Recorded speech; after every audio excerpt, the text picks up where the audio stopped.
One of these days, I am going to stop waking. Well, look, I keep a very, when I say long schedules, like I didn't stream yesterday because, look, one of these days, I am going to stop waking. Well, look, I keep a very, when I say long,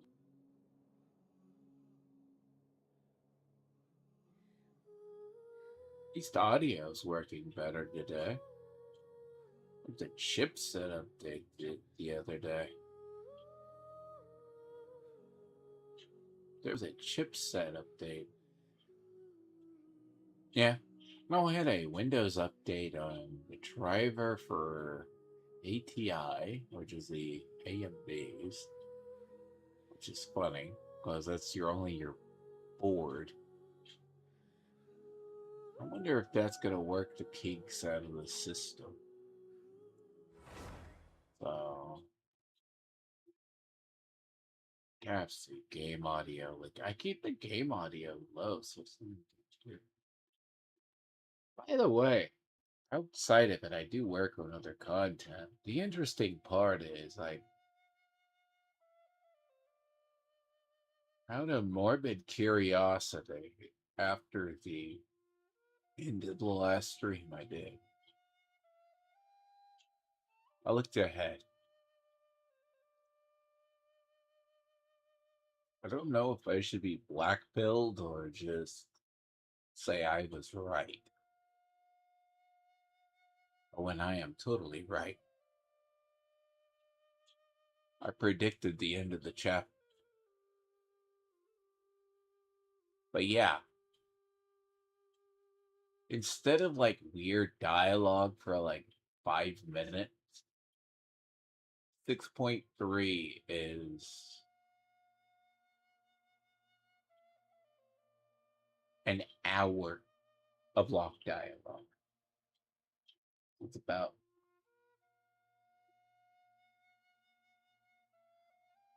it is an hour and it's unskippable. You have one action sequence because where you're gonna see it, it ended up. The rest ends on the cutting room floor. That's recorded. I'll have to recombine it into 6.3 because I'm going to take all the parts and put them into a playlist.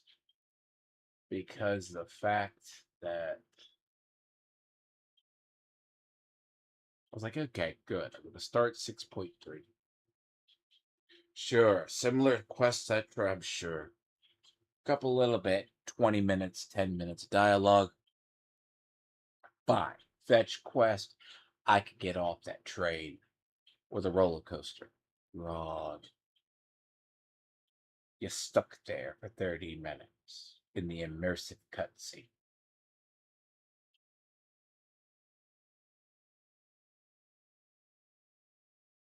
I say this as a person. I would rather, as much as it annoys me as a person, I would honestly rather, in hindsight, I should have went to work on my Lathril deck, by the way, last night. The last time I played, I paid attention as well, because I can do two things at once. But the idea is, yes, knowing you're playing an interactive movie with very little dialogue is enough to drive a person insane. Knowing the rest of Nod Cry and just area and fiddled around here for about a year, you would think all the character that this area has was not put into the Archon quest. While I'll never bash MiHoYo itself for its ability to do stories. Well, I mean, stories are not their best. Genshin is hit or miss. Everywhere else, it's HI3 was scripted losses to nerf the character or something happens. It's kind of weird, but the showdowns were always good for reasons because it was earned. A lot of this is like, yeah, you're fighting basically akin to a god, and you need MacGuffins to roughly win. Sadly, it's not gonna get better. It goes from the special operations to another part, then goes to that.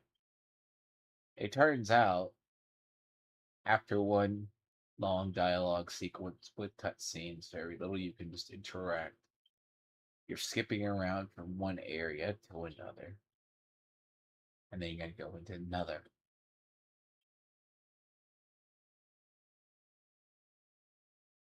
This is an animated movie. Hush. More people understand. I've seen this formula before. But the funny part is, it's not going to move the story forward. So that's 3 chapters in, and we are no closer to the main plot.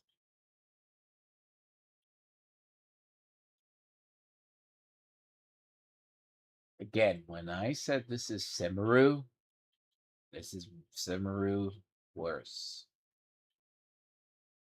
I put it up there as, I don't know, if anyone's ever played HSR Penakami, Penakami overstays its welcome too. Penakami is so the structure of Penakami is so bad. So you can always tell the days I haven't played like this. I log in. It's one of those things. I'm in the same spot every single time. By the way, I'll be in the same spot. I log out. Okay. Yeah, that's where honestly you get to. Because I was like, I'm gonna log out, take a chill day, wake up, not have anything to like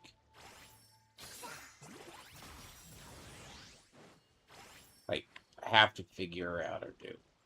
Sure. An interactive movie, like on my wildest dreams. That's not how you fix. That's not really how you fix an error in a story, by the way. That's not how you fix it.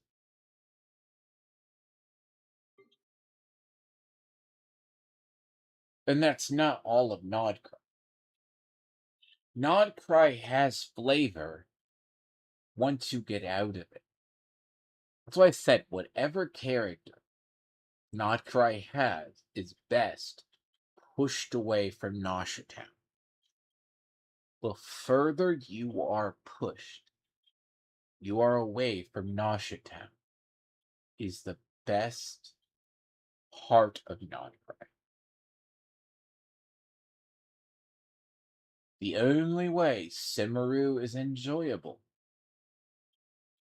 not my words, people have heard it. I've heard it multiple people. Semaru filtered players. The further you're away from that starting city, the better you are.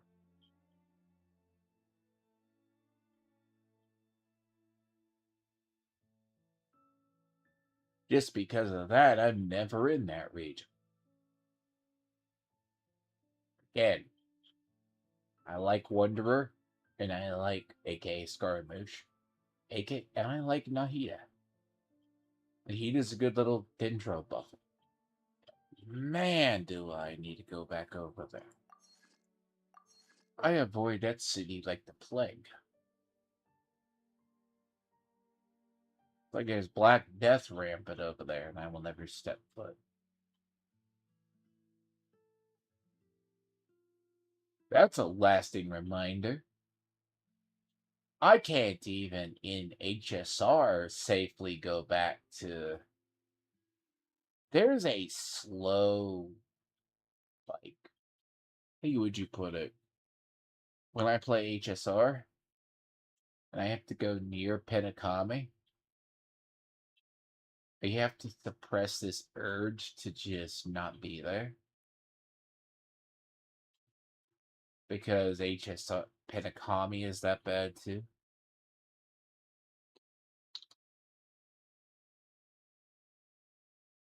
Needs a second. I'm dead. I'm dead tired. Okay, so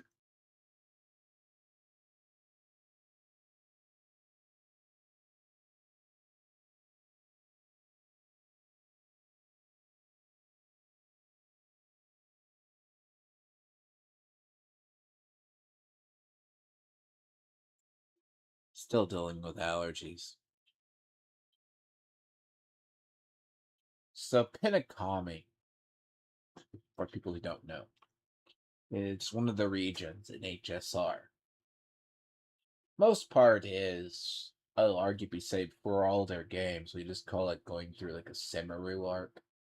Simaru is one of those ones you could. It's an arc that I have, and it's exclusive to Genshin, and but it's in theory a metaphor for everything. Like, you could have a slow arc, but it could be entertaining. That's that's not the problem. You can have that slow arc,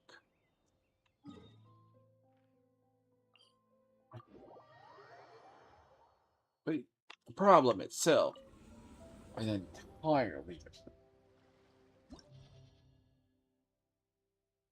Really.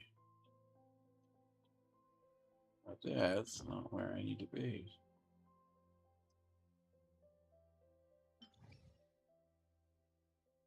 Yeah, see, this I was talking about.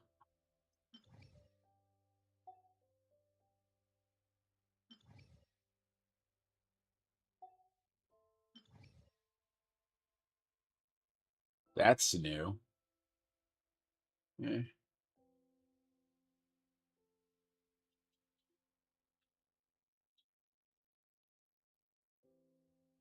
yeah, that's new right there. It's S is 12. Yeah. 2, 3.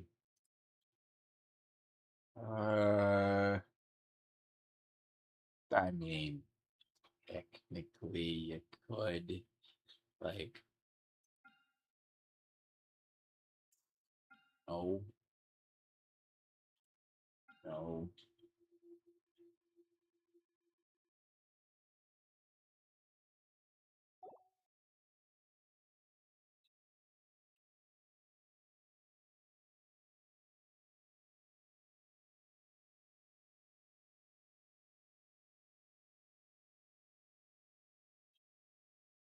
See, the problem on the second half, it doesn't work. Third, first. The Drake ain't gonna be the problem. It's gonna be that one's the problem.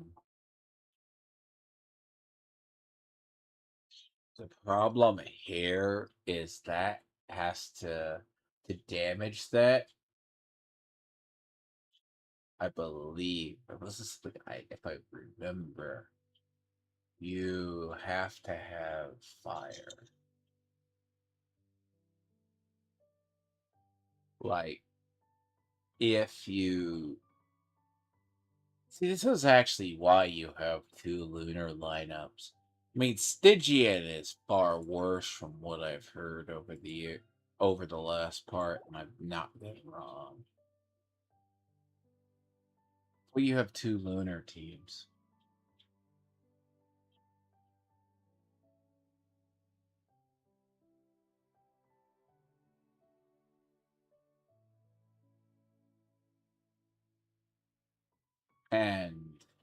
Part of the problem is you need 2 lunar teams. But this is also what I was saying, if you don't have another, that's why you need to fill in for... So I said you need to fill in for...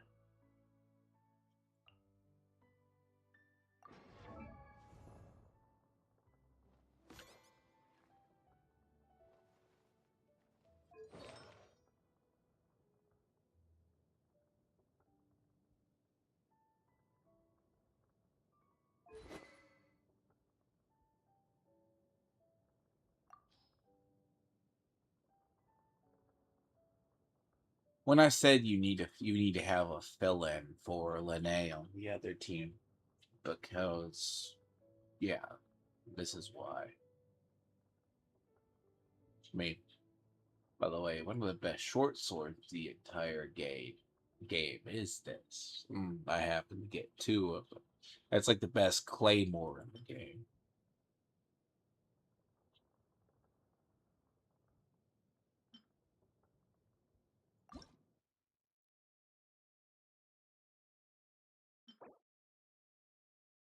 Watch that not be available today.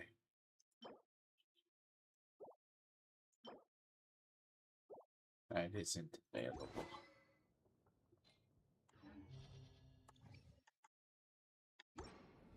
Look, the day I'm caught up, I can focus here. That's gonna be the trick, isn't it?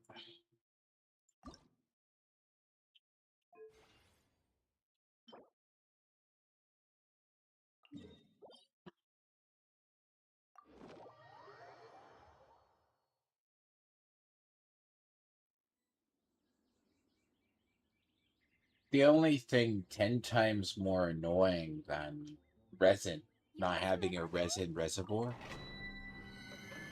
is, mark my words, locked dungeons. Okay? Locked dungeons.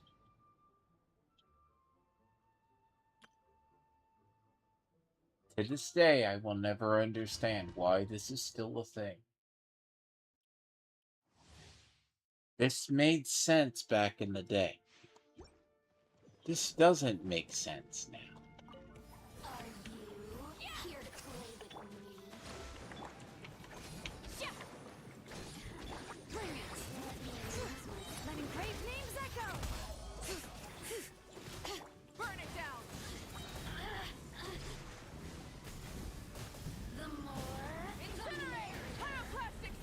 So forgive that. Locked dungeons. I'm gonna say this. Locked dungeons. This has been going on 6 years.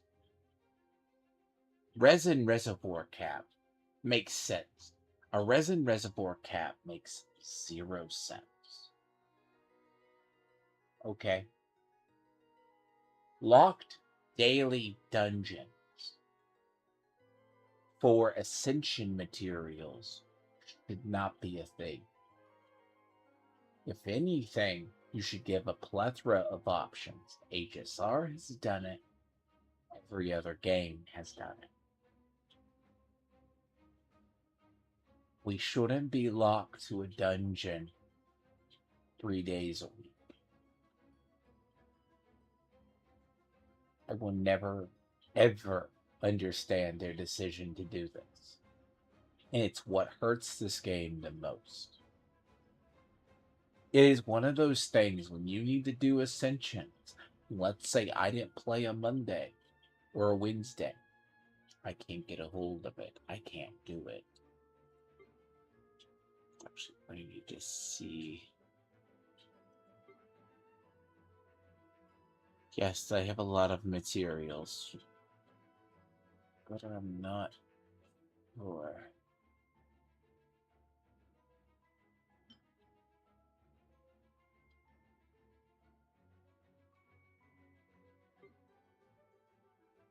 Where that's supposed to be.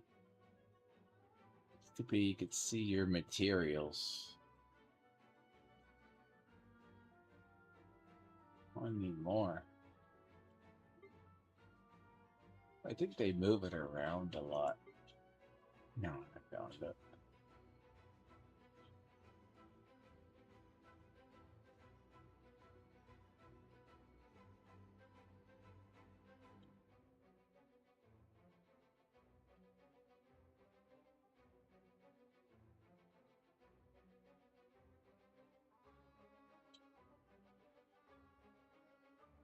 Yes, I don't do this a lot.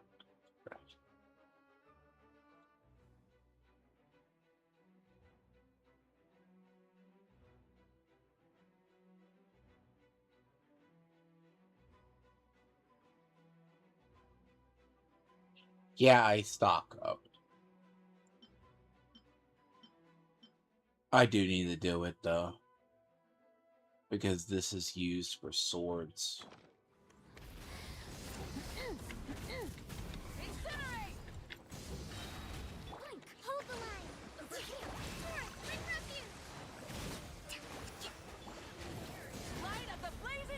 This is used for...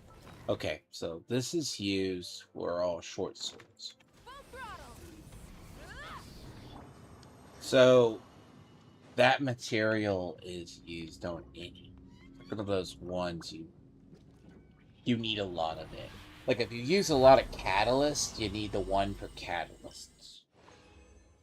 Is what you need. So you wind up using a lot of it.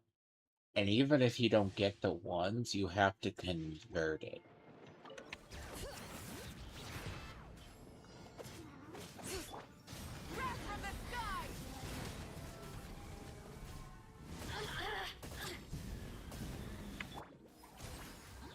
This lineup is real. It's one of those ones. It stands the test of time because of reasons.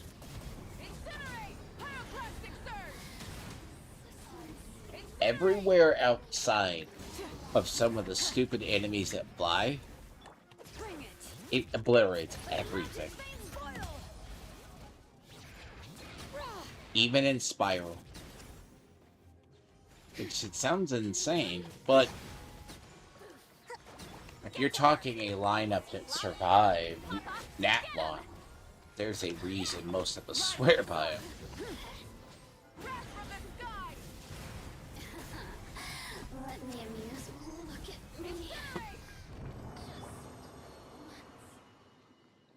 The odd part is, it's only bad versus certain enemies.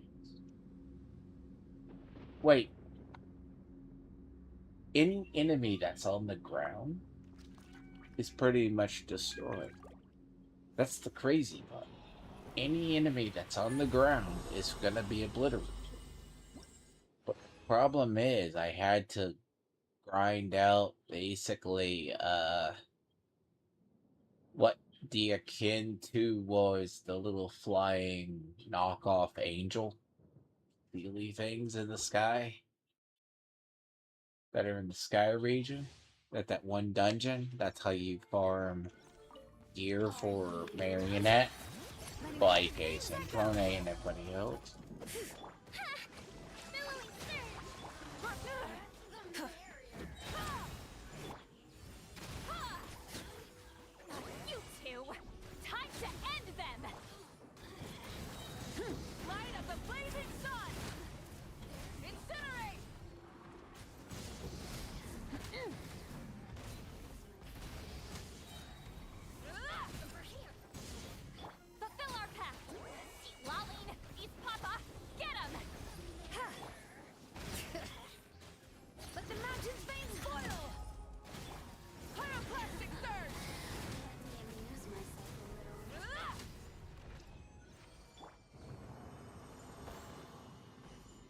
Sadly, damage doesn't appear as it should, but it never will.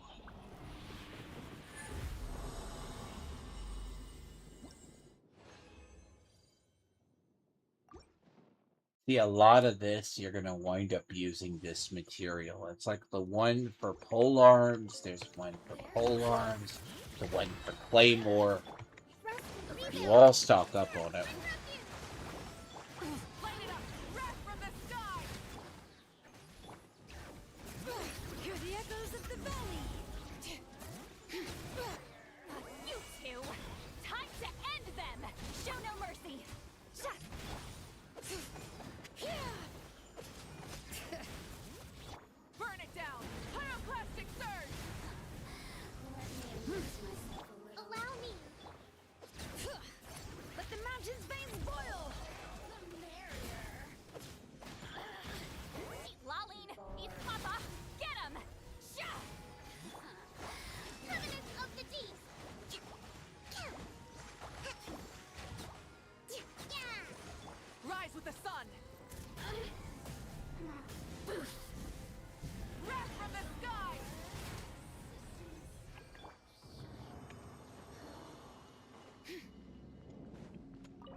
But yeah, I'll get to 6.3 finishing it. Yeah, I was locked into like an hour's worth of cutscenes alone. That's not, if I, as I said, known that, I would have worked on my lap real good. God's sakes, while I played. Burn it down! Pyroclastic surge! Hear the echoes of the valley! Fulfill our path! You two! After that, I had to take about a day break. Rest and rebuild! I didn't even log in. Ugh. Light it up! Again. Light of the blazing sun! It's more fatigue than anything else. Blink!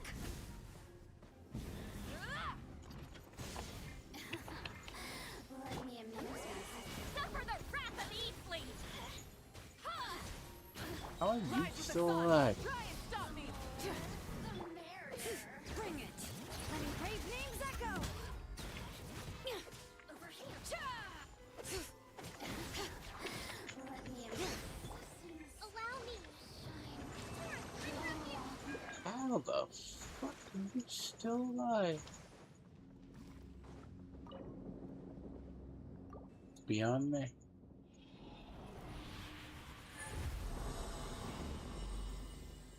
I don't know how sometimes those survive.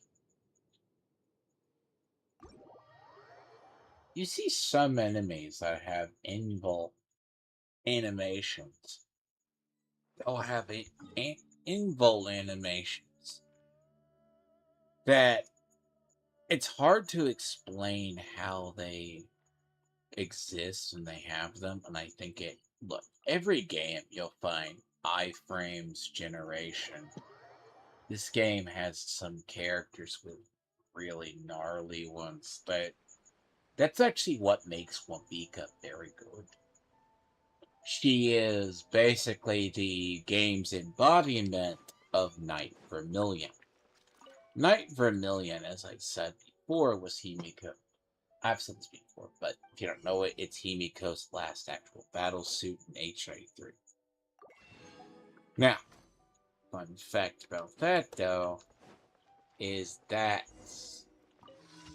is and was one of the most bugged. I think not bugged, but it has a lot of iframes to it. Like, if you know how to just master them, if you can master them, you're going to just basically be a god. And she was very useful in everything, and still kind of is, but her use is so gone down only because of the way Abyss is, because the way Abyss works, and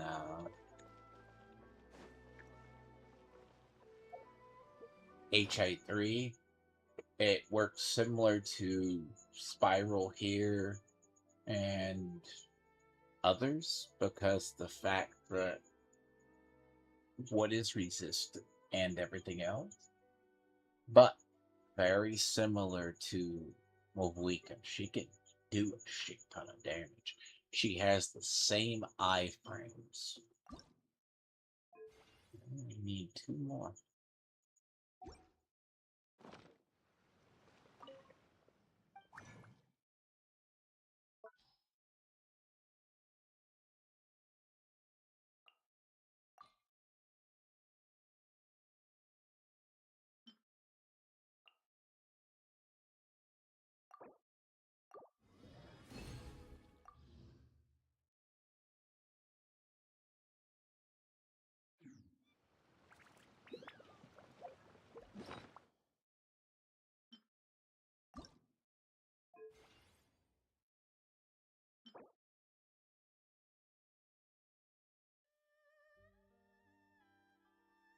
Nine, 2, so I need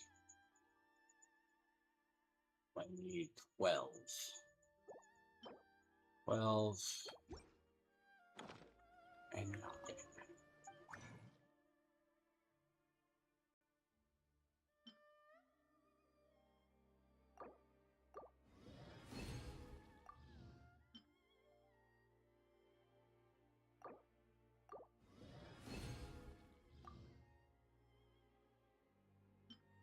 This is why I was killing those mechs the other day. This is why when I go through and I kill them, I have to go farm.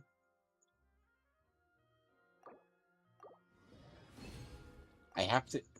So, that material only drops from the mechs over in non-crime.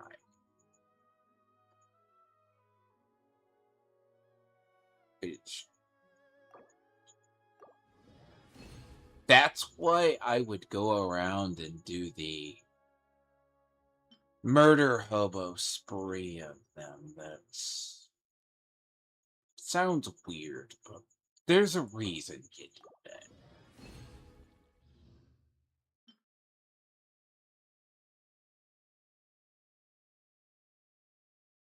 You wind up basically doing it. It's basically you have.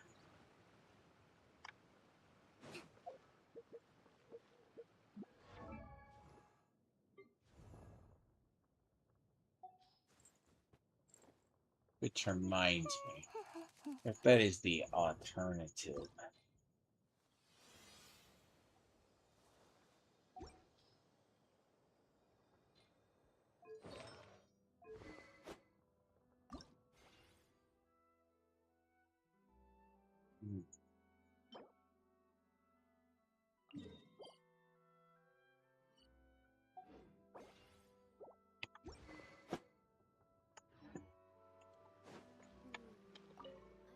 I wonder how I've never just done that.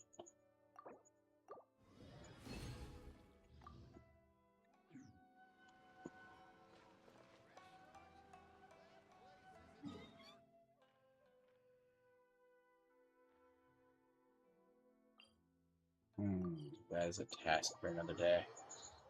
Spiral doesn't rotate for a little bit anyways.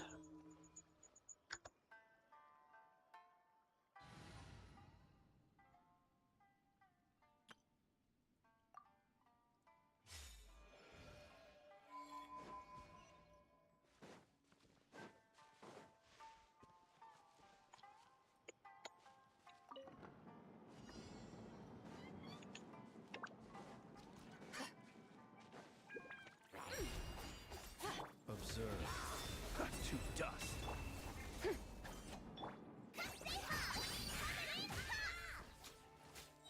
That landed in the wrong spot. Close your eyes. Be silent. To dust. It's probably part of an auto lock-on ability, where they assume that it's going to go towards them. Like you assume that the other part. Observe. Oh god. Close your eyes. Nope.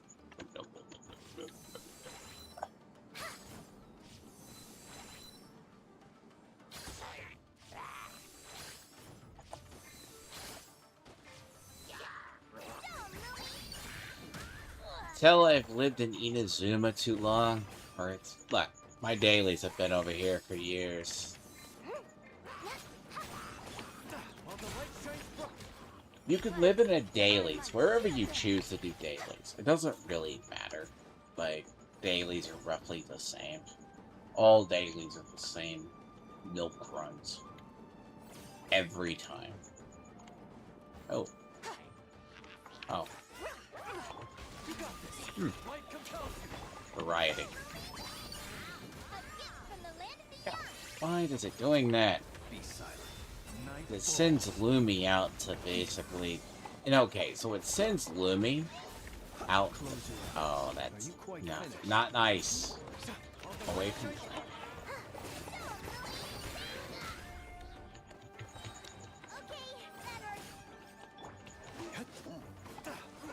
Oh God.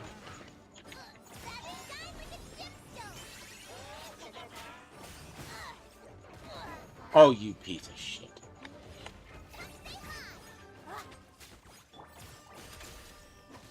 Lofty wisdom will show us the way.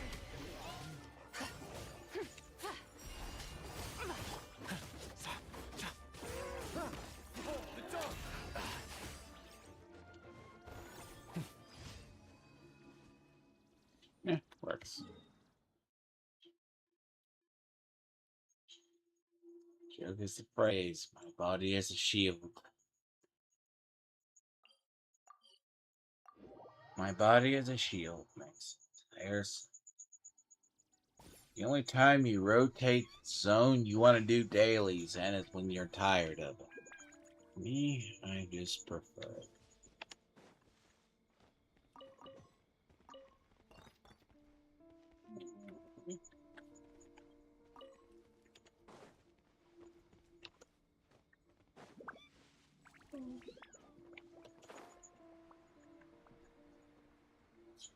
Oh,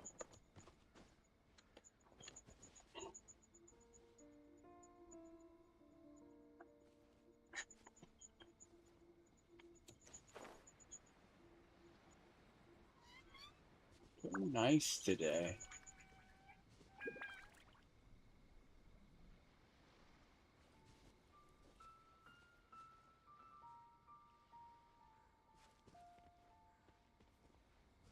You know what they usually do? They usually stick it around Patooey.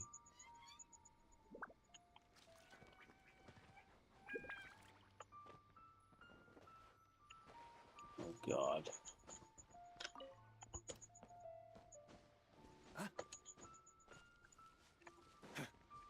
As I said, they usually stick it around Patooey. They're nice. Fine. The sky's clear. The glaze moon shines. It was where I thought it was. Light compels you. A gift from the land of the young. So moody.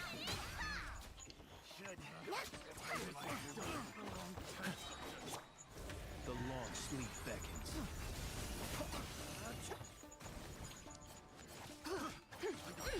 Lofty wisdom will show us the way. Go get him, Aiden.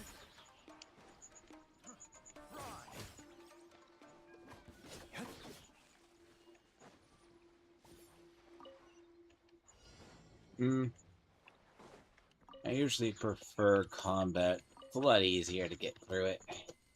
Stealth missions, people can do them all day. They're not the greatest. I mean, at the end of the day, it's like, yeah, normally, yes. Only reason, some stupid reason you get discovered is because you yoke 'em. This game has no stealth.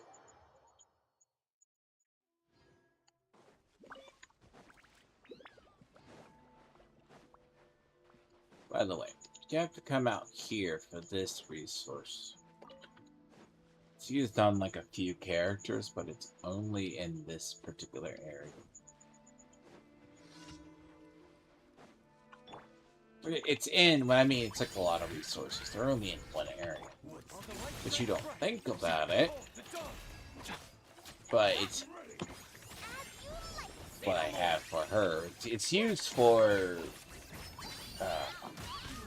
the Geo Sword Girl. She's a weird one. She's a hybrid kid.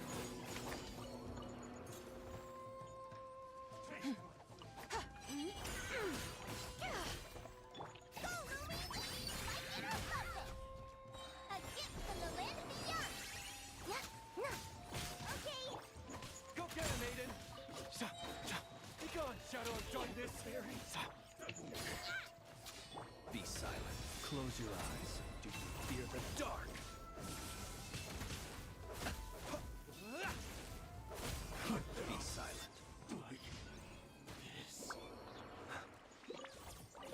And also, the only way we really get resources outside of what's going to be the main.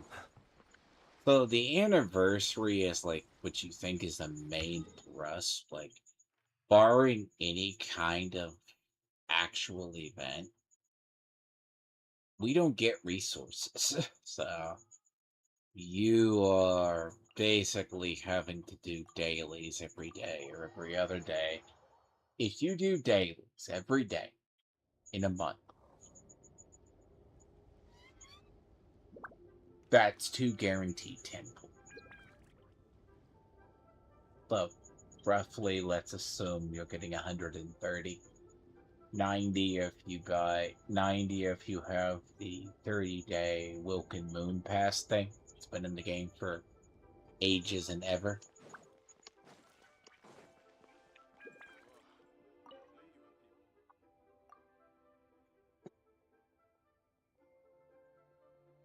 Plus dailies, you get 10 per, 20 upon completion. So, what? Roughly about, it's going to translate to 150. Sometimes I think the math is correct nowadays. You're going to roughly basically come out with about 2 in a month.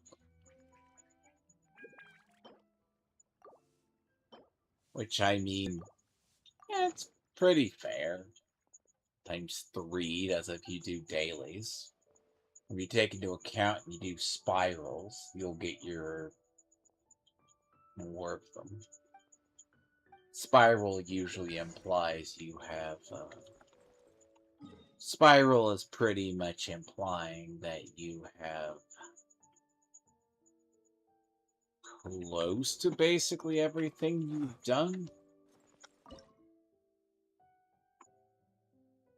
I mean, for the most part, you have to punch up to 90. That's where the big. I think the cutoff, and I've never liked. Look, yes, I played Diablo 4, but here's the thing when I explain about Diablo 4, Diablo 4 has a special version of scaling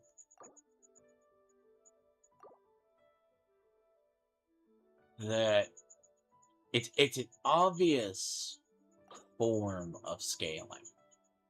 This game's scaling has never made sense. Because in scaling, any ARPG,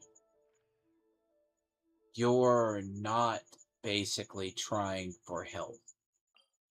When you start making enemies spongy, you're not making them entertaining. You're not making it a challenge. You're against a health pool. And then again, it's just the sustain.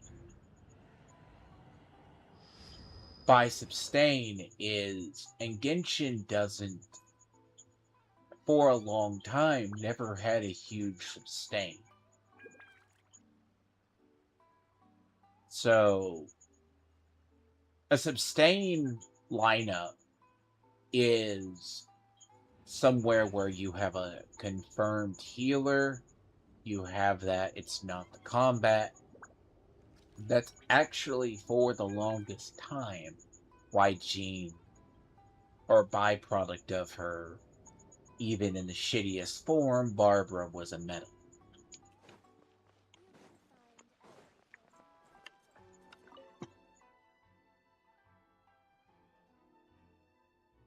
Constant healing is about the thing you always had to have. A constant shielder you always had to have. It's because it's not that especially higher, and I know it's more difficult in the terms of Abyss, well, I call it Spiral. Like, Spiral is very much scale.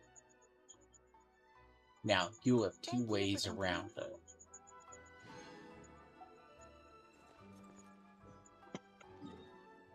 There's two rough ways around.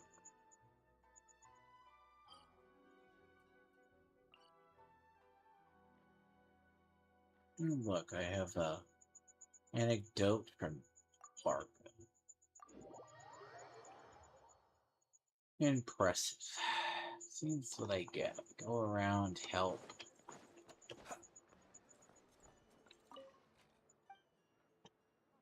I also have this weird tendency when I play games. That's actually true, by the way.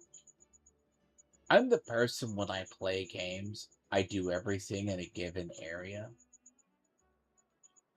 And this is probably like I was going to do Beast of Reincarnation, and part of the reason I'm kind of disappointed with Beast of Reincarnation. I was expecting at least a 20-hour game. No, turns out it's only 6. I mean, I'll get to it maybe next week. It's about, if I can pick it up for $45, right? I want to pick it up for about 45.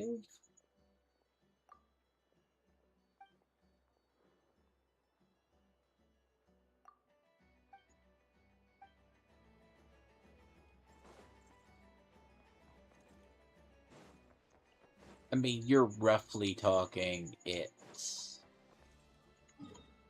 it's basically, let's say, the flagship, huh?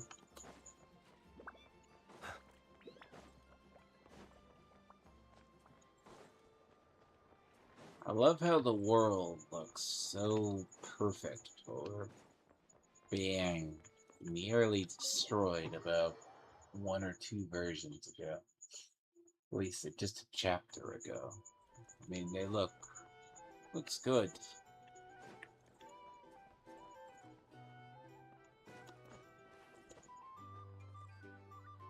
What'd I tell you? You are, without a doubt, my best drinking buddy in all of Nogcry. You're too kind, Mr. Varka. Truth is, though, I am but a dabbler when it comes to spirits. Yours, my friend, is a truly superior palate. Ah, Traveler! What impeccable timing. Fancy a drink? I believe something on the milder side would be suitable for you, Miss Traveler. As it happens, Mr. Dimyon is away on business. Allow me to prepare your drink in his stead. What'll it be then? Nothing like a bit of indulgence after a busy day on the road. Sweet and creamy ought to hit just right. Something sweet, huh? Hey, how about mixing in that juice we had last time? Now that's what I call... In all our gatherings, Mr. Varka, I don't believe we have ever partaken in what one might call juice. You're referring to the bottle of Sakura sake imported from Inazuma, I presume. If I remember correctly, that tiny vial was the undoing of 4 patrons. Sakura sake? That's odd. I don't recall it having much of a taste at all. But I remember those pickled Sakura were delicious, and they were perfect with alcohol.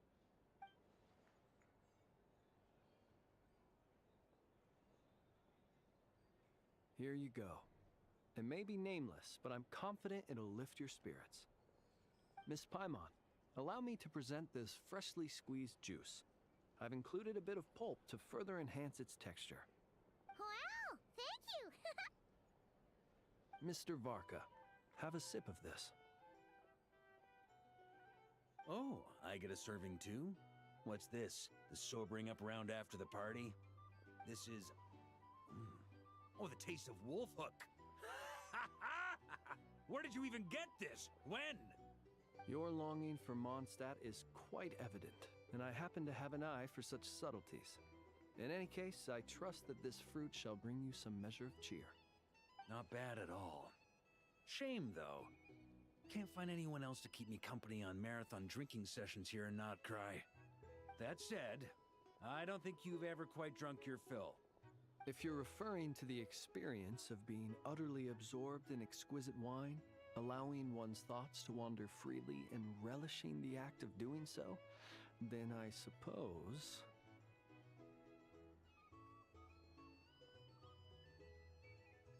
vanishes without a trace. But while certain robust spirits may ignite a blaze, I can't say it's ever really made me feel that way. Ha! That's only because the stuff we've got isn't strong enough. Like the fire water from Snezhnaya. You've definitely tried that before, right? Of course. But it's been some time now, so my recollection has grown faint. I'll get us a barrel one of these days. Then we can drink to our heart's content. I shall defer to your judgment, Mr. Varka. First, however, allow me to raise a toast to this most pleasant evening encounter. All right. Ha ha ha! Cheers! Cheers! Here's to a delightful evening.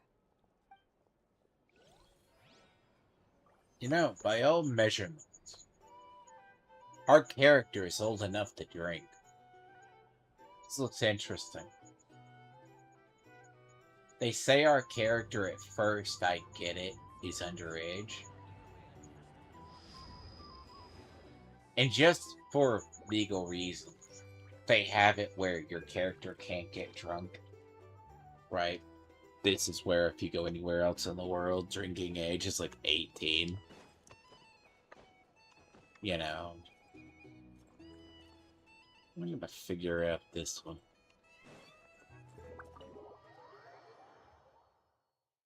But, for brevity's sake, the game has always kept it at a minimum. They imply your character. It's like even when you have a character that's an absolute drunkard, that's Sit Lolly, who acts like the borderline. She either does the anime Mo faces / whatever face she's doing from the light novel she reads, the unironic part. It's very much anime-esque or manga-esque. She's a very, very, very... It's implied in that line. Especially more when you do more of the quests. She's a profound drunken wine mom.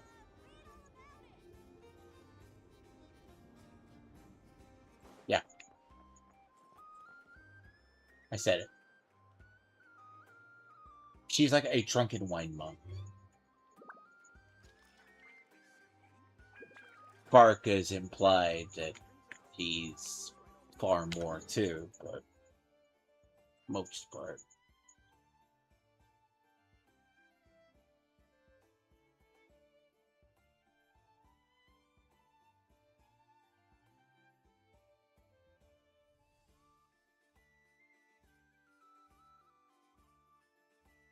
I did untrack it. I'm holding off on this. I'm really, really severely hoping that this doesn't impede anything I do. Because this is like the quest I have here. They have to come up here and hunt the wild hunt. So, yeah, that's. I'm hoping that that doesn't screw me over. Which I don't think it will, because it's far enough away. By the way, our ship crashed about right here. It's just invisible for the time being.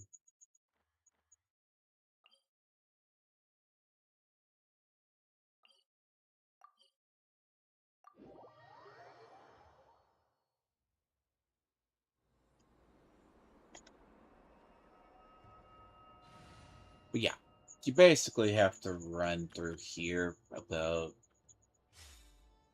every character in Nodcry that was almost introduced all uses these materials. And sadly, I have to go on a murder spree over here more often than not. And I still, at the end of the day, never have enough of them. Leave this place.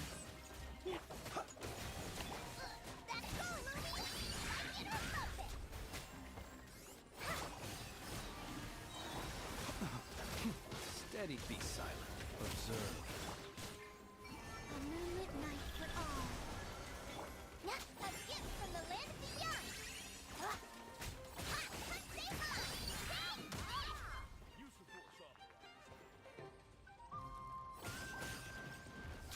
There was a reason I was murdering these things. It sounds like murder hobo to blow off steam, but once you realize you need these materials, or basically any character in Nodcry, it's basically you're over here quite frequently.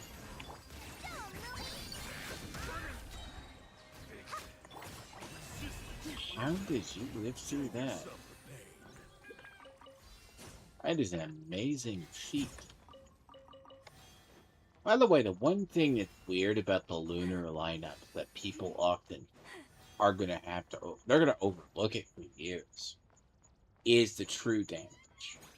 That is what makes Zabai good. Zabai is true damage. Lene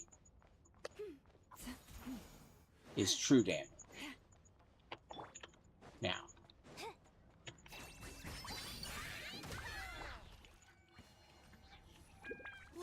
but yeah, basically it's gonna probably be that. I'm gonna maybe, but I think that's why the quests seem to go by shorter for 6.2 and then goes into 6.3. I believe the separation is because of the fact that it's largely due to the fact itself.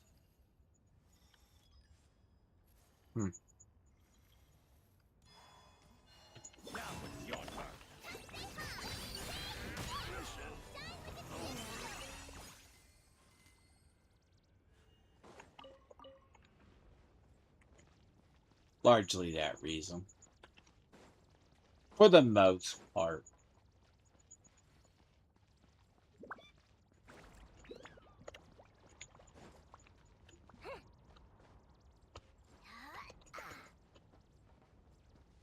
There's something on the other side of it, isn't there? Weird.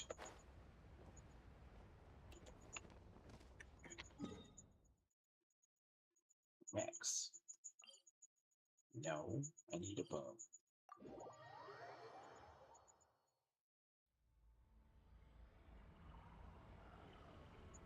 There's no Max.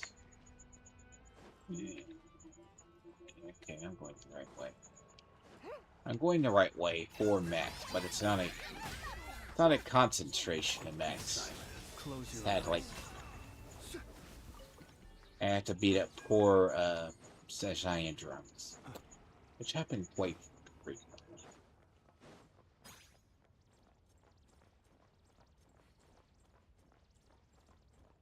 There we go. Thank you. A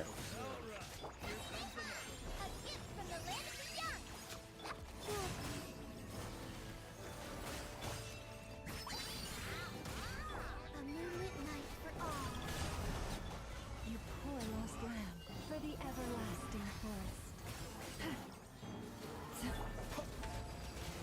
Fear the dark. Leave this place. Wait.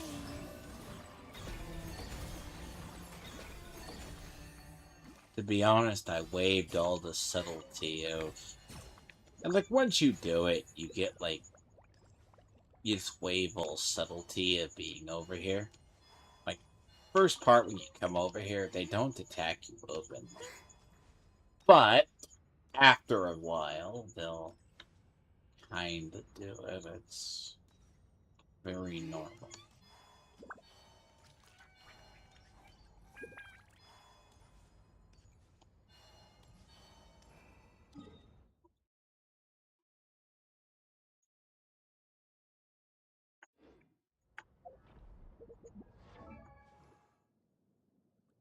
I actually have to put that on a tracker. That is not good. But yeah.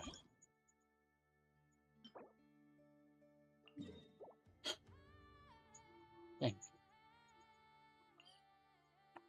Fact alone, I had to put those on track. That's terrible.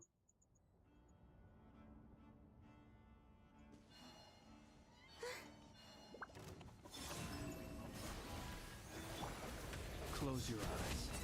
Fear the dark.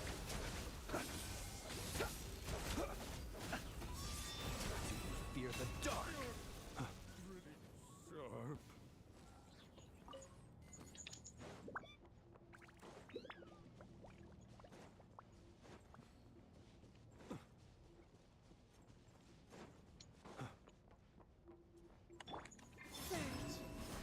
Be silent. Observe.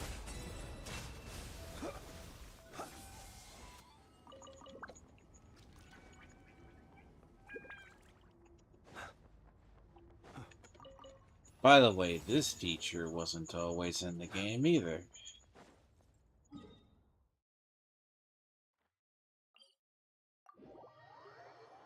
You had to look this crap up. Now it's a lot easier. Hell, it even extends to basic bitch resources these days. Hello. I see friends. Close your eyes. As you like it. Flame. Forest, protect us. With one heart, we... A new moon rises.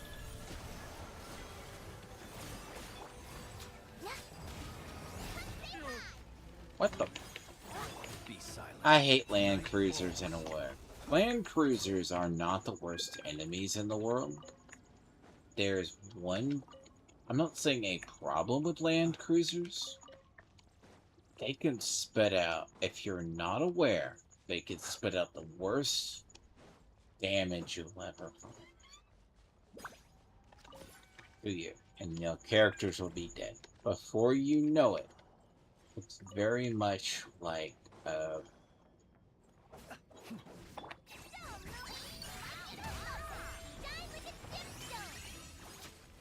it's like the constructs. Constructs do a lot of damage, too. You know, if you're not careful. These will do a lot. By the frost moon of earth. Three moons converge.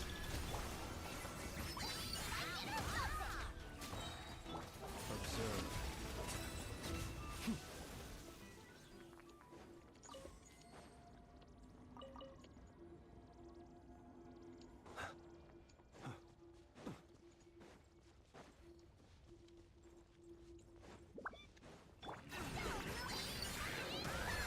A gift from the land of the young. Close your eyes. Be silent. Night falls. These you'll always need, too. Because I believe, like...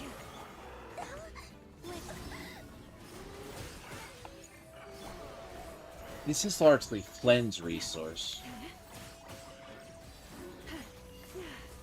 Poor lost land. With one heart, we... I'm not gonna ask how I did that.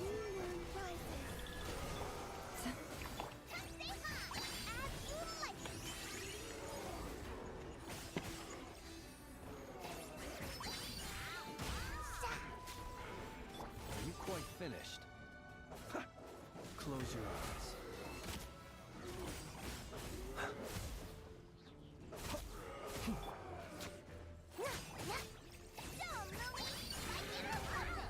Okay, that hurts. Be silent. To dust.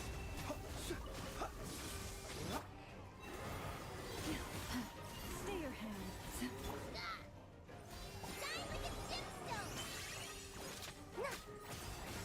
It's usually not a good idea, and I don't know why I do it. For the everlasting I keep heart. thinking the switch window actually makes sense. The switch window is very narrow. So, like, the switch window... Stay your hands. Jesus! Close your eyes.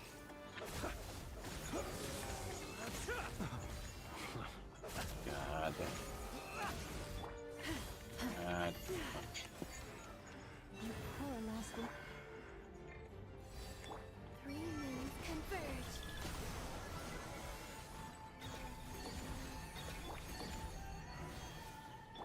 Be silent.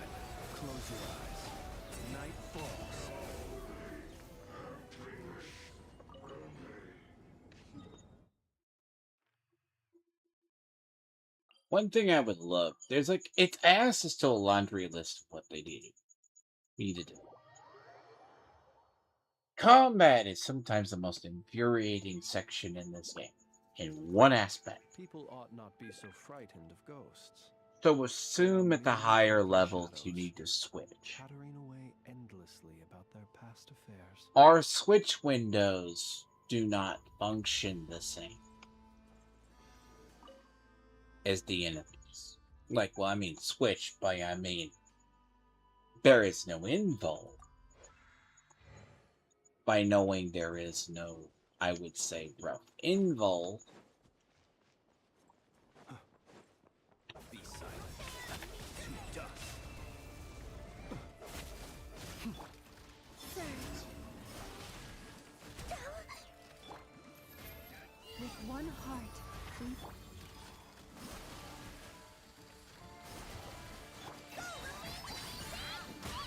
a gift from the land of the young.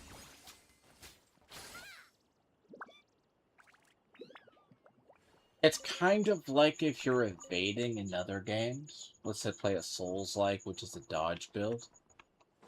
Does it make sense? If that makes sense to people? Like, the idea of switching, the fact alone, you have a 6-second cooldown. Even if it's a, no, even if it's a 2 or 3 second. Within this animation, nothing should attack.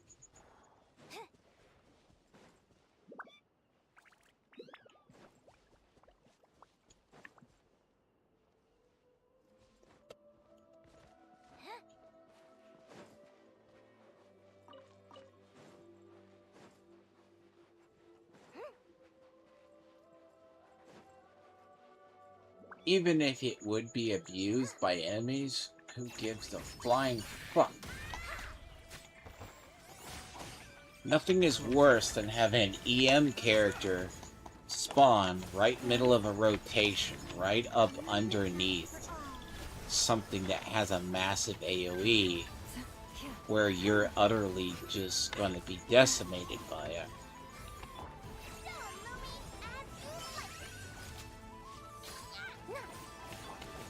Be silent. Night falls. Close your eyes. leave this place. For the everlasting thirst. Flame. Be silent.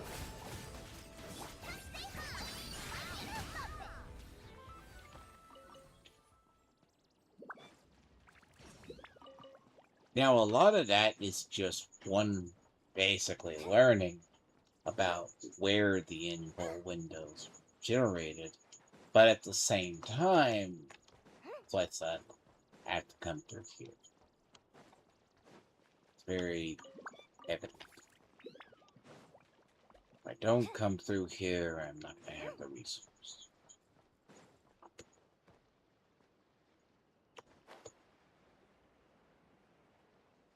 Thank God these things are easy to murder.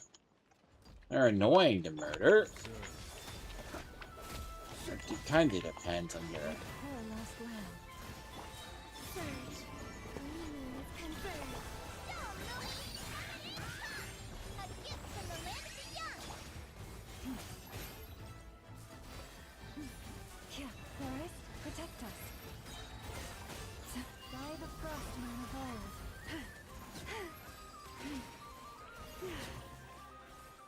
I will say this is where it would be useful to have Euphemia. That would be where it would be nice to have her, in the aspect of it gives me the alternative for a barrier, A new moon rises. but it doesn't give the aspect of a heal. Forest, protect us. Rude. Close your eyes.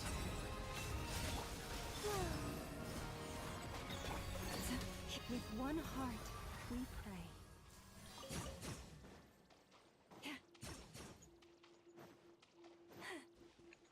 Indeed. But every character... it's nice to know. Once you do the quest up here, that lighthouse stays lit. See, it's more devious. If you actually look what they've been doing, they've been draining the lunar energy from everything else. Rude. Ow. Leave this place. Be silent. What the fuck is freezing me?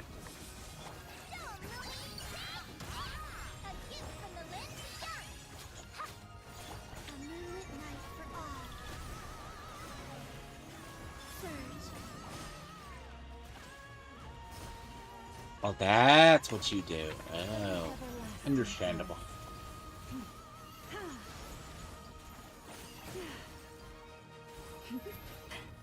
Observe. Close your eyes. Night falls.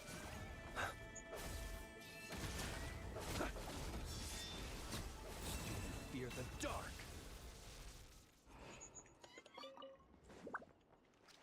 See, there's a whole little study, a whole little quest, side quest, where you have to open up this, and I don't know why this one's here. They're draining out the things, basically. They drain the lunar energy out of the enemies. In fact. Not enemies, but they're like... And it's just strange.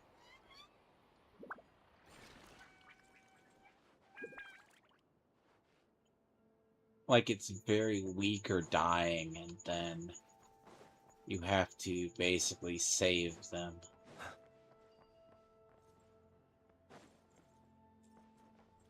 It's just strange. One aspect. They hide the true intentions and nod cry. Like, I would have entirely put that as a side story.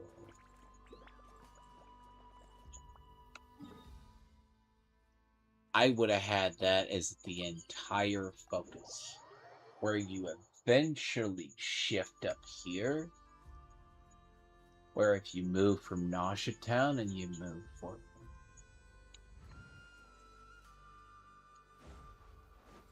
Because it makes more sense in the aspect of it. Oh god, I want to be far away from that coast. Observe. To dust. Close your eyes.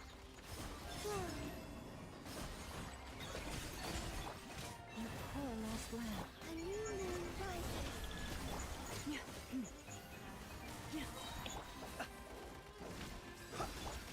By the frost moon of old. Be silent. Close your eyes. Canceling is... Dude, I get easy at it. Once I get into the flow of it, it's easy. You're not dead.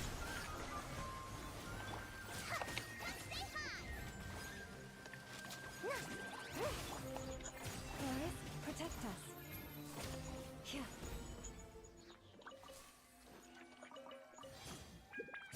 No blue ones.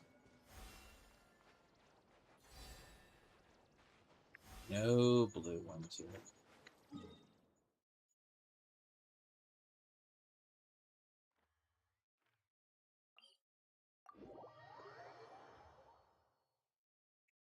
Should have enough after this, I hope.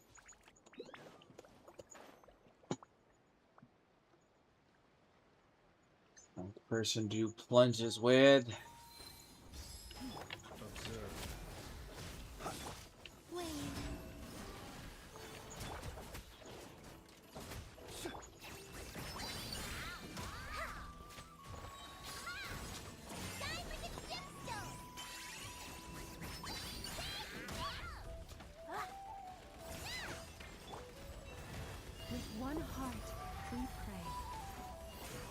But yeah, this is daily. So I'll log in if I remember to do it, or if I need it, because I don't like having to come over here and do this. I eventually get the game to, like... Look, I like my games to be very simple. By simple, I mean where I don't have to be logged in constantly to basically farm the same bullshit over and over again. Well, I say that when we play D4, which is nothing but being in the same location. But it's very different. This game gets to the point where it's... Arguably, I say it gets more weirder, because when you need to farm something, shit turns into an entire expedition.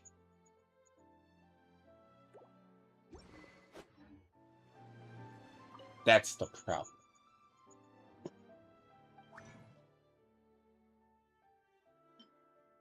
It turns into an entire expedition. And it's not that you have a choice, you're going to be going over there.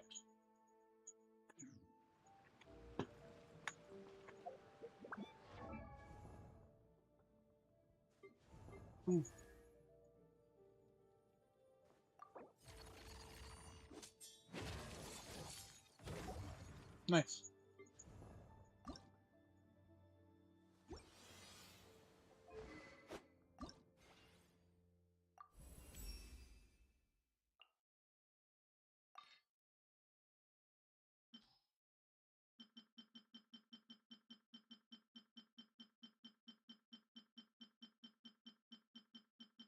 This game's economy is shit. It's always been this way for years. Weekly goal is to spend 500,000 Moira, right? Ah, yes. You know how easy that is in one damn place? You can do it in one place, by the way. Very easy. Once per week.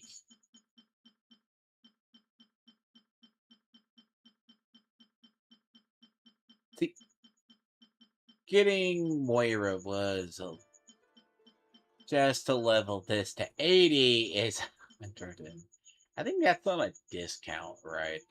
This is on a discount.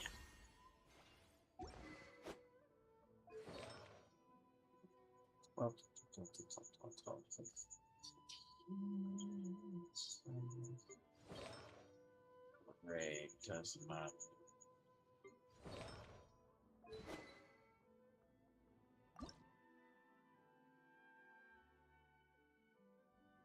Wow.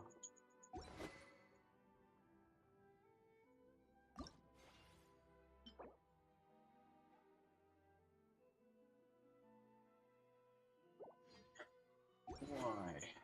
Why, oh, why, oh, why?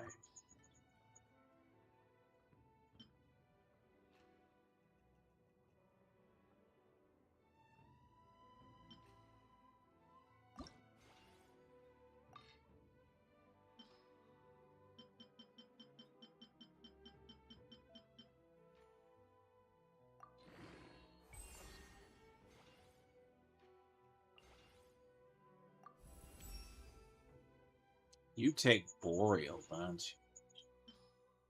This one takes Boreal. Let's put that down.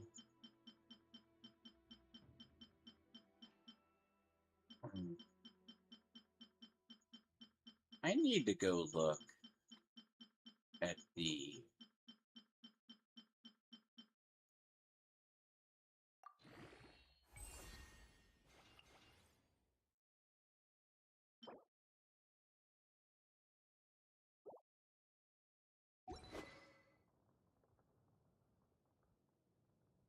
Ruinous. I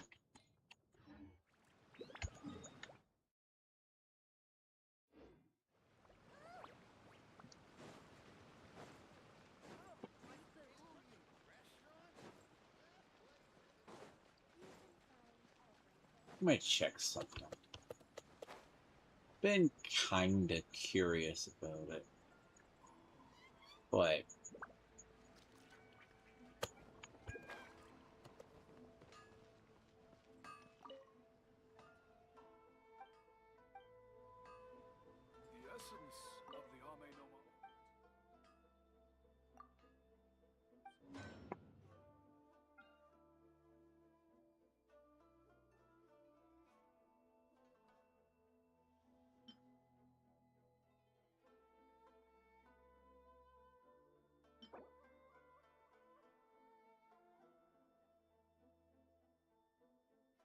We get that Jade Forge for every increase. For every 1,000 damage. That's actually a good catalyst. That one's actually good.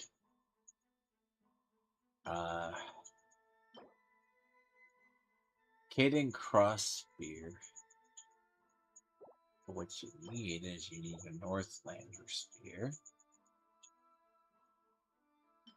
The prototype was good for a very long time. See, like Earthshaker, you'll see used. But it doesn't. No. In the ideal.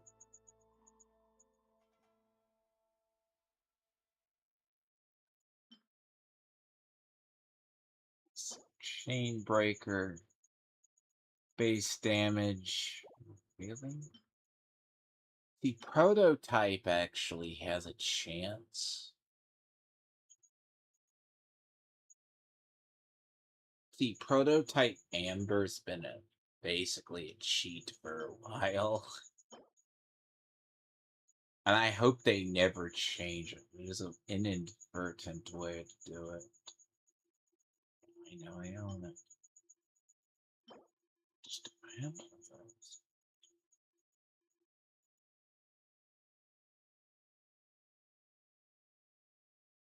Because if I didn't have an addiction to the other one, I didn't use the other one quite frequently.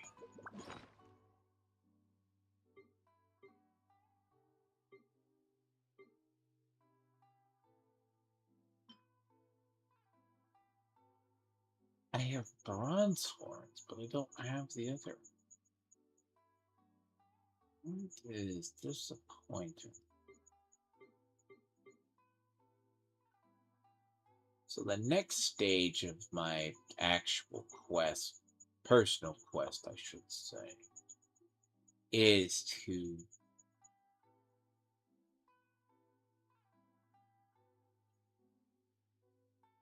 hesitant to use this.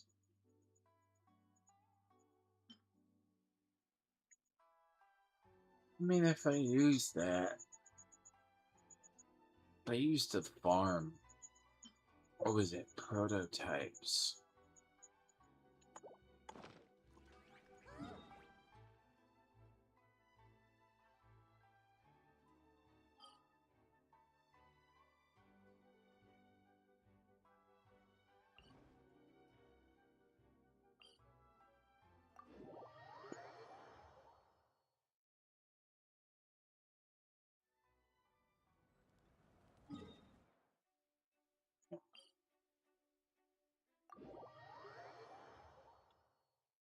Go to the tone table.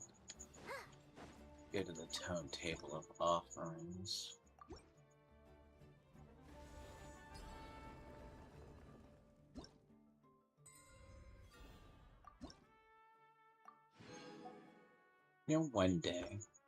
One day in the bright future, I'll have all of these.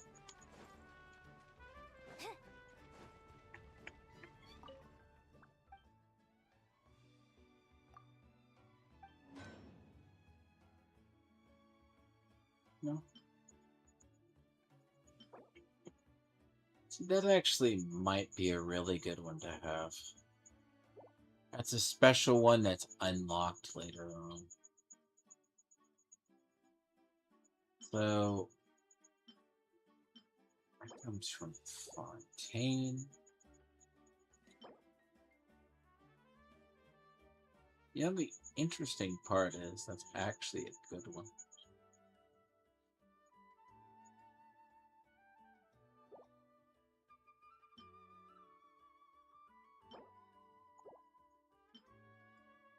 Always hate they put a limit on that, though.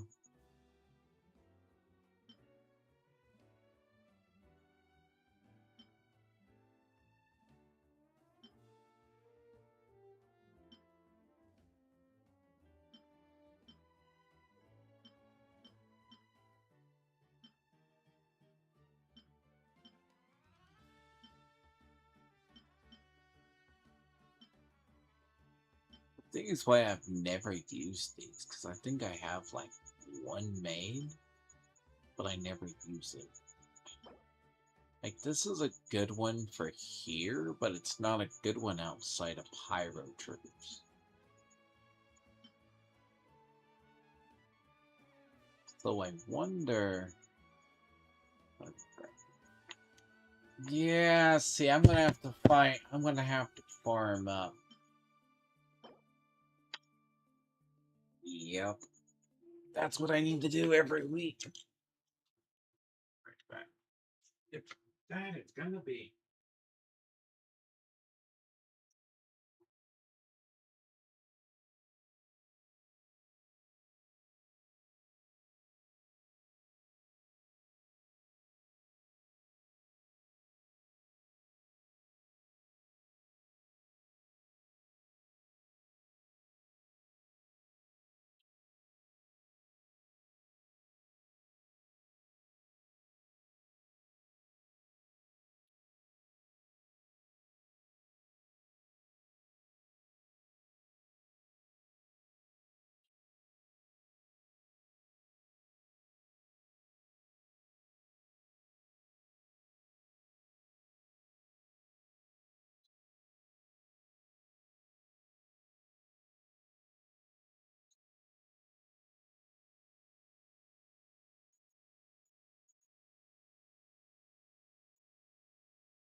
See, this is the thing.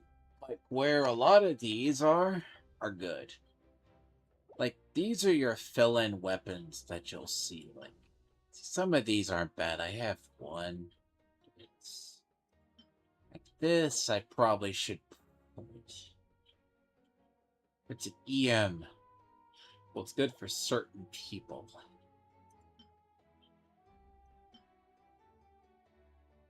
Prototype is still my favorite, but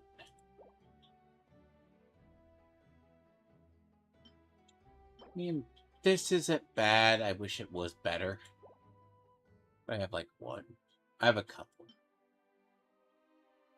That's what I have on him right now. It's an interesting one. Okay, it is a weird how that sticks around in the game.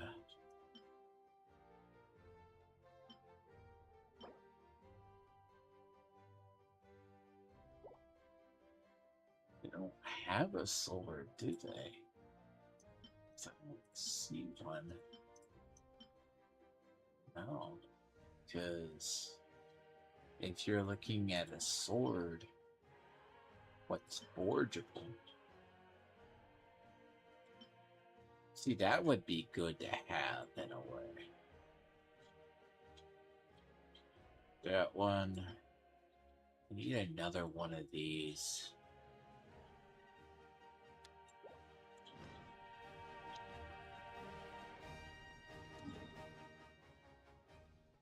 Test something before I start the story. I want to try something. Morbid curiosity.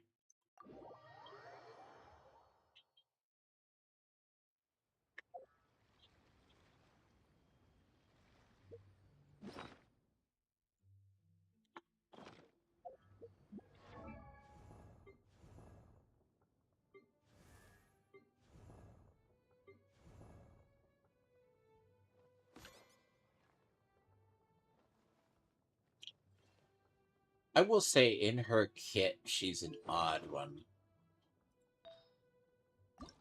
In the aspect that she's a hybrid character. I mean, to be honest, she's basically an Inazuma that's in Fontaine, okay? Take into account she's Inazuma, which God only knows how that worked out. And the fact she's Geo, which is... You can't...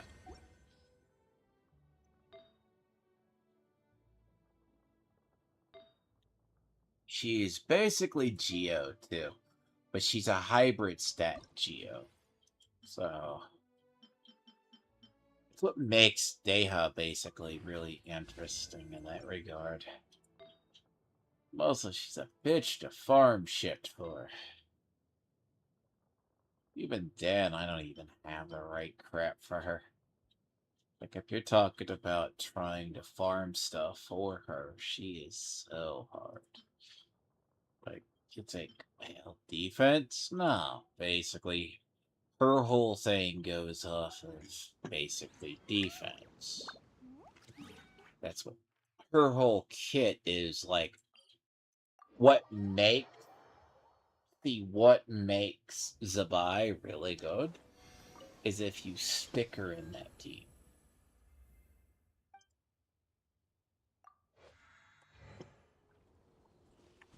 That's why when they do a Linnae and Zabai rerun,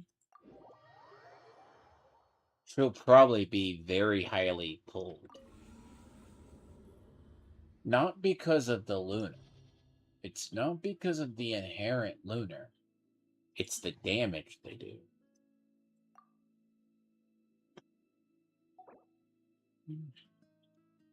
Cruisers, yeah. Like, do you switch it out? I'm a little concerned right here. I'm a little concerned.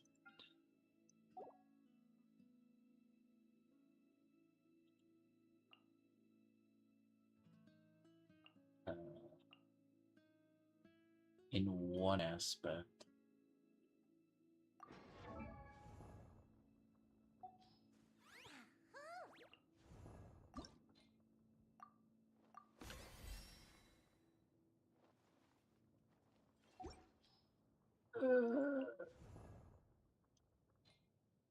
Osmanthus wine to Ow, that hurts.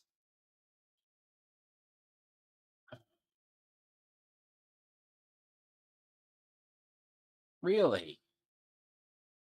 300, huh? 300. Yep. Yep. Yep. Yep. Yep. 300. Yeah, that's not fun. Where's the other one? Silent. That's right, because he's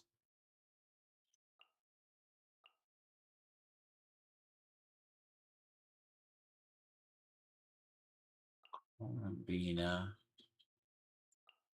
Yep. Lene will be third. Mamiya and Lance. Hmm.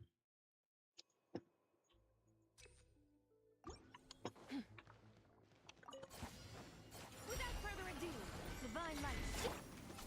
You got this. Light compels. Drop the color. Scatter!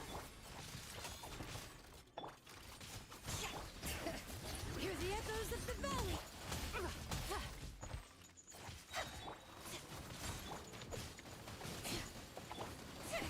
Go get him, Maiden. Behold, the dawn.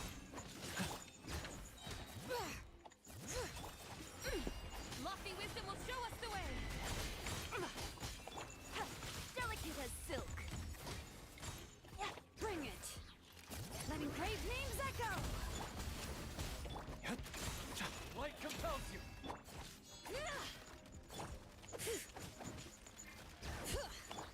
Lend me a hand.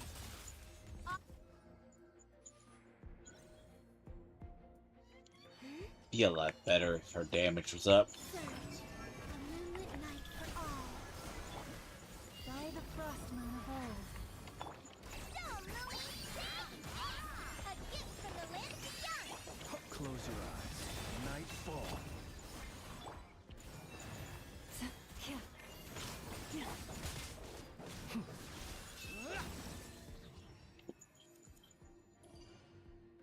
So I learned I could punch up about 10.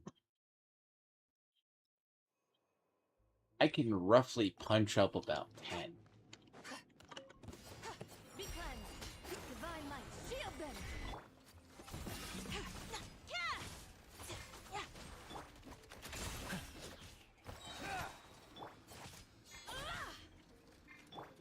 Let the mountain's veins boil. See, if you use Song Leave, the thing about Song Leave Be gone, shadow of darkness. is Song Li has the barrier. Now, the downside is you can have two barriers. The sky's clear. The glaze moon shines.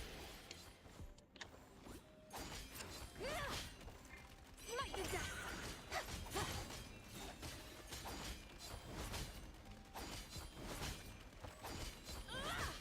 Fortunately, I have to redo all of his kit before I use him again. Light compels you.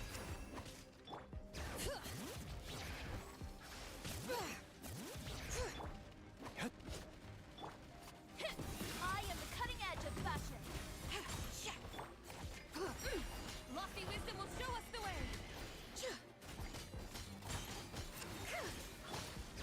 Let the mountain's veins boil. Drop the color. Scatter. Be gone, shadow of darkness.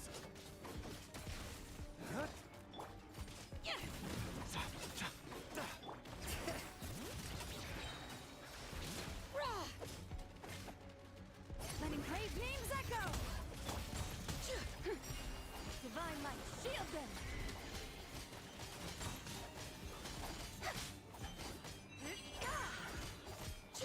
Go get him, Maiden. Light compels you.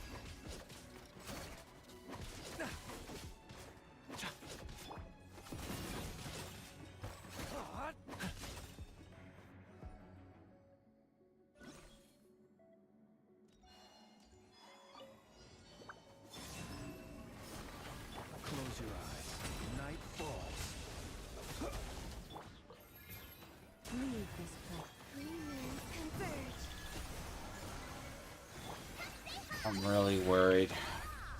I think that's not the problem on... Okay, that one's a lot easier. Worry about the next one, though. Oh.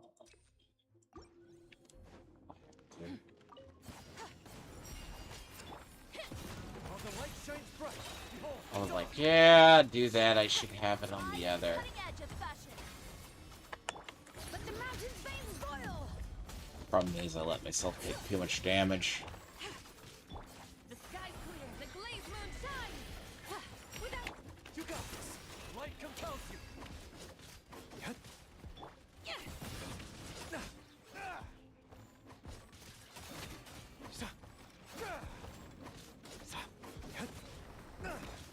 It makes better sense to have that one on the front end. Be gone, shadow of darkness. Because I have a suspicion that it's going to be... Lend me a. Delicate as silk. Letting brave names echo. Divine light, shield them.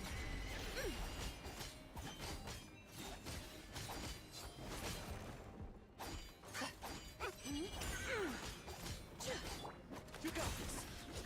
Behold the dawn.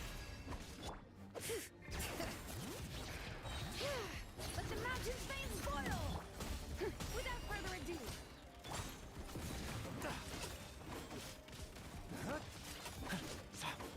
Here's...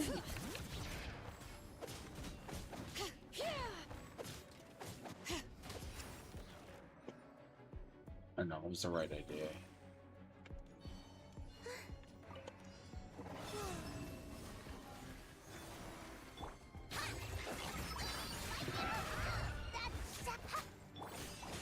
With one heart, we pray. One thing that concerns me about this, and that is that build-up.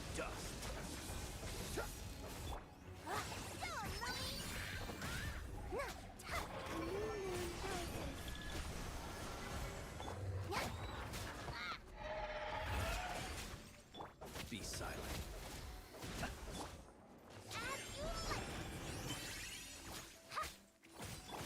You poor lost lamb.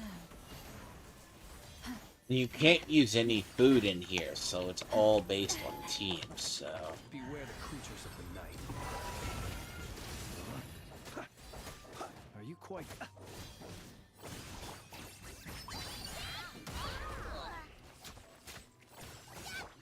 Forest, protect us. Surge. Observe. Be silent. Steady.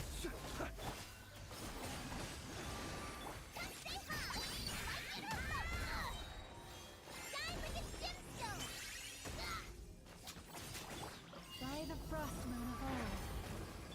A moonlit night for all. You poor. Night falls.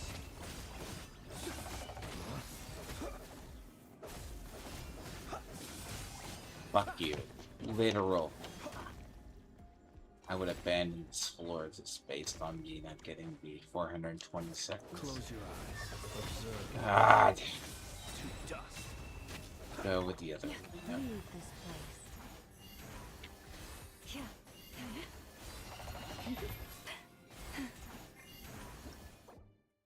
Yeah, I deemed that a failure.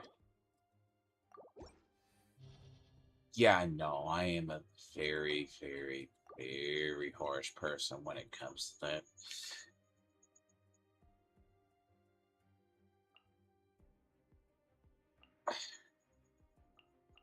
See, my thing is, this is how you tell the difference in players. Like, anything less than 3 stars is a failure.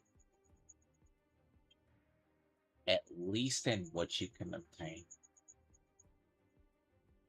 There's like no reason I should not be able to get 3 stars.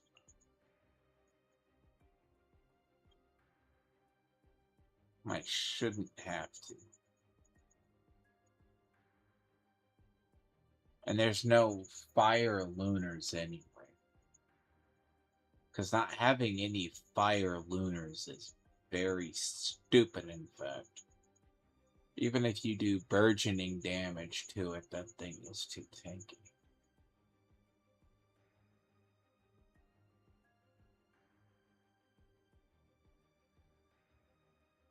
I wish I had 90s. But, you know why I don't have 90s? Because I existed at low levels. I've never needed them.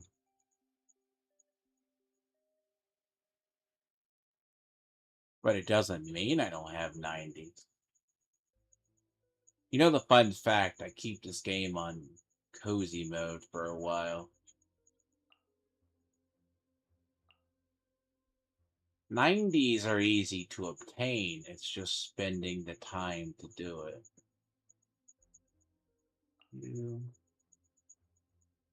You. Look, the idea is you only need 90s if you do deep spirals. I don't care about deep spiral. Long story short about it.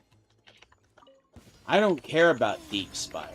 I'll care about deep spiral when I'm caught up. When I have basically Close your eyes. Be silent. I'm only trying. Look. Genshin is cozy to me. You guys bitch about 90s. I want to see you clear. I want to see the best Genshin players clear HI3 in 2 minutes. I want to see them apply the same logic to ZZZ. That ain't gonna happen. They don't imply the same logic to... This in-game difficulty is not on the scale of HSR, HI3, or it. Genshin, if you just push everything to 90, Pretty normal, right? it's a different power scale. You're adjusting not to the meta, you're adjusting to the crappy version that they imply. It's the best way I can put it. I don't consider this a serious in-game. That's why with Genshin I never push it. I don't care about Spiral.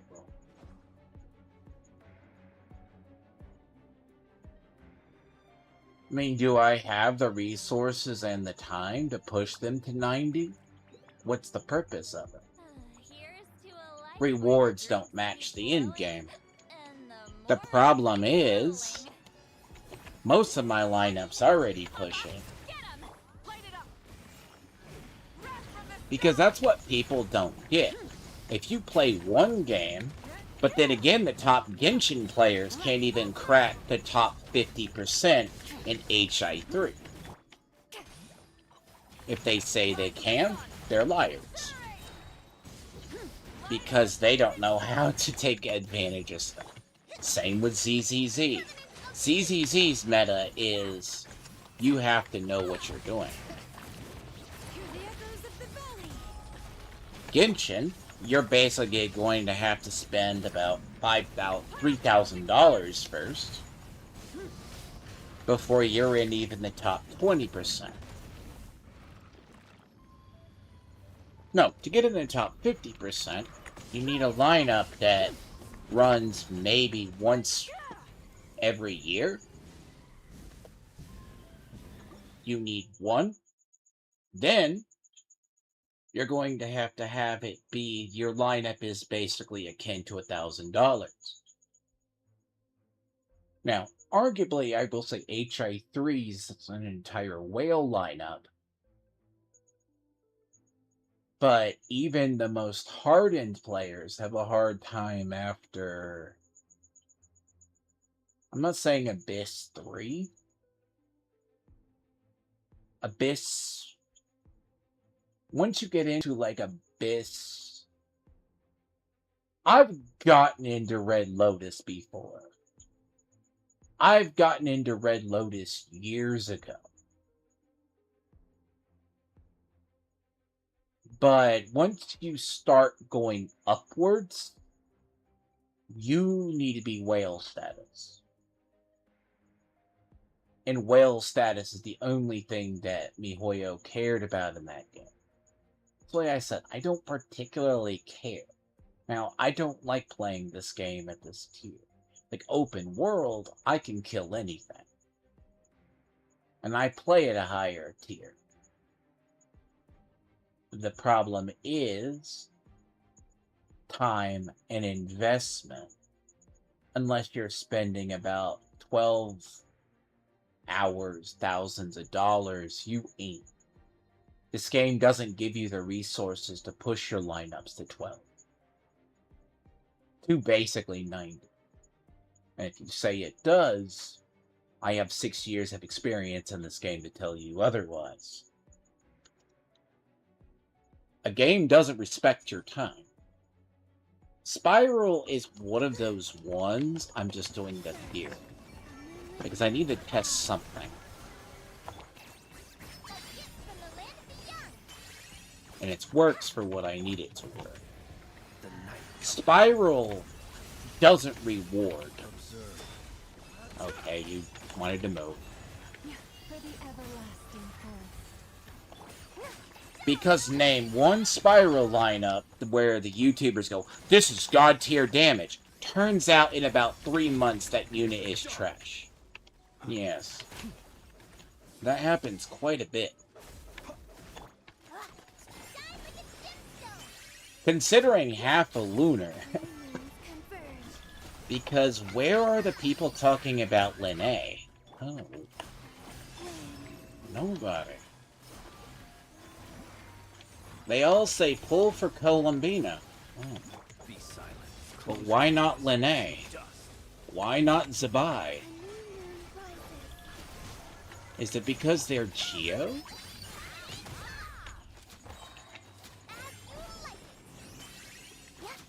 Think about it.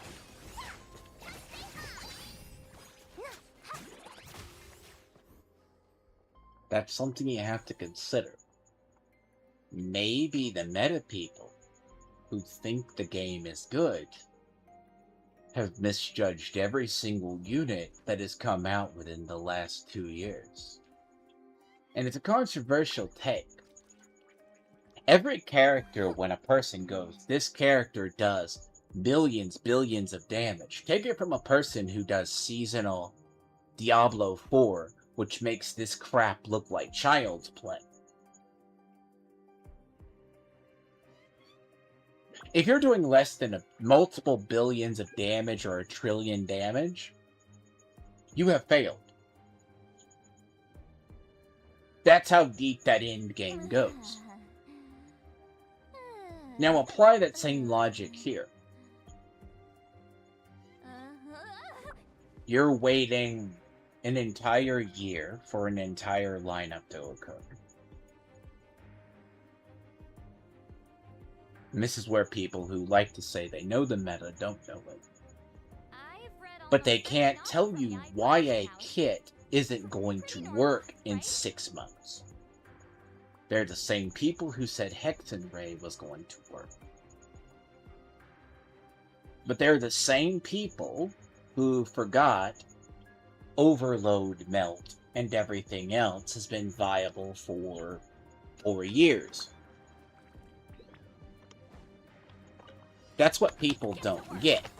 Most people can think data, right? It took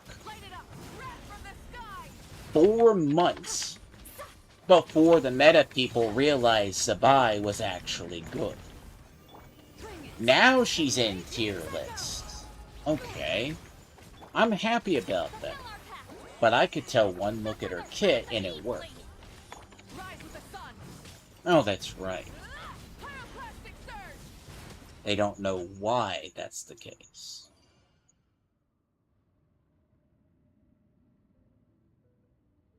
See, there's the problem. This end game is very, very, very bad. I want people who think the end game here makes sense. And I can go pull up HSR, I'll go pull up HI3, and I want them to do top 10 every week. In high tiers, they won't crack top 50 in their pod. And I mean that with all due respect. This comes from a person who's played that for, what, we're going on 8, 9, somewhere around 10 years?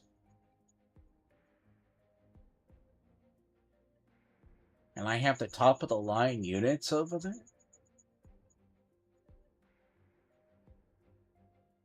What gets me is, how did everyone miss Linnae? No one talks about it. They all want the Columbina rerun for the 10th time in a row. Yet they don't want Zabai. They don't want Linnae.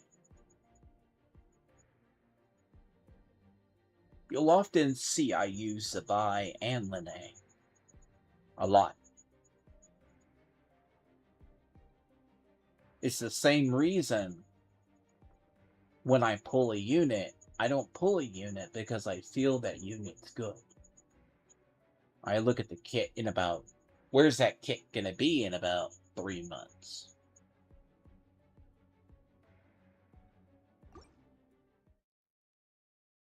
Where is it gonna be in a year? That's the problem.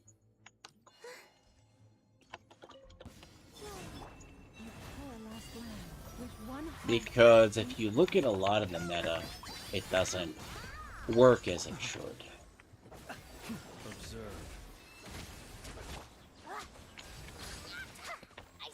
Ooh. That's gonna be bad.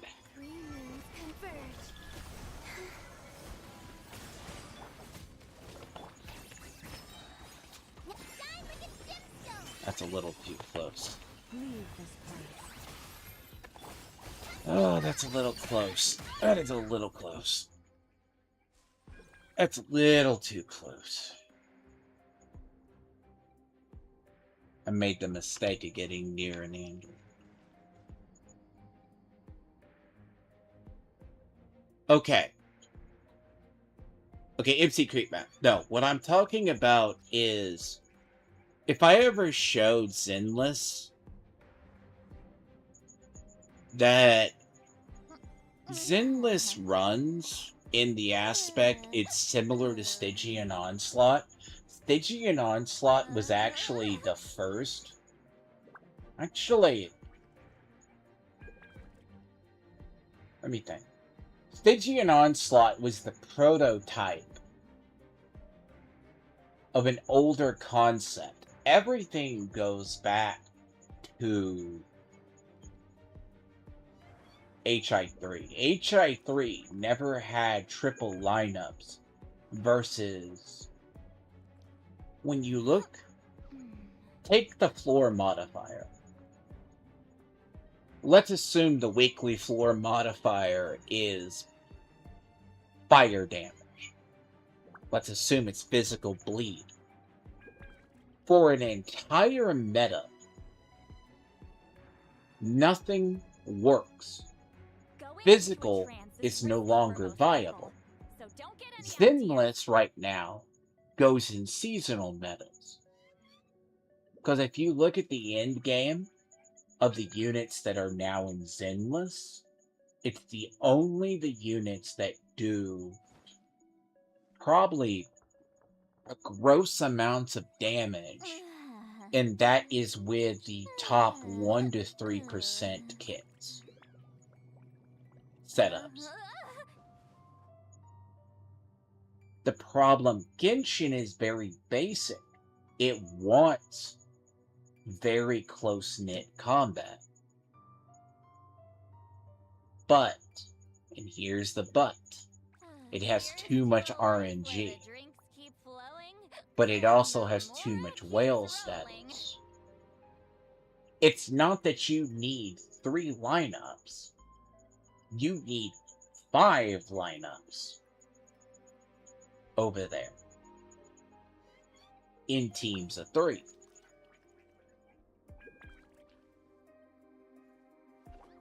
The same was true for HI3. You need the top of the line units for the reasons and the releases. It's like here. This lineup. This lineup hasn't been messed with in how long?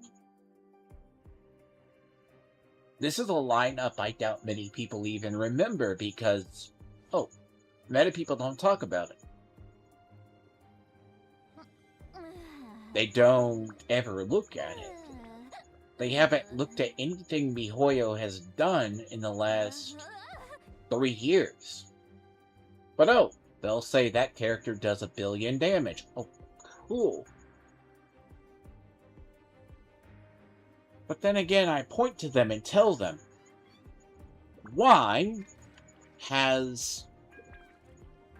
If Mofuika was the worst pulled Archon, why is she meta? Oh, where has Fiorina been for 2 years? No one has seen Fiorina. This is why... See, this is arguably made for the Frost Moon Scions, by the way, but this is where she shines. This is what I was trying to get through earlier.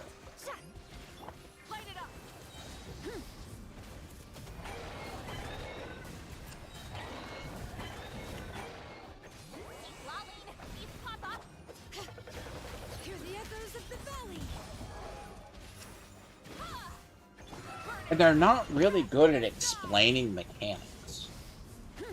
Like, this boss is a pain in the ass to fight. And when I mean this, that mechanic with the shield is probably bad. It makes sense in the open world, but it doesn't make sense when you need it for this. It's a filter enemy. Because, they're immune to fire. Gotta remember that.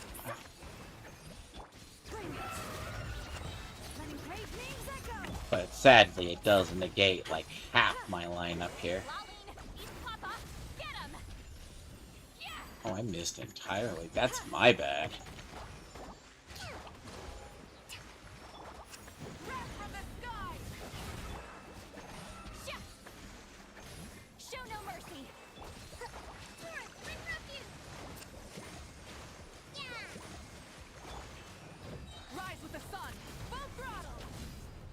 Oh, that is.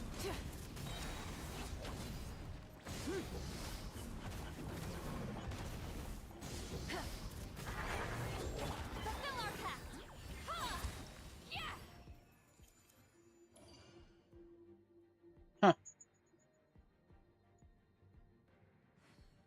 See, that would never fly in other games. See, that's the thing. That would never fly in their other games. They leave too much to an invul shield. See, this is why I don't like Stygian. I don't like how they do their end game. Because nothing should have immunity. It should have resistance. Okay, how I describe this is the best way as possible. If you ever see how ZZZ's endgame works, it's similar to HI3's of old. Something is resistant to fire, it's not entirely immune. It's just resistant. It means it takes maybe 5 extra hits, maybe something. But also the way they have those enemies is what screws it up.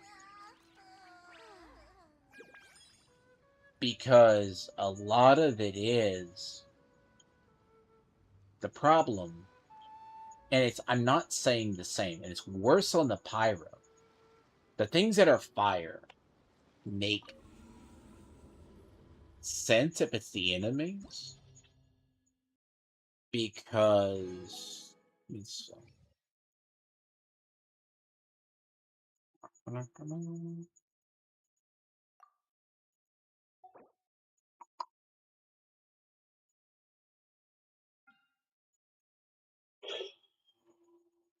tangled vine.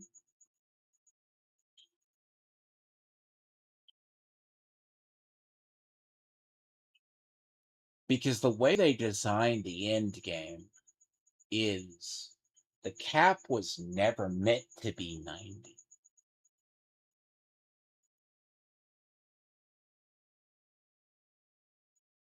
So the cap was never meant to be 90 at all. See, the reason why ZZZ's scaling does not go past 60 is because I don't think they know what they're doing. Because ZZZ's scaling is HI3 scale. Every character maxes at 60. At that point, you're just blasting multipliers. See, it's like here. They're implying people are going to be 90. Not for the cost of living, but for the damage and the DPS. That just means these things have extra damage.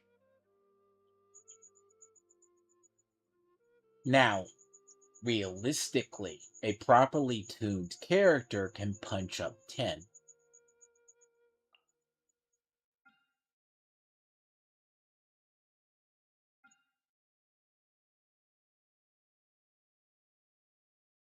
Hmm.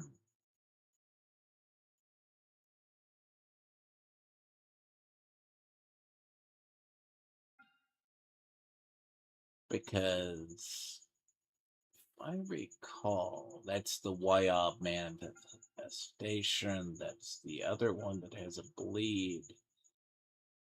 That's the Tangle. So that's the first part. That's the second half. So you stick on the first. Dendro is weak to. I want to test something. Tell us the power of the lineups if I need to. Because the way it works now with ZZZ, they do. It's only been within the last. It's because of the success of Stygian Onslaught, the popularity of it. Someone put that over there, but their version of it is an absolute nightmare.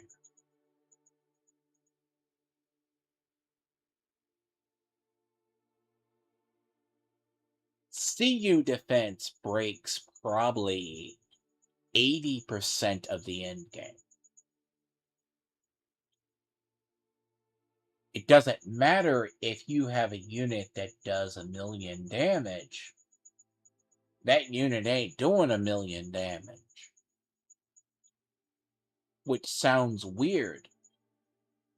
Because they're scaled to about 85 or 90. Yeah, that's why I say. Yeah, Dendro's weak to fire. That's what I mean, yeah. The problem is, and I say with this lineup, that's why I have to remember which one I had to quit clear of.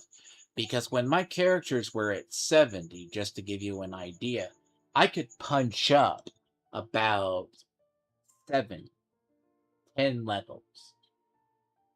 So I made the mistake of advancing my world to higher. The problem with half of when you scale up, it's the enemy types. It's not that Dendro is weak to fire, it's figuring it out to clear it. Because assume that's the first, and then that's the second. Tangled Vines, if I am correct. If I remember. By the way, these are just all around bastards. So, no offense, I don't like fighting them. These are annoying. If you stick that, the problem, I'll actually be honest, a lot of the problem with land cruisers, look, enemy design is changed a lot in the last 3 years. You ever wonder, by the way, if you know meta, why has Nahida fallen off horribly? Same with Laumia. Laumia's not in all lineups. Because if you're doing stuff for Lunar, I'm like, let's stick this here. I'm thinking. See, the problem is if that enemy has the shield that I think it has.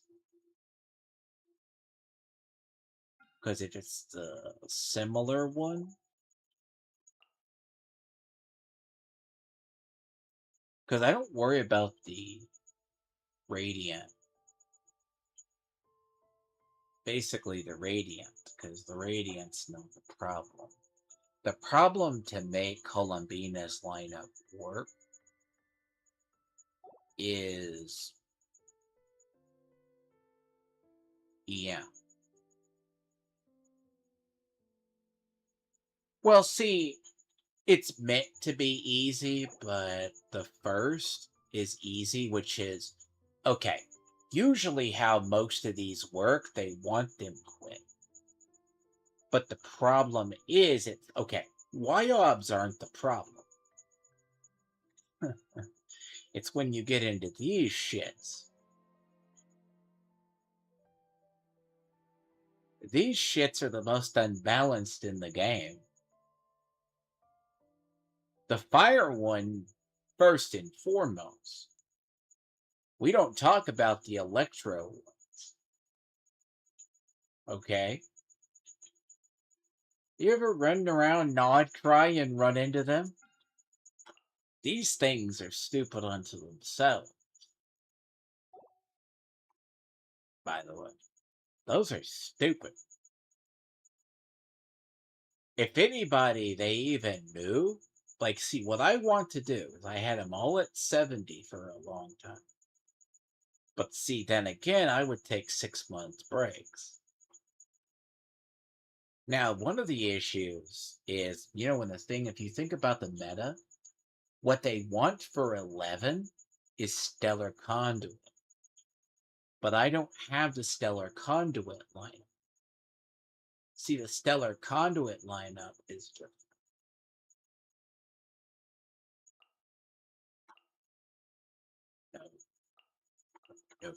Nope. See, some enemies in Nod Cry are extremely weak, and then some are really strong. The elites that run around the world are like running into, I would rough akin to running around when you first run around Natlon to find the hidden bosses.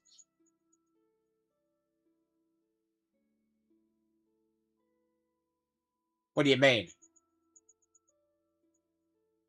Oh, do you mean the Frost Moon Scion bullshit? Yes. They're stupider than bosses. They are worse than bosses. I should introduce you. You should go on back years ago and when the Fatui first, the Frost Fatui first showed up. Christ on a stick, those things were nightmares. Don't get me started on the fairy. Okay, the fun fact, and this is where I hate about the lore changes, and I've run this past you. If she's supposed to be hunting Fae, and they forget about the Fae hunt, which I know they will.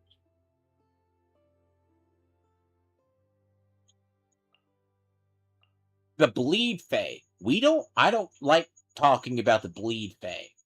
The Bleed Fae can go find a horrible. They need to balance out those goddamn Bleed Fae. When I mean that, the Bleed Fae are the worst. Bleed effects in this game are the worst. There's something about that. The bleed effects, and I do not know why, the bleed effects actually make it worse.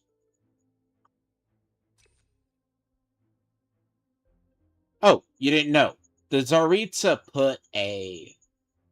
So in the lore, this is why I'm going through 6.3. I despise Nod Cry for the destruction to the lore. Take apart what they did to the Frost Moon Scions. They forgot that the Tsaritsa... Oh, you don't know who the Tsaritsa is, do you? Tsaritsa's the head of Nod Cry, basically the Frost... She's the one that's been driving the Fatui. She was supposed to be hunting the Fae to extinction.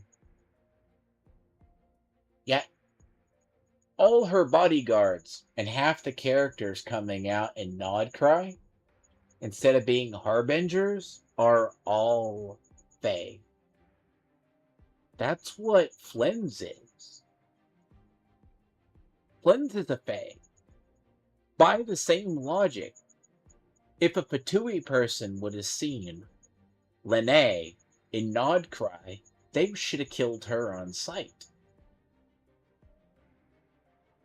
Think of it as the Vision Hunt Decree, but for Fae. But suddenly she had a change of heart and refuses to kill them now. Fancy that. But technically, she's probably a royal Fae herself, or now the mother of all Conrians. I'll do this blow starter. See, this is the weird one.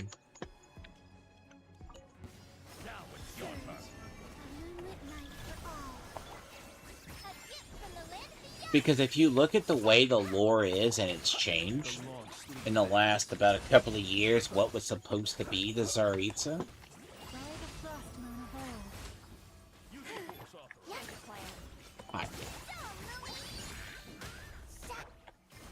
The Tsaritsa, they've switched up what they were going to do with Stensaya about 3 times.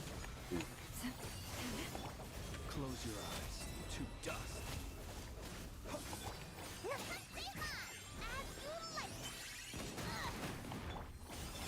I love how characters can be pushed.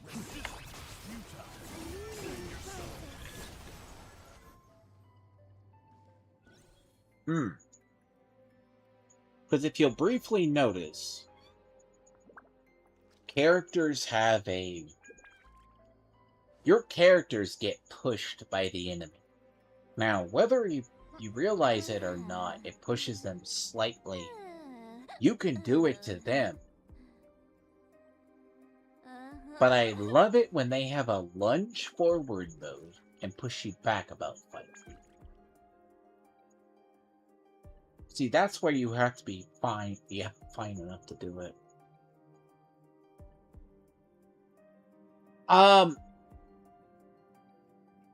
Look, I'll be honest. The Tsaritsa lore, if you see what the current one is... See, by the way, I use a lot of EM charge. EM. So, the interesting part, and this is my complaint about lunar units. Lunar units are about... The reason why Zabai and Lene don't fit normal lunar units is they're defense-based. That's why, because Chiori doesn't... Chiori is one of those that makes sense as a defense buffer, because she's a hybrid character. Now, the thing about a lot of characters is they don't put defense onto EM teams. They're nothing but a bunch of spam buff. There's several ways you can play it. Because you can always tell where people come from in games. See, I switch a lot. Here's a...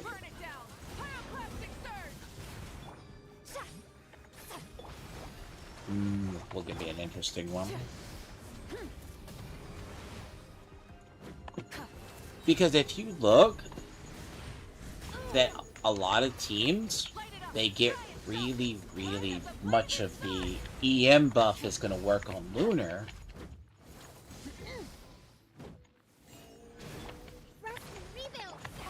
Really? No, I don't. See, the one thing, though, you have to remember with this lineup in particular, and I sometimes remember it and I don't remember it, is you have to maximize use. So, Night Soul use is how this team gets majority of its damage. I remember to do it, and I don't remember to do it. Oh yeah, no, you're good. Nah, you're fine. I get what it is. Oh yeah. No, she's a Fae. You see, the funny part about Fae, the Tsaritsa, I mean, go back and look at her lore. Her lore is... Really? Okay, this is what I hate about enemies. This is what I just... ZZ does this crap, too, by the way. Just worse. But they have where if something's on fire or bleeds, it wouldn't be living.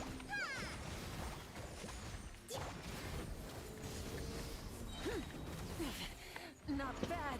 This is a definition of living on 1 HP and you're unable to finish it off. Because this is the only game I've ever seen where where a unit can have an invul shield and still be living.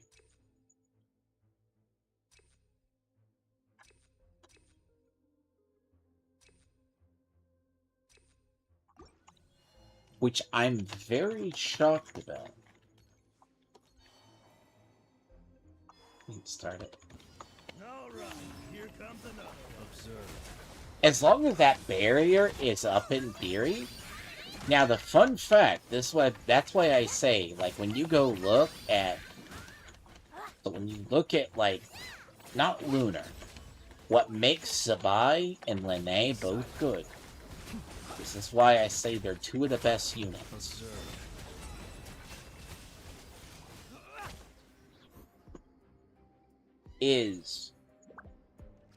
It was introduced into HSR. HSR with Euphorias. True damage. Get to work. Light it up.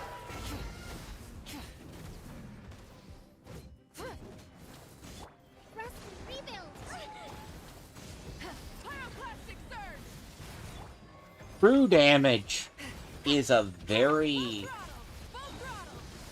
MiHoYo only has it on 2 units. Show no mercy. You two. Time to end them. Now, the thing about that's what...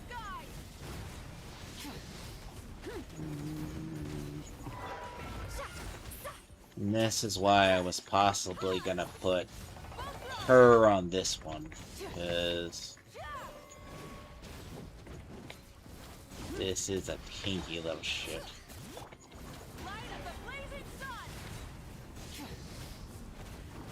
Oh, I'll get into that.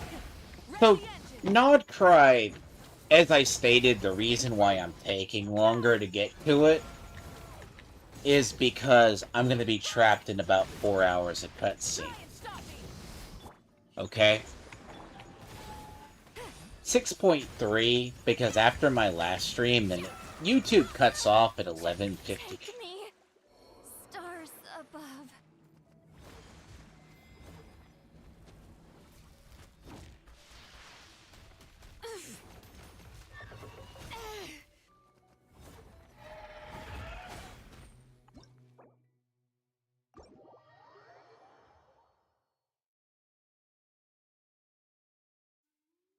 I love losing a character to Switch.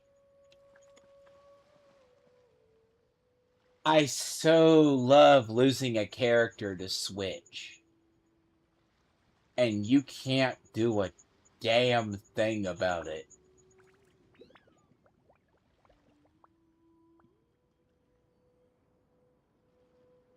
Your character has no invulns when switched.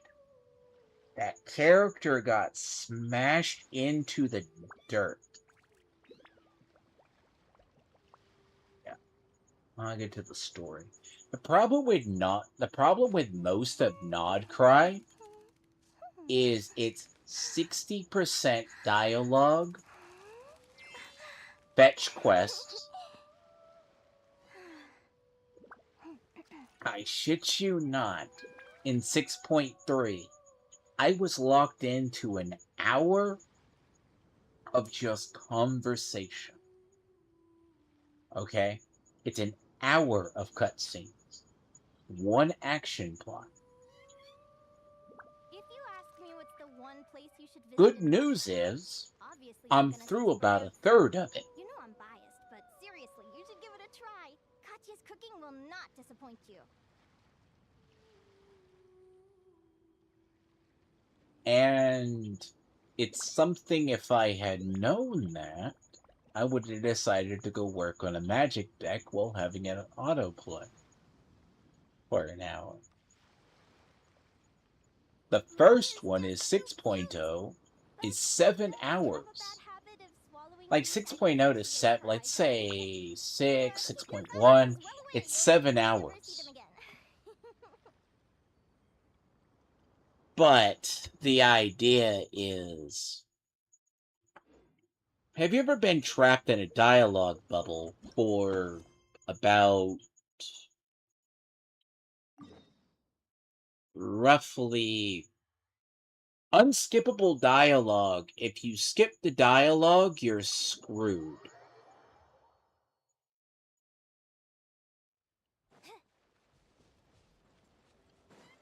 Oh, I understand.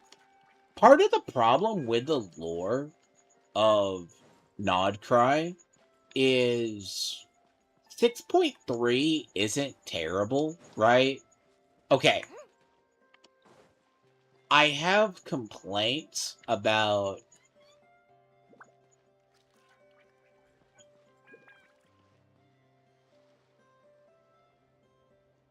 I make it a habit to kill those things on sight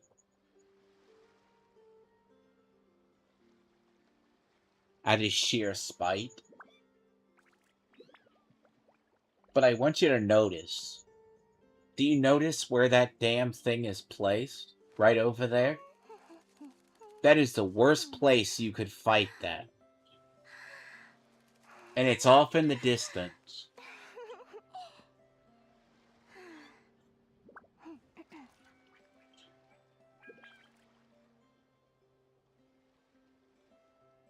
It's ice, sitting on an island, off in the middle of nowhere.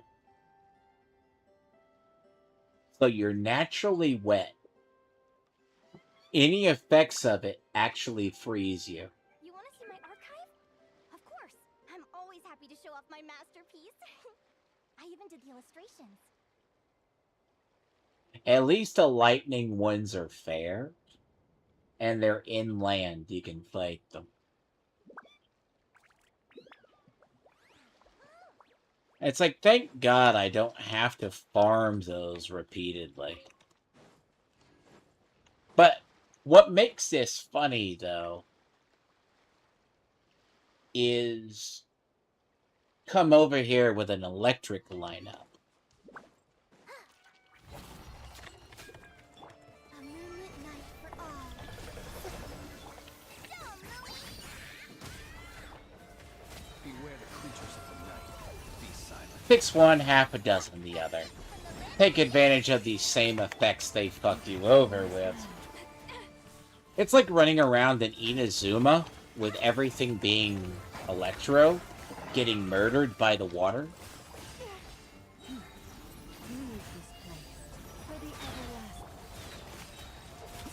Fear the dark.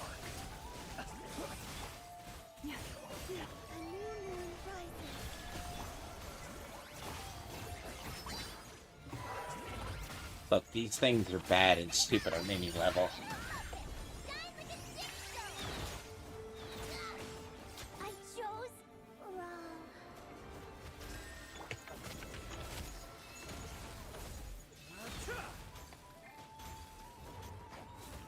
And when it goes bad, it goes bad.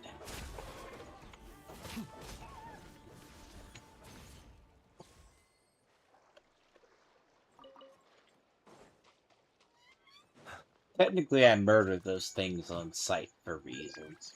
That's out of sheer spite.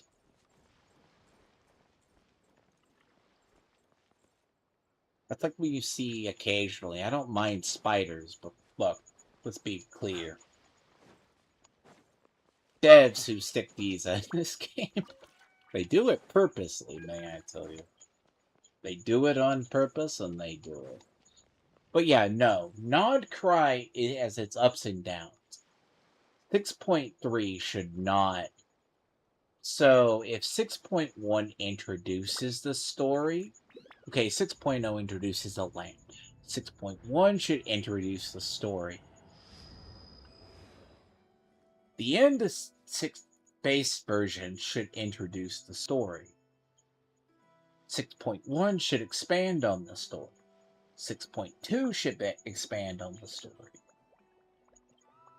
Further, 6.3. Let us have a modicum of patience. So let's assume that every arc in Genshin ends at a 4 or a 5. The wanton cruelty of the few is not worth our So you ire. got about 3 months before the final arc plays out. Every narrative ends at a 5 traditionally. Every narrative. That was the standard for MiHoYo. So you get about 5 months before the finale. People ought not to ZZZs suffer ended ghosts. 8. They are merely talking shadows. Okay, every other game is now ending in 8 for years. But the main quest wraps up about 4 or 5. So the problem when you get into Nod Cry, this way I don't like it, it ranks up there with Simaru, is it drags out. It would make sense if you were going the entire year with a multi-layer threat without destroying the lore of the Frost Moons. The lore around Nod Cry is good. The idea of the Frost Moon, explaining a little bit of that, they do bastardize the original lore of the Frost Moons. But they also forget Nibelung. They forget that Nibelung was a threat. How did the Frost Moon Scions know the Moon Marrows? Think about this. But they don't know of Nibelung. They know about Descenders, but they don't know about the War of the First Descender.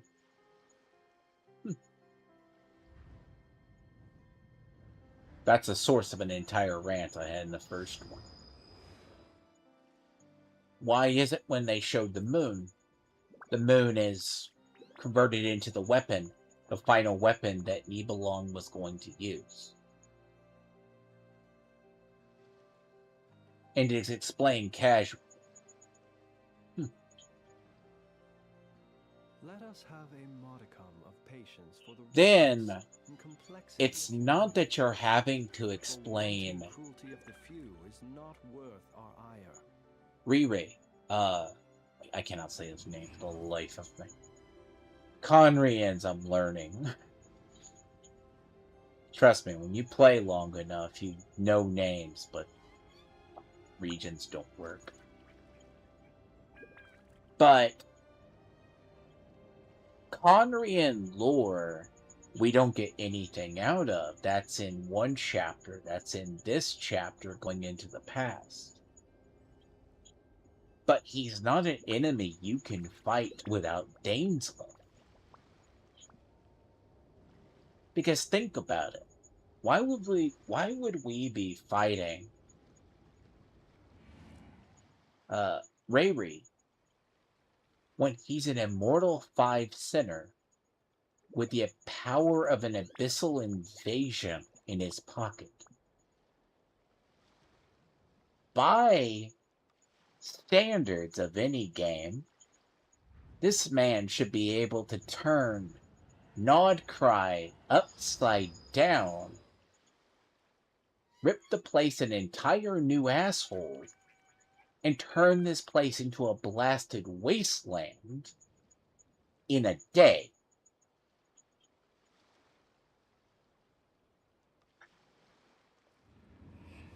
That's at 1/10 of his power. And it takes every MacGuffin the universe can throw at him to beat him.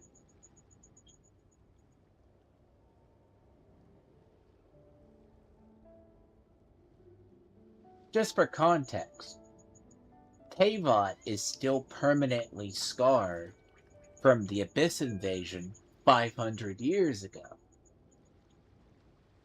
But Riri can just exist in Nodcry for about a day or two, not send enemies to go. He goes up to the facility, bitch slaps all the Fatui up there.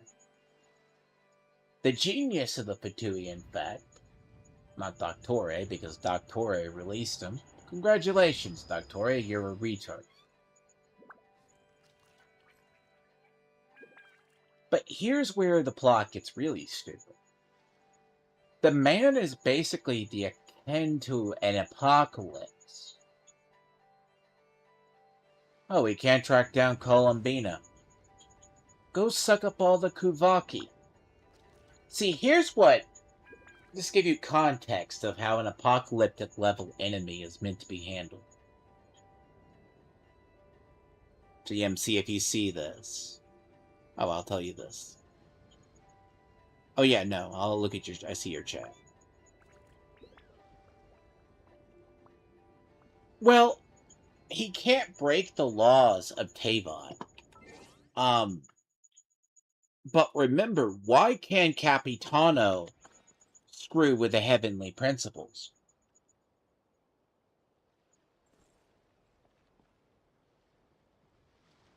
Think about that one.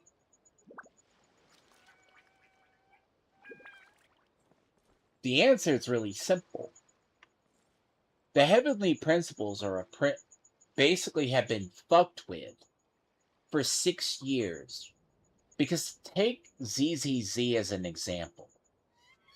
We finally got Ramiel Dan, right? We're going to get Lady Sunbringer. You can go look through that. I play through that, at least that's my current, like I'm always current on it. Ramiel Dan's a first-generation Void Hunter. She knew Lady Sunbringer. This is why I say that game follows HI3 more than anything else. But something happened. They all have power that's far beyond them. She plays to the akin of it. But she knows more about the creator and Lady Sunbringer's lore. But both characters were hinted at pre-launch. Now, the fact you have to actually explain them, you're either going to nerf them or you're going to have a good, valuable story. That's why I'm in the 50-50 camp. They're going to bomb Lady Sunbringer story. Because I called it that he has no agency. The 3 Sunbringers we see are something else. Tavot, we have known for the longest time, is a simulation. The heavenly principles, which the game forgets exist, by all rights, should have struck down the Tsaritsa by now. But for some creative reason, they refuse. they've done it before. Heavenly principles haven't been active for 500 years. Now, that's a good context to what's going to happen in Snezhnaya. The Snezhnaya is all over the place. The reason why, basically, in the trailer, is the very presence of Renova is meant to cause death to anyone but a descender. But when they punished Conria, People ought not be so frightened of ghosts. they made them They are immortal. merely talking shadows. Two Hiding outcomes in came out of the atmosphere destruction of with pencil Conria. fingers. Hilly-Krolls and the Abyss Order. Now, in the Ultra class is the Descender, not the they're on par with Descenders. Rhine-Daughter, Sertologe, I butchered that name. Rayri. There used to be 7. You have Dainsliff. You have a couple of others. But when you talk to the main 5 centers of Conria, they are gods. They don't need Descender powers to break the land. He can fuck with the ley lines by himself. Every other MiHoYo game, just to give an idea, and MC, if you're curious, go look up, not Will of the Haresher, go look up one of the really early ones on how powerful an apocalyptic monster is. I have to remember what it's called. Let me find you the quest for it is. Everyone knows a final lesson. Final lesson everyone knows of. Actually, let me see if I can find it. It's actually it's actually really one of the lessons when you want to write an impossible enemy.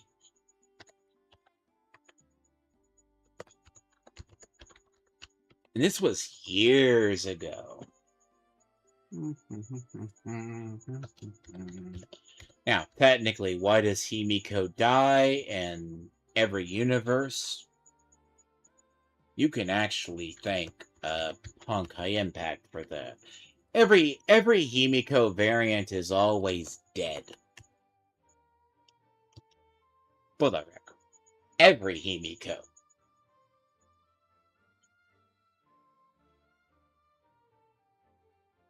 HI3, we were not like, oof. You talk about animations that I gotta find it.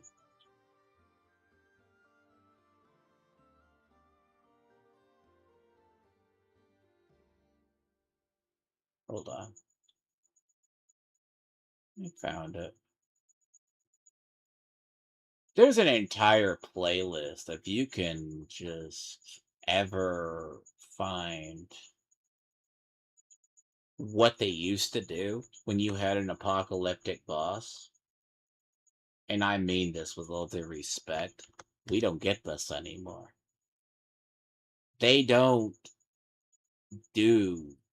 We're talking, this had an anime budget back in the day. Hold on, let me make sure it works. I have to do this when you're in OBS.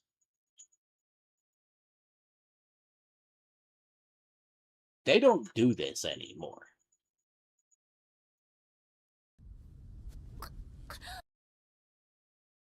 You introduce a villain. So, quick rundown. HI3 is a world built upon, people don't know it. It's called built on Neon Genesis Evangelion. The world was going to end at the 15th angel. Got it? What is the Haresher finality? 5. 15. Will of the Honka gets redone. Every time a Haresher appears in the world, destruction happens. In the prior era, just to give you people an idea, when the Haresher of Flame appeared,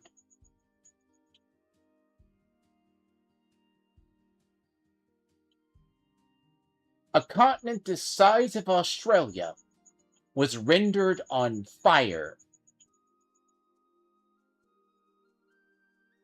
nearly ripped asunder, and burned in a massive wildfire.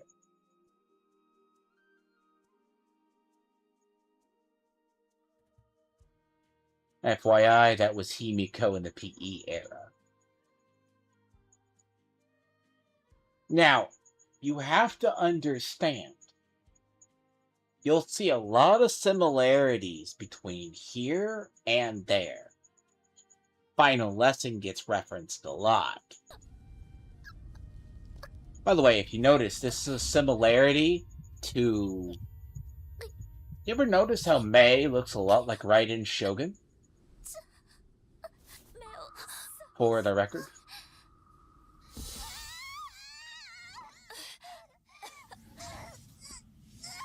You'll notice a lot of these characters are very similar to current every game. See, this is unironically how you do evil.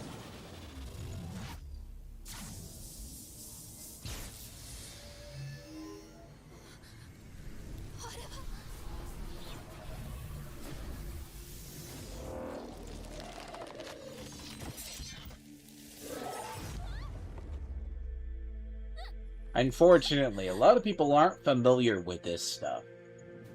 Those of us who know, know.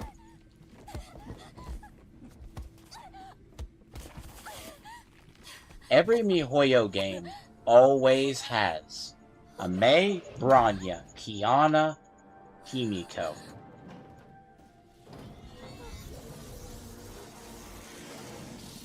You will always see this. This is what they should have done with Riri.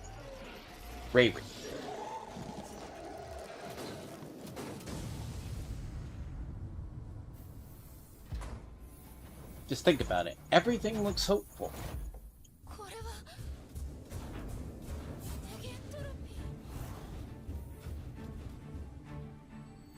Brief concept. Haresher of the Void. Prior to the actual story, because this is Grant, by the way, he's talking about how you do villains and my thoughts. A lot of when I think I want an apocalypse, I want an apocalypse like this. People die. Hareshers appearing. If gods appear in the world, there should be a price. It's kind of like stages of one. You got to bear in mind, her in her previous her in her incarnation appeared in Russia, killed top tier Valkyries. This is it for reasons. Killed them.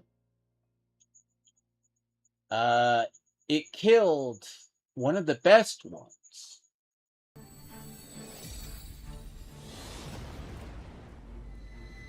You can find this playlist. I recommend it for people.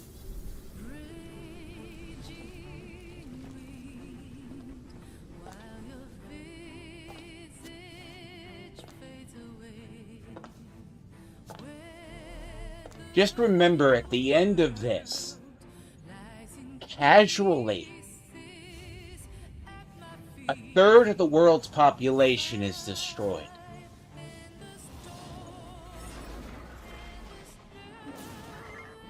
In her rampage.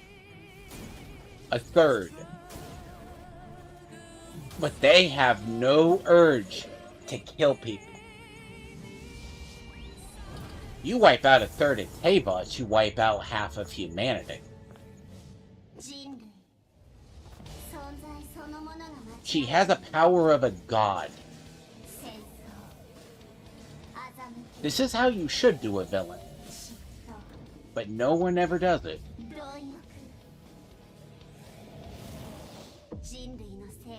Because think about it. Riri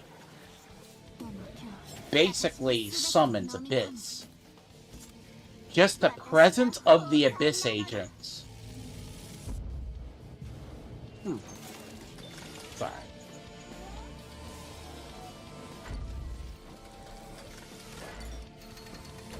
I think if you think 2000 die, when you think of a third of the world being wiped out post this,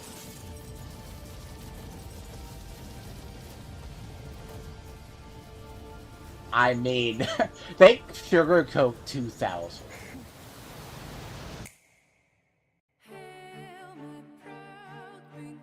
By the way, Haresher of the Void is not even the worst Haresher.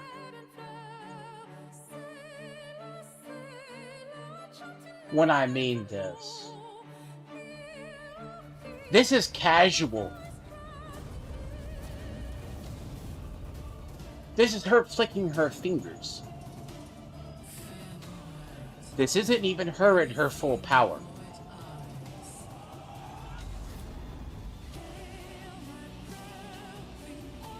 At the end of it, she summons basically all these to go attack the world. Not just one country. It's implied in the lore, a third of the world is dead. That is scarred for the rest of the game. And it still exists in this world. I shit you not. Oh yeah, by the way, final lesson. Look, I still tear up to this day about. Brief history of this. They write a character, you love them, and then they die. The interesting part is a lot of stuff you'll hear reference to this one is Night Vermilion. I'll play this for the record. It is. You'll hear a lot of it. Because people who are in Genshin kinda know of it. Because you're going to see it. Where the themes of Himiko's always play out. Every Himiko dies. Every Himiko is bound to die. If it's a Himiko, they're bound to death.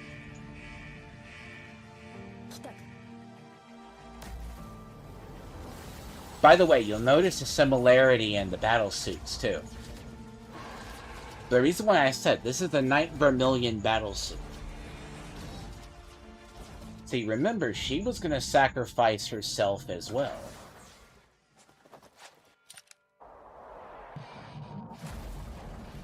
Because you'll notice very similar poses.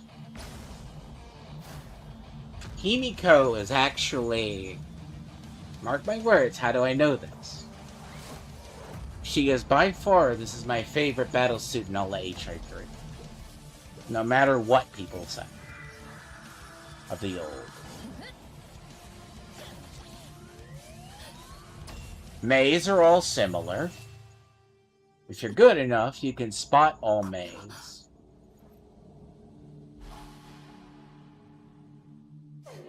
By the way, this is still a Haresher of the Void.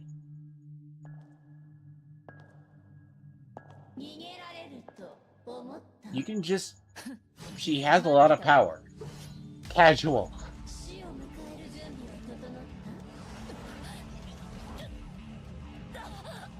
Yes.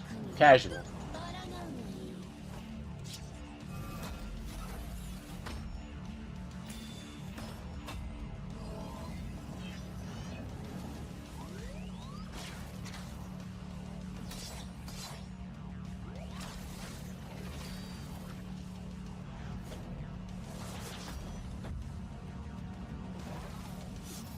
Now, a lot of these animations get touched upon.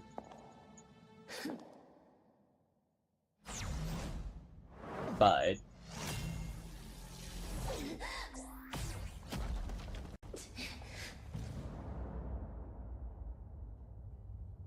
see, Rule of the universe is Himiko will always be Himiko.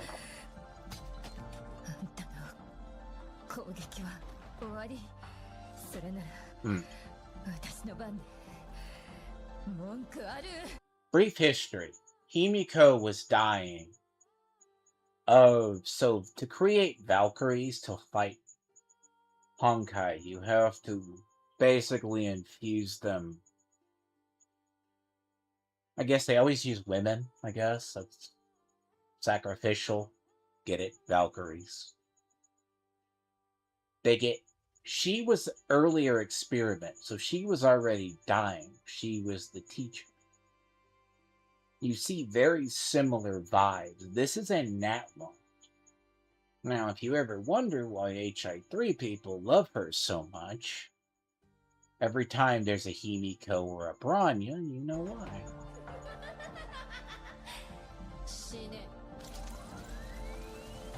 Every single time. And it's very similar to how Movika's story. That's why I like Natlan's story. Natlan's story actually plays out really well. Except Himiko lives. Which is the only redeeming, which is a good part because we thought she was going to die.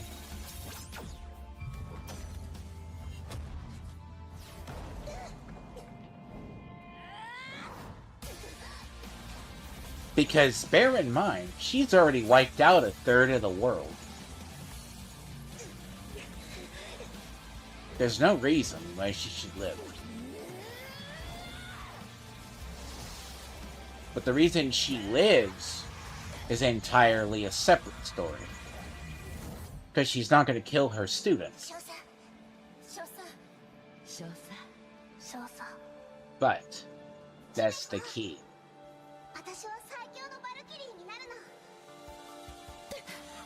Again, everything goes back to HI3. And I swear people do not know this. You learn very quickly. Because think of everything Movika does.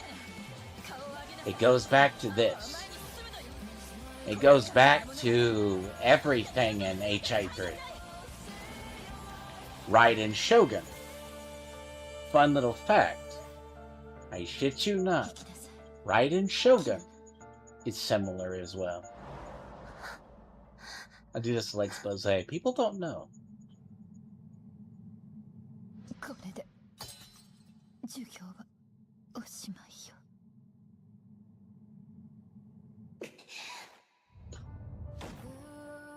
God, that gets me to this day.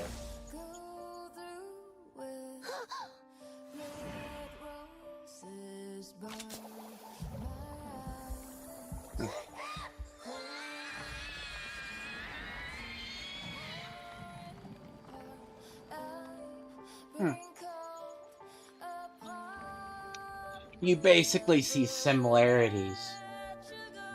Think of the enemy that's fought in Natlan. Very similar.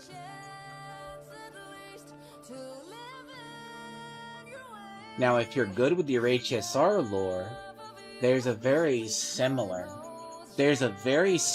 lore. Technically, this is the reason why we hoped that... See, there's another really good one. I don't remember which one it was. By the way, pink elves are in every game. Same with Kevin Kalisis. By the way, Kevins are in every game. For the record, there's a Kevin Kalisa in every game.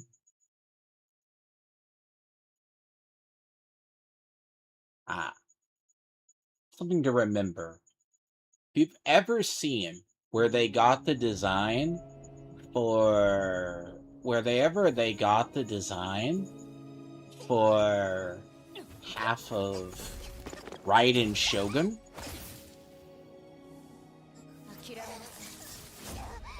Every time you see a Mei battlesuit, it's a variation. every character MiHoYo does always goes back to a battle suit in this game. The question is, which one? HSR, the one from the PE era, goes back to this battle suit. Which is... God, I can't think of it off the top of my head right now. By the way, this was after Kiana had disappeared for 3 years. She had disappeared for about a year, roughly. Year and a half. After that incident. And every time you see either the sword or the other one, when she transforms,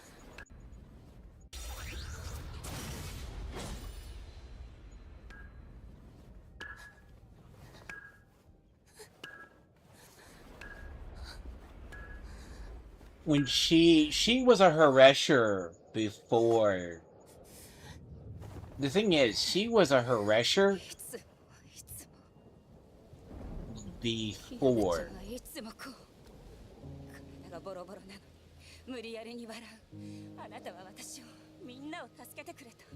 But a lot of this is, if you ever play through the story, you know.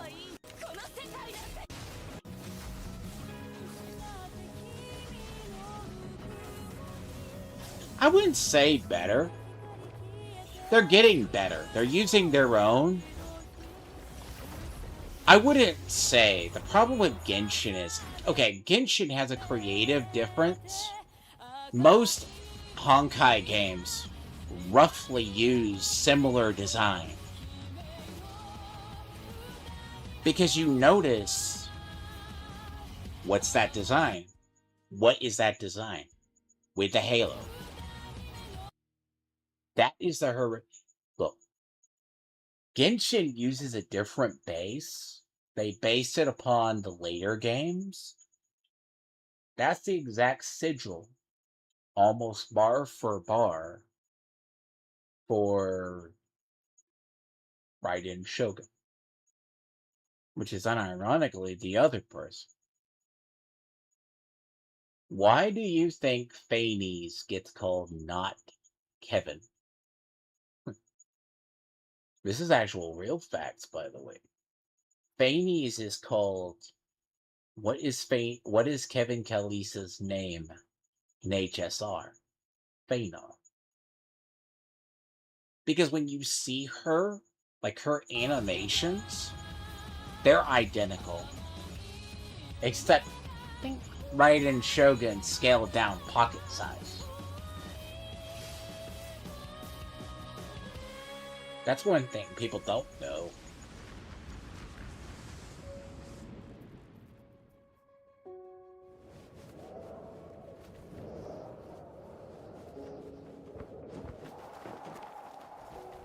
Because if you see the suit, and you see it, yes, she fights on stilts. Now, you want to know what's one of the biggest speculations ever in Genshin? Let's assume Phanes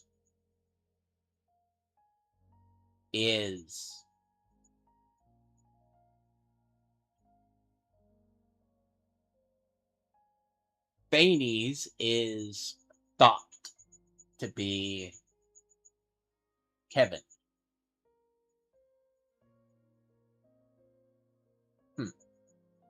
The thing is, Kevin serves as a final goal.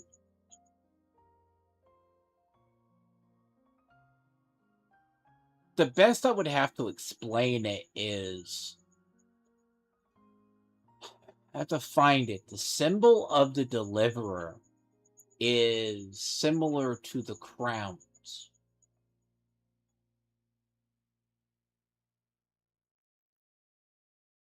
I'll have to find it, because...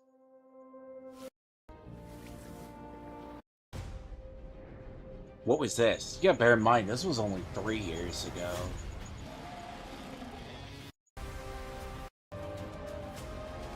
Because Phanes was...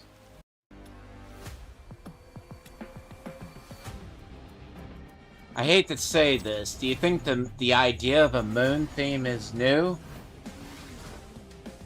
No. The idea of the moon, a game with the moon, this was the first one.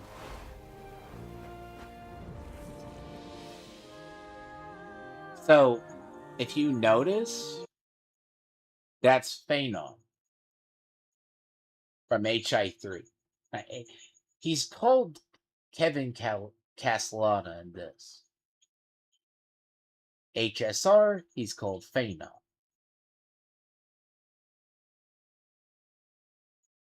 And if you know in the lore in the game, the symbol of the Deliverer is identical to the crowns used to basically imprison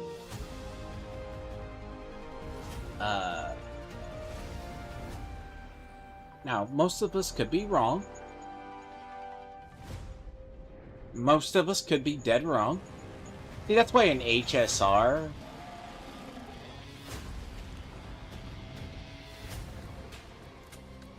See, this was like by the end of the story, half the Earth had been destroyed at this point. See, this is why when you see HSR, him as Phanon, that's what he looked like. Phanon is a weird one. Oops.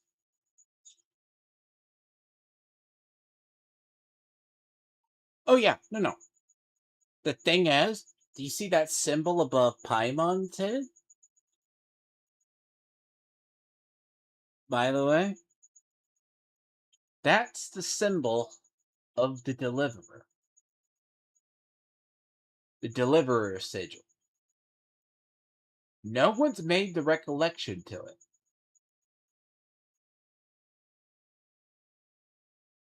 Do you know what's funny about the fight with Doctori? The reason I want to get to it?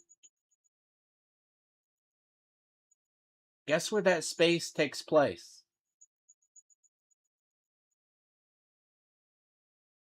If you've done it, you know. The place is called the Sea Quantum.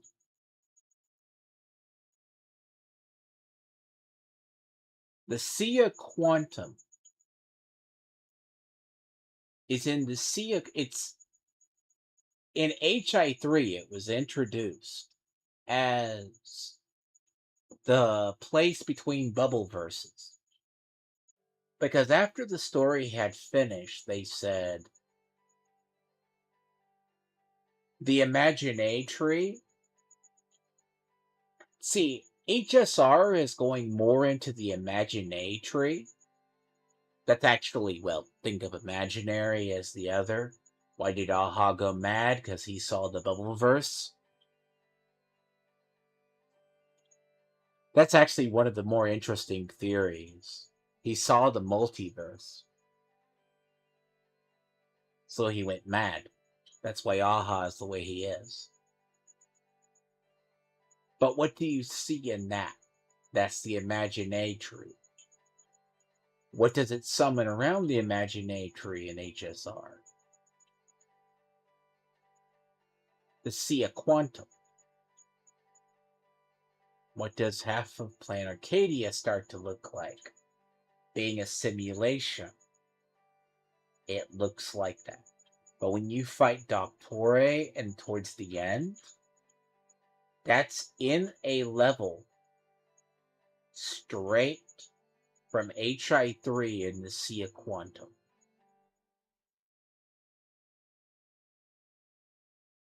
Weird how that works. And I don't think that's a weird design flaw. It's a weird design choice. Because technically the Sea Quantum is only known to HI3 players. It's the same as the Imaginary in the universe. the Imaginatory. So if you think of the titular universe center as HI3, why do you have Earman's soul? What is Earman's soul? Earman's soul's a version of the Imaginatory, just under a different element.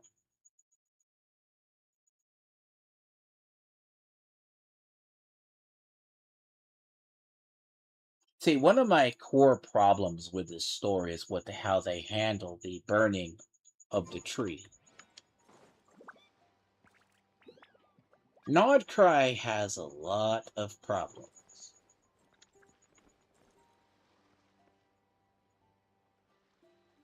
Wow, I need to remember the timestamp.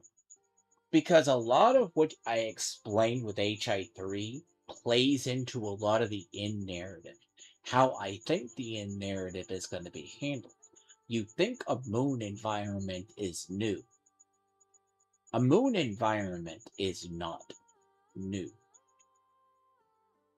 That was originally in an in-game area of HI3.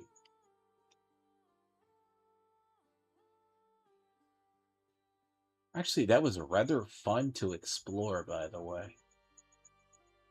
That's really hard to believe. We're going on like 4 years. See, HI3's crescendo.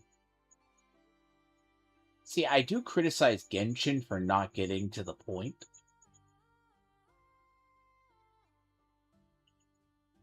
HI3 reached its crescendo at about year 5, year 6.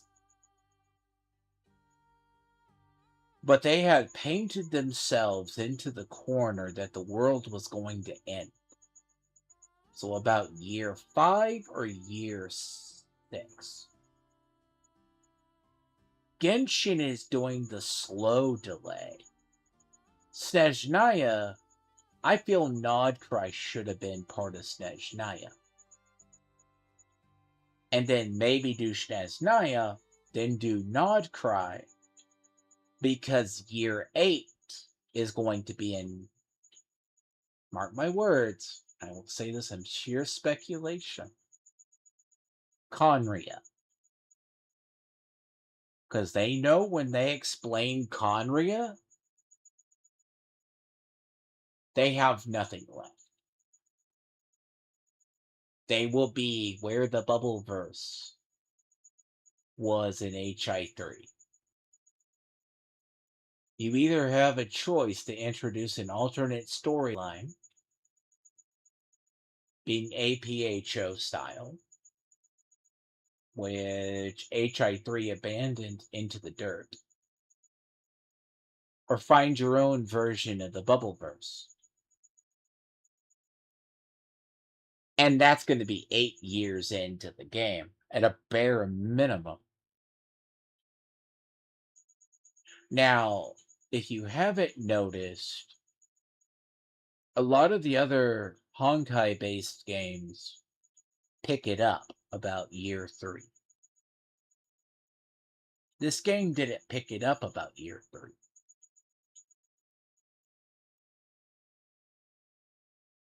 We went from 2, we went to about 2.5, which was the Chasm. They slowed it down. Chasm is lore that I recommend people look up. Chasm lore is key to Conria, but it's also key to the Abyss invasion. And no one has talked about it in a while, and you can't replay it once you have done it. And it is so far ago, no one remembers it. But in a nutshell, you learn more about Dainslef's past than you are learning within the last 2 years. The burning of the Irminsoul tree has been known as far back as, I want to say, about 3.8?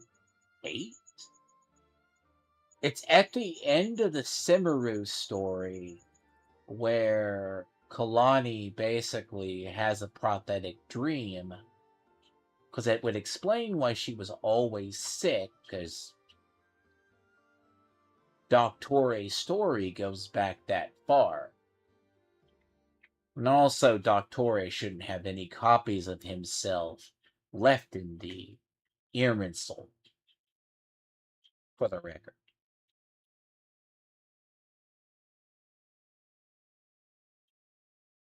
Call it an evil scheme, for plot must move. Therefore, we need it.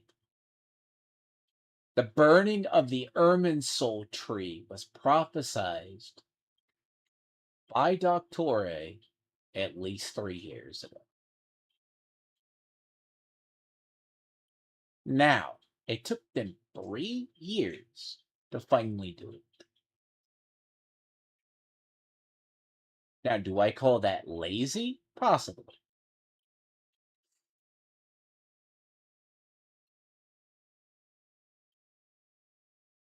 And the thing afterwards with the lore, guess what would have happened according to the original lore if you fucked with the Irminsul tree? If you think destroying a gnosis would risk the heavenly principle striking you down,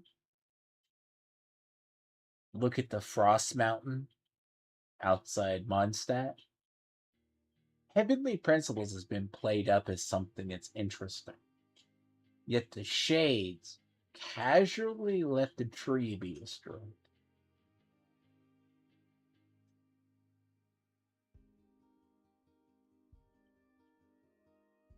Ponder that one a second. And it's not because the tree is inside Nahida.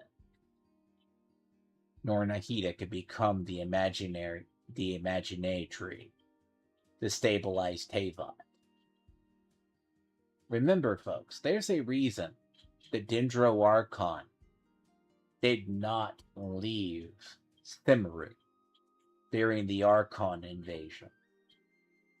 I mean, the Abyss invasion 500 years ago.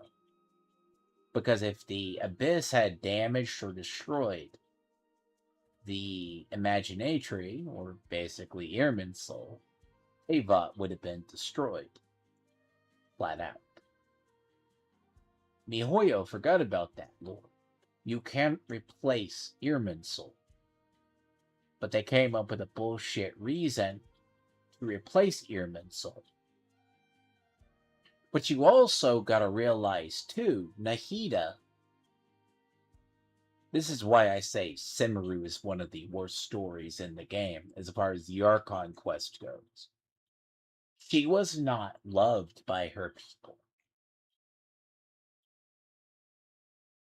For a while, she was the weakest Archon.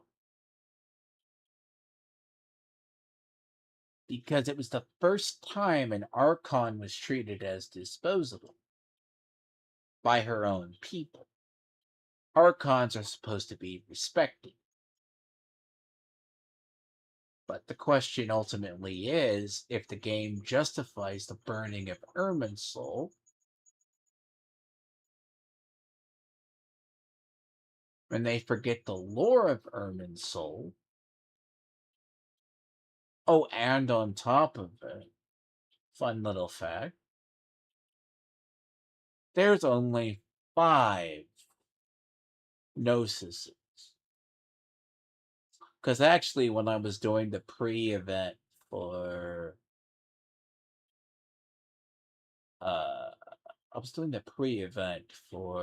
Sesnaya, I had to look up what happened to the Pyrognosis. It vanishes after the burning of Irminsul. No one knows where it is. So there's only 5 Gnosis. So there goes a lot of the other speculation about the Tsaritsa's plan. I mean, technically, if you need at least 6 Gnosises to stick it to the heavenly principles, go ahead. And assume the other theory, she's trying to revive the third descender, or the fourth descender, her child, by the way. That is going to be very glossed over. Now, the only saving grace in Nod Cry is the fact about the lore on the moon.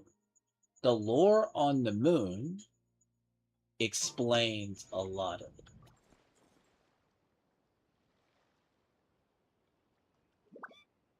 Because a lot of this is going to be dealing with the problem now with Genshin is they have to get their in-game narrative started. You've set the stage for it. If not, Natlon introduced Renova. This one talks about the Shades.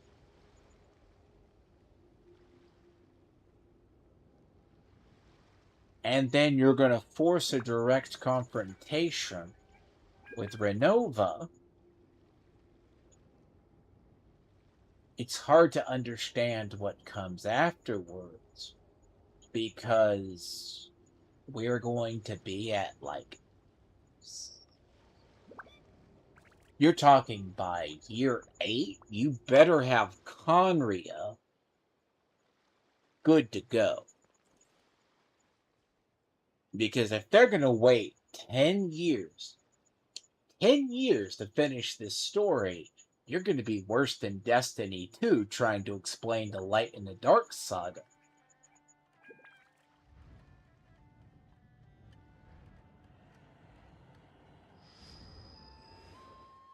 I mean, no one has the attention span for that. And then by the time players have to play all through 1.0 to, let's say, 8.0, just for the record, if every chapter is 6 hours minimum, let's just assume that 6 hours. Because, yeah, the original themes aren't here. Because a lot of what they're establishing is... Because remember, at the end of Natlon, they hinted that Doctore was in Nodcry.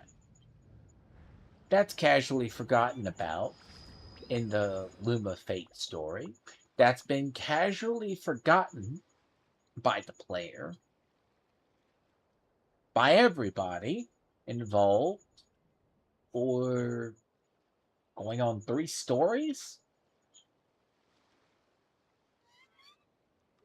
Only for Marionette Sandrone to hint at it as story structure? That's one of the criticisms I have of 6.0 to 6.3. You're not presenting the main threat. 6.3 should be presenting the threat. Because you only have 2 editions, 2 versions, I should say chapters. Let's say it be charitable. 2 to introduce. It's like X-Men 97. You have 9 episodes to explain the story. Why do you have 3 or 4 filler episodes? Doesn't make sense. And marked at the beginning up to this chapter, to this point where I'm at, has been an hour plus of cutscenes and dialogue. Talking shadows, chattering away endlessly about their past affairs. Okay? No interactions. 1 stealth sequence. But I didn't want to stop it because I wanted to be at the point past. And it doesn't end with secret operations.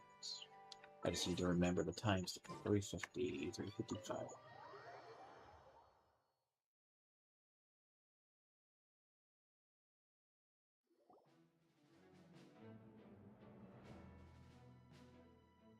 It's a relief to see you all made it back in one piece. Huh? Feels like there's quite a few people missing. Where's Flint's and the others? And what about Niffer? I returned ahead of them. Flint is helping Aino and Anefa to set up the decoys and buy us some time. As for Miss Neffer... Boss is still wrapping things up on her end. She sent us back to fill you all in on the top secret intel we've been gathering. I see. Then let's get right into it.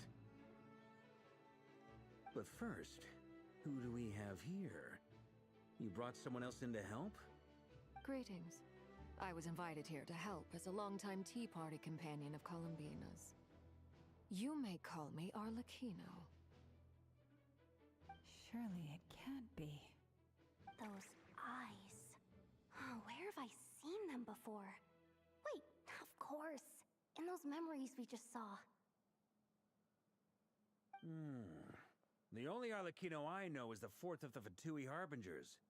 So either you share a pretty uncommon name, or you're more than just a Tea Party buddy. You are well informed, Grandmaster. A man from Mondstadt living all the way out here in Nodcry, and yet the people and affairs of Snezhnaya seem to hold a special place in your heart. Oh, the feeling's mutual. Sounds like you know all about who I am, too. A Fatui Harbinger. The atmosphere in here just got really tense. Guess we can't just start trusting Fatui Harbingers, even at a time like this. I must admit, though... Yes, you I'm a can, little because curious. plot says so. Seeing as the moon goddess no longer belongs to the Fatui, what makes you so willing to put your neck on the line here? Nor does Nodcry belong to Mondstadt, Mr. Varka. Yet still, you're fighting for it all the same. Things don't always have to have a tangible payoff. Sometimes, stopping things from spiraling out of control is a higher priority than chasing the spoils of victory. Of course, I can't say there's nothing in it for me at all. But that's between Columbina and myself. Why do you need Arlecchino? Worst kept secret in the game. Not only is she a Conrian, she's part of the Crimson Moon dynasty. Now it's weirdly speculated for a while that her powers extend from... Why is she young and young age? She killed the person and she replaced the person as the Harbinger. Now, the interesting part about her is she's part of... She can draw on one of the moons, which is the smallest moon.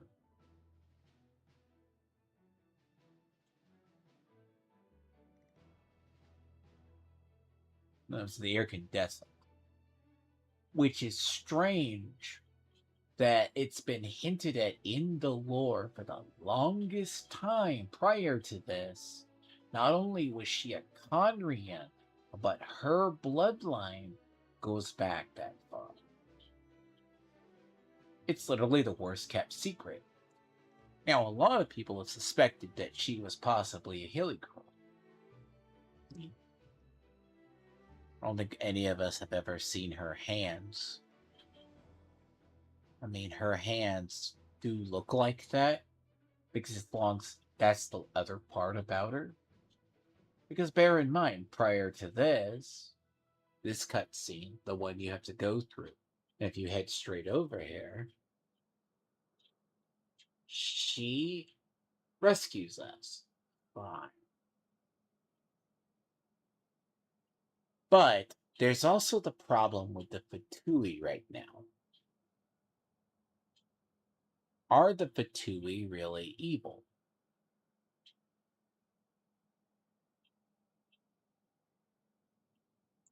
Why do you rehab the villain? Some people have an issue with that. Capitano's arguably tried to kill Movwika to take the Gnosis. But he has honor. Well, there's a weird sense. She tried to get the Gnosis, but then failed herself to get the Gnosis. But she got a version of the Gnosis. I guess the Gnosis transferred to New Villette. Which I don't know. See, that process was pretty screwed. So when a Archon dies, they transfer their essence. But he was able to manifest the authority, but still control Fontaine. That is also because he has the power of a dragon sovereign.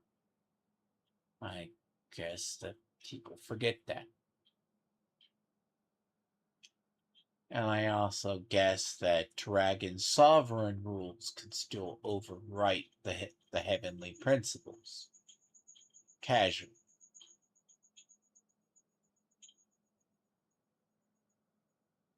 But a lot of this story hinges on having the three moon fragments as MacGuffins.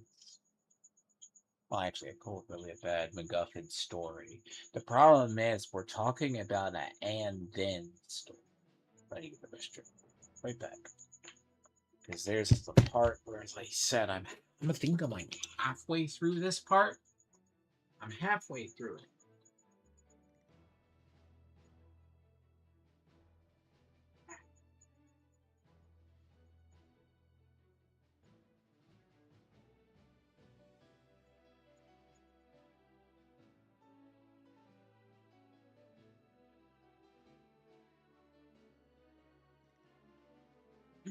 Monstrosities need to be fed, aka cats.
It's longer, but I'll get through this. I'm about halfway through the story.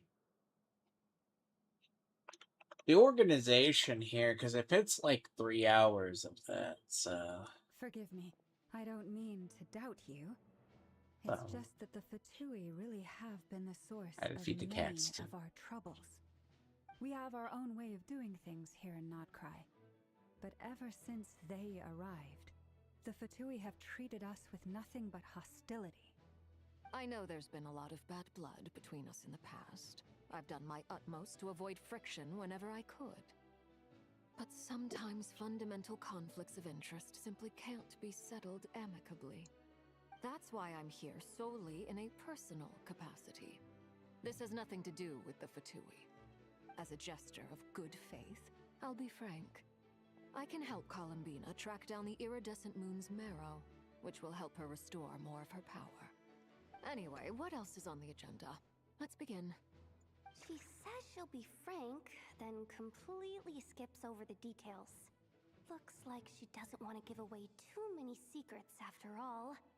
But she clearly wants to change the subject. It'd be awkward if I tried to bring it up again now. Guess we'll just have to go along with it. She's the fourth of the Fatui Harbingers after all. One look and you can tell she's not someone you'd want to mess with.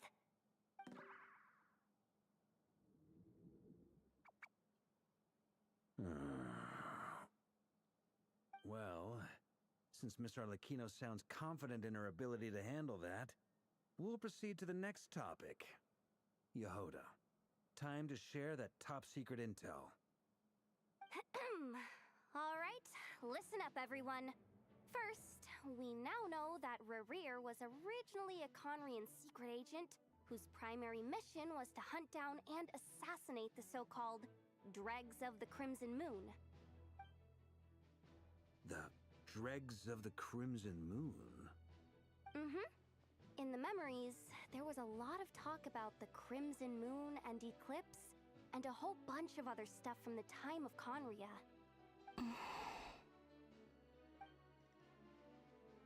To my knowledge, those were the names of two different Conrian dynasties.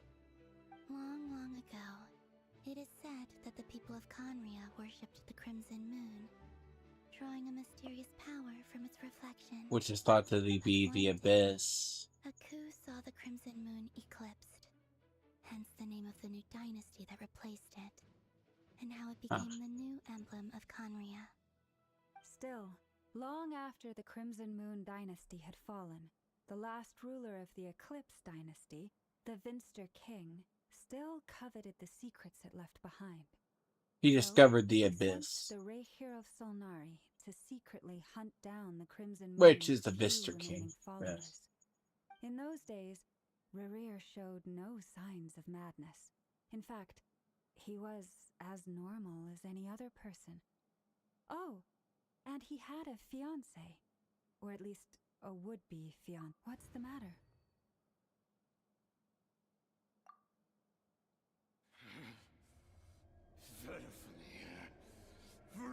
Daughter.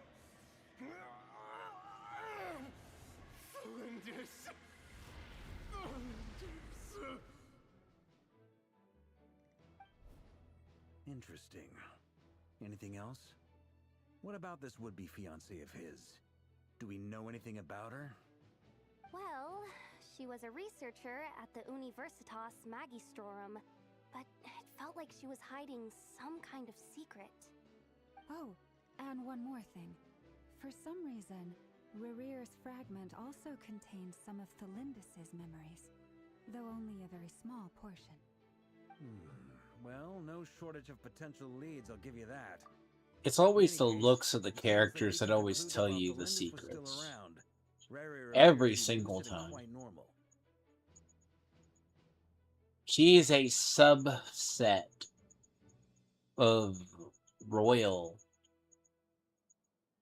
bloodline of the Crimson Moon dynasty. That's why her eyes are actually, they're not crescents. But they're not blacked out either, because there's a lower crash form that's separate. And cat or baby bell. Oh.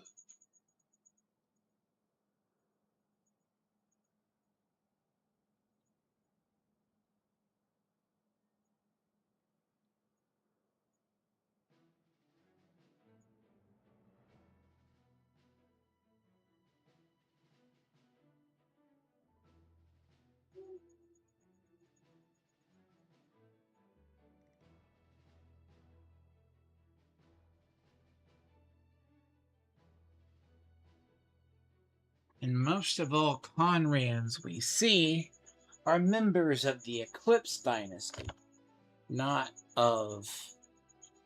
Most of the Crimson Moon dynasty, the ones that survived Conria, all became Hillycrones. I believe, and there's also the part where you don't see it. That's why Arlecchino is very different.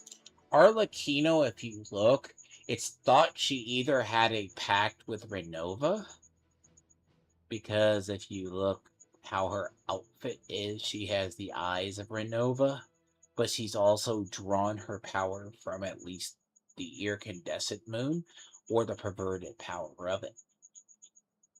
Which the Conrians subverted the power. Because there's also this thing called the Crimson Moon that's been in the lore for the longest time.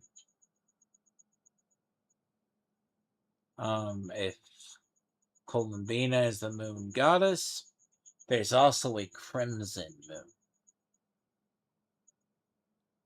But if her bloodline and her power extends from the Crimson Moon, which is possibly the iridescent moon, then that's separate. But what's strange is...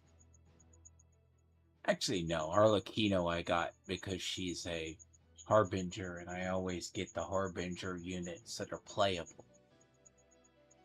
But it turns out she's good. Her weapon is shit. She's Bond of Life, so take it as you leave it. Bond of Life didn't age well. I mean, Seguin's on my pull list eventually, but that's between reruns of when nothing is present. It's kind of like I have units I like in HSR, but I want to wait until the main units I want are done. And currently I want Nihilux. So every unit that stands between that and the other doesn't get pulled. Unless it's very far off. Arlecchino's good to have, but I think Arlecchino fell off. It's hard to describe. She's good, but there's not a lot of pyro events. So she's good at what she does.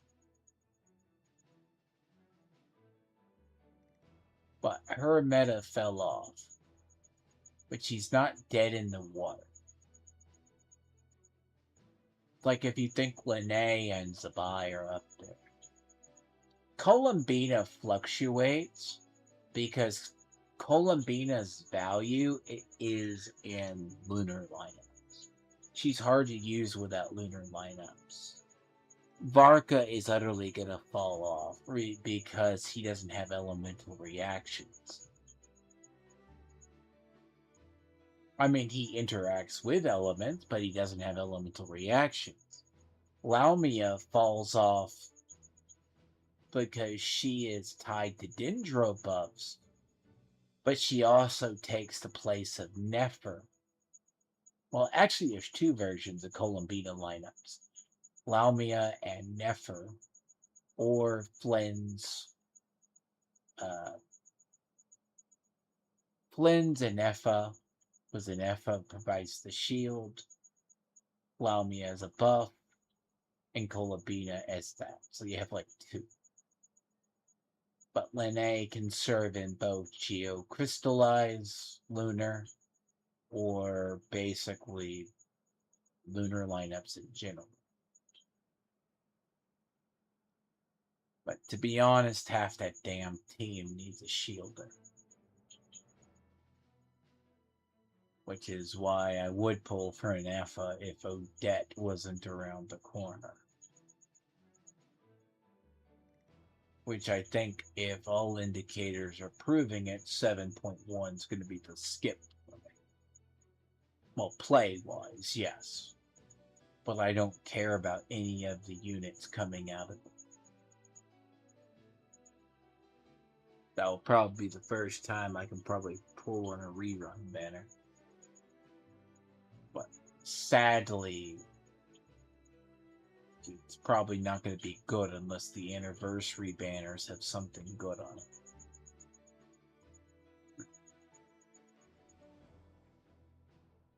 But the problem, as I've said with this story, is why would you be fighting Ruby? So it's the time of day. See, Rerear is very powerful, but it's like, oh, he's going to be lucid. The Lindis, it seems, must have been the one thing in this world that he couldn't let go of. Tell me, though, were these pure-blood Conorians we're talking about here? Why do you need to know that? Hold on. If she was a pure-blood Conrian... Oh yeah, just like how it was with the captain. If we could somehow find her, do you think there's any chance Reveal might regain some of his sanity? It's possible, but it would take a miracle. We can't pin all our hopes on that. That merchant who Nefer knows, Dori Sangama Bay. Maybe we could hire her to look into it. All right, then. Let's keep working in our separate teams. Traveler, Paimon, Kutar, and Miss Arlecchino will go look for the iridescent moon's marrow. As for the others... On the way over here, I noticed that the wild hunt monsters had grown even more frenzied in their search for Kutar. At this rate, the people living here will be in grave danger too. So I'm thinking of gathering together some of our followers to go wipe them out. I'll head back to the Curatorium and meet up with the boss. Feels good knowing we've all got something to be getting on with. And this chapter is all dialogue with occasionally combat. The Lightkeepers have likely begun their own operations too. If that is the case, someone will need to pass the news on to Flint's. I'll hold the fort for now, then discuss our next move with Flint's, Ino, and Anefa when they get back. Alright then. Well, And if the we clock's have to go ticking. north, If that's that's gonna everything, we'll suck be on our ass. way. We'd better get moving too. We'll try to buy you as much time as we can. Relax. Just do your thing. Now, I decided to call in some backup since things are getting so hairy. Our reinforcements should be here any minute now. Stay safe, everyone. Dismissed.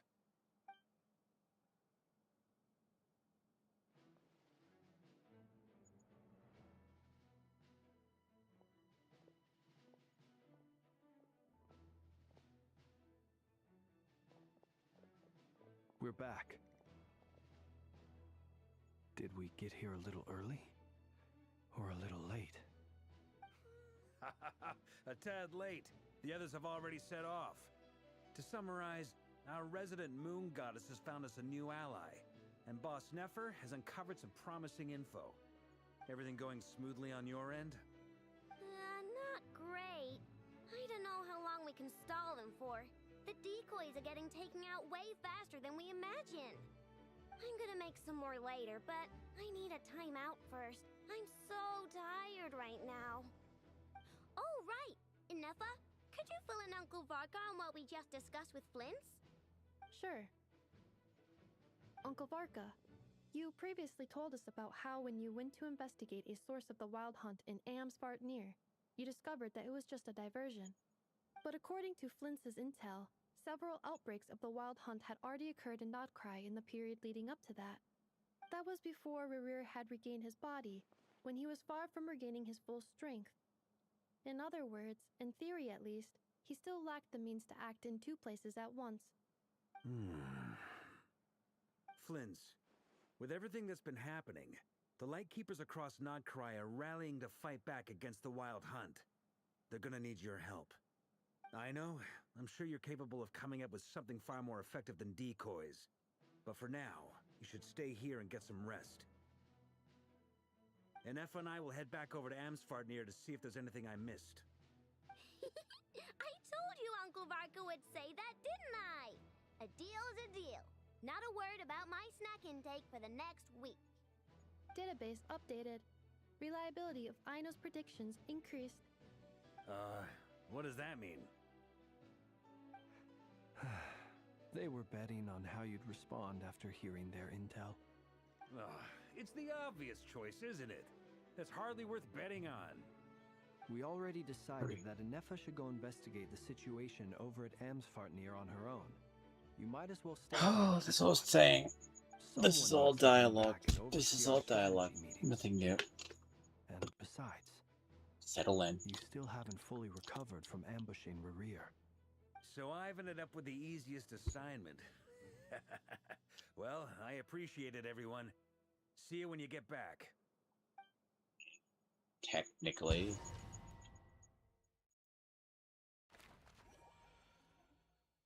You ever wonder what a movie looks like that's inside of the game?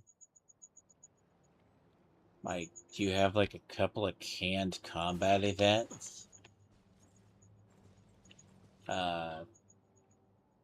Next to thing you know. It's canned combat. Here, this will serve as a good spot to cross over. Arlecchino, hold up a second. Since you brought us all this way, would you mind telling us what you've got planned? We still haven't got the slightest idea what's going on here. And if even Columbina doesn't know where the iridescent moon's marrow is, how do you? Simple. Because I am an inheritor of the royal bloodline of the Crimson Moon, and one of the last surviving embers of the Two Worlds' flames. Huh? Are you serious? As in, you're a descendant of that Crimson Moon dynasty we were just talking about? The one from ancient Conria? Your surprise is understandable. I was also taken aback when I first learned of it. But the more I thought about it, the more I realized the signs had been there all along. When I was young, I discovered I could wield a very special kind of fire. It coursed like blood through my veins and smoldered away inside my nerves. What's more, whenever I experienced strong bursts of emotion or drew too deeply on this power, it was like some kind of presence within the fire would be— Exactly. That is why my hands are like this, too. At first, I saw it only as a curse, but once I became a harbinger, the jester apprised me of the truth. Together with my own investigations, over the past few years, there are several things that I have gradually come to understand. For instance, take the so-called Crimson Moon. In truth, it is nothing more than the shattered remnants of the iridescent moon, fused with the abyss to prolong its lifespan. Since this blood flame was bestowed upon me by the Crimson Moon, it is a fusion of the iridescent moon's former power and the corruption of the abyss. You all understand the nature of the abyss well enough. I draw upon its power, and in return, it hungers for my soul. This strange blackness is the mark of corruption it has left behind. If I recall correctly, you once told me that if the corruption ever made it to your heart, you'd become a completely different person. Yes, and that's the reason I'm always careful not to push my power too far. It's essentially a never-ending tug-of-war. Oh, sounds intense. Anyway, the rest of my story can wait. Is there anything else about the Crimson Moon or the Iridescent Moon that you're unclear about? Paimon has a question. So, the Karians used to worship was actually the iridescent moon, right? Which was one of the three moon sisters. Does that mean that the Karians were to the Crimson Moon as the Frost Moon Scions are to the Frost Moon? So much of that history has been lost. We have no way of knowing exactly what they were like. But I would suspect that the Conrians weren't as devout in their moon worship as it might appear. The iridescent moon's remains simply served as their link to the Abyss. Later on, perhaps someone discovered a way to make direct contact with the Abyss. Or maybe there was some kind of ideological divide. Either way, a dissenting faction staged a coup and drove out the royal heirs of the Crimson Moon dynasty. Still, even with the dark sun looming high overhead, the Crimson Moon's glow never truly faded. If you want living proof, it's standing right before you. The first time we met, I sensed something familiar in your presence. When I looked at you, I felt I could see that mysterious red moon in the corner of my eye. In your flames, I saw its broken image, surrounded by a strange black aura. Well, I appreciate that you kept it to yourself. Much about the Crimson Moon is still a mystery, and I'd prefer not to end up as the object of an insane research project. Anyway, time is against us here, so if there's any other questions, they'll have to wait. I just want to make sure I've got one thing straight. In her letter, Sandrone mentioned that since you are unable to contain the iridescent moon's marrow yourself, you intend to leave it in my custody. Correct? That's right. For now, it's the only way I can pay you back for your help. The iridescent moon is already part of who you are, so with its marrow in your possession, you'll be even more powerful than before. Deal. Then let's get started. Get what started? What does this place have to do with the Crimson Moon? When I first became a Harbinger, the Jester gave me a book called Harry, also known as Leobranto Innamorato. You should be able to buy a copy next time you're in Fontaine. It's a love story set in the Crimson Moon era, but setting aside the tangled romances of its characters, it also records a few interesting details. In the Crimson Moon era, or so the story goes, there was an orphanage that received children from beyond the bounds of this world, and subjected them to a peculiar induction ceremony. Beyond the bounds of this world? For real? And what kind of induction ceremony? The Crimson Moon sages looked beyond this world for beings with powers that surpassed the gods. But fearing they might lose control, they subjected these children to a process of refinement. They made these children crawl up a fireplace and kept asking them, "Have you died? Did you see it?" Until they finally admitted to having died and seen a crimson moon. The adults embraced the children who passed the ritual, telling them, "Within the fireplace, you have traversed the flames between two worlds. Here and now, you are born anew." The book leaves much unsaid, but I suspect that this was their way of branding the children they had enrolled, leaving an indelible mark upon them so that they would forever live in the Crimson Moon's light. That explains why I can't sense the Crimson Moon's marrow in this world. It makes sense that it would be sealed in a special space that can only be accessed temporarily through some kind of ritual. But there's no fireplace here. Do you see a chimney anywhere? Oh, are we supposed to build it ourselves? Okay, fine. Paimon will go find some bricks.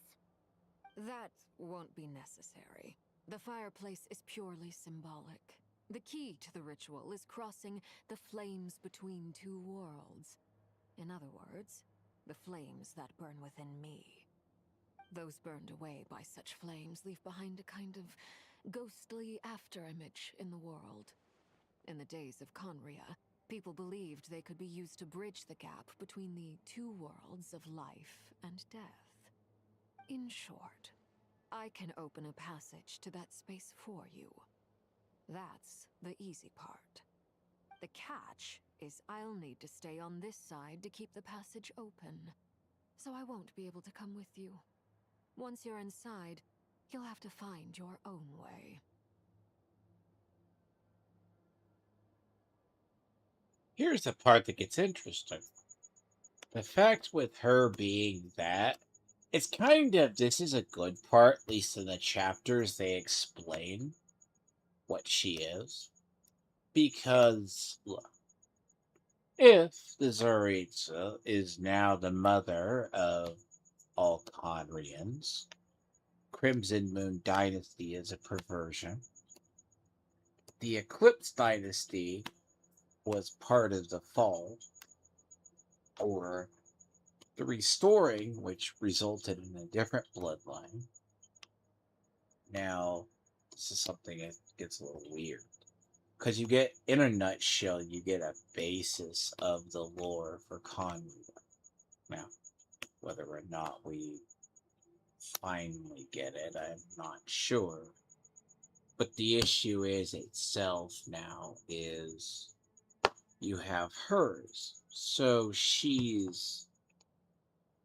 But it also is a suspicion that has been long said about Arlecino is it. Don't say it was. Very well. Then I'll open it up. Traveler, spare me a little more moonlight if you would.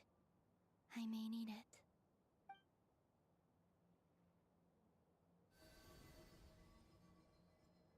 Thank you. I feel like I've recovered some of my strength now. It should be enough to move us across short distances and confront whatever dangers might await.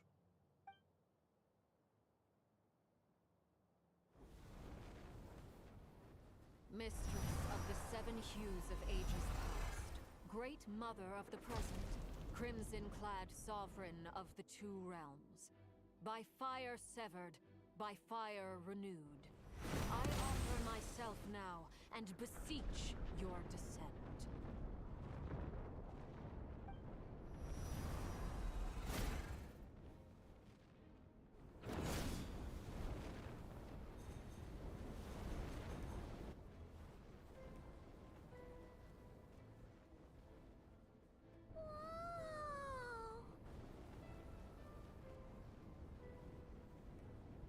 One word of advice.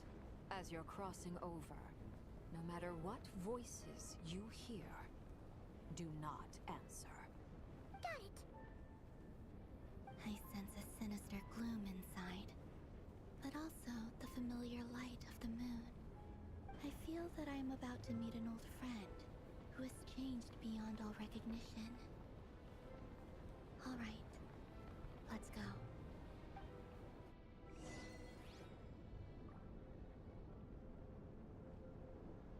I've always, look, there's a characters. I am drawn to characters that you can always just tell. If they have a really good backstory, I'm good at sussing it out. First time seeing them. No matter what the game. The thing is, what their theories have been abound for years. Like, this actually makes her a really, I say, good character, but like, it's evil, but it's also the ideal. Like, Arlecchino has the best animations. I just wish sometimes part of her kit would have, Wait.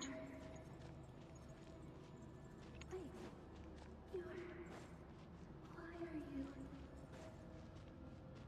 You've crossed over from another world. Transcended fate itself. I have no right to...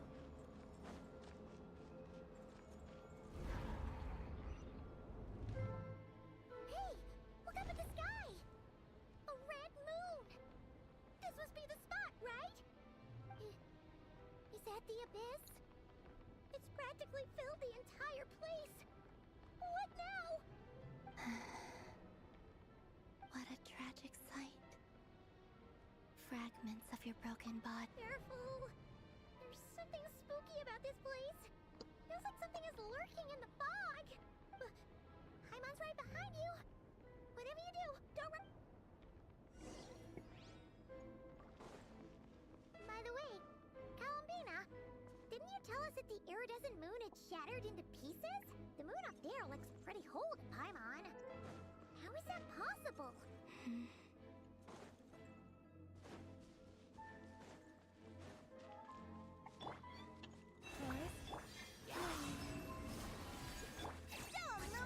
See, a lot of them became corrupted and became Helicrows. The origin of them, they are part of the Crimson Moon bloodline. There is a royal line. That is where it's coming, I guess, confirmed by the lore masters. They discussed the Tsaritsa. The Tsaritsa, even though she looks like a fae, It was only a facade. is strange, because it's always been accepted that the Helicrows, basically being immortal that they are,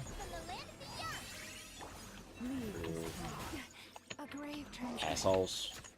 Bye-bye. With one heart.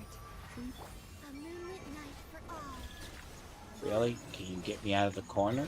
Yes. Chorus, protect us.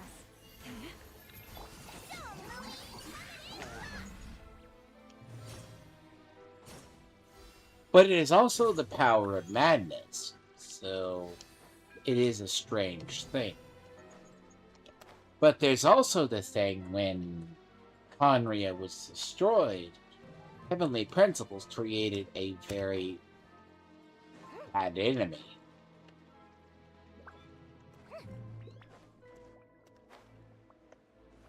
I mean, it's like the captain. They couldn't kill him. Now. Hi. Nice to meet you. Oh. Too bad for you. You know what? Let me show you a really fun little feature. It's only very applicable unless you know how. It's only good. If you have archers, you can do it. I don't generally care. Because, hey, I don't have it. You can turn them off. It's really, it's a weird one. No, it doesn't. It just disables them. Now, there's far worse ones nowadays than those things. You know. But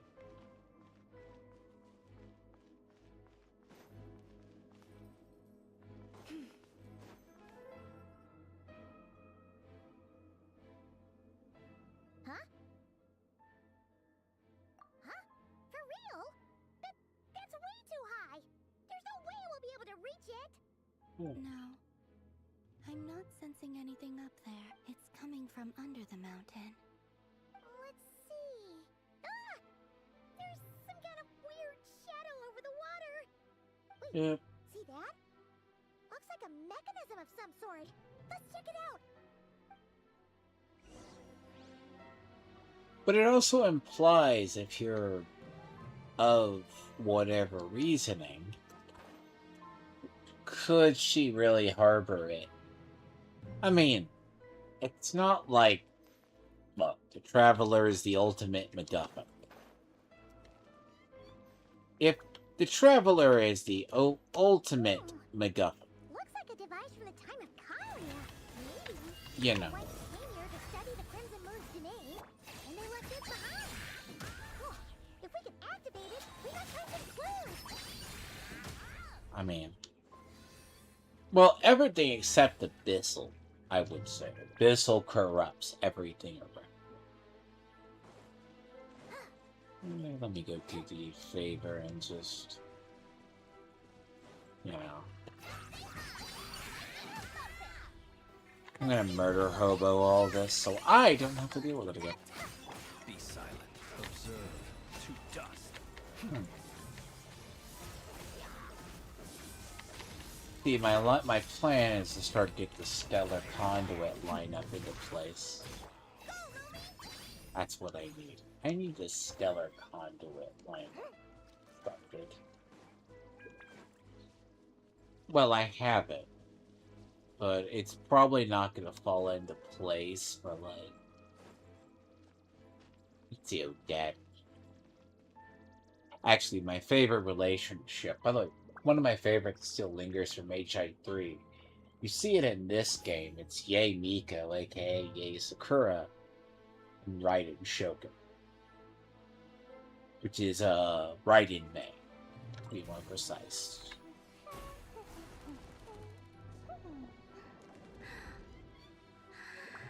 Yeah, we haven't done this for years. Activate MacGuffin to destroy it. Now that the mechanism's running, the shadow in the water looks different. You think these mechanisms might be the key? Thalindis, we'll leave the rest of the research in your hands. We'll be heading back now. I hope this isn't ruining date night. Ugh. Mind your own business. Just leave me some snacks on the table. Thalindis? Is that Rerear's girlfriend? How come we're hearing her? Oh yeah! So, do you think she was studying this strange space all along? The Abyss has made this space extremely unstable. Maybe that's why some of the things she said and did were preserved here. Like echoes. Or after images. Whenever I see this view, it takes me back to a poem from my childhood. Waning moon, oh lifeless damsel, weeping on the mountain crest, mourning still in wistful tone, her fragile soul now laid to rest. For me, of all people, to be here investigating the mysteries of the Crimson Moon space, is it a coincidence or something more?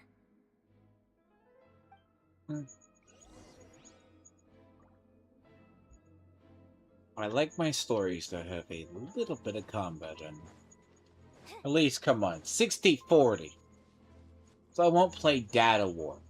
The God of War, I won't play the modern one because of that. I don't care. They're like 60-70% animations. Looks like the Abyss has messed up this mechanism. We need to find a way to get it working again. Let's see if there are any other devices nearby. Look.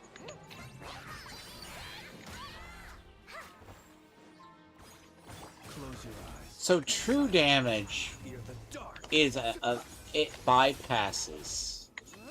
See, that's the good part about Zabai and Lene. It bypasses the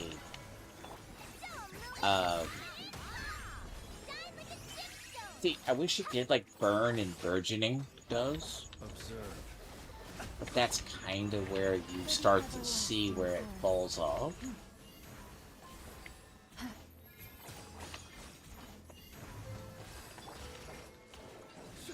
That's kind of what keeps Never as a possibility. It just depends on the one. Because Dendro fell off.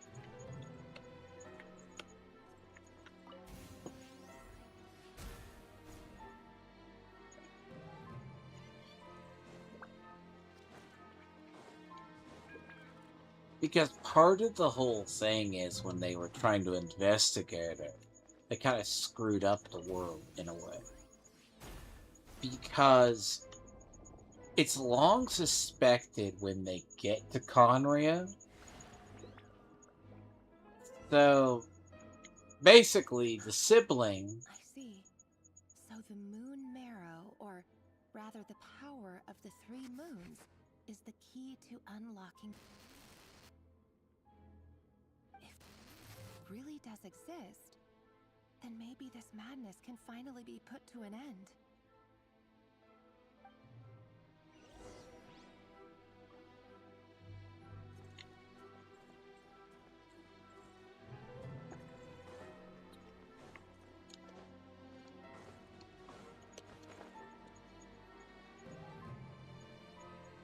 I mean, if you think about it, it's like the Abyss. The Abyss contains... So the Abyss invasion hit Teyvat. Now you can think of it as the Swarm.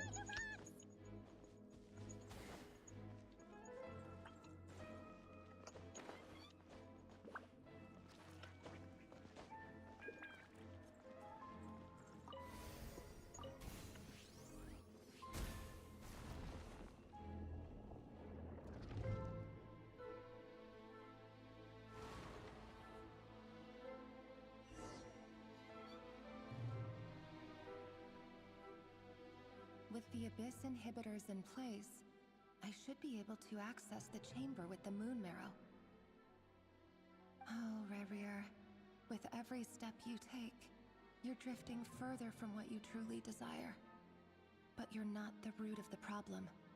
Ever since that outsider set foot in Conria, the Vinster King has sunken deeper into madness. If only I could get my hands on that outsider.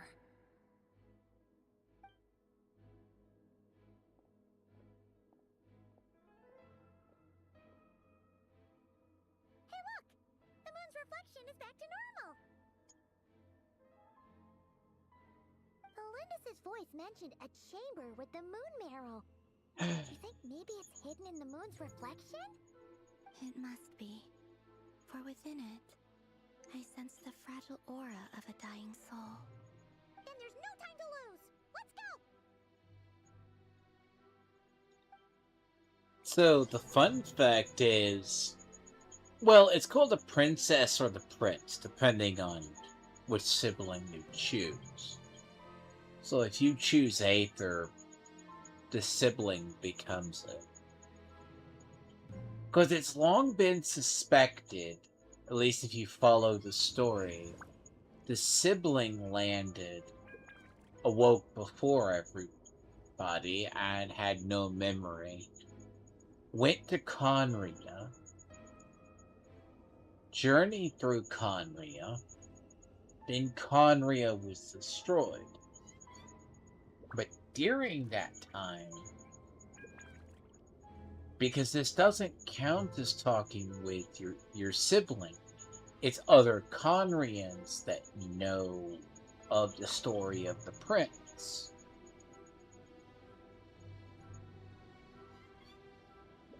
Well, the prince in my case, because I chose Lumine. The idea is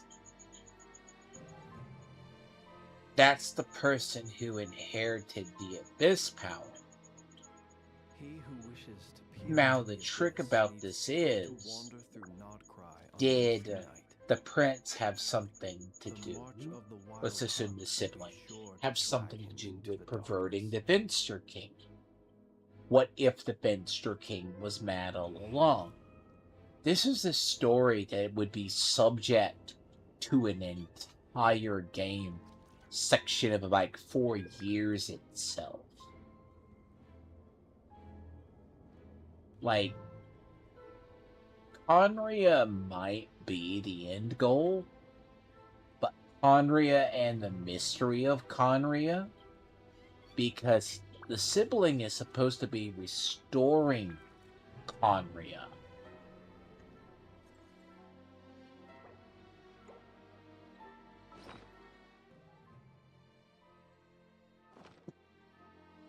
I mean, that's where it stands, unless you can restore the ley lines.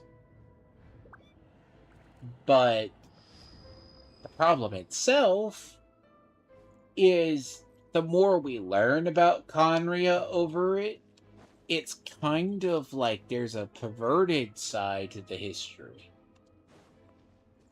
I mean, it's kind of like you take it. And it's going back to the original story of Genshin. The idea of the princess and the pearl kind of thing. The Vinster, the princess, etc., etc. And it's been kind of hinted at with the sibling. But the sibling is subtly corrupted. Like, the sibling is a neutral party.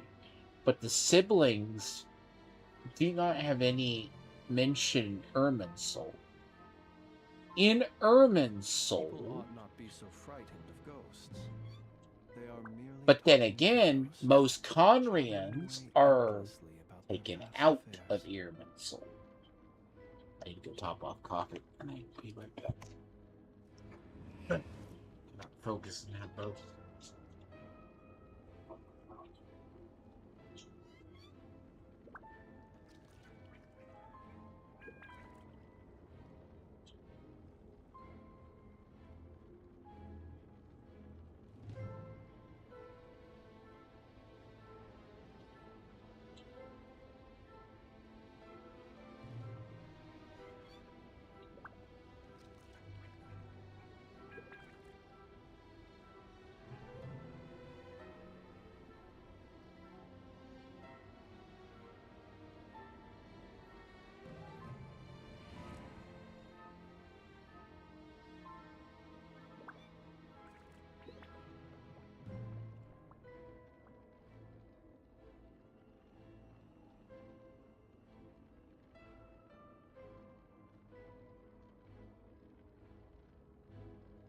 Let us have a modicum of patience for the richness and complexity of humanity.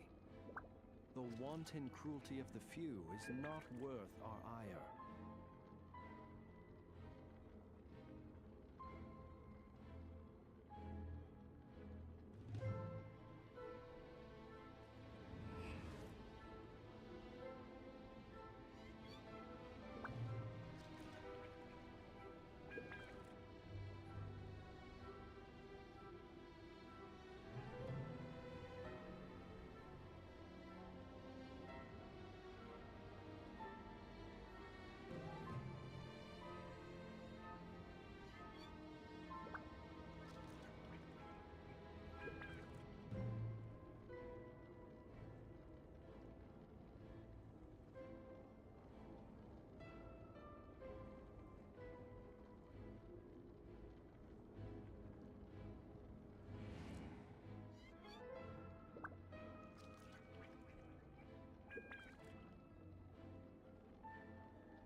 He who wishes to peer into the abyss needs simply to wander through Nodcry on a misty night.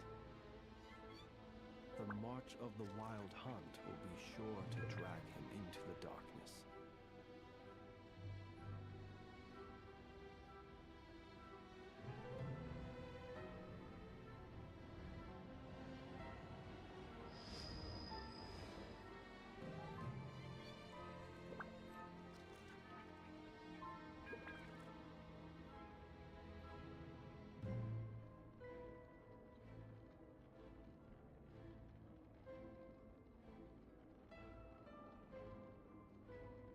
People ought not be so frightened of ghosts. They are merely talking shadows, chattering away endlessly about their past affairs.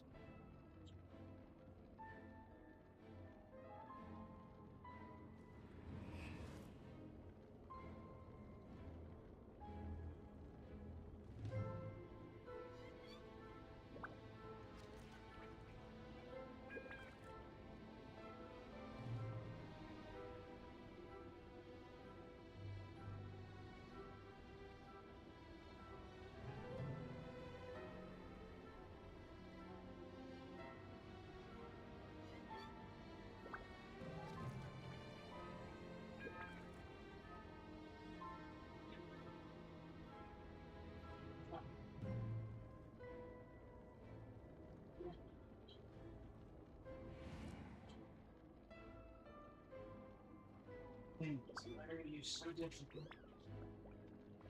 Oh. Yes. But the thing about Conria is, Conria has stages. That's why if they really are going to say that the Crimson Moon... Because long as that they say a lot is. I mean, but then again, I'm really hoping that they just don't gloss over the Crimson all of the crap with Conria. Because Conria is going to be a very big explanation dump.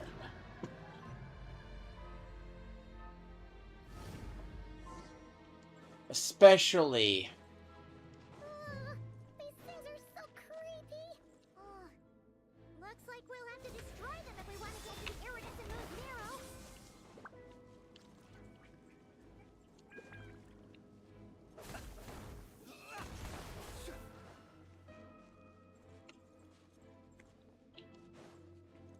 That must be the iridescent moon's marrow. I guess this is if your characters were starting to die. But, you know, that's a good setup. Oh, eat a bag of dicks. I know what you guys are, you little shits.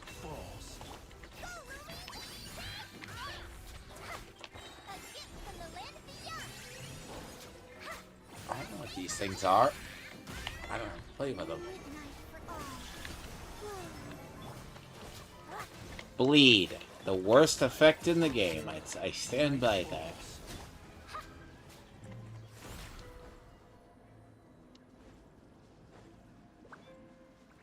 And those.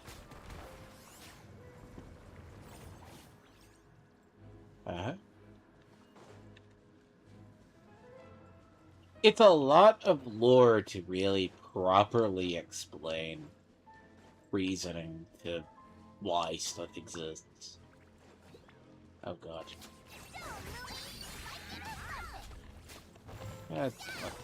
Be silent. Nightfall.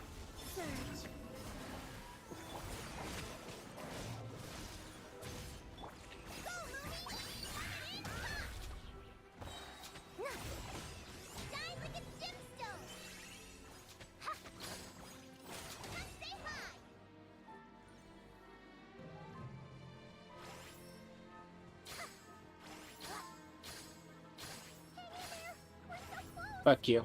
I'm gonna go distance. Like, I don't have to be in combat range. And if I really just... Okay, you're gonna force me. By the frost moon of old. Observe. Guess I have to.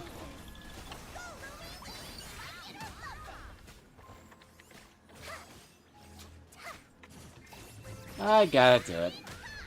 You're not gonna let me cheese it, are ya?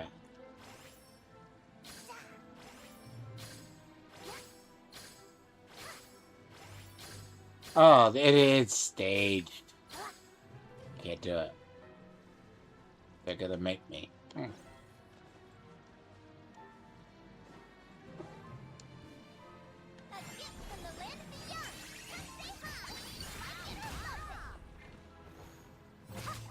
Close your eyes. Observe. First time these things appeared, you always had to have a constant healer. Because they're worse than having a burn effect on you. There's no way to, like, really... I guess me, I've just never found a way. It's just... Like, you could offset it, but it's one of those ones that's like... It's worse.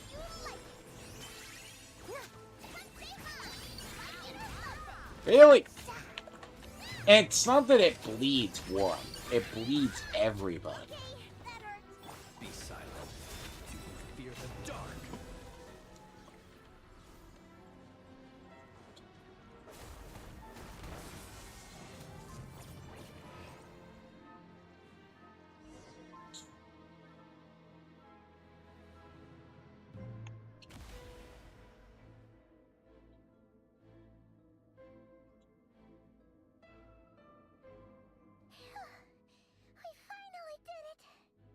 The iridescent moon's marrow, still burning away like an undying flame, yet now contaminated by the abyss.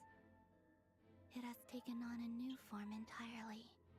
If we can purify the abyssal power within, we should be able to obtain its untainted essence.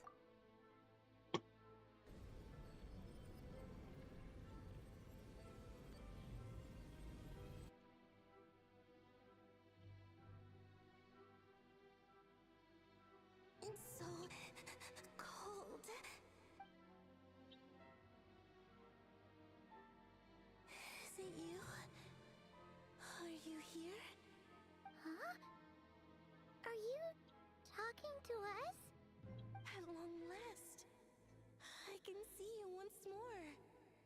Our fates have crossed, and I am finally free. I'm sorry, I lied to you. Even knowing what was to come, I still couldn't let go of the fear in my heart as death drew near. The moment the moon shattered, my body began to split apart piece by piece. Like I was being cut into pieces by 1,000 blunt blades. My thoughts scattered as the cold crept in, but I could not bear to fade away like that. Tell me, what was it that brought you to us all that time ago? If only I had possessed your courage, then I might have been spared this torment more painful than death. You look so puzzled. That's how I felt too when I first saw you. But trust me when I say that everything happens for a reason. Farewell, Hypo.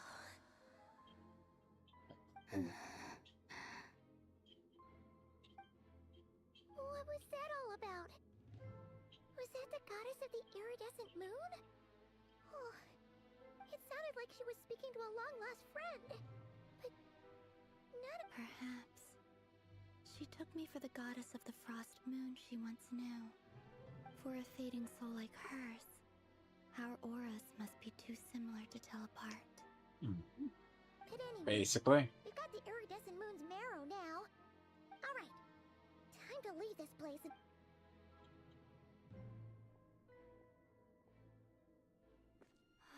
That's odd. This place looks different than when we came in. Waning moon, Huh? oh lifeless damsel. Oh.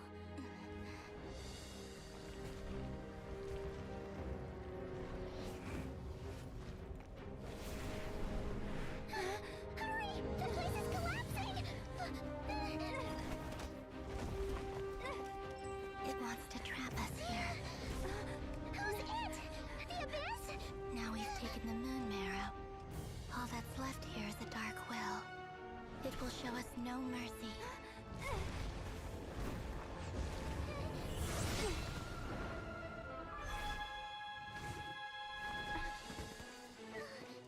Give it back! The crimson moons! My marrow! My heart!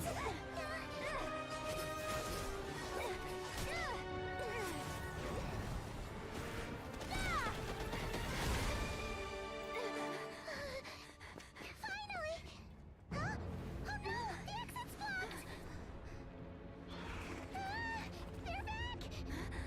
Now what do we do? This is where you fall. Witness my rise.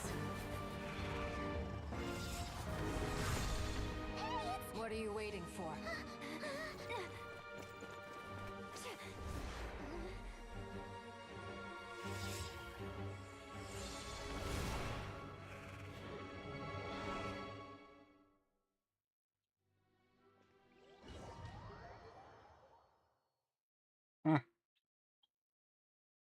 Look, they're trying to make up for all the dialogue you have to sit through. We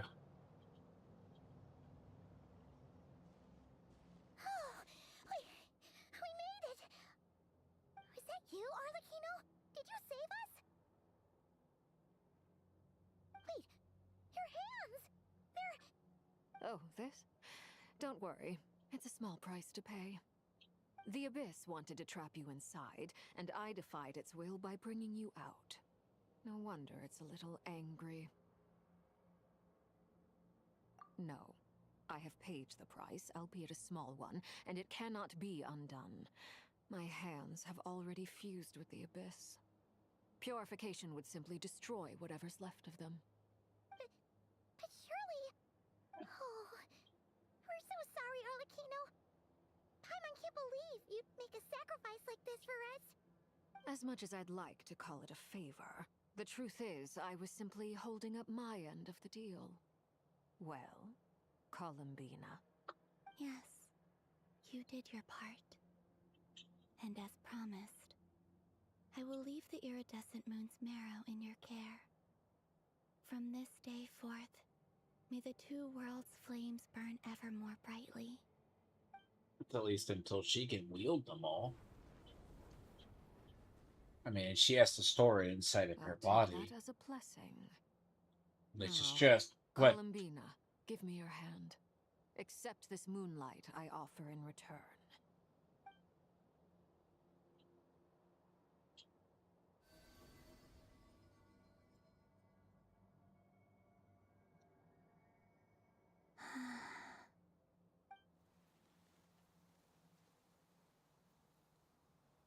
Feeling stronger? Hey, Columbina, are you okay? I'm fine.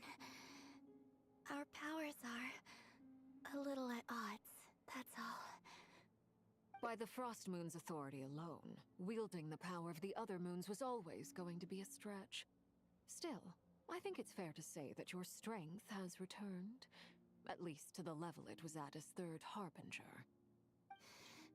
It's still not enough. There's no way I can hope to challenge Rayrear like this. Just one more ray of moonlight, if you would.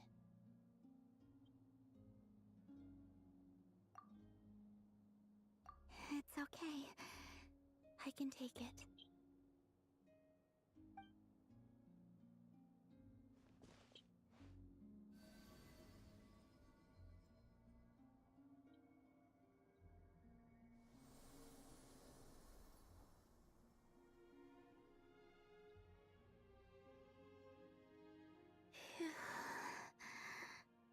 How about now? Fighting fit?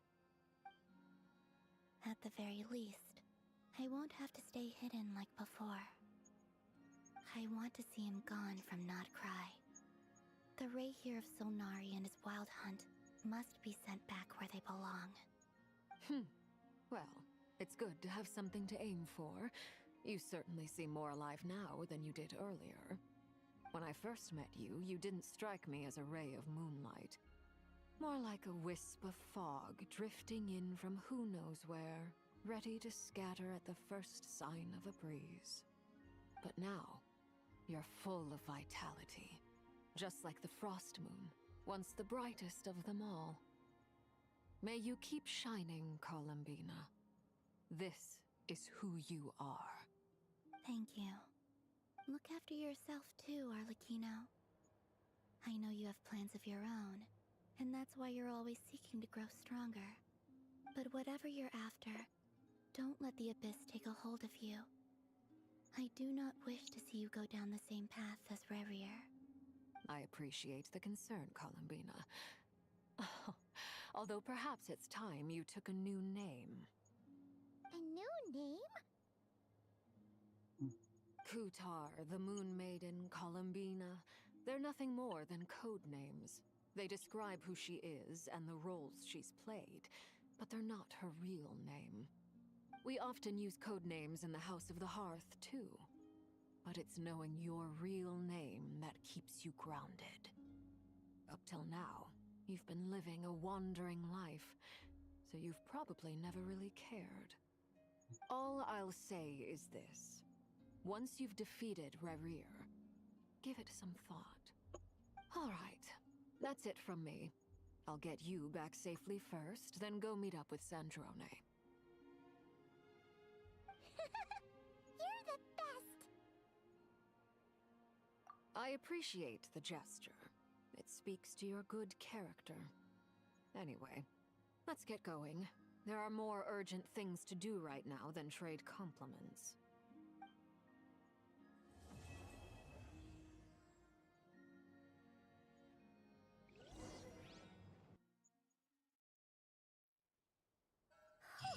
It was a close call, but we got the iridescent moon's marrow and restored Columbina's strength. And that's all that matters. In other words, mission accomplished. Paimon wonders how I would say this is the shortest, but considering the shit you have to go through to get here, it ain't short. This is the result of sitting through the cutscenes in the middle.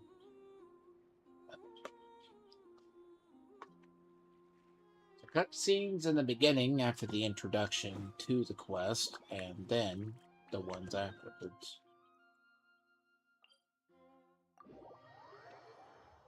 See, all is foretold is the final part.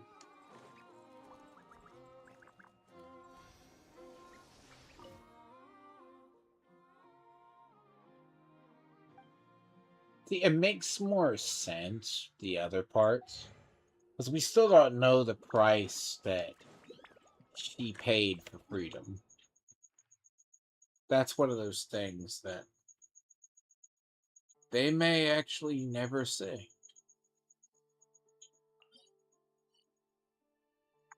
We may actually truly never know until they decide to proverbial pop the damn raisin out of their ass to figure it out.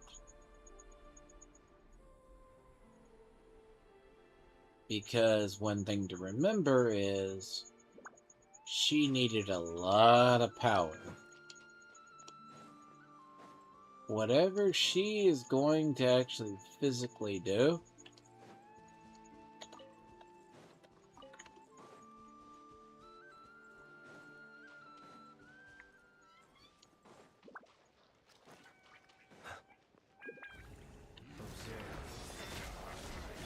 Leave this place for the everlasting. sadly, really?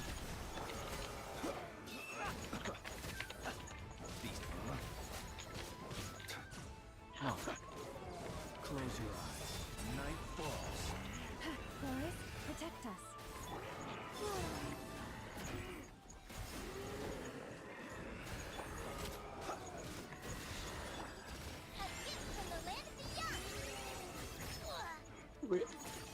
Ah.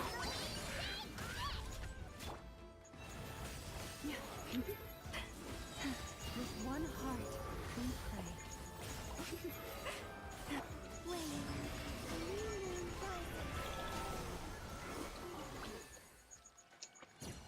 Here's a reason I like Prototype.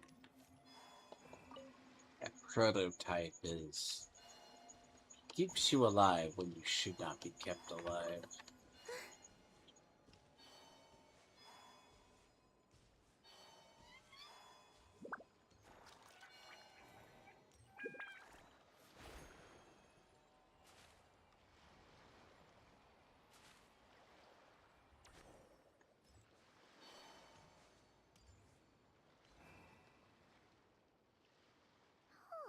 Do you think the others are making good progress? Hope it's all going smoothly. Huh! Hey, look! They made it back as well! Prince! Lama! How'd it all go? All is well, thank you. Nefer and Yehoda had to stay at the curatorium to wrap things up, so they won't be joining us for now. I ran into Miss Anefa and Miss Aino on the way back. Their work is still in progress, so I suspect they won't be back for a while either. You seem rather cheerful today, Mr. Flintz. I certainly am. I achieved what I set out to do and came away with more than I bargained for. Fighting alone can get quite tedious, but I had the good fortune to run into a pair of brave young warriors. We meet again. How have you been? Albedo! What are you doing here? Thankfully, tracking you down turned out to be a lot simpler than we envisaged. These two courageously lent me a hand while I was fighting the wild hunt. When they told me they were Sir Varka's colleagues, it all made sense. And given how people of outstanding talent tend to cross paths, it's no wonder you're already acquainted. So, who's your travel buddy, Albedo? Why don't you come and introduce yourself?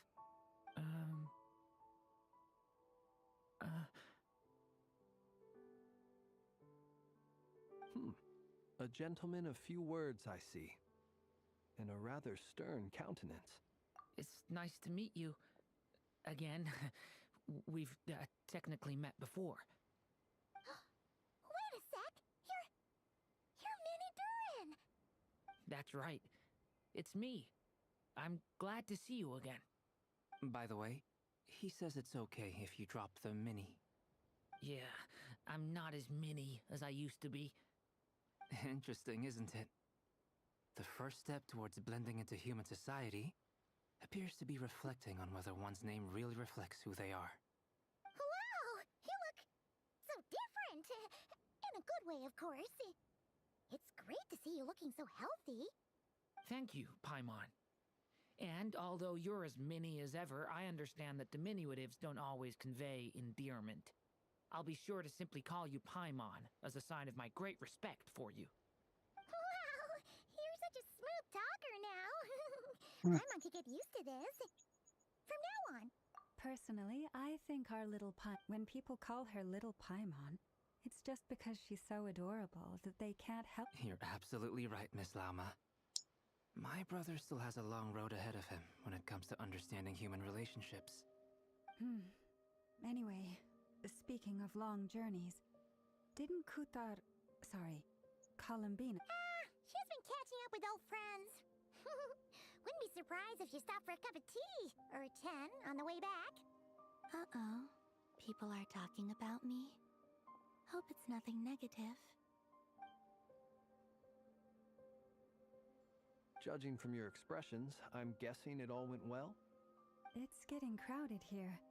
I'll go grab some chairs. No need. This is a job for an alchemist. I'll whip some up momentarily. Thank you for your hospitality, ladies and gentlemen, but I was merely escorting my friends back. I'll be meeting Zendrone shortly, as we still have some things to discuss. It's been a pleasure, everyone. But this is where I'll say goodbye. We really appreciate your help. Oh, come on. Spare the formalities. I'm just glad I could help out some true friends. I understand. Well, bye for now. Oh, this place is hopping. It's probably a good thing one of us left. Otherwise, we might not fit all these people in. Are you saying we're about to run out of chairs? As a matter of fact, I am. Come on in and see.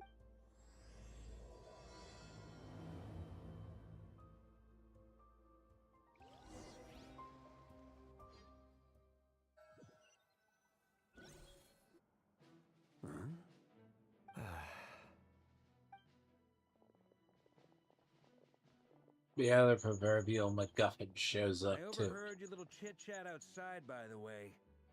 With Miss Columbina's colleague gone, we should be back to the original crew plus the other colleagues I brought in. Though, it looks like we have another new face.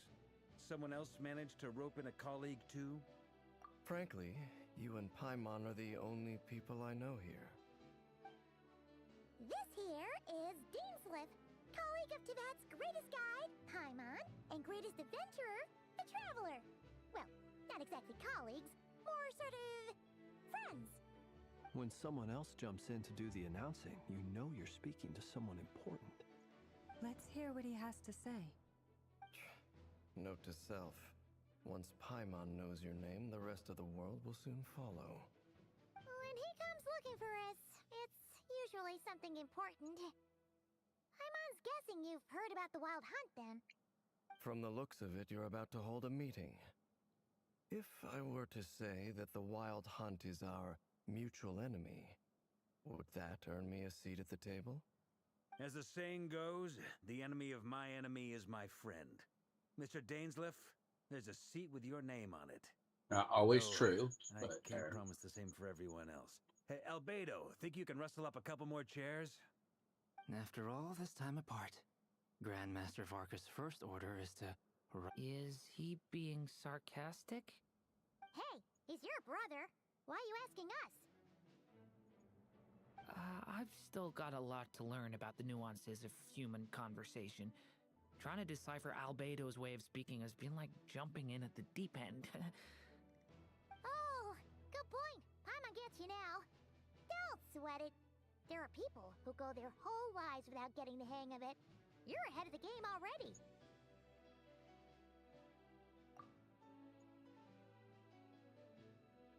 I wonder what's taking Nefer so long.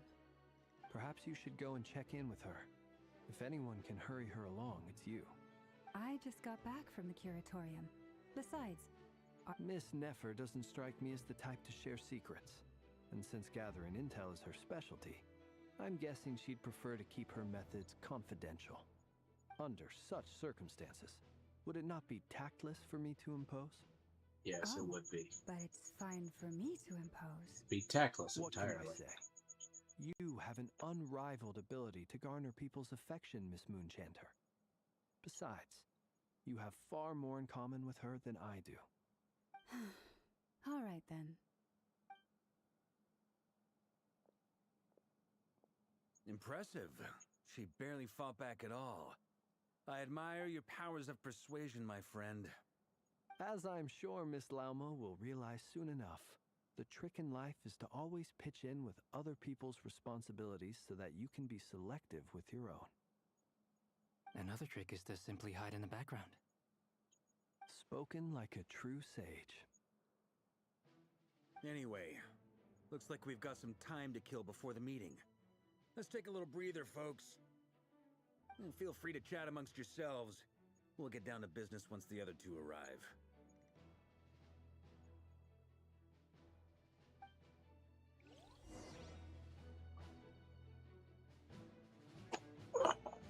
Really?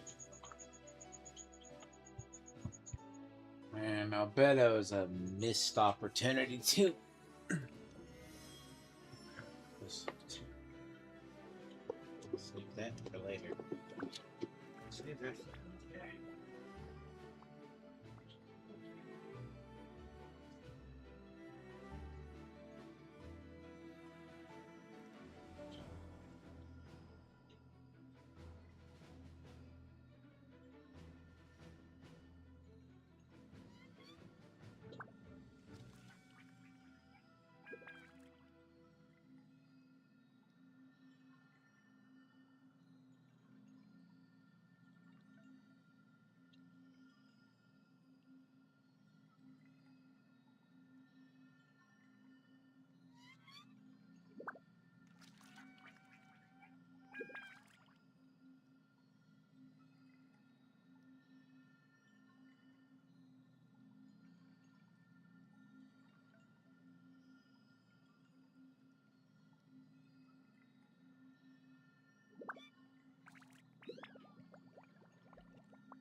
I don't sing for anyone in particular.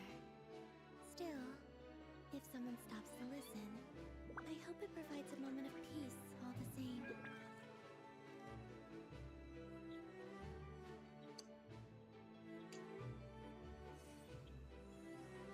If you take into account what? 350? 350, right? 350 was the timestamp from the other. I mean, considering the first part of the chapter is an hour of forced dialogue.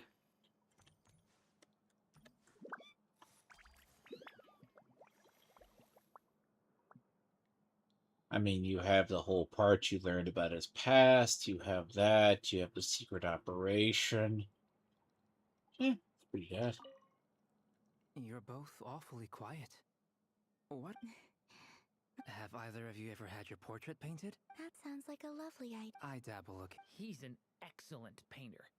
Tables, chairs, people, dragon. I'm flattered. If I ever get the chance, I'd like to give it a try. I'll bear that in mind.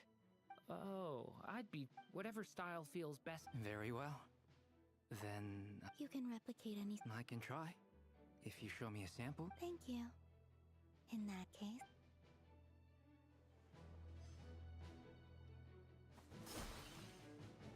case... The part where... You're both awfully quiet. Why don't... Have either of you ever had... That sounds like a love. I dabble occasionally. Yeah, Beto's a weird character. It's like, honestly, he hasn't aged well. Like, he should be given out in a free if anyone ever needed him. Whatever style feel. Very well. Durin's an odd one, Play it by though. ear. You can replicate any style I want. I can try. Thank you.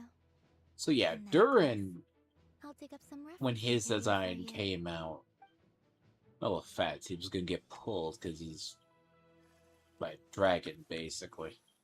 It's just caveat he's fire and he's actually borderline useful. But the funny part about him is he actually triggers EM. Now the downside to him is he's supposed to be used with Nicole, but you can use him in any fire team.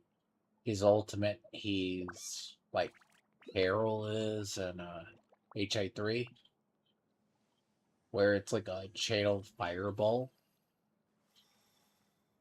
So it's kind of strange. It's actually a good ability, but it's a massive EM ability. And it enables a ton of elemental reaction. The thing is, I just don't know where he's going to be useful.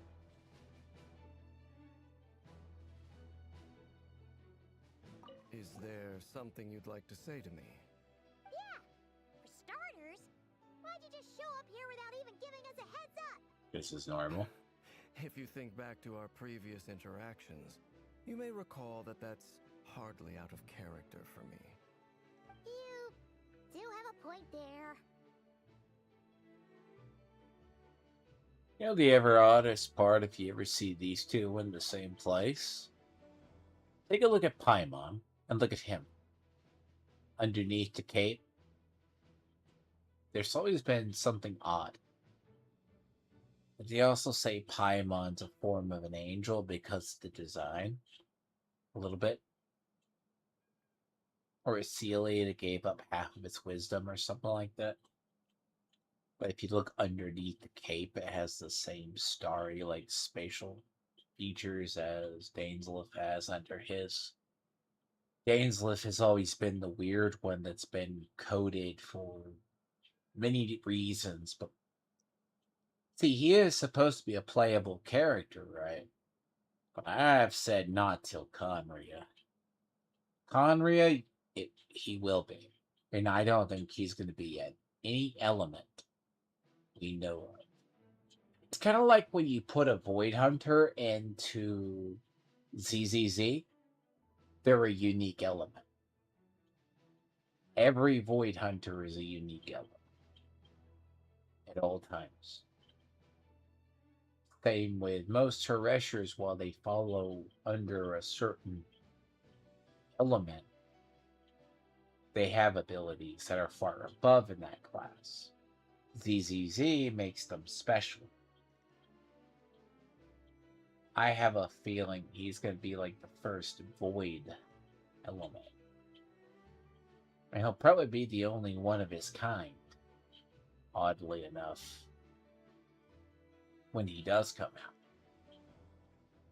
But it's really the question of how he plays. Because this game was never fully meant to have any other elements. Which is odd. But considering if you look at the pieces of the chess pieces you see in the beginning, that you load into the game, it's automatically there's been a missing element, and it's not Abyss. But what's interesting is every MiHoYo game always has a quantum. ZZZ calls it Aether. I believe it's called... what it's called in HSR. HSR is called Quantum. HI3 calls it Quantum. Then they introduced SD. SD is still the weird element over there. I believe they shove a lot of people into SD just to have another stupid character to go fuck with. And also to make it very annoying to do abysses. Because SD is meant to counter quantum.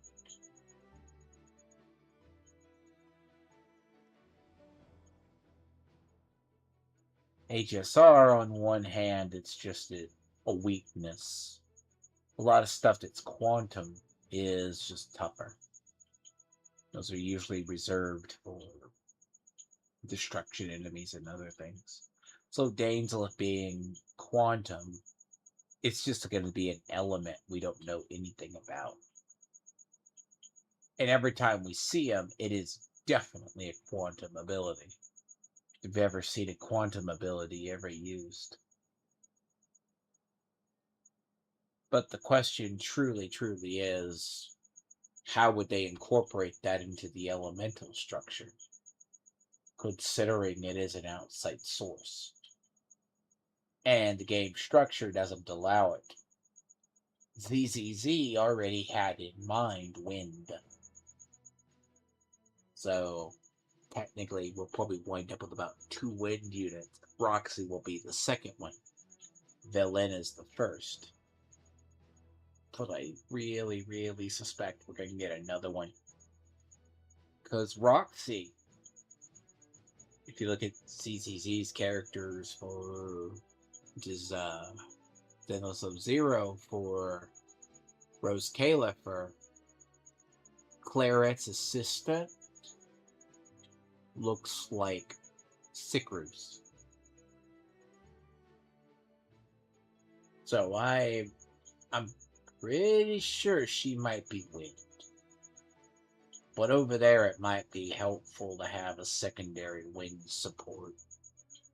Because Velena has to do a lot of work right now. Oh yeah! You'll need to find somewhere to stay the night too, right? Want to tag along with us? You never know. We might... Sure. Let's do that. Great! Paimon will hit... and in return, we can get Dainslift to be our very own personal bodyguard. If that's what you had in mind, you should have said so sooner. I'd be happy to help. Oh, okay then. Paimon was only kidding, but anyway, since we're all here together, we might as well watch each other's backs. Indeed.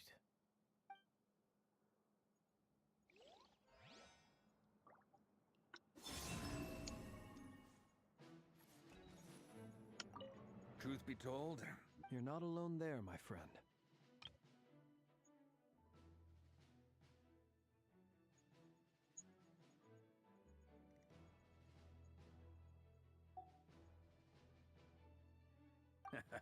I don't doubt that. I've only ever met 2 Ratniki, one being you, and the other being that young guy, Eatlua. Eatlua is a good apple. I'll give him that. He's kind, honest, and regularly delivers supplies to my lighthouse. A true Ratnik to the core. In that sense, he puts me to shame. So you're what? A fake Ratnik? That's what it sounds like you're saying. But I get the feeling that's not quite what you meant.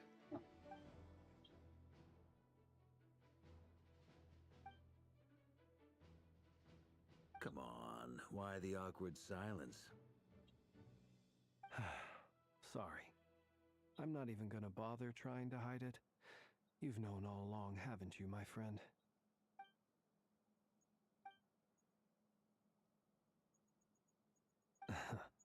Now that was an awkward silence. Let's just keep this between ourselves. Probably best if Eloa doesn't know, huh? That goes without saying. Gotta be careful what you share with youngsters, after all. Anyone else in the know? Let me guess. The Traveler and Paimon? It's dangerous being too sharp for one's own good, you know. Then, in the name of the Animo Archon Barbados himself, I swear your secret's safe with me. When we went for drinks, you said that you and Barbados were practically best buds. In the light of that claim, do you really expect me to take your oath seriously? Of course. Just as long as you don't go spreading around the fact that I'm close with Barbados, all right? Fair enough then. Nothing like a bit of mutual leverage to seal the bonds of friendship.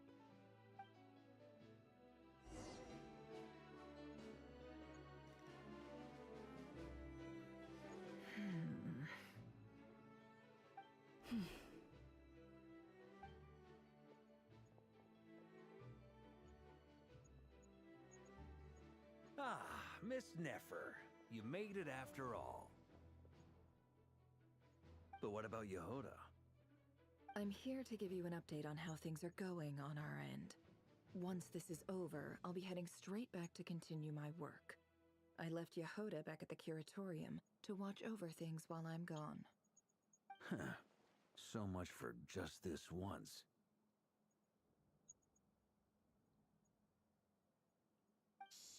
Not so loud! We're on a roll here!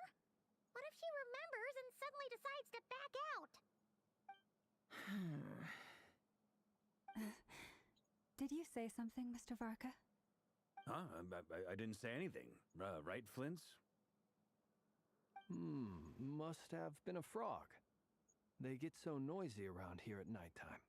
It's like they're putting on a concert in the background. Anyway, before we begin, there's a few introductions to make. Let me start by saying that it's an honor to be speaking before so many distinguished colleagues and collaborators. First up, we have Miss Lauma. As Moon Chanter, she's the leader of the Frost Moon Scions, a local religious community in Nodcry. Then there's Miss Nefer, boss of the Curatorium of Secrets, an intel gatherer extraordinaire. Nefer is leading the investigation into Rerer's background, assisted by Yehoda and Lauma. From the little I've heard, they're making some great progress. Over here, we have Mr. Flintz, a Ratnik and guardian of the abandoned lighthouse. In our last operation, he courageously distracted the Wild Hunt to buy time for the rest of us. For those of you who've never met, this is Mr. Albedo, a renowned alchemist and captain of the Knights of Favonius investigation team. By his side is a new face for us all, myself included, Mr. Durin, who has come to lend his aid. Next up, we have the Moon Maiden and former Fatui Harbinger, Miss Columbina. Then we have the Traveler, who's earned more titles than I could possibly hope to list out, so I'll spare you the rundown. And Paimon, the ultimate travel companion and quite possibly the best guide in all of Tevat. Wow! That's a lot of people! Great turnout! Miss Nefer, it looks like you might have another job coming your way, so, congratulations on the booming business, I guess. You think I haven't got enough on my hands as it is? Who's looking for me now? That would be me, Miss Nefer. I have a commission for you. And you are? Who I am doesn't matter right now. What does matter is that I'd like you to gather more intelligence about the Recher of Solnari. Well, it's not as if we never take on anonymous commissions, but in your case, I'll have to decline. I'm gonna take a wild guess and say your job's probably more hassle than it's worth. Something about you seems like bad news. It's my eyes, isn't it? Conrian, I assume. And what's with the mask? Are you trying to hide your identity? In any case, the fact that you're even still alive raises an awful lot of questions for me. My name is Dainsleif. And yes, I am from Conria. As I'm sure you're aware, the Recher of Solnari's real name is Rerir. He was once an acquaintance of mine. Really? Then you must have been quite an influential figure yourself. You flatter me, but none of that matters anymore. My point was simply to clarify why I have asked Miss Nefer to investigate Rerir's background.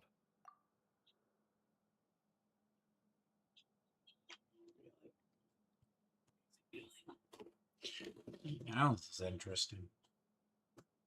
Yeah, like you're trying to find his background. It's oh.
by nature, it's not bad that Conrians.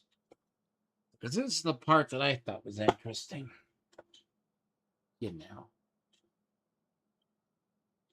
See, if you need someone to investigate it, you're going to need to give whatever, because he's been able to maintain his form.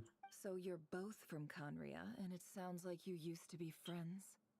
What am I missing here? Surely you already know how he became one of the five sinners. So is he. That's the odd part. He has one too.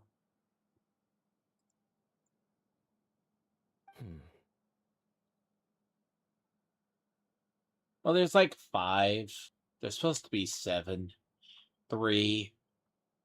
I don't know, sometimes 4 if you count that my daughter got fused with one of the shades. I'll tell you everything I know. The history of Conria, the names and identities of the 5 sinners.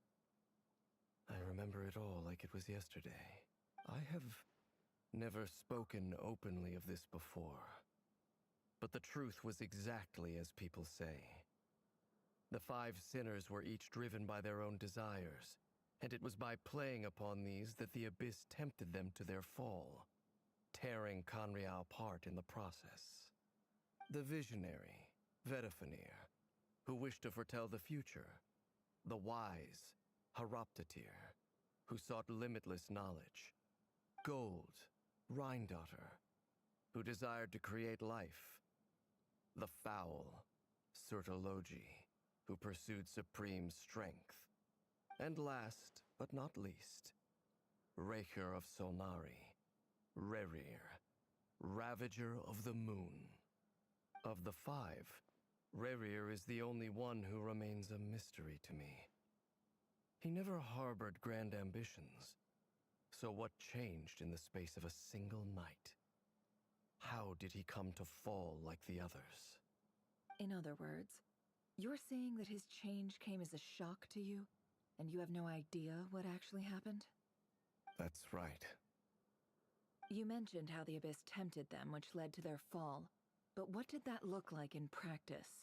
And what other context can you give me about the events of that time? The more detail you can give me, the better.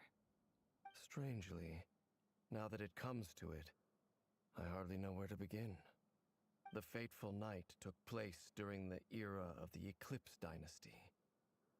One day, my elder brother, the visionary, Vedifenir, was summoned to the palace by the Vinster King, only for the king to gouge out his eyes and cast him into the dungeons.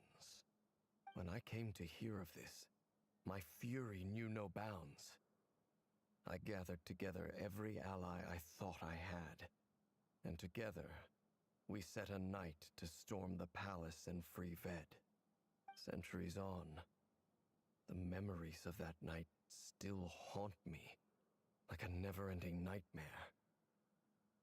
We broke through the palace gates, just like we had planned, each striking towards our separate targets. But then, I was betrayed. Even Vedifenir, the very person I had come to rescue, abandoned me and partook of the Abyss's power. So, it's personal after all. Then tell me, Mr. Dainsliff, what price are you willing to pay? You, of all people, must know that nothing comes for free. I cannot say what price would be worthy of such a commission. But know this. Rerir was not always a madman. Believe it or not, there was a time when he was just an ordinary man, working for the Conrian Intelligence Service. Uncovering the truth of Rerir's past is the only way to unravel this mystery. But before you decide if you will accept my commission, I will tell you more about him. Enough, I hope, to help you plan your next move. Sounds pretty good to me. Feels like we just flagged down a random passerby, only to discover...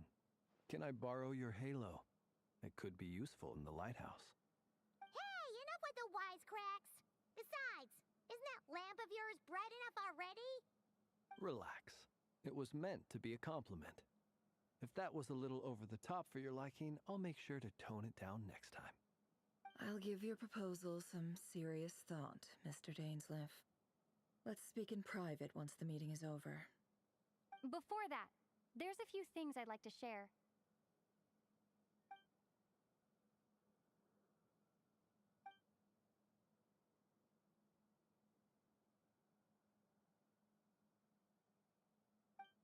Now that we've united the hearts of the three moons, your power should be greatly enhanced. But it seems like that hasn't happened yet? I believe it will take a little longer. You've done so much for me, so I want to be completely honest with you all.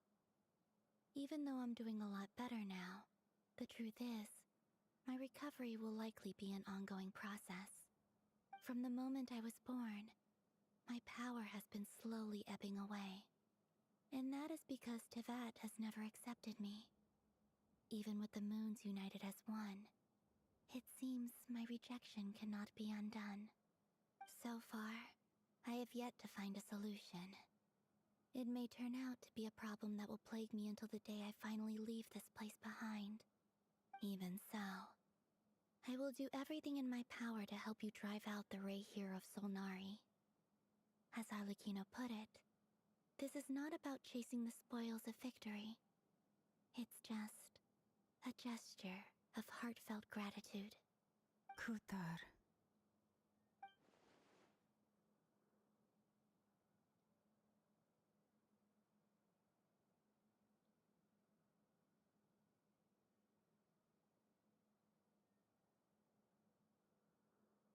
Defeating the Ray here of Solnari will be no easy task. While my strength slowly recovers, we'll also need to gather more intel. Naturally. We should take all the help we can get if we hope to defeat him. We've considered several viable plans now, but our choice hinges on the answers to a few key questions. Is it even possible to kill Rerir? What experiences shaped the person or monster he became? And what's he really after? Given Albedo's expertise in alchemy, I think we should leave him to try and answer the first of these questions. Understood. As for the other two, I'm afraid we'll have to count on you again, Miss Nefer. Believe me when I say it's not my wish to burden you. But right now, relying on your skills is our only option. So you're placing all your hopes on me, huh? We can't thank you enough for agreeing to help us. Honestly, I can hardly believe how lucky we are. You sure have a talent for changing your tune, Miss Moonjanter. Timid like Yehoda one moment, then flinches insincere flattery the next. Ladies, please. I must object to your portrayal of me. That's all. Feel free to keep bickering. Just pretend I'm not here. I almost don't want to leave this room. I'm curious to see. I have faith in you, Miss Nefer. Oh? And what makes you so sure of that?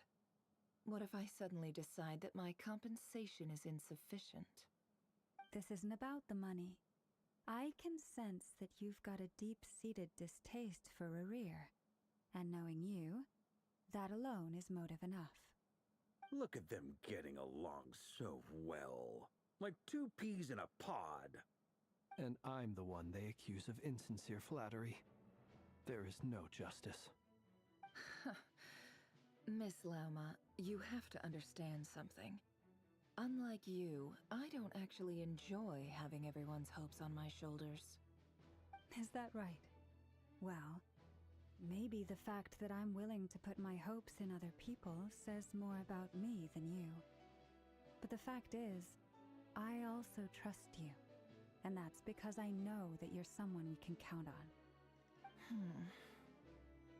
Anyway, we've got our plan, so let's get moving.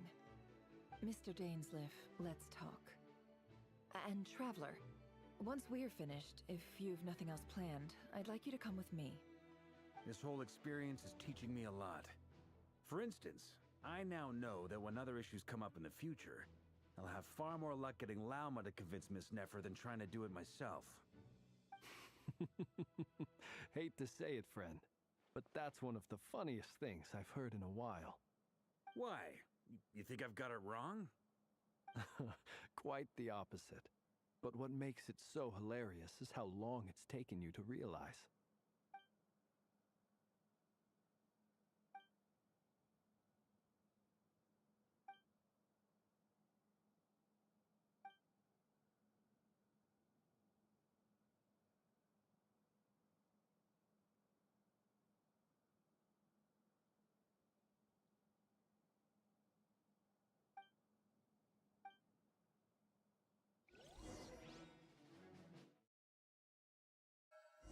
Now we are on to the final part.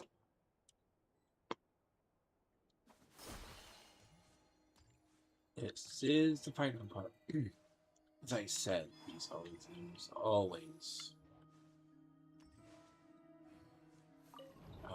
take over time.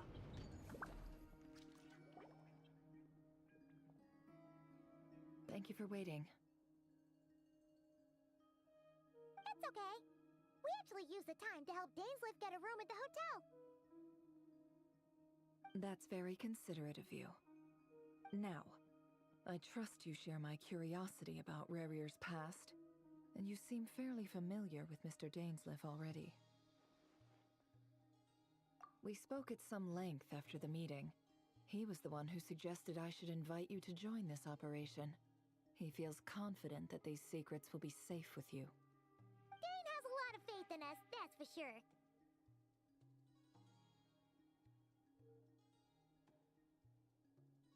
Likewise. I appreciate that you got right on board without interrogating me about why I invited you. It shows that you trust me to explain everything in due course. That's because we know what you're capable of. We appreciate you too, Nefer. You might have been forced to help in the beginning, but this time, it was your choice. That's one way to put it. Another is this, that once a decision's been made, it's set in stone. After that, my only goal is to see it through. Alright, so here's how it is. I'm going to access Rarier's thoughts again using my confidential method. Now, I'm sure you've seen things like this before on your travels, so you're surely well aware of how dangerous it can be. The reason I've gathered you all here is to ensure my safety during the proceedings. I plan for us to enter the fragment of his consciousness together, and once inside, I will focus on searching for information. Think of this as a diving expedition into someone's brain. If I'm the diver, you are my safety equipment, tasked with keeping me alive while I'm under the surface. Once the ceremony begins, we will all be spying on privileged information. But in the interests of safety, you must remain absolutely silent at all times. We will discuss our observations after the ceremony has concluded.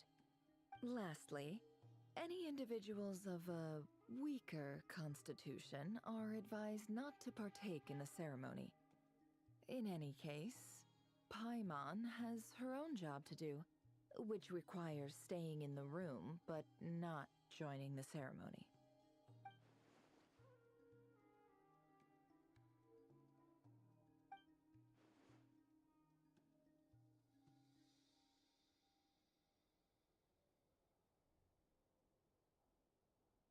Well, good luck, everyone. Sounds like all Paimon can do is cross her fingers and root for you guys. There's a little more to it than that. I was being serious when I said you have a job to do. While the rest of us are inside Rarier's mind, it's imperative that we have a team member on the outside. In the event that something goes wrong, you will be our first responder. I don't anticipate any issues, but the extra level of safety will be greatly appreciated. I second that. This is a dangerous operation here, and you're our whole rescue team. That's pretty much the most important job in the crew. So, Paimon's like the lifeguard? Yeah, that makes sense. All right, got it. Good.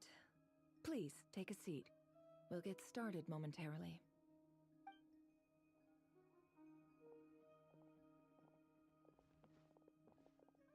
So, did Mr. Dainsliff tell you anything else? He told me that he believes Rarier kept some big secrets in his life. He's not sure that they were the cause of his eventual downfall, but he's asked me to uncover what those secrets were all the same. But surely you're not planning to go through with this, no matter the cost. If you think that, you'd be overestimating me. I'm a businesswoman, not a mercenary. But I do have my own professional reasons for taking this job. You think I'd turn down the opportunity to get a first-hand glimpse into Conrian history? No chance. Well, as long as you don't let morbid curiosity get in the way of safety concerns, we're good. We'll do whatever we can to help you. You're such a killjoy.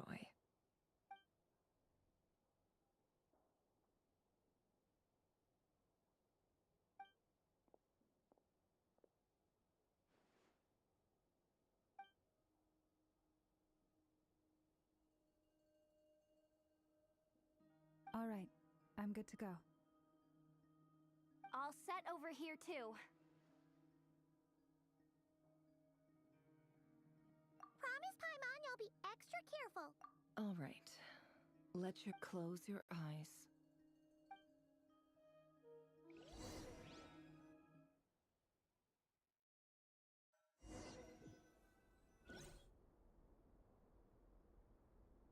Phew. Could this be his office? Pretty standard setup. Bookshelves, paperwork, files. According to Dainsliff, Rarier used to be an intelligence operative. Chances are there's plenty of top-secret intel stashed away in this room. Is this where you keep your secrets, Rarier? Can't say I'm not looking forward to this.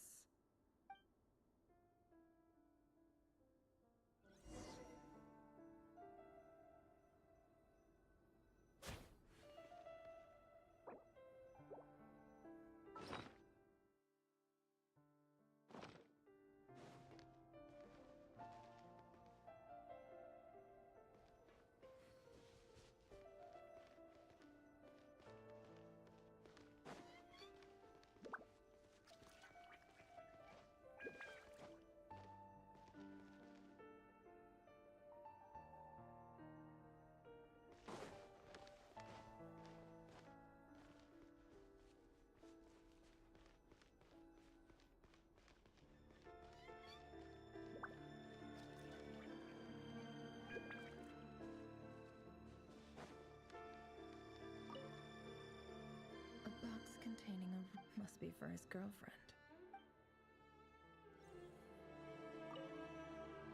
A box containing a... must be for his girl...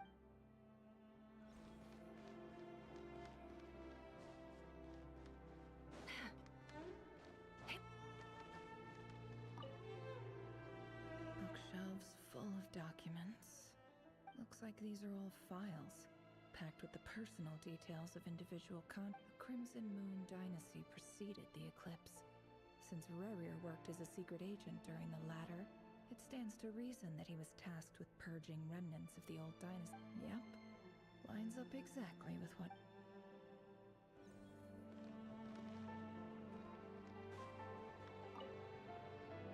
A file tucked inside a folder. The title reads, Dear Breakfast Shop Owner. It's a lit, but at this stage I have no idea who any of them even are.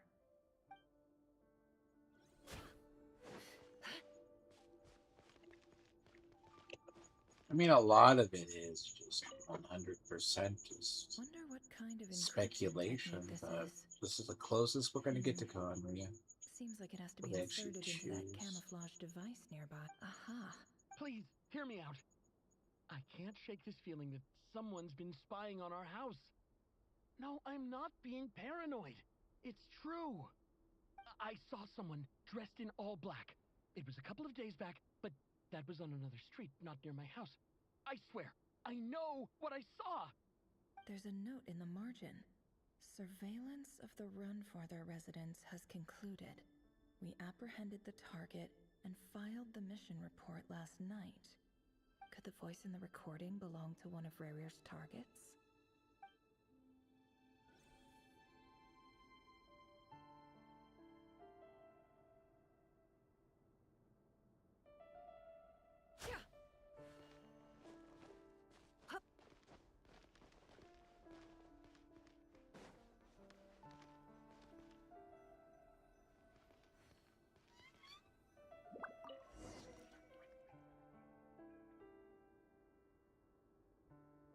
Today's files are in. Time to wade through them, just like usual.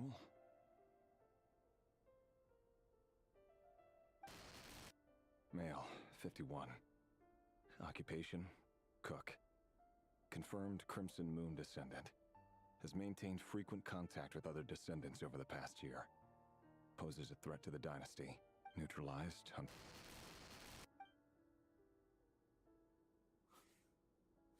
This one should be archived under purged target.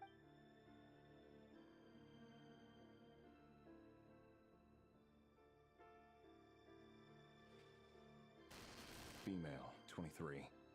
Occupation, office clerk. Confirmed Crimson Moon descendant. Has maintained frequent contact with other descendants over the past year. Poses a threat to the dynasty. Neutralized. Another one for purged targets.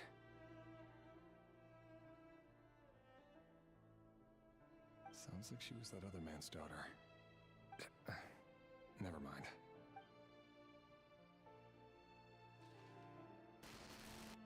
Male, 40. Occupation, teacher. Confirmed Crimson Moon descendant. Has been observed making contact with other descendants during the past year. Poses a threat to the dynasty. Neutralized on... Just another nobody for the Ark. Come to think of it, I remember surveilling this man. A case like his never would have been considered a priority in the past. Huh. He barely even interacted.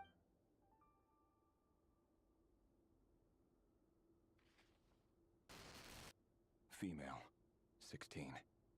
Occupation, none. Orphan and confirmed Crimson Moon descendant. Has been observed making contact with other descendants during the past year.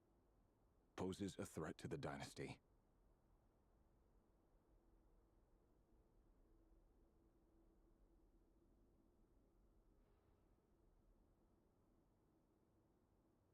Neutralized on... Filed. I have no recollection of this girl. None whatsoever. Female, 13. Occupation, none. Orphan and confirmed Crimson Moon descendant. Has been observed making contact with other descendants during the past year. Poses a threat to the dynasty. Neutralized on... Filed.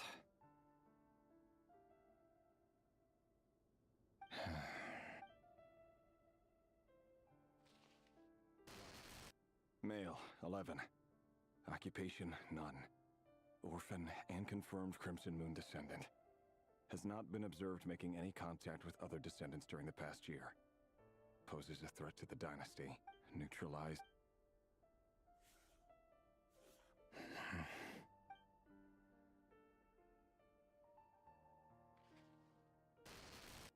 Male, 6. Occupation, none. Orphan and confirmed Crimson Moon descendant. Poses a threat to the dynasty.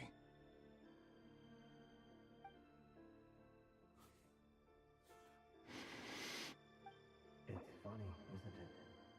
Your job is becoming both harder and easier at the same time, depending on how you look at it. Sooner or later, the Crimson Moon descendants will be completely wiped out. But as their numbers dwindle, they become harder and harder to track down. That's not how it is. Fortunately, however, most of the able-bodied adults have already been taken care of. The remaining weaklings will be increasingly easy to deal with. No! No. My job is to ensure the survival of the Eclipse Dynasty. And the only way to do that is by eliminating any and all potential threats. It's a perfectly legitimate line of work. Every single one of my colleagues can attest to my fairness. And if my friends were aware of the facts, I know they'd back me up too.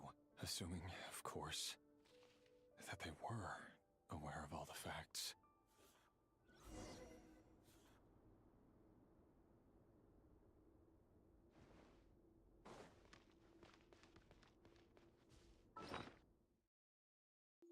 You know, the worst part actually is if he is like not doing like the murderer thing.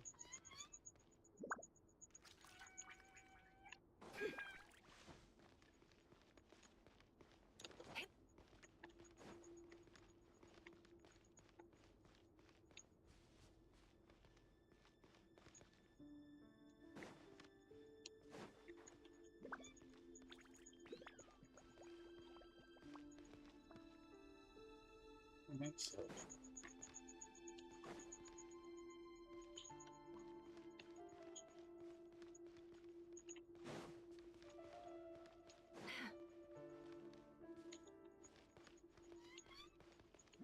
See,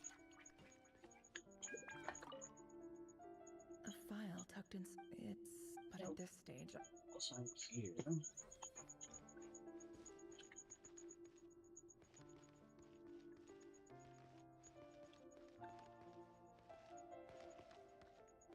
Higher up, that would be different.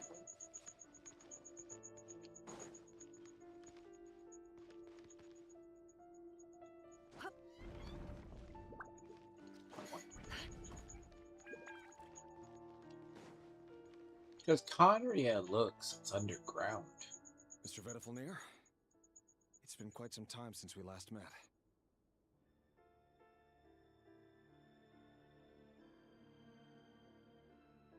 Rerir, I trust you're here because you have something important to discuss. Forgive me. I wasn't tuning out, it's just, I noticed you didn't even phrase that as a question. As if you knew I was coming. Tell me, does someone in your position ever feel the need to ask questions at all? It is indeed within my power to foresee certain things. Things like your arrival. I was just thinking, it won't be long before I'll be inviting both you and Dane to my wedding. That isn't a lie, but nor is it a fact as such. It's a wish, isn't it? No fooling a prophet, is there? Ever since that day we met for drinks, I knew it was only a matter of time before you came looking for me. Does it feel good? Knowing how the future will unfold. I'm afraid the notions of good and bad fail to capture the complexity of what such a power entails. Once you've seen what will come to pass, it can be all too easy to succumb to fear and melancholy. Unless, of course, you learn to abandon these feelings.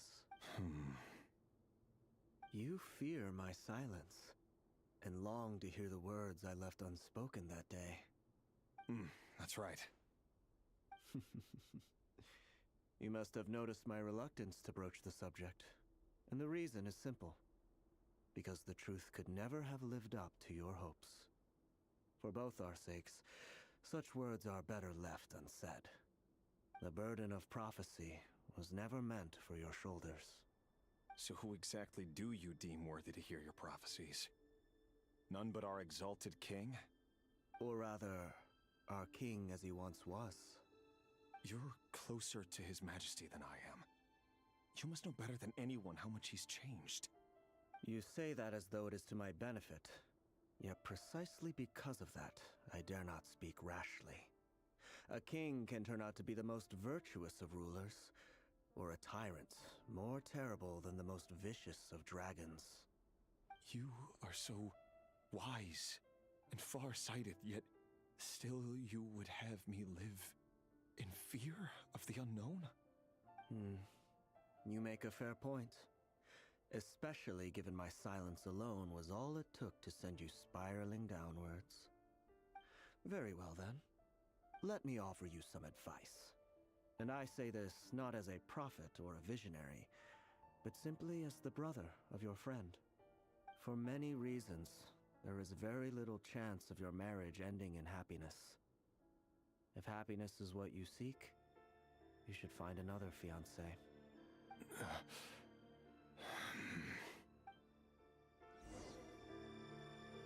Hold on.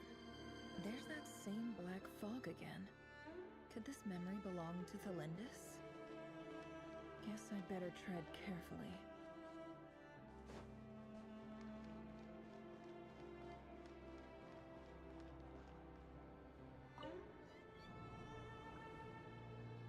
Wait.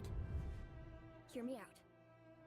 This time we finally got a clear look at his face and learned his true identity. His name is Revealations, and he claims to be one of the king's guards. What did you say? A cruel irony, isn't it? The man you're set to marry leads a double life as a brutal executioner. Why are you telling me all of this now? Simple. It's because I want you to kill him. You are the only person he would never suspect. No, absolutely not. I would never dream of doing such a despicable thing. So you'll just stand by and watch him slaughter us to the last? Do not forget that the blood of the Crimson Moon flows in your veins too. The blood of the Crimson Moon? What does that matter now? The dynasty has long been dead and gone. You think that alone is reason enough for me to throw away everything I have? Why wouldn't it be? You two were once a child of the Crimson Moon, just like me. Don't tell me you've never felt so much as a flicker of fury for the way we were trampled into the dust. As long as you promise to abandon this pipe dream of restoring your dynasty, I can try to persuade him. Or have him persuade the Vinster King. Persuade the Vinster King? Do you even know why he's so obsessed with hunting us down? Why he keeps trying to force us to hand over our secrets over and over again? Or why we refuse to give up on restoring the dynasty?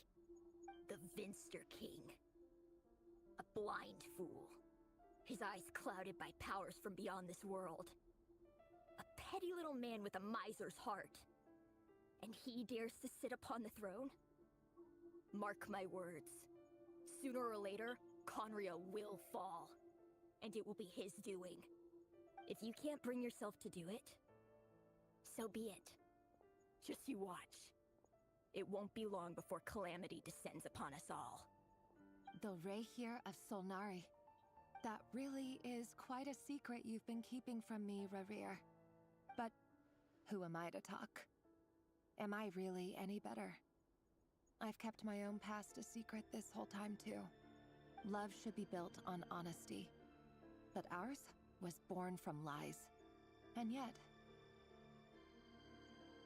is it really so wrong to hide things that would only make life harder? If we don't cover up the parts that no one else should see, how can we go on pretending to be normal? Vedifulnir must have known all this. And that's why he made his prophecy. In the end, nothing stays hidden forever.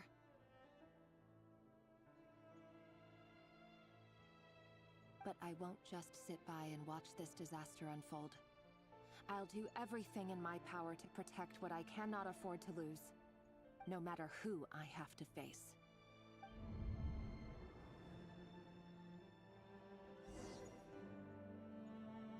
See, it's that weird part, because, like, currently in Game of Thrones, House of the Dragon, they're basically exploring the idea that the Dreamers and the Green Seers know of the prophecy of the return of the White Walkers.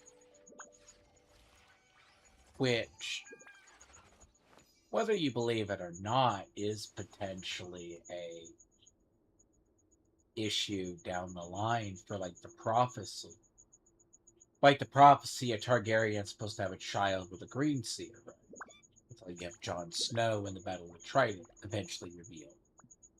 But, like, the Mad King play proves it. One thing, you can actually know the future, but you also can't predict the future if you have the vision. Because what happens if you change the way you step to those steps? So if Guinevere knew of the prophecy and the calamity, either he chose to fall, A, all the sinners of Conria did, or chose to let it happen in a blind attempt to change fate. Because, well, I mean, granted, did anyone in Conria? Because there's a lot of theories about Conria. What caused Conria to fall? Was it something basic? Huh? Was that Reveal who just walked past the window? Doesn't it give you the chills that he still takes the same road to work every day? As if nothing ever happened. Those people at the deli. Enough already. They're clearly pretty taken by their own disguises. Just smile and play along. Pull the rug from under beasts like that, and you'll risk having your throat torn out. Deli. Oh. They're talking about those people from the opposition. Right. I'd almost forgotten they used to run a deli. People of no consequence always vanish. But surely you can see he's not the man he pretends to be. So many have died already, and they say that the king's madness grows with each passing day. We're not going to survive this, are we? But It's the little why girl. does it have to be this way? Do we really deserve to die just because of the blood that runs through our veins? Felindis, are you even listening? Sorry, Freether. My mind was off wandering. I heard you, though. You're talking about what Rerir said. He's just following the king's orders. He's a secret agent, and it's his job to hunt down rebels and dissidents. By the time you first met him, he'd already taken lives. Maybe he was using you from the very beginning. No. Rerir has no idea I have anything to do with the Crimson Moon. My family are only distant relatives of the main lineage, and besides, my eyes are perfectly ordinary. Truth be told, apart from my teacher, pretty much no one knows I have any connection to any of it. It's been a long time since my family severed ties. But as Orlog said, who could possibly talk sense into that raving lunatic of a king? No one. I'll work something out. Trust me, I'm with you all. But for now, you need to keep yourselves hidden. Don't let anyone find you, anyone at all. Don't forget that Rerir is an Eclipse operative. You need to be extra careful when he's around. And when I am too. For now, don't come looking for me. And if anything happens to me, just act like we've never met. If even you can't escape this, what hope do the rest of us have? But after all this time together, surely he wouldn't lay a hand on you. He would. I won't speak in his defense, nor can I give you a clear answer to that question. But I'll do everything I can to put an end to this. Here, hold on to this. If an opportunity to escape presents itself, take it. You'll be glad you took some spare change. You call that change? But what about you? I've got a job, and there's still money coming in. But you can't go anywhere right now. Please think about yourself for once.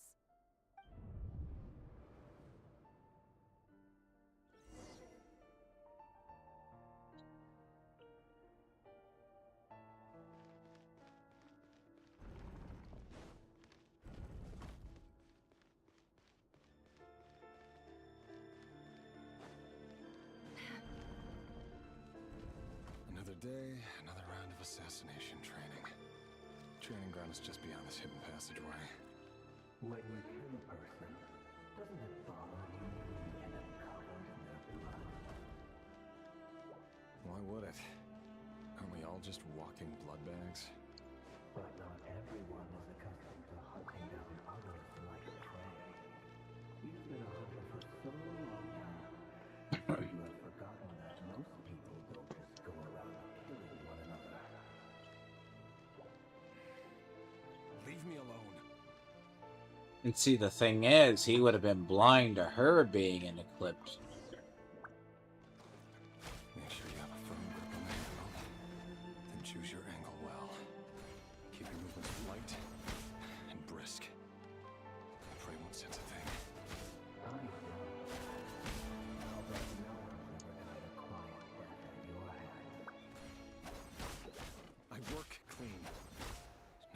places.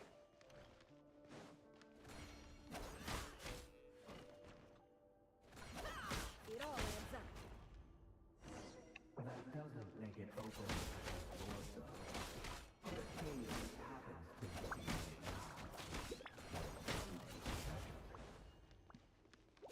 That won't happen. He's changed ever since you fell into the valley trap. In the beginning, he only had to take out a handful of enemies. Now, The ones I've dealt with have always been guilty, and I've carried out my work flawlessly.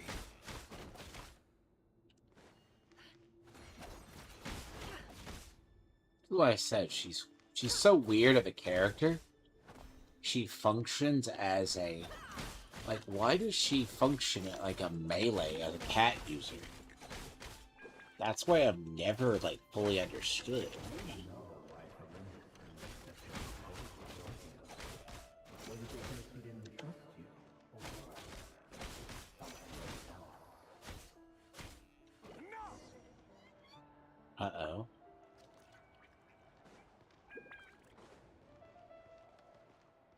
Oh god, because she killed the kid. He killed the kids.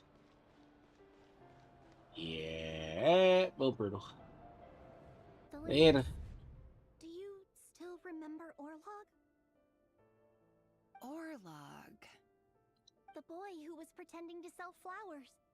You spoke for quite a while, didn't you? Yes, we did. What about him? He was arrested 2 days ago. Yeah, he's Chances dead. are he's already dead.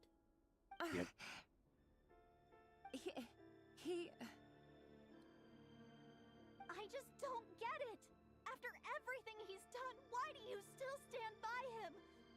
Or does it mean nothing to you that people keep dying? No, that's not... Just hear me out. I need to go now, Thelindis. They're looking for us. You take care too. If you ever need a place to hide, come find us.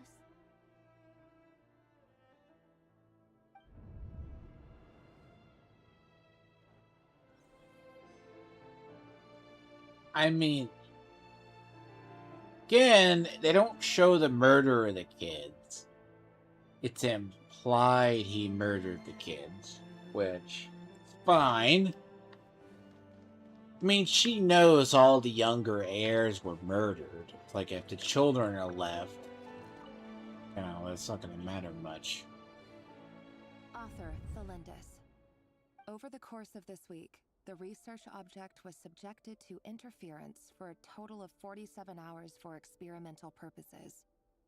The results are as follows. All subjects of observation that were sent inside have now... The situation within is proving more problematic than anticipated. No progress whatsoever. What now? Won't you give me even a glimmer of hope? Things are getting worse by the day. I have to find a way or we'll all be in danger.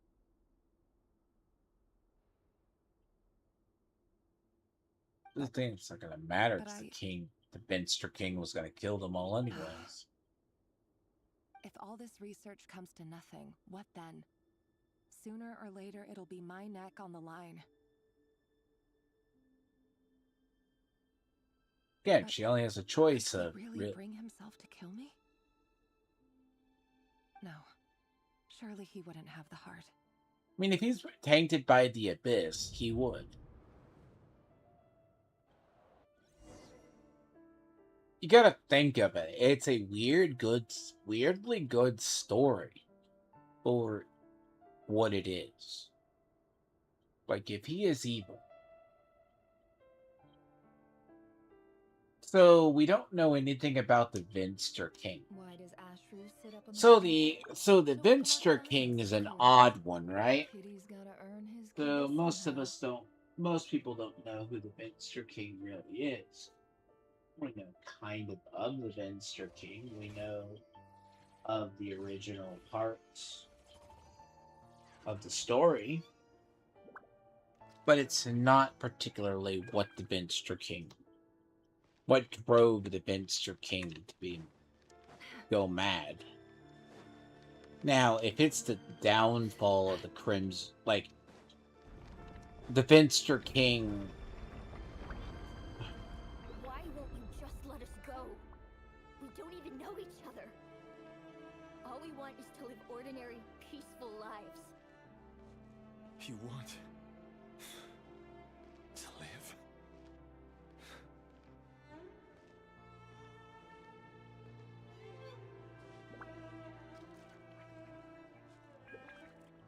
Yes. I just want to go on living. Is that really such an unforgivable crime?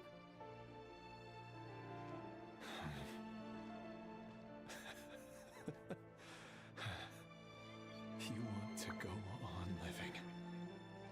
I want to keep living too. To keep living forever. That's why I have no choice but to continue on the path I'm on. If only some savior would suddenly swoop down and change the way the world is. Too bad that's not going to happen. Imagine that. If there really were such a person, you and I wouldn't be standing here like this. Huh. Would we? You gotta ask. It's like praying to God for miracles. Whatever you believe. Does the God actually have to interfere? No. Heavenly Principle's answer was just to fuck over all of Conria. That's just God honest Today's truth. files are in. Time to wade through them just like usual. No, I don't get tired of it. It's my job. And not only am I lucky to have it, I'm good at it too.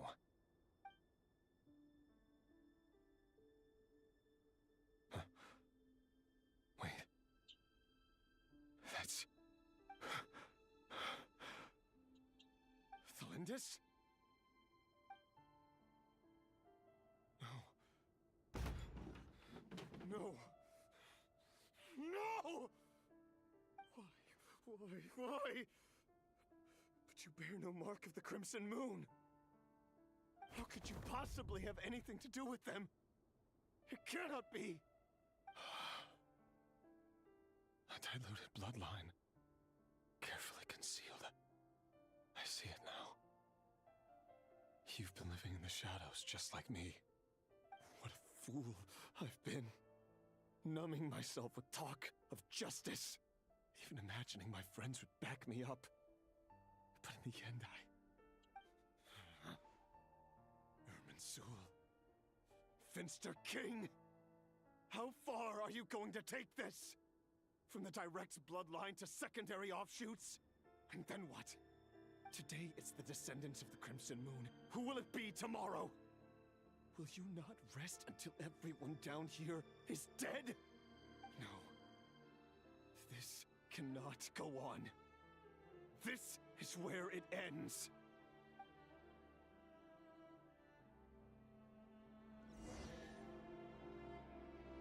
I mean, the idea of him killing the person he loves. But if he gets pushed by the... So these are the secondary bloodline people. It would be... I think it's more or less, it's just... The idea is Conria needs to be more than 1 year. Just alone on the mysteries of it. You're really letting me go? I am. As long as you can guarantee that no one will find you. Don't worry, I'll be extra careful. No one will know I was here. But what about you? Me? If you let me go, you won't be able to complete your mission, will you? Good point. In that case, maybe you should stay. No, please! I just want to see the outside world again. Go on living? Yes. I know you're a man of your word. So please, just let me go. If I let you leave, What will become of me? Just kidding. Go, now. But remember, don't let anyone know you were caught. We'll be seeing each other again very soon if you do.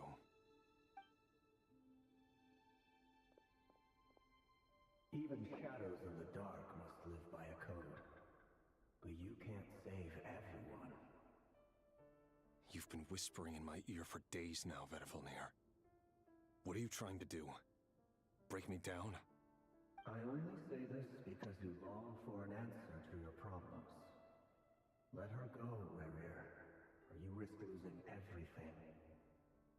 I will not abandon Thalindis. Then you'll need a little more vigilance and a lot more power. The world is changing, Rerir. Keep your eyes peeled for your moment of opportunity. That voice used to be so unclear. But now I know exactly whose it is. It's Vedifalnir. He won't tell me how to actually resolve any of this, but he keeps trying to manipulate me like a puppet. What's his game here? Tell me then. What will this moment of opportunity look like? And no answer. He's like a ghost. Always disturbing me when I'm on edge, but never answering when I need him most. So, the Eclipse Dynasty was purging, well, massacring the descendants of the Crimson Moon. And it seems like it was all connected to the Vinster King's research. The King's obsession with abyssal power left the future of Conria hanging in the balance.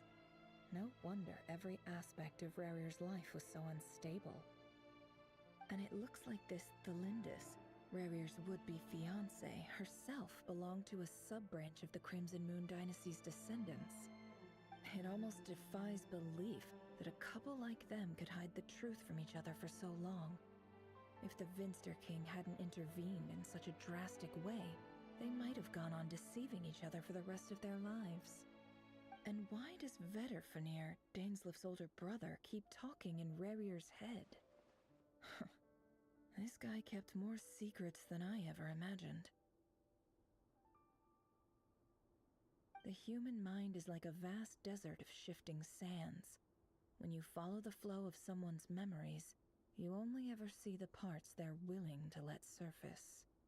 Time for something a bit more creative. We've been inside Rerir's mind this whole time, building up a picture of his psyche. There's already enough clues on the board to start reading between the lines and mapping out the rest. Now, we can finally begin to put the pieces together. Sure, it'll only be a reconstruction, part simulation, part reasoning, but it's usually pretty accurate. Once we've built up a cognitive profile, we just need to cross-check the logic behind his actions. And then we'll be able to take a sneak peek at whatever it is that Rerir has really been hiding.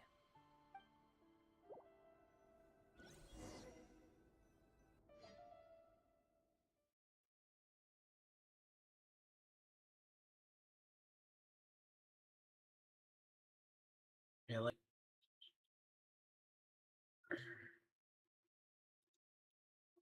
Really? Why does the game crash? Why? How does it crash, I wonder? Like, I'll be honest, I don't think I've ever just had this game crash. But it's no point. It's funny. Now, mobile, by the way. Don't get me started.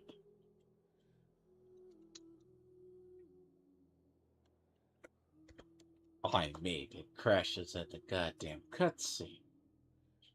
That's just...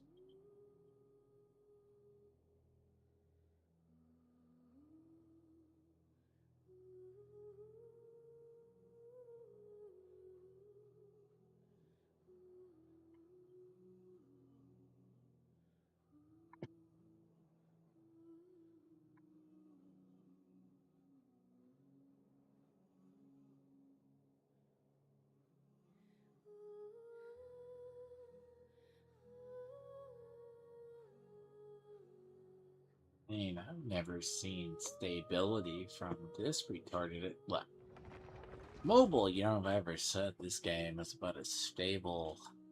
Like, there's times that this game is about. Have you ever tried playing it on mobile? With the point where you fast travel, and then it just goes to hell in a handbasket? Yeah. And that happens quite a bit, by the way. I think there's a lot. Like, it just crashes for no reason. I think, like, look, it's actually Unity stability, where they use whatever Unity they use. Like, it uses a lot. It's not the connectivity, versus it's just weird. Like, if you're loading something outside the entire region, then it becomes the problem. Now, if you're doing it the other way, just decides to do that, that's a different story. I don't know why it just decides. Like, PC, it's surprisingly stable. I mean, outside of a couple of every now and then glitches that damn plague it. Now, do I think the responsiveness on PC is not sensitive enough? Yeah. Yeah, fucking 12 gigs just outplaces itself. Okay, that's adorable.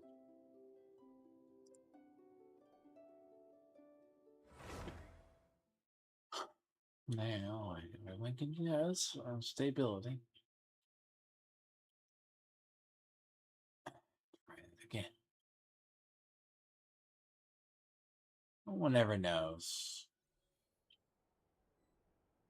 Like, if I have to fucking do that, man, I'm gonna be pissed.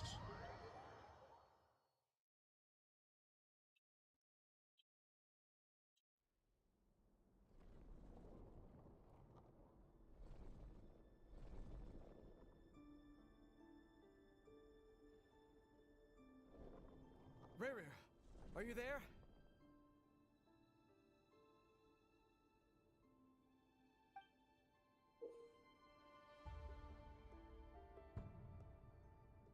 I missed an entire cutscene.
Hey, Rere! Come out, it's urgent! Dane? What's wrong? Quick, come with me. I'll explain everything once we've met up with the other. Okay. I'll come. All right then, but make it quick. I've never seen Dane so worked up before. Whatever this is, it must be big trouble.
despise mini games within my fucking games.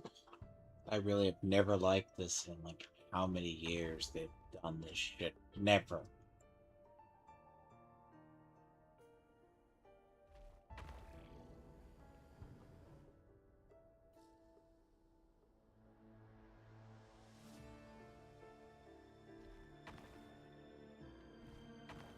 Oh. Okay.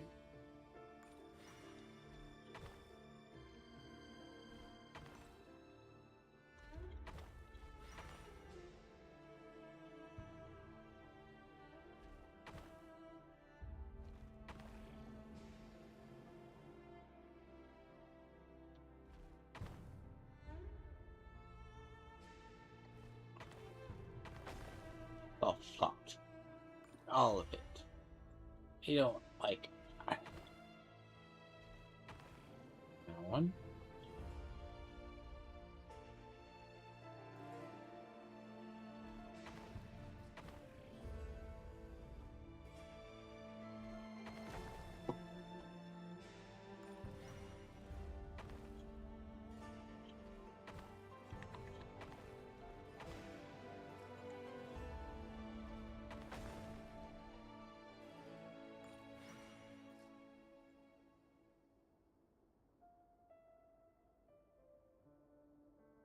Nope. It's gonna take.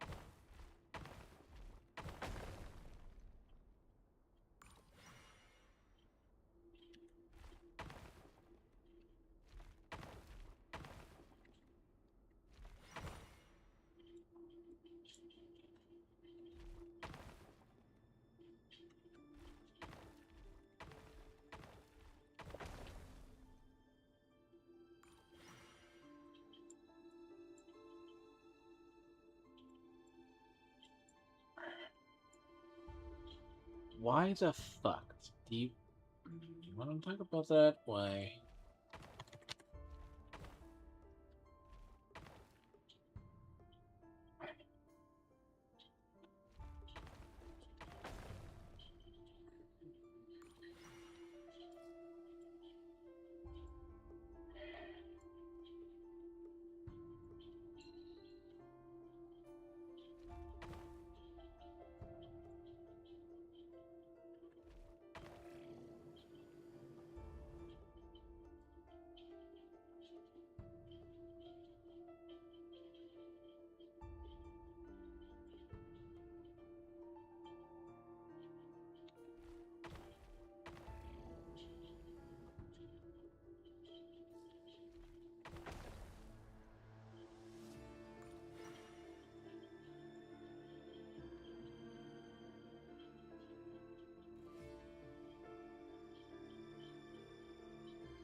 Yeah, I have no patience for this.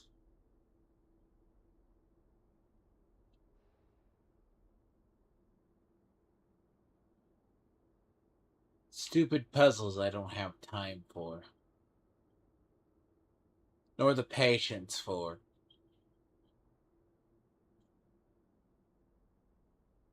I say this out of frustration.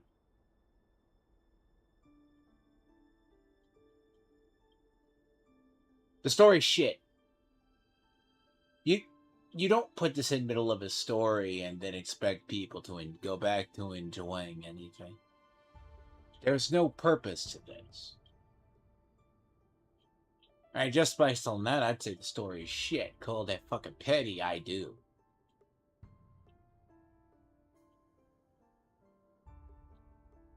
There's no reason for a puzzle.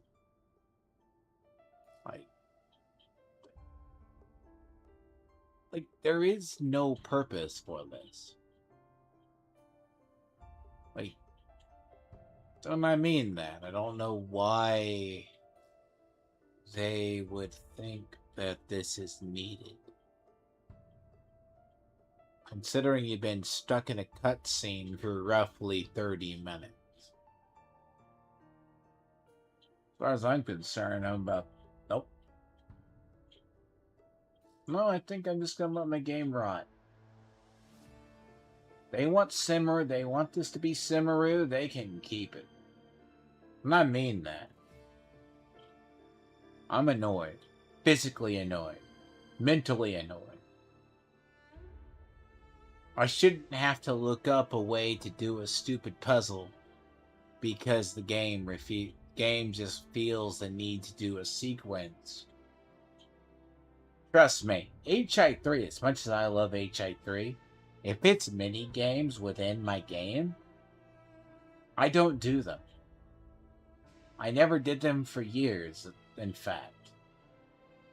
And I'll extend the same courtesy to this.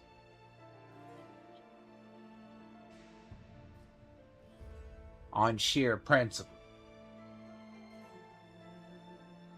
And I mean it. I'll damn the story to hell and never finish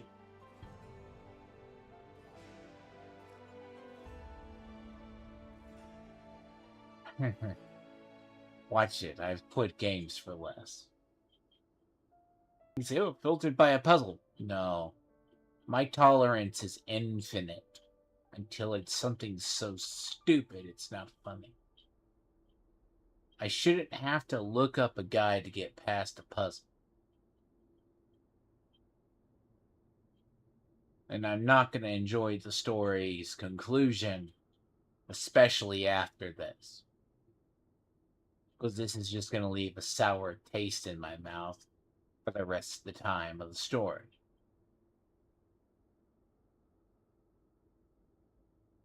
Devs do this. I have no clue why. The devs are really...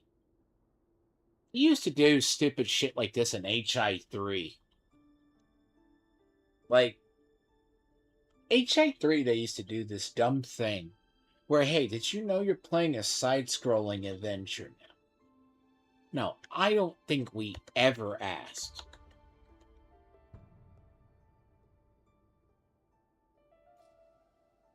No one asked for this. And you put this in middle. Stick it behind a stupid mini game before. So whatever happens in the story, I'm going to still say to end shit now. Thank you, devs. I don't care how good the fucking ending to this story is. The story can go burn in hell now. Because whatever enjoyment I had is now gone.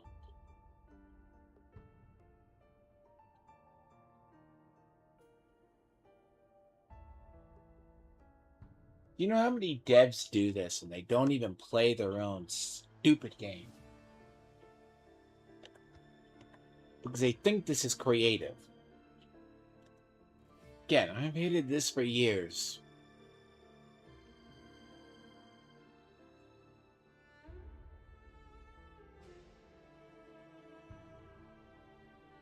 There's actually more than a couple of events. Whenever they pop up in, whether it's any of the games, I thoroughly ignore.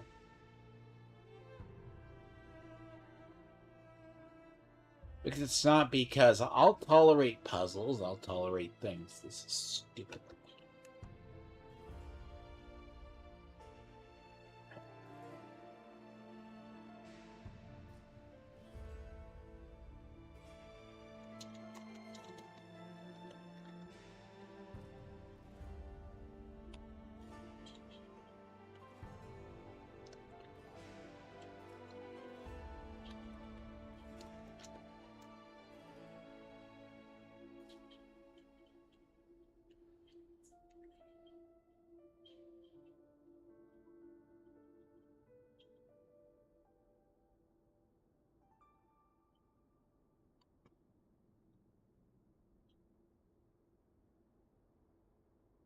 I'm content with just straight letting this story burn at this point.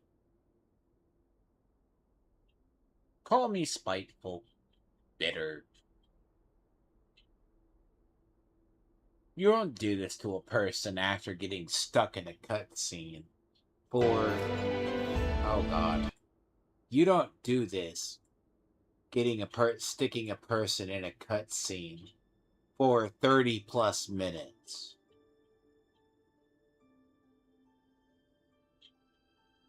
Then expecting us to just sit there.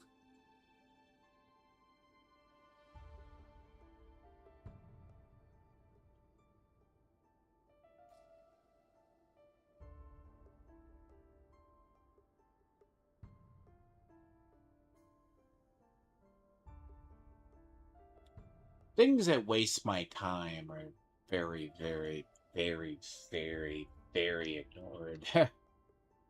And I mean that. Things that waste my time.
Well, this is a nice change, meeting you all at this hour.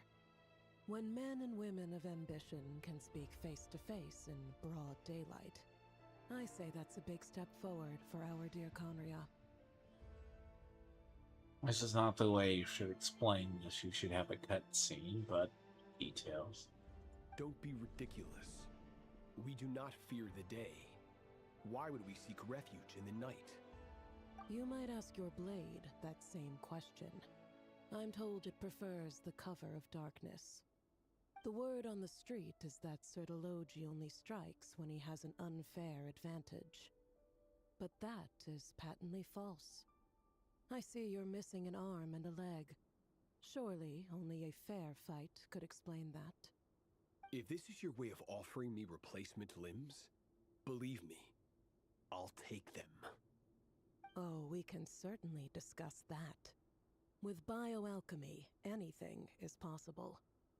Assuming I have your full support in my research.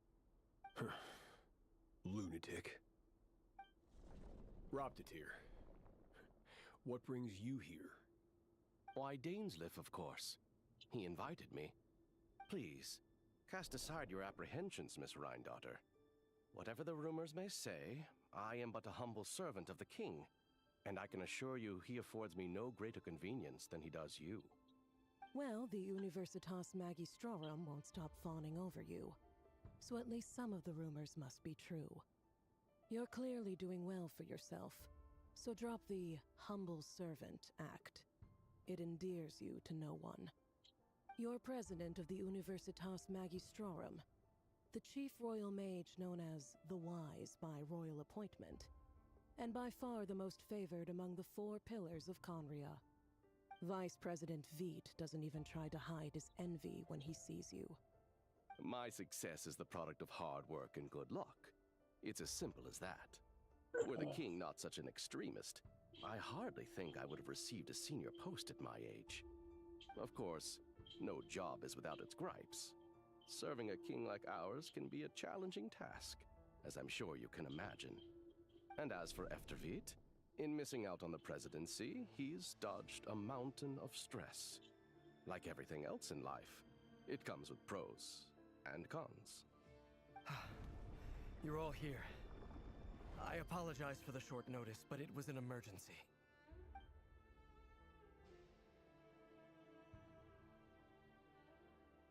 You must be Reveal. Mr. Sertologi. Yes, I handled your case file during your sentencing. Nothing personal, of course. I'm pleasantly surprised that you remember me. You're clearly a person of substance if you've been invited here. But Dainsleif, you'd better have a very good reason for convening this little gathering. It's my brother, Vedafenir. After he spoke at the court this morning, the king was so infuriated by his words that he had him blinded in both eyes and thrown in prison. Vedafenir in prison? Strange. I thought the king trusted him and Heroptatir more than anyone else in the world. Does this mean the king's circle of trust just got even smaller? It has nothing to do with trust. It's about what the king wants, which is as clear as day to anyone paying attention. I simply appease him, because it's in the best interests of the Universitas Magistrorum. And also because you're slimy. Vedafenir, perhaps less so. But still, a visionless visionary? It rather inclines me to think that qualifications are not what get you ahead in Conria. Do you honestly think this is an important discussion to be having right now? Dane, what are you planning to do? Rescue Vedafenir, I assume. Correct. It will mean storming the palace by force. Tonight. I need all of you on my side. That's far too dangerous. And don't forget, Dainsleif, you're captain of the Royal Guard. You swore an oath to the throne. You've been planning this for a while, haven't you? I have no desire to commit treason. But whatever critique the king may have of Vedafenir, disfiguring your most loyal subject for putting the best interests of his court and nation first, this is not the conduct of a wise ruler. My blade will force the king to see the error of his ways. So, Vedafenir's prophecy enraged the king. I'm sure it wasn't what he wanted to hear, but if he won't take counsel even from the visionary, that is deeply troubling news. The extent of His Majesty's madness is now all too clear. The question is, how does a man like me get out of this situation unscathed? You have noble ambitions, Dane, but I'm afraid they don't do much for a guy like me. I'm not interested in saving the world. All I want is a letter of pardon. A letter of pardon? For whom? Thelindis? The chances of the Vinster King issuing a pardon for anyone connected to the Crimson Moon seem vanishingly slim.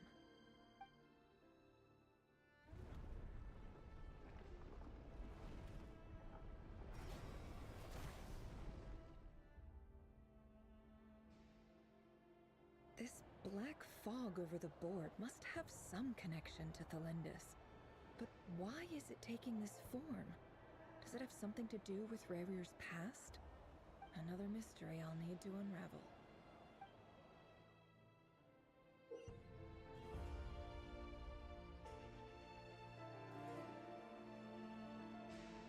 Thing is, if he was looking for a letter of pardon for her, because it depends on how far, right?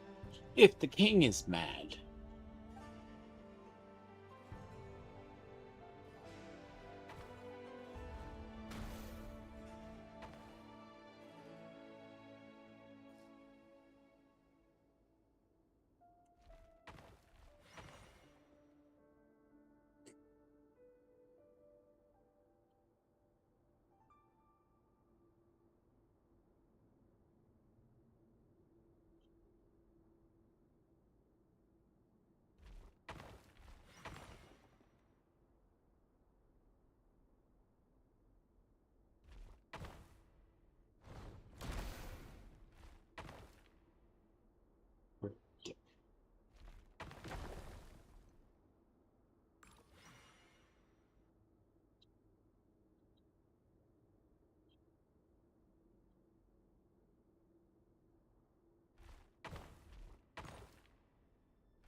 Takes pity, I Author guess. Felindis. Over the course of this week, the research object was subjected to interference for a total of 60 hours for experimental purposes.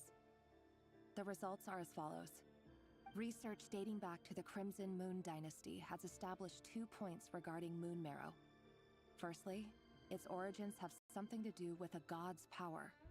Secondly, it serves as a portal to an as-yet indeterminate location.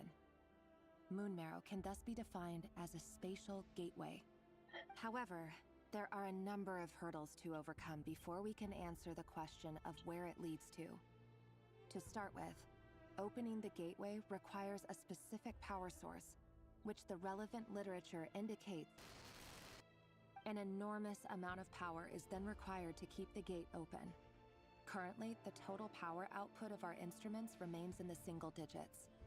To make matters worse, I am now the only staff member remaining in the Moon Marrow lab. The Universitas Magistrorum recently decided to move most of its personnel into abyssal energy research, which has stymied all Crimson Moon-related projects. This is not a wise move. I have always maintained that placing all our hopes in a single source of power is risky, especially one as poorly understood as this, as well as making ourselves overly reliant on a single resource. We are neglecting other promising technologies. I apologize if this comes across as disrespectful. But as a Moon Marrow researcher, I desperately want to see the world beyond the gateway. If we really made it there one day, what would we find? And how would we go about taming the unknown? My imagination is endlessly fueled by questions such as these.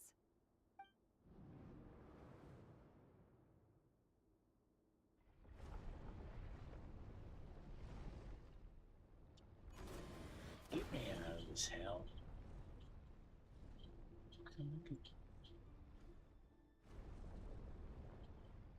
Jesus.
This is for you. I heard you're gonna leave the city with your parents. Belindis, did you hear about what happened? I've heard nothing. Rerir got back very late last Friday, and he was acting. You never saw I'll him, figure it, and though. I don't know what he did. And this conversation never happened. You understand? What if he finds out that you pried into his secrets? Don't be silly.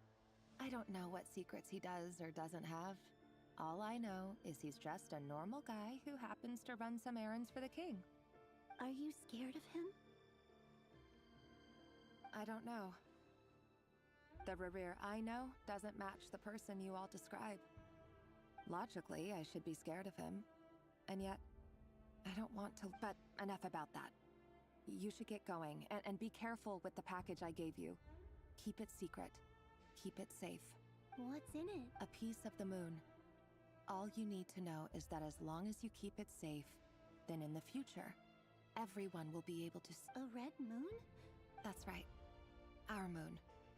Promise me you'll look after. I promise, Belindis.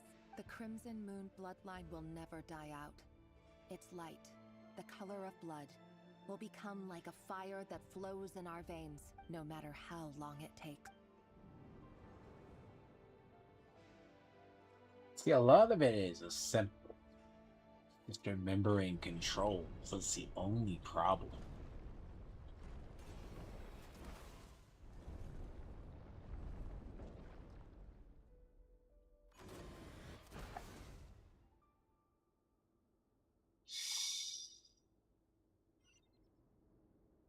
Right. I'm pretty sure there's multiple solutions.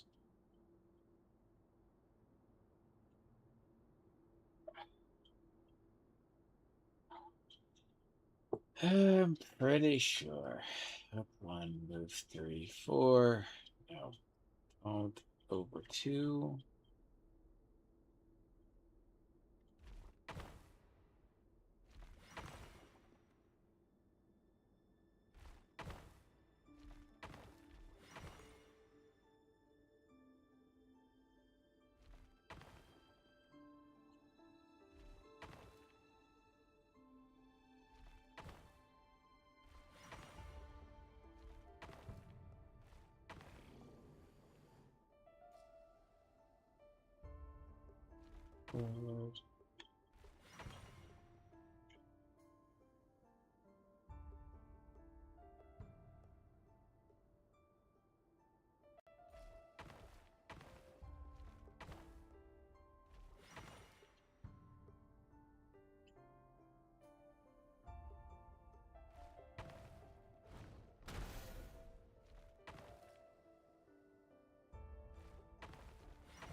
I'm not kidding when I'll tell this quest to go basically off itself.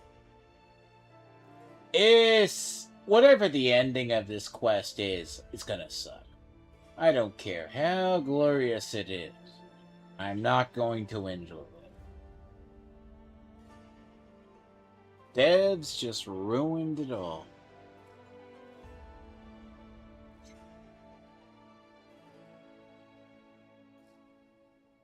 With one retarded quest. One retarded step.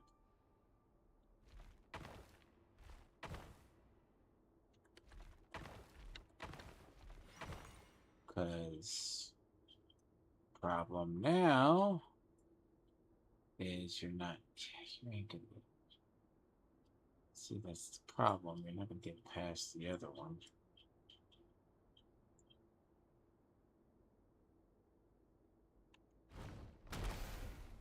Wait.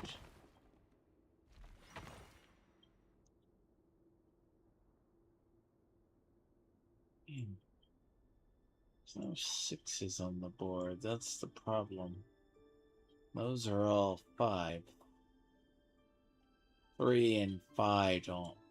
Even if they are, they're entirely separate.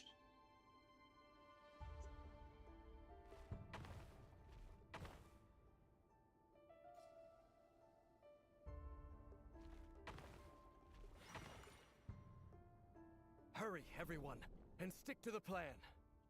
Sir Dainsleif, what are you? Is this true? You know what happens to those who betray the throne. Please, don't do this! It is the king himself who has betrayed the throne. He has betrayed all of Conria. If you have any love left for justice in your heart, you should join me. It's showtime. Dane and his group will handle the troops in the palace. Then Hraptatir and Rhindaughter will disarm the security measures. My job is to enter the prison and rescue Vedifalnir. Stay safe. Look after my brother. Draw your blade. It is time for justice to prevail.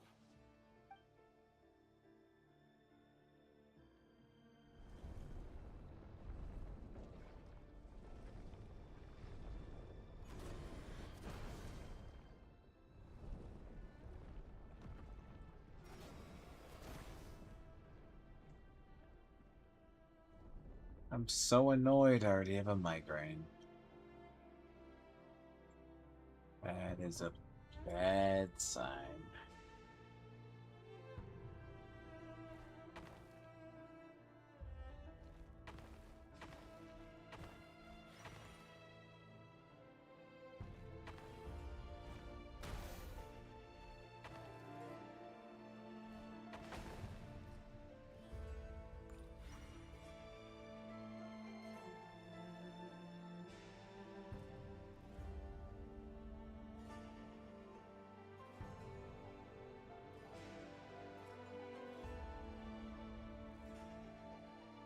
It's not really a good sign when you're getting a migraine.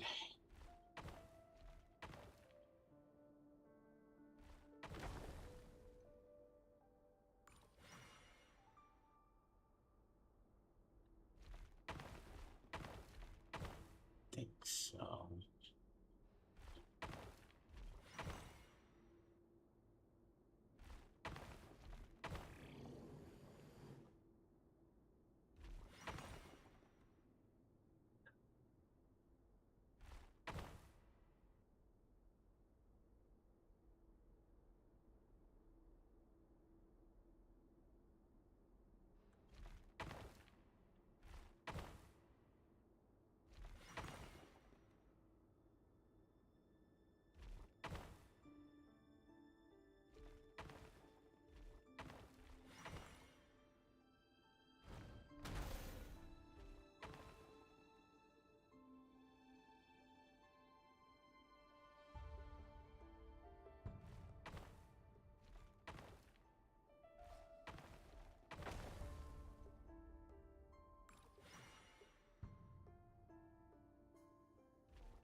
Five.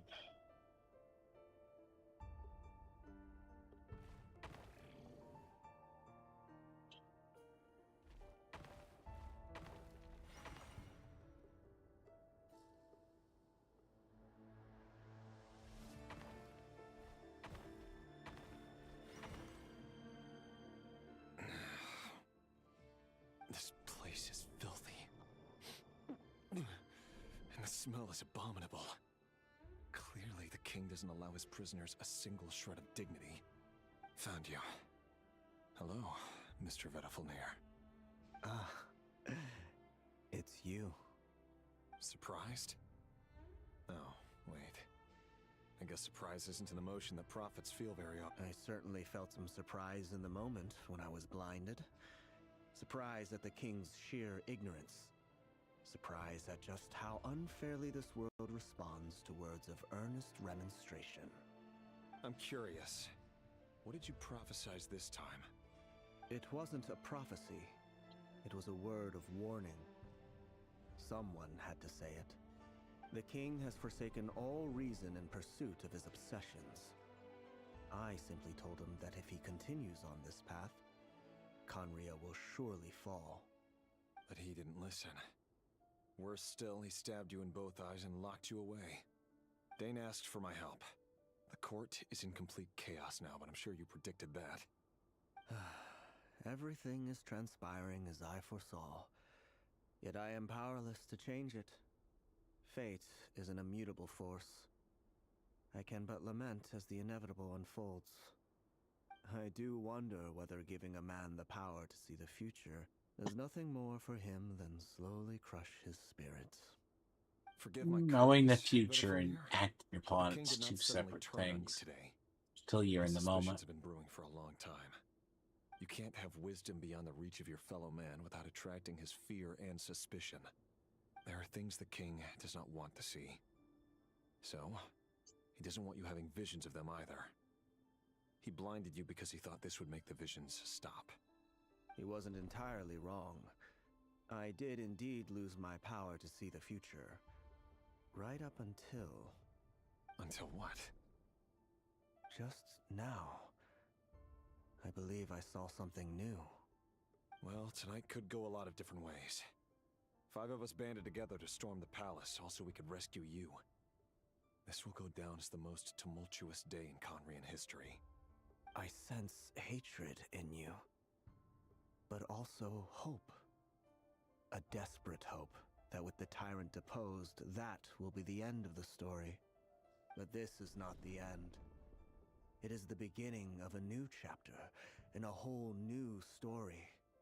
There are many men of honor and courage in this world, Rerir. But you are not one of them. You're not here for justice, are you? You're here for yourself. Is that a dagger? Interesting. Why not the polearm? It was always your weapon of choice. With your abilities, I don't doubt that you were able to recover some of your sight. But I also doubt that you want to make an enemy of me right now. Of course not. We're on the same side, aren't we? We could be. But I need you to be honest with me, Vedafelnir. At this point, you're my only hope for the future. You mean your future? With your beloved, Felindus? Yes. And I know there are bigger things at stake here. A dynasty, a nation, maybe the entire world. But forgive me, I care first and foremost about myself. I can't abandon the one I love to save myself. I just can't do it.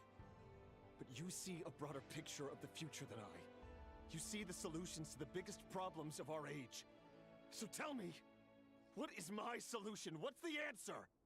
In matters of fate, answers are either right or wrong. What will be and what will not. Maybe you are willing to pay a certain price in the pursuit of happiness, but unfortunately, fate does not negotiate.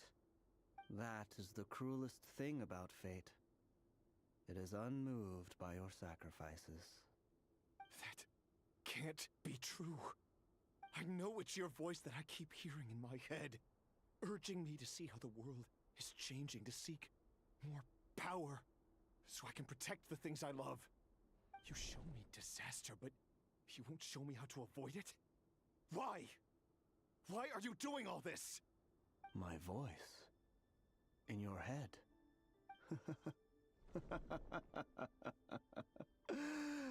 So, you hear it too. The voice that steals your mind, gains your trust, and drives you crazy. It turns out that we are not so different, you and I. Vedifulnir just broke into the strangest smile I've ever seen in my life, as if he'd discovered some monumental secret. But then he suddenly switched to looking extremely weary. Very well then. My advice to you is as follows. You must persevere. Whatever trials and tribulations you may face, be steadfast in the belief that they are your path to the future. For as long as you live, your story with Thalindis shall not come to an end. That is the only chance you have of fighting back against fate. It is up to you whether you believe my words. Regardless, that is all I will say on the matter. I have no right to intervene any further. I will hold you to your word. Thank you for setting me free. In return, I will tell you one more thing that you cannot afford to ignore. Just then, a strange wave of energy rippled through the city. We had no idea what it could mean. If I were you, I would head to the Universitas Magistrorum. The Universitas? Oh no! I'm sure we'll be seeing each other again very soon, Rerir. Whatever Vedifulnir said, I didn't catch it. I didn't even help him out of the prison. There was no time to lose.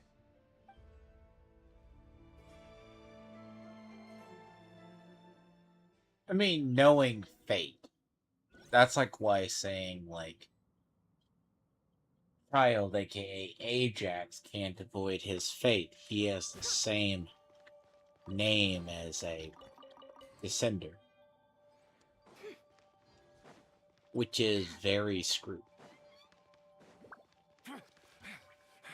Monsters?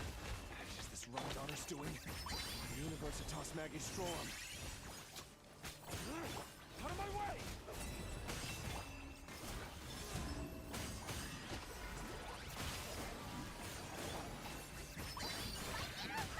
Because the problem is, you can't really avoid fate.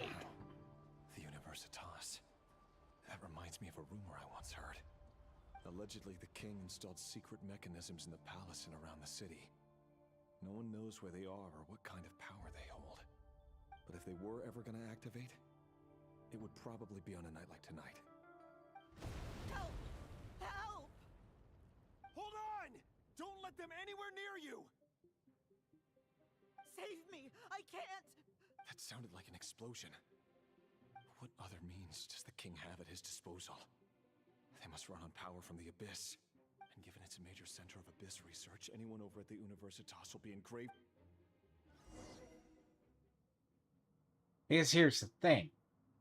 For about, I'd say probably, the story of Fontaine is she wanted to change it and make Oceanlands people. Oceanlands basically that. Then eventually laws at Teyvat were changed to make Fontainians humans. So they were no longer susceptible to primordial water. Now, Natlon was always about fighting fate. But it's chance that intervenes. Because if the centers of Conria's downfall came from the working or understanding the Abyss, it's really the Abyss that preyed. It's like devil's in the details. Which, I mean, if you're trying to take the downfall of Conria, basically one short quest, I'm going to be honest, that is really a waste. You need multiple chapters to explain it. Probably need a whole place alone.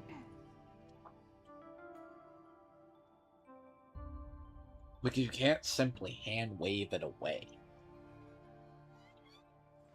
Because we know where Rhine-Daughter is. Rhine-Daughter's merged with one of the shades.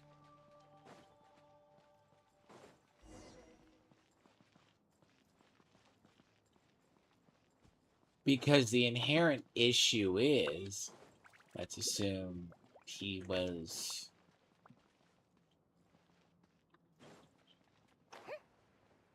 trying to warn the king, and the king was like, yeah, you know, I say, fuck it, I'm not gonna really care. Yeah. Sure. There's your problem. Observe. Do you fear the dark? You poor last lamb. For the everlasting forest.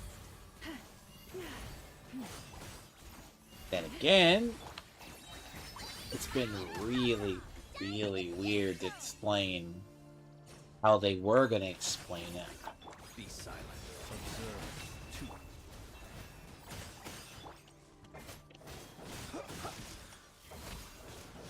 No more lies. The deception ends here. 3 moons converge. I so thoroughly enjoy fucking how everything just bleeds on one hand.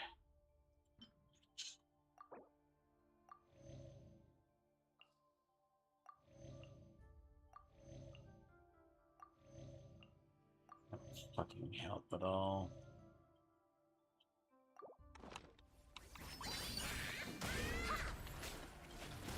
Be silent.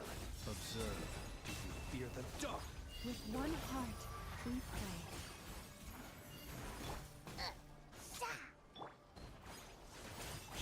Leave this place.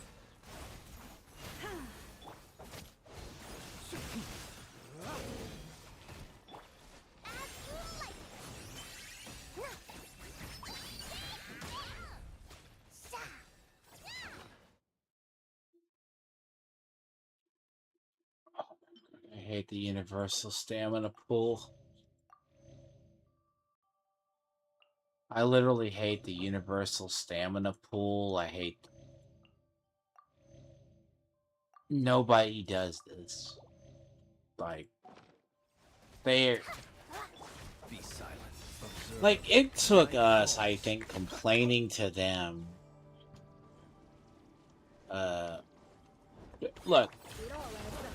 ZZZ used to have one universal ult pool. Then, we had basically, what, it was close to... Each unit has its own decibels.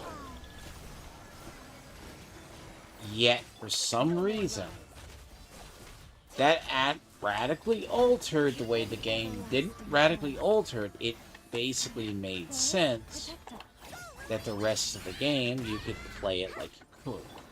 Close your eyes to dust. It all adds up. The deception ends here.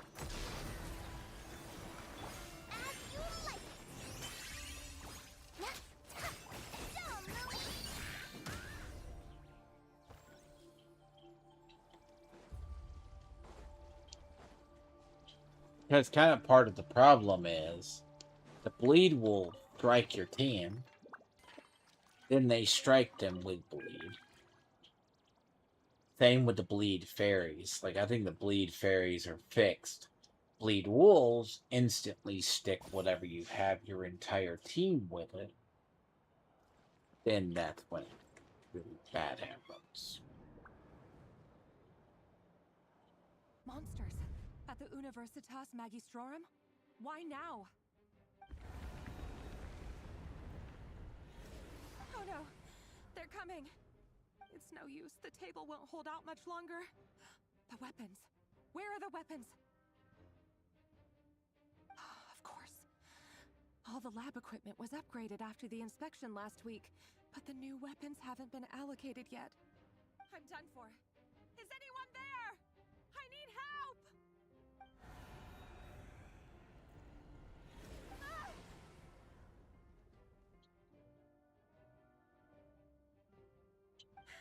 Stay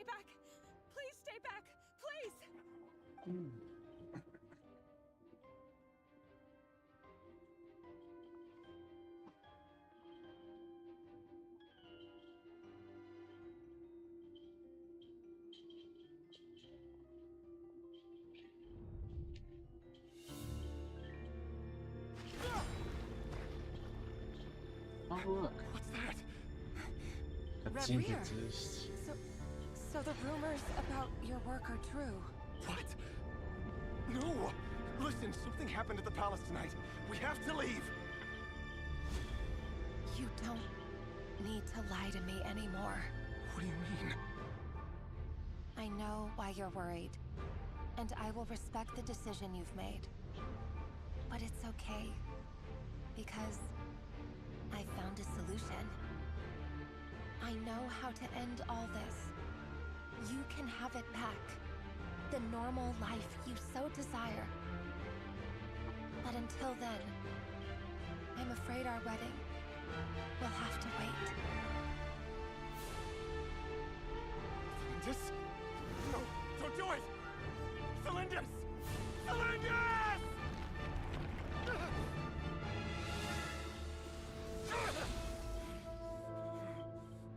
I told you, Reverie. Let her go. You will find someone better. No! No, I won't do it! I have to save her! By what means exactly? A lowly pawn. You lack the power and the strength of will. Do you know a way? Tell me! Come to the palace. Join us.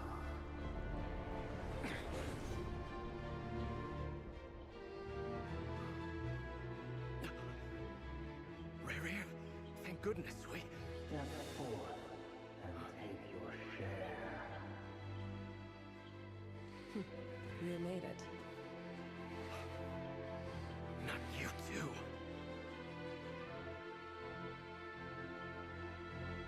Hatred or grief, despair, desire. We all have our own.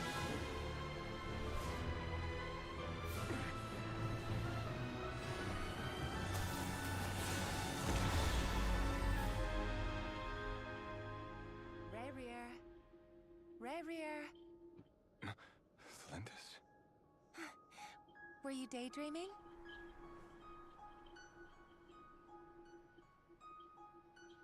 You still remember, Reverie? That question you asked me a couple of weeks ago? Oh. You mean the proposal? Yeah. I'm wondering, where do you think would be a good place to discuss it? Maybe in the garden? Or were you thinking a fancy restaurant? It's your choice.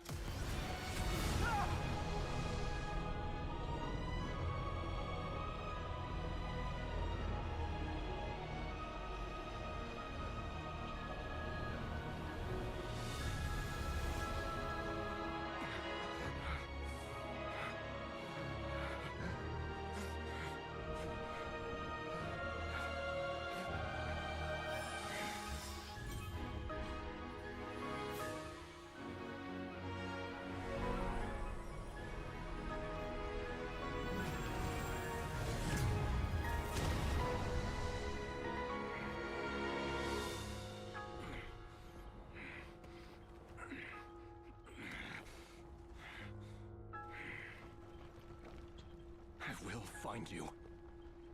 And then... you can give me your answer.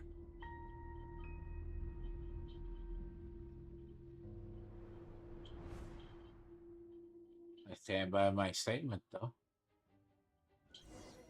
All because of that stupid little step. So that's how the Raker of Story of Solari was shit. born.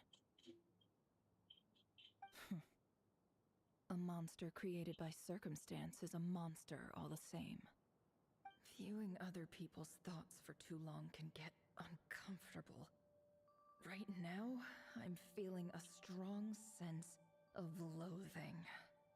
In a nutshell, the story of Conria is what happens when the truth falls by the wayside.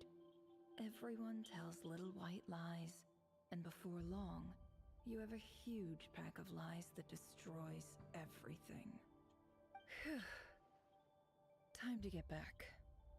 His past is filled with sorrow, but the tale of any fallen civilization is one of endless tragedy. Cruel as it may be, that was Conria's fate.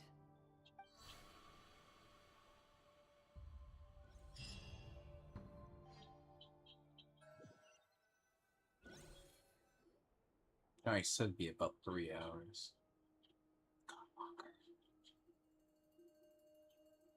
Everyone, I'm back. Can I get a standing ovation? Never! How are you holding up? Feeling okay? She's fine. Boss is a pro. Yes, I'm fine. You will have seen the events of Rerir's life through my thoughts. It's now clear that he is just a regular nobody, driven by personal tragedy, as he said himself. I mostly agree. There's only so much we can know about him from his memories alone, but they did give us a clear glimpse into his life in Conria. However, I would not consider Rerir to be a nobody. He was deeply involved in the events of that era. Yet, when the catastrophe of a generation strikes, nobody is safe. Sounds to me like you're speaking in riddles again. Is this you urging me not to abandon the people of Nodcry in their hour of need? That's not what I meant. Although I do hope you choose to remain a part of the plan. Without you, the mission ahead will be all but impossible. Then try to remember that I respond better to the carrot than the stick. And I don't appreciate being bossed around. Now, as for you, Missy, you were excellent. You stuck to the rules of the ceremony and kept your mouth shut the entire time. Bravo. Cool. So, can you fill me in on the deets now? Most of what I saw went right over my head. Patience. You'll hear the whole story, don't you worry. But let's meet up with the others first. It will save me narrating it twice. Yehoda? Yes, boss. Let me get that door for ya. That's more like it. For a moment there, I was worried you'd forgotten about the first clause of your employment contract. Forgive my curiosity, but what does the first clause say? It says I gotta do the annoying stuff that boss is too lazy to do for herself. Like opening the door, pouring the tea, yada yada. Is that right? If something is in the contract, it's because she willingly agreed to it. Rest assured that the Curatorium abides by the very strictest of labor policies. You don't seriously think I'm cruel enough to treat her like my slave? In any case, I've hardly shied away from my share of the work today. Hope I don't catch Flints and Varka lounging about in their chairs, enjoying a leisurely cup of tea. There's nothing I dislike more than other people enjoying themselves while I'm hard at work.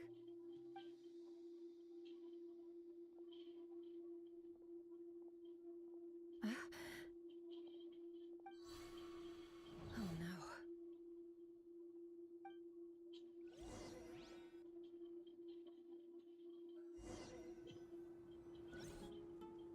Sorry to disturb you, but we seem to have run into some trouble. Evidently so. Don't worry, I'm not about to leave you to fend for yourselves. I'm not that kind of boss. And it would go against the Curatorium's labor policy. I'm sorry? What did you hear me say? I wasn't talking about labor policy. Wait. How long have I been standing here? Not long. You just appeared by the door a moment ago.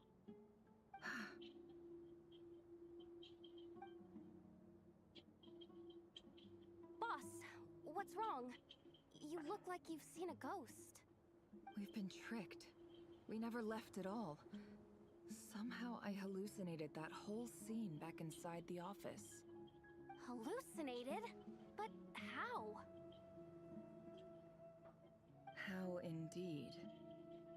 place should heed my will alone. All thoughts and actions that occur in here are just a result of pawns moving across the chessboard in a carefully calculated manner. And nobody has access to this chess set but me. So you control everything in here? More or less. But yes, it's a special technique of mine. Has anything like this ever happened before? Only once. It was the first time I used the chess set. Is there any similarity between what happened then and what's happening now? I suppose my thoughts are a little turbulent, which was also the case my first time. Is there anything I can do to help? The first clause of your contract clearly states that I only need your help with things that I'm too lazy to do myself. Yeah, no. Look, personally, the backstory of Conria is really, really good. Problem is, if you eliminate the stupid little chess thing that you have to go through, the extra 5 steps, etc., it shouldn't be the case. But, I mean, it's clearly there for reasons.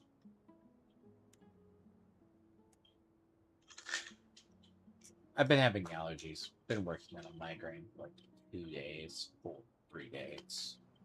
Sometimes you never know what triggers it. One of those little. You know, the story was only because you take into account about an hour of cutscenes, then let's say 2 hours something. Oh yeah, it's about 3 hours. Then take into account dialogue, which I mean you need to have the entire backstory of Reveal. Now you're trapped in the goddamn chess set, and then the rest follows.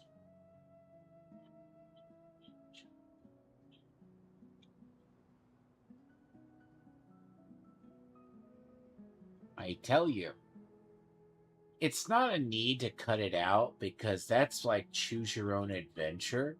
Because let's assume you add about 2 more hours to the run time. It is going to be about 7 hours.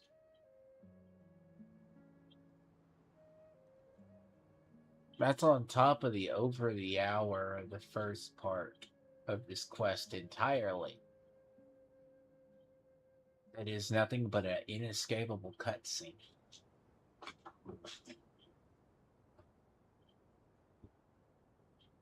And what makes it worse is it's worse when you're annoyed.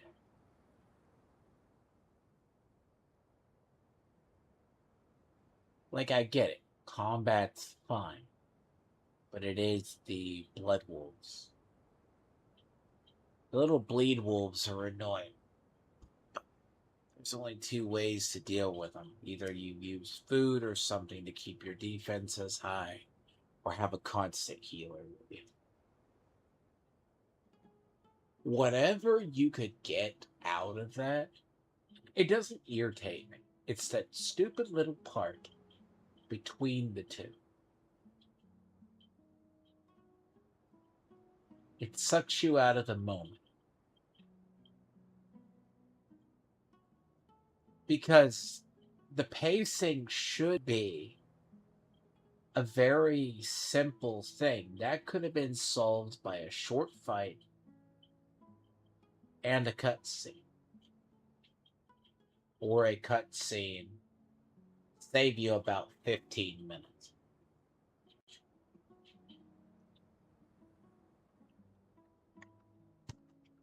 But look, if anything in this game was simple, nothing is going to be simple in this arc. I tell you, nothing is.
second. I needed a look.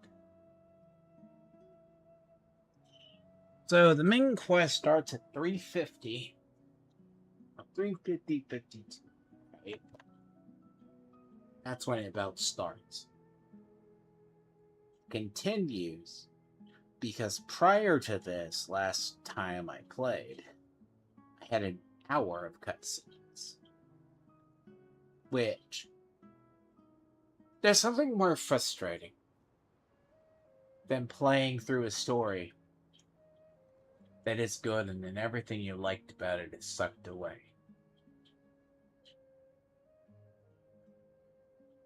It leaves the worst taste in your mouth.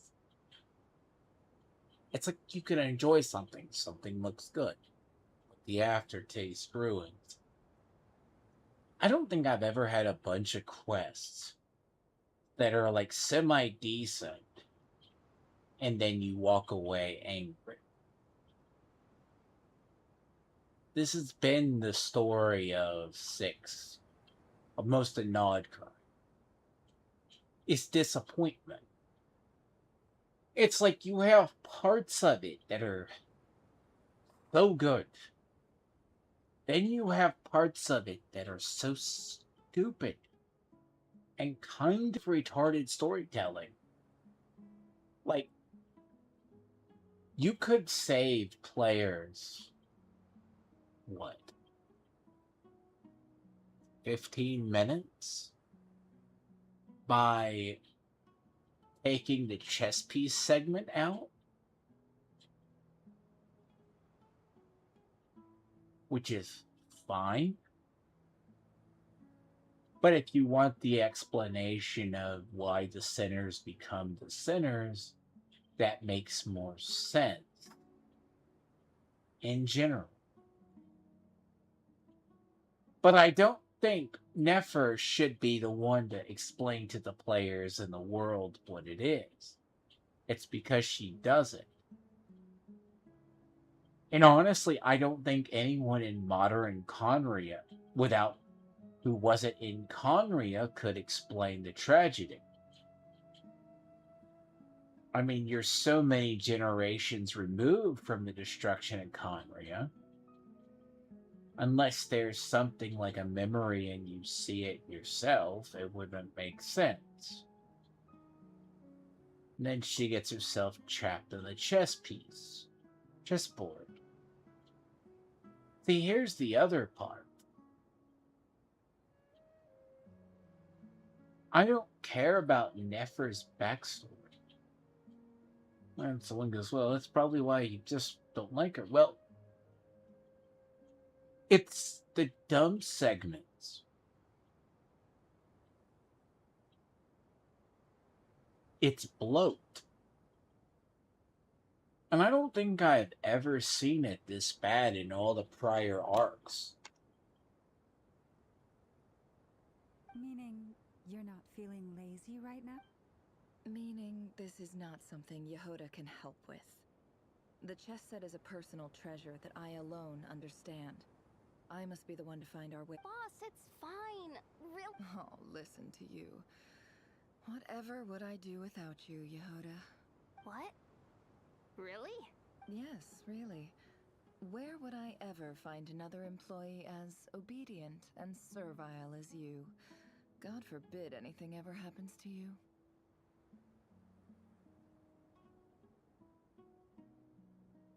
But I want to like her character, but I refuse. Not for personal reasons. There's something about her character that's very charming. She hits aesthetics that I like. She hits the Egyptian aesthetics well. She hits the Eramite settings very well. She does the whole Cleopatra manipulation thing, historically, but it's the attitude that falls short. Character design, sometimes I might tolerate the combat, but look, part of it's the combat. She's a cat user that basically uses melee.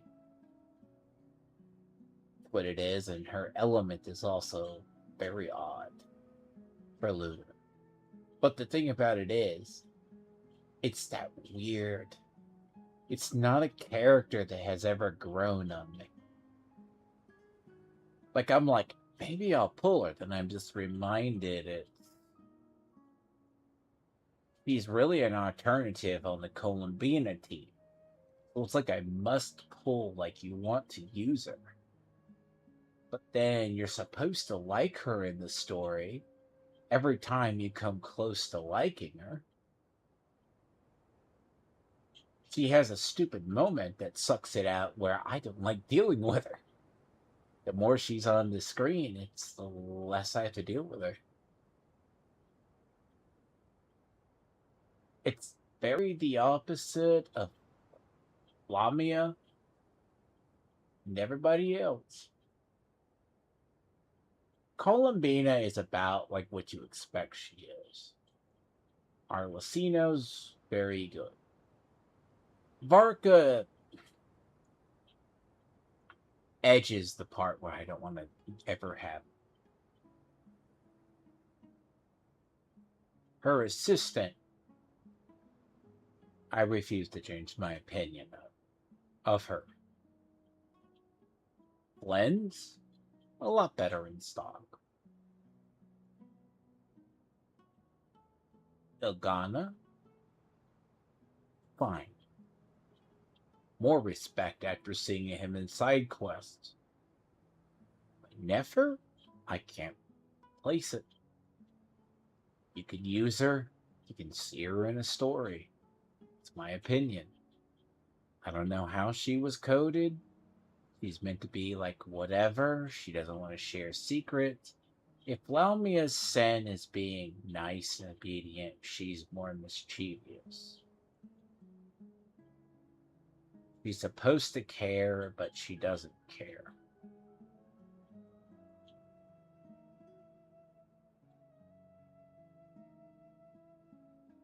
And I'm getting tired of the moments that she's just the MacGuffin character to fix the situation, if that makes sense. You'll find out quickly what happens in this part.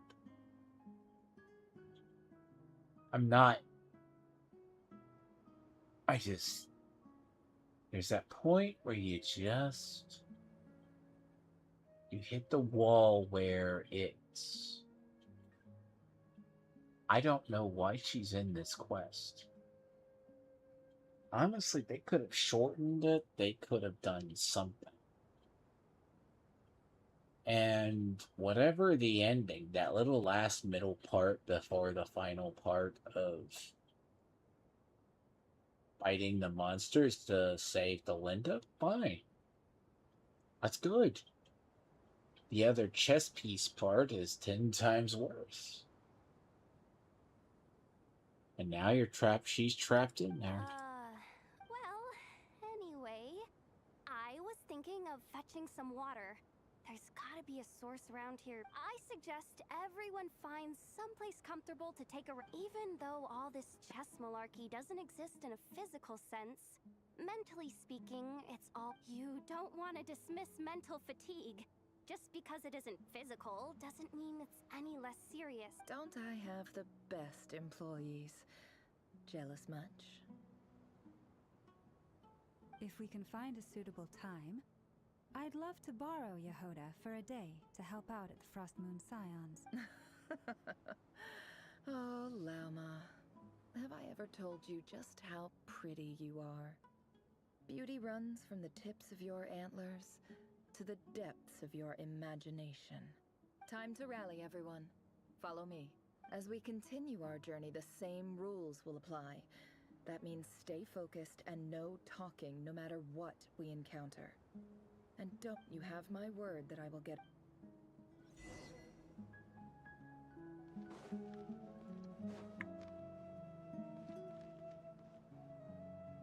See, this is basically like the desert of Semaru.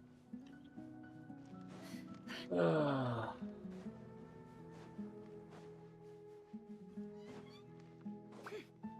place looks familiar. That's not a good sign.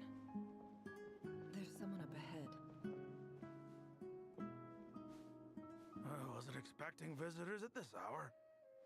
Wait. Oh. It's... There you are!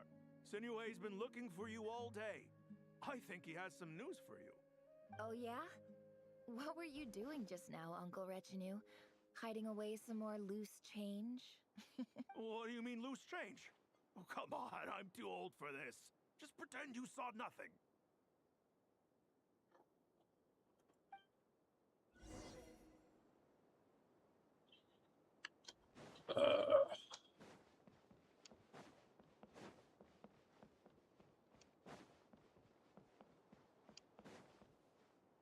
I like this aesthetic, but it is.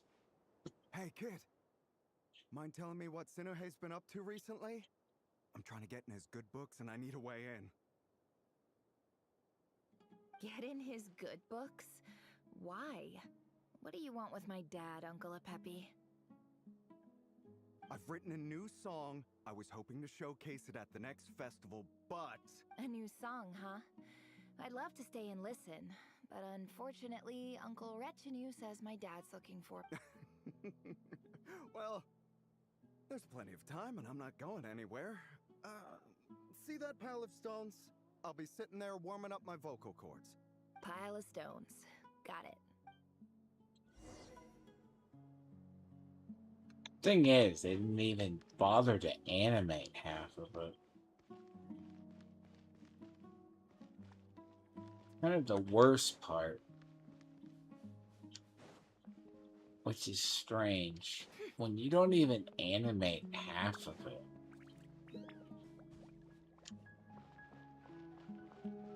Hi, Dad. Uncle Retinue said you were looking for me. Ah, there's my little princess. If you'd gotten back just a little sooner, you could have shared the spoils of war with me. Spoils of war? Who were you fighting against, Dad? It was just a figure of speech. The aftermath of a sandstorm is no time to be waging war. I was talking about our war against thirst. I went out to fix our water supply problem, and now I'm back. Which means... We have a well again! That's right. I found a new one and brought back as much water as I could carry. It should last us for a good while. If it wasn't for these blasted sandstorms, our wells wouldn't be caving in. You wouldn't be spending all your time out searching for new water sources. As the chief of our tribe, I'm supposed to be leading us out of hardship and poverty, onto better things. You know how prosperous our ancestors were. I've told you all the stories. And look at us now. Squeezed into these hovels. No one would choose this, if it wasn't for the endless wars over the years. But things are looking up. I started working with some folks from the academia a few months back. They gave me some contacts in return for my assistance in the desert. So you're the academia's helper now? Special ambassador, they call it. Think of it as a partnership. It's nothing bad, okay? We've been isolated here in the desert for too long. Seeking opportunities elsewhere is the best thing for us, and the fastest way to progress. So, do you get anything good out of being a special ambassador? Of course. My luck's improving all the time. One day, I swear I'm gonna lead us out of this place. We'll find somewhere new. Somewhere better.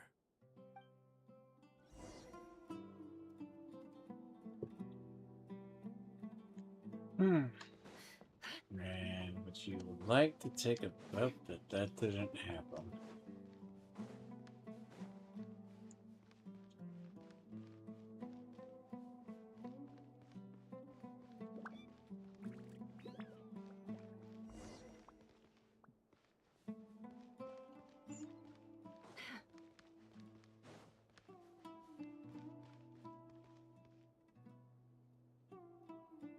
That's our well, and you know it. You stole from us. Well, you've gone from chief to thief, and now you have to face the consequences. Did you really think you could take our water without permission and get away with it? You're either You're mine. brave, stupid, or both. And that special ambassador act? Yeah, nice try! We spoke to the academia. They said it was all news to them. You're a liar and a cheat! Well, shit.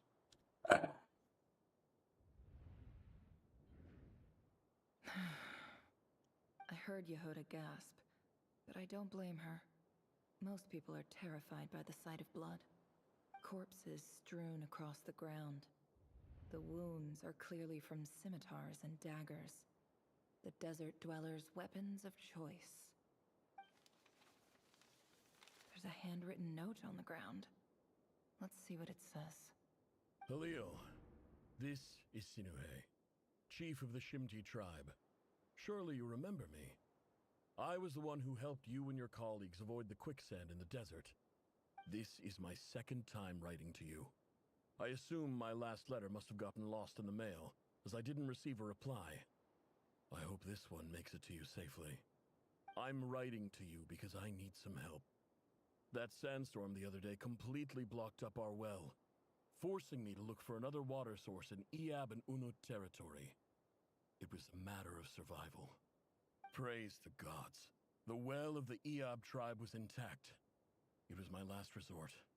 I drew what water I could and left, but not without being spotted. I fear they will retaliate. You told me to write to you if I ever needed help. You said you'd be my ally in the academia. I urgently need you to formally recognize my title of Special Ambassador and send some of your people to assist me for a few days. It's the only way I can convince them that this was the academia's decision and prevent them from retaliating. This is an emergency. Please send help as soon as possible. Looks like this letter never got sent. The writer died a grisly death, and the letter was trampled into the ground. It's badly defaced. Some parts are barely legible. What a ridiculous lie the surviving Shimti tell. Their whole village was butchered over a sip of water.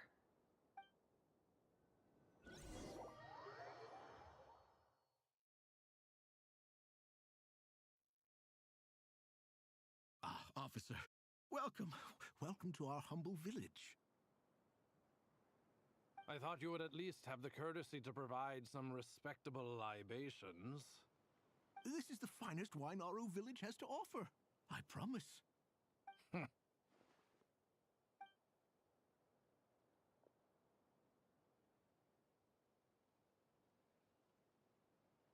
The Academia has agreed to reserve a single space for a candidate from your village.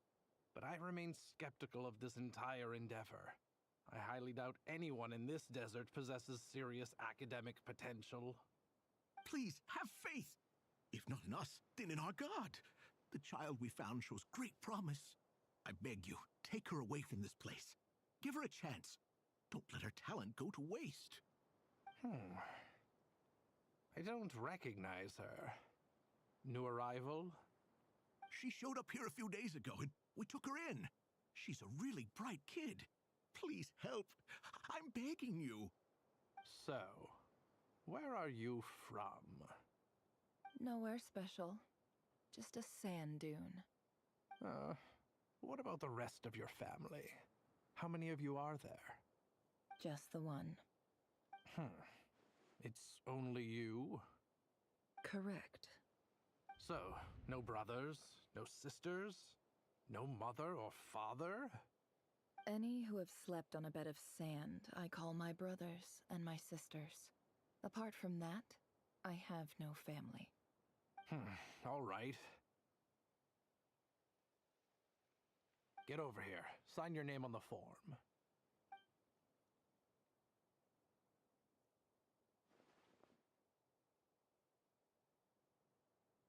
Never? You're rather fair-skinned for a desert dweller.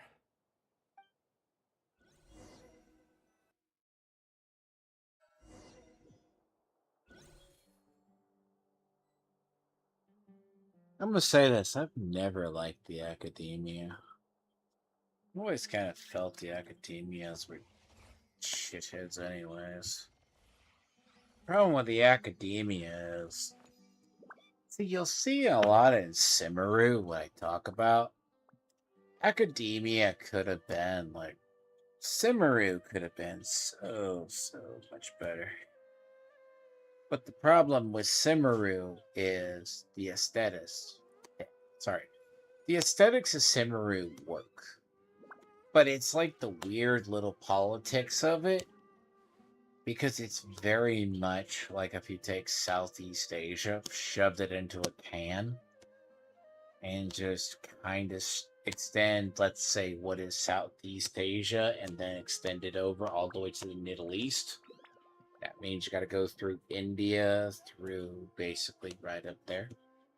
But Emotions you're are also an skipping abhorrent out the service to the steps. mind. More often So than not, if you it's try to hold basically them all of back, you'll be Southeast swept Asia away that by runs their along the unstoppable Indian force. Ocean, And if you basically try right to from the ignore South them China Sea entirely, over. you'll end up tearing yourself You to have pieces. parts of it, but majority of it is basically modeled after coastal areas. You know, goes over to that part of the world. Yeah, they got the library, you got the academia, you got this. But I'll say this right now. This is not a story, first off, that is needed for this region. Save it. If they were wise, they would have saved it for basically her story. Save it for a side story. Don't put it into the main.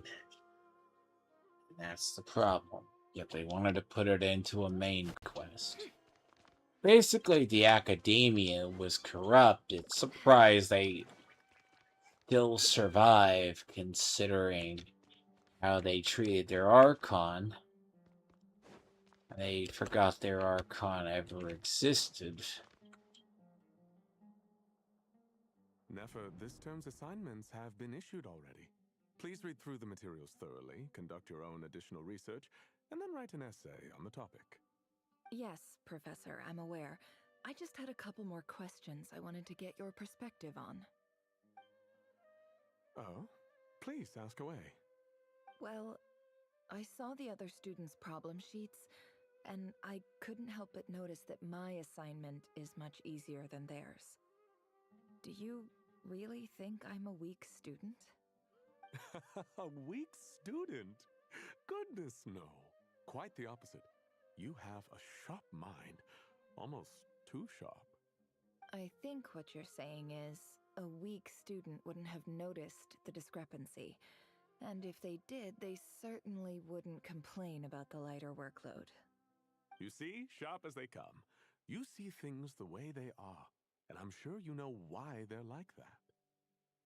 Because of where I come from. Because I'm different. I'm sorry, Nefer. I don't like it any more than you do. It's just... Anyway, you said you had a couple of questions. What's the other one? I wanted to check. If someone sent me a letter to the academia, where do I go to collect it? Ah, your family wrote to you. As long as they put your name on the envelope, someone should hand it right to you. Not exactly. It's not even a recent letter.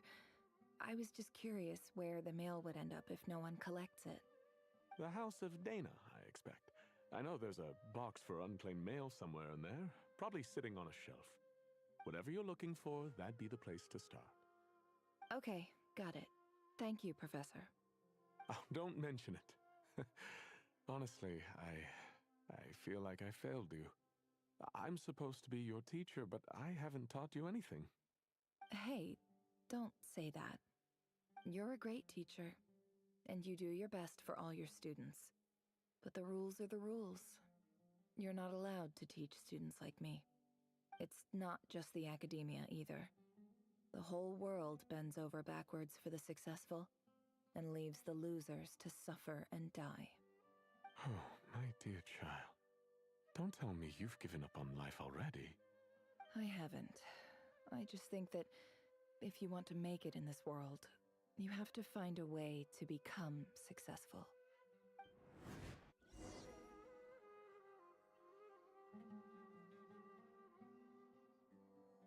She has really good moral fiber. I'll say it that way.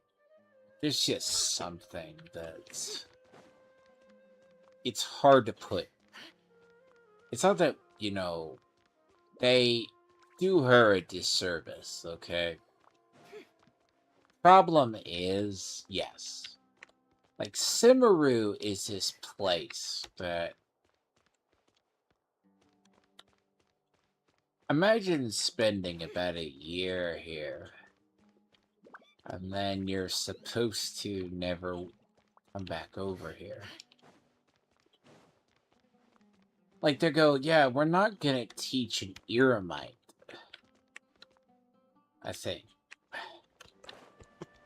Yeah, we're not gonna teach that.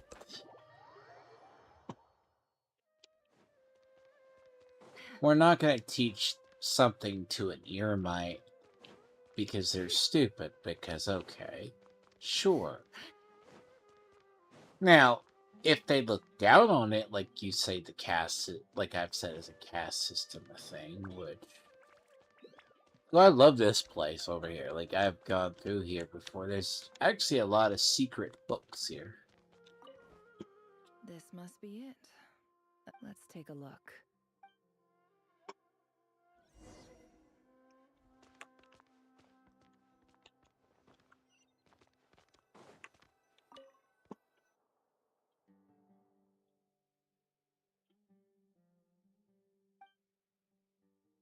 A dilapidation survey from Port Ormos. Looks like it's from a Core of 30 representative. What a strange thought. A bunch of mercs losing sleep over rundown buildings.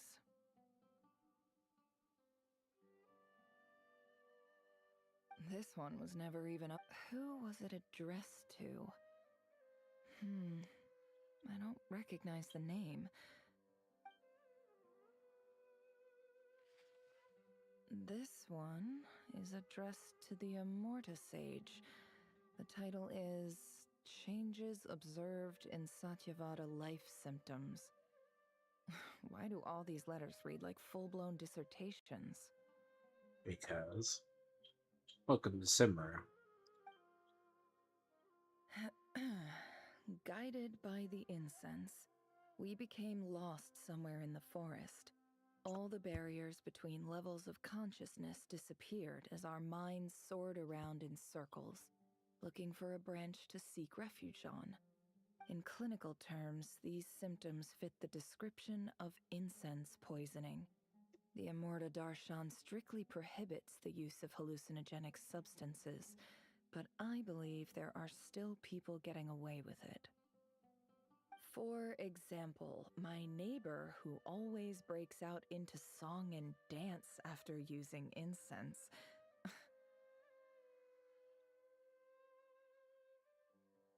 This seems like something the academia would want to know about. Why wasn't it collected? Long story short, you find that the academia...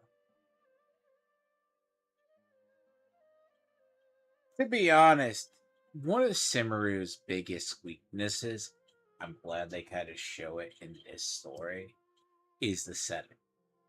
It's an amazing miracle that Simaru survived since the end of whatever, because they kept Nahida basically in prison.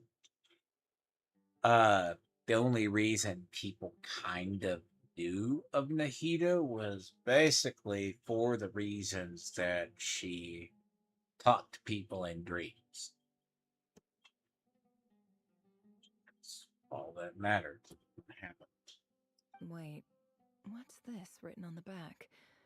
It's so small. The note says, the sender authored this letter while under the influence of mushrooms.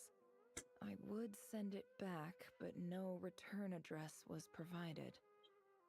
Stamped by the Grand Conservator of the House of Dana.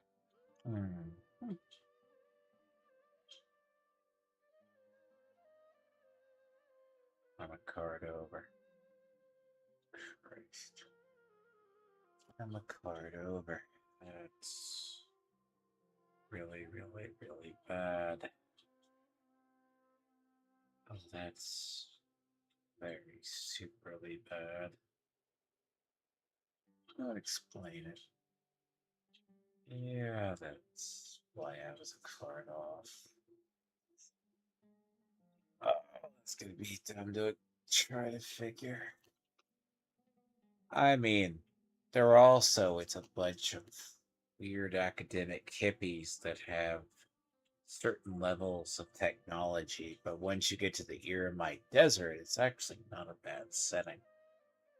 I think the setting to the other side, wonderful.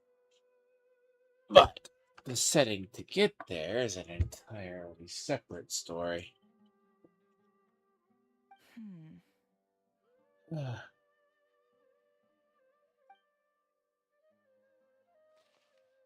This next one is addressed to Grand Sage Azar.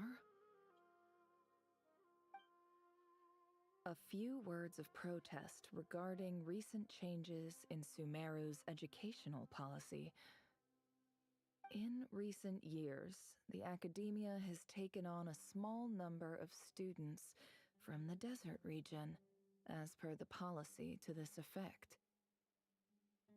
However, it appears to me that these students have not, in fact, been provided with educational opportunities that are, in any meaningful sense, equal to those, as well as receiving dumbed-down assignments and perfunctory tutoring.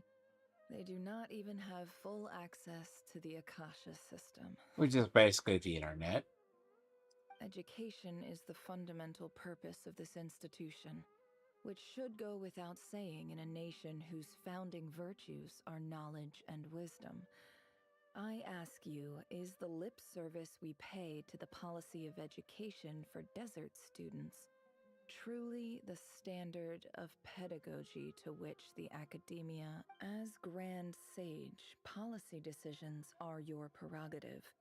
But do not forget your roots. You and I were once students too.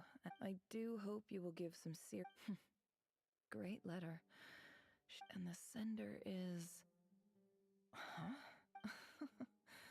I didn't realize anyone else even knew how bad students like me have it in this place. So this is where letters from the Sage of Spontamod end up?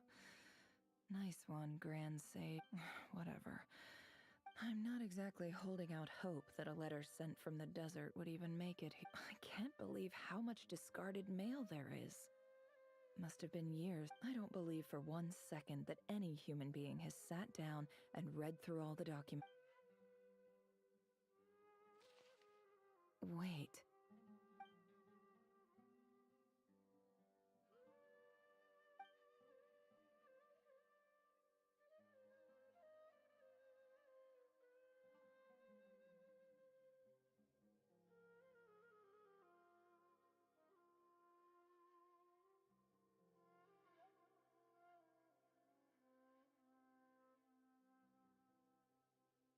Kind of annoyed, but I'm also.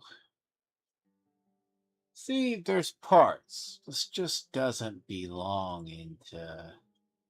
Like, this doesn't belong into the actual story, right? Like, what point does this play into the actual grand story of a thing? Oh, I tried to get strapped in the chess set. Oh, and check enjoyable. That's what happens. Greetings, Halil. My name is Sinuhe, chief of the Shimti tribe. I was the one who came to you and your colleague's aid when you ran into trouble in the Great Red Sand.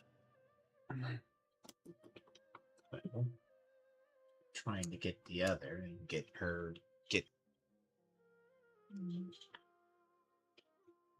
to get new sleeves. Gotta remember to order some. I don't know how well you remember it now, but I brought you to safety and gave you some water and other supplies. You seemed very pleased and told me your name. In my tribe, learning a person's true name is serious business. and I therefore see you all as friends.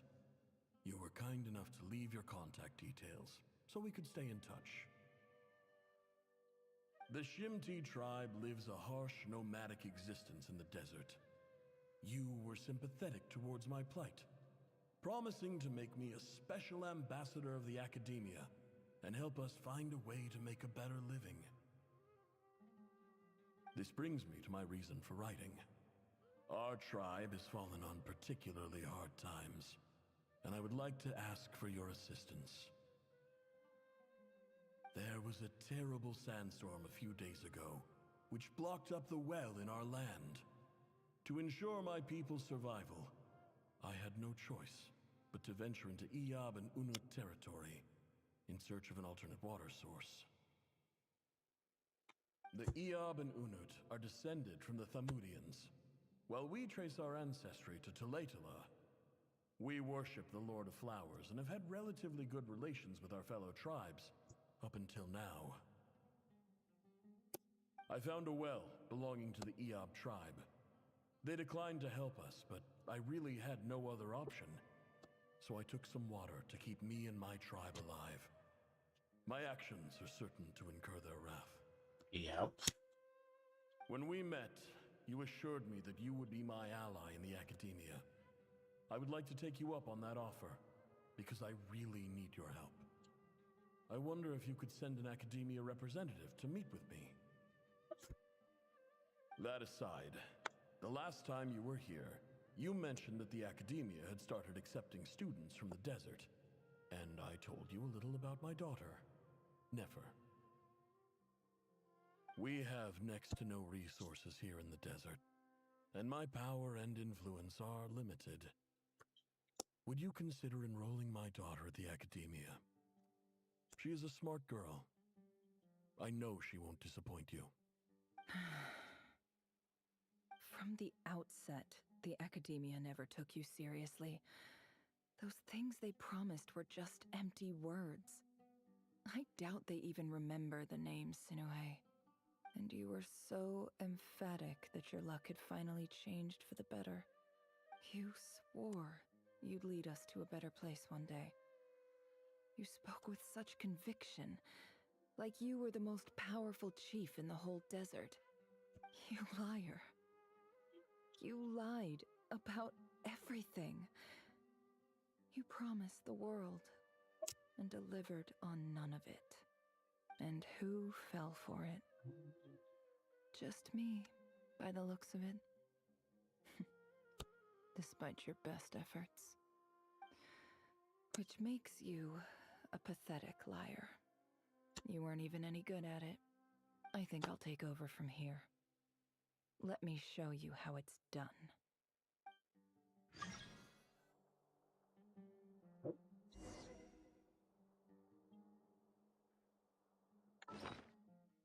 Uh-huh. You know what? I am astonished. I am utterly astonished.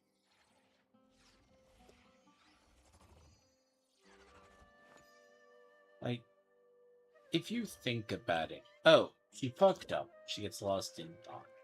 Okay, I get it. You know, I entirely get it. But, you know, daddy girl issues aside, right? She flunked out of the academia good. I mean, it's like the elite, which is weird. Strange. First place. I just came to say goodbye. Thanks for everything you've done for me in my time here. Nefer? You packed your bags. Where are you going? I'm quitting. Something's come up in my hometown. Gonna head back and deal with it. Huh? But this was a hard-won opportunity for you. You know that better than I do. It was. But it doesn't matter. I have more important things to deal with and they can't wait. Oh, and I didn't want to overfill my bags, so I left some incense on your desk.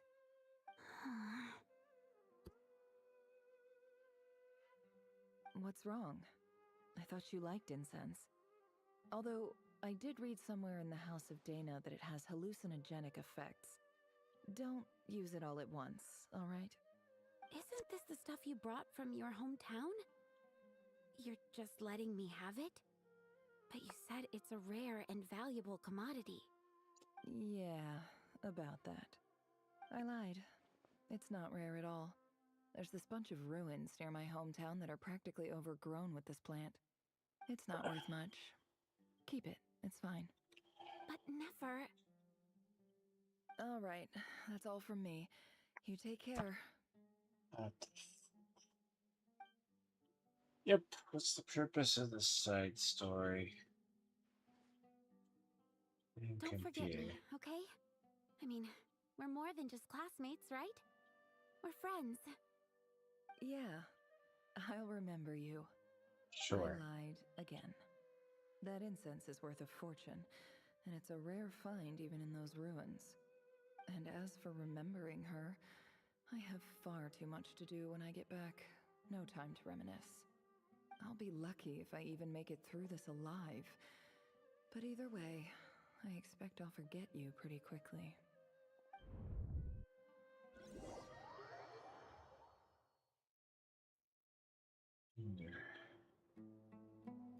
Good God. Uh-huh. It's a land, isn't it?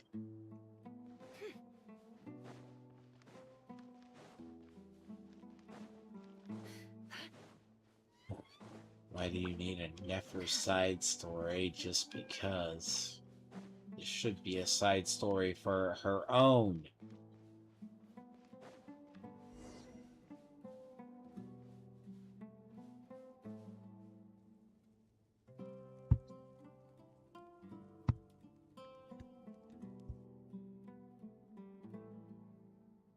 It's all part of the same. And now.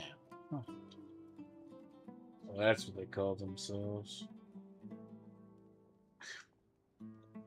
There it is. It's a pleasure to meet you, Mr. Arif. So, what does the Academia want? Since they've sent their special ambassador, I assume there's a big business deal to be made. If not, I'd be very disappointed. Please, sir, lower your blade. You're lucky I'm the one they sent. Not all special ambassadors share my admiration for the Eab people. The ever-shifting balance of power in the desert reduced the once great civilizations of this region to rubble and sand. But the story of the Eab has a very different trajectory. Others grew weak, but you grew strong, beginning in obscurity and moving to prosperity. You're the only ones who defied the trend. Huh. So, you do know who you're dealing with? This well is the perfect symbol of your strength, is it not? It used to belong to the Unut, but it looks like you have control over it now. You're not wrong. But I'm sure you didn't come all this way just to flatter us. Of course not. I came to bring you some very good news. Some information that recently came to light, which might just be your ticket to freedom. Records uncovered by the Vahumana Darshan show that a certain well currently under Eab control is built on top of some ancient ruins. These ruins are of great archaeological interest to the Academia. I checked the map carefully on my way over here, and I'm confident that this is the well in question. The Academia is offering 50 million mora in return for excavation rights. 50 million? No, wait.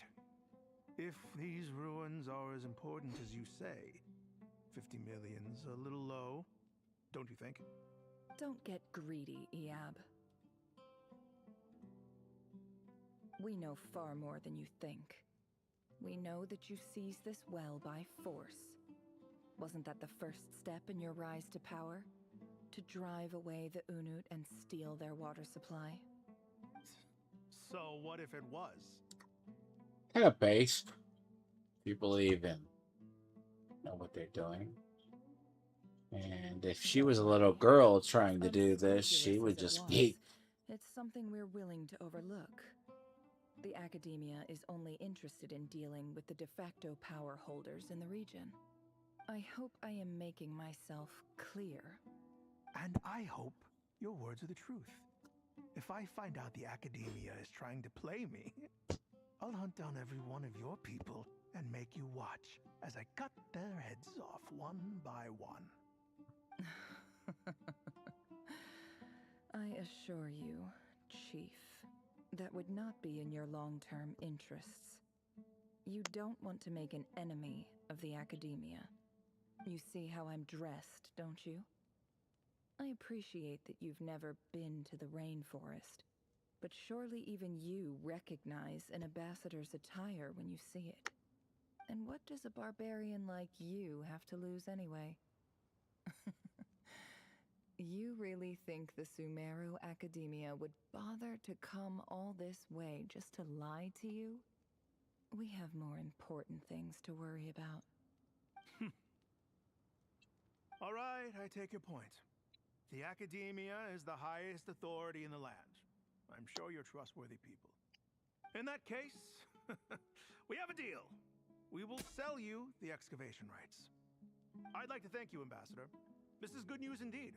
Excellent news. In fact, it calls for a celebration. Would you do us the honor of staying a while and enjoying some EOB hospitality? Gladly. I am partial to wine myself, and I trust you are as well. So let's indulge in a few drinks together, in celebration of this momentous occasion.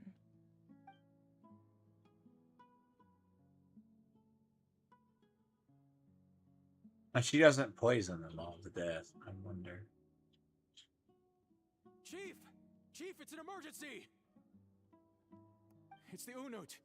They've taken the well. What? Well, don't just stand there. Take it back. Yes, Chief. I have every confidence in the EAB's military superiority, and yet... Well, what is it? The Unut's response was alarmingly fast. The day after we reach a deal, they seize the well. This can't be a coincidence. Perhaps there is a traitor in your midst. I don't think so. I am obliged to remind you, Chief, that the Academia will only deal with the de facto power holders. If you cannot regain control over the well, I'm afraid you won't see a single mora of that 50 million. No! Please, Ambassador, just give me some time. I swear the Why is this part of the quest? That well is I don't get it. And so is the Mora. Glad to hear it. I will wait here for an update. If there is a traitor, I will find them. In the meantime, make yourself at home. I'll report back as soon as I have an update. Much obliged. Wow. All it took was a few words and I've got him wrapped around my finger. What an amazing feeling. So, in summary, Ambassador, the Academia would rather negotiate with our tribe instead of the EAB, yes? The EAB are ruthless murderers who don't listen to reason. And now they have the gall to interfere in our research projects in the desert region. So let me ask you, Chief, if you were the Academia, what would you do? Kill them all, of course. Precisely. The Academia does not tolerate those who stand in our way. The EAB have held back our academic pursuits for too long, and our patience is wearing thin. At the same time, there is simply no way that the Academia can be seen to be intervening in desert affairs. I'm sure you understand where I'm coming from. We have our own rules out here. If the rainforest dwellers raised arms against a desert tribe, you'd start a bloody war. Right. We can't confront them ourselves, but we can support their enemies. The Unut have always had strained relations with the EAB, which makes you our natural allies. Natural allies. Weren't the Eab your allies once? You were quick to send them after us to protect your interests back when we stole that water. And now look at you. You're at each other's throats. Let me be clear. The Academia wishes to collaborate with the legally recognized rulers of the desert in this matter. We are asking for excavation rights to that well, and our offer I mean, if is scheming 50 is million that, mora. it's very basic. Say no more. I believe we have an understanding. Good. Then I suggest you get to work. Get us access to that well, and the mora's yours. You see, Dad? Lying is easy when you know how. People will believe anything.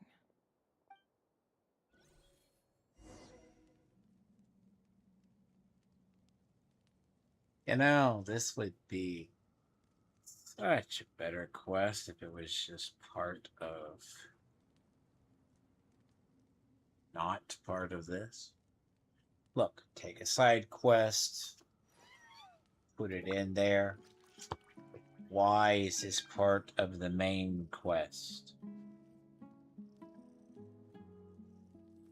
I swear, things don't get it. Why is this shoved in there? You honestly don't need Nefer to, like, basically drive the plot. I mean, Don't trust your eyes uncritically. that's the thing. If you People you only don't see what they need want them. to. So don't be your own Problem is, I feel the need to have it that way. So she basically implored the tribes to murder each other.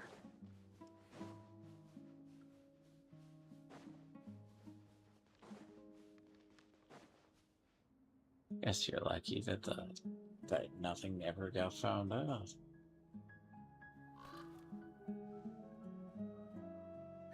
You got lucky that nothing did.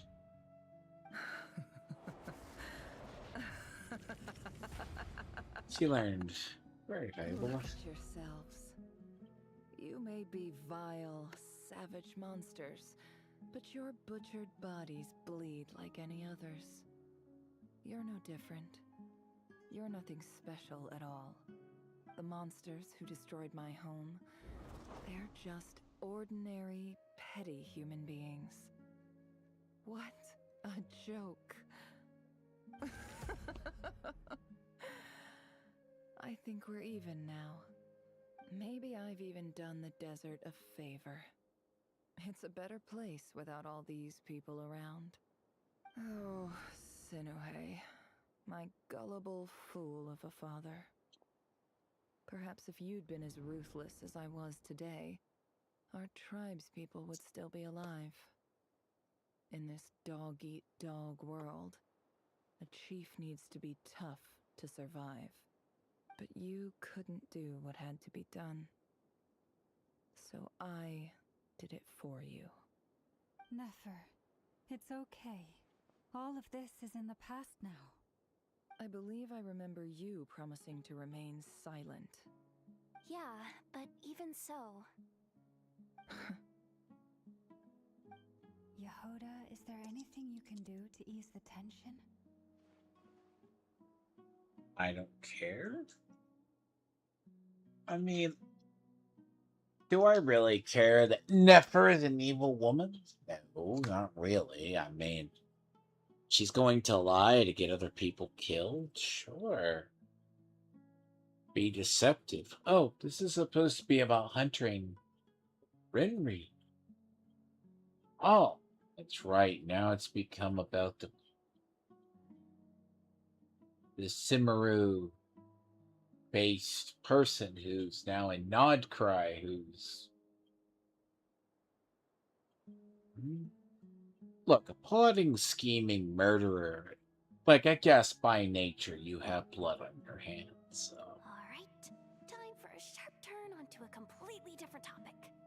So, How do you fix anyway, this? that's enough of that. When are we getting out of this place? Feels like we've been walking forever. I'm getting pretty tired. Lauma, you tired? Yes, if we can find somewhere to sit down. I could certainly do with a rest. It's not far now. There should be a temple just up ahead.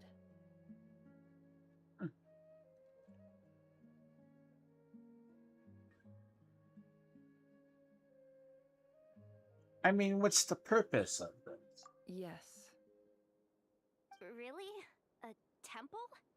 That's where this story ends? Yeah, I probably. guess that's how things go in the desert.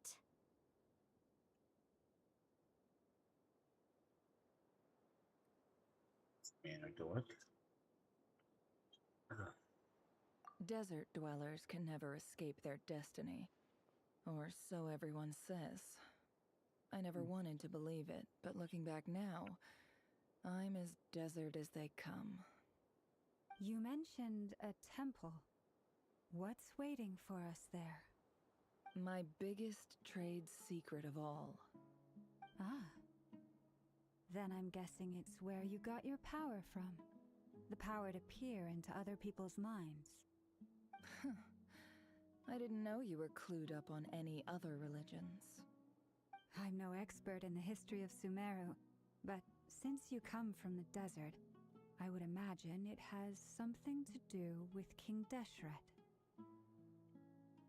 Sounds impressive.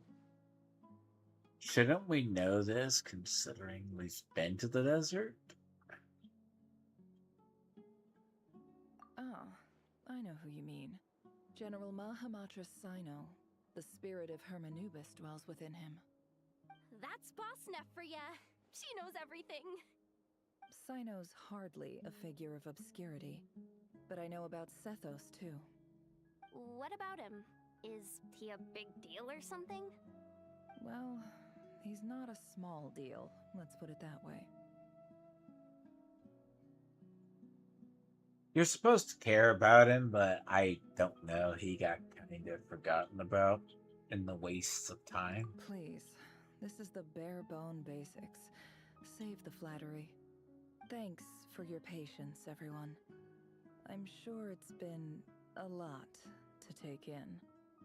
With any luck, that's our exit just up ahead.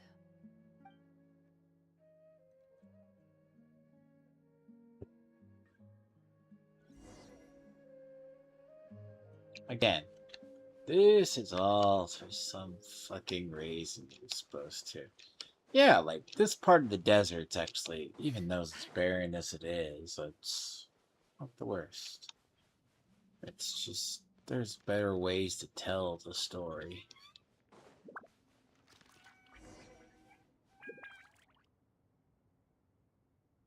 Yeah. I need to know where this is.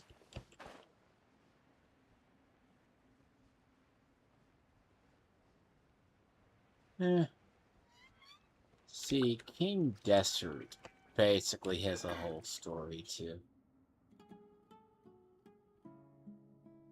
It would have been better served in a total proper side story.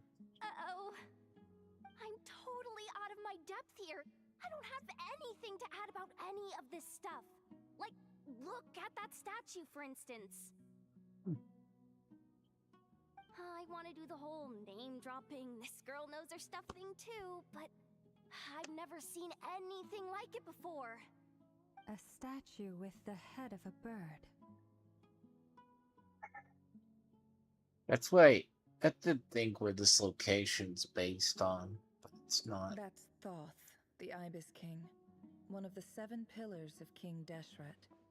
The legends say that he, the Crocodile King, and the Goat King were the 3 retainers of King Deshret. Let's take a look.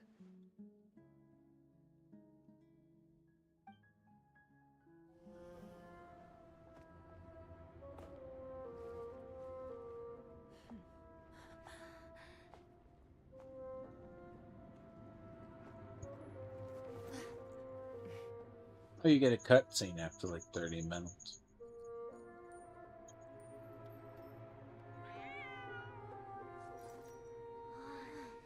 It's just Ashru. So, all is well?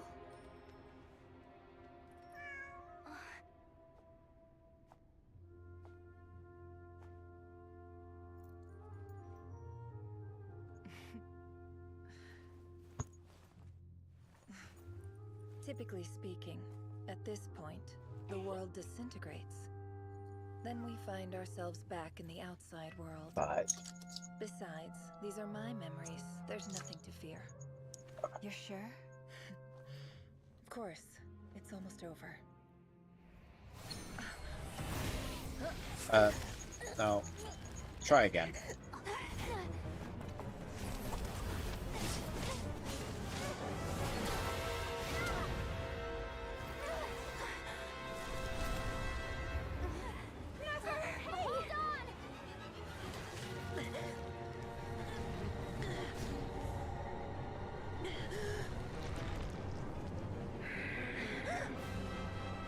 Knowing too much is always a death sentence. Speak for yourself.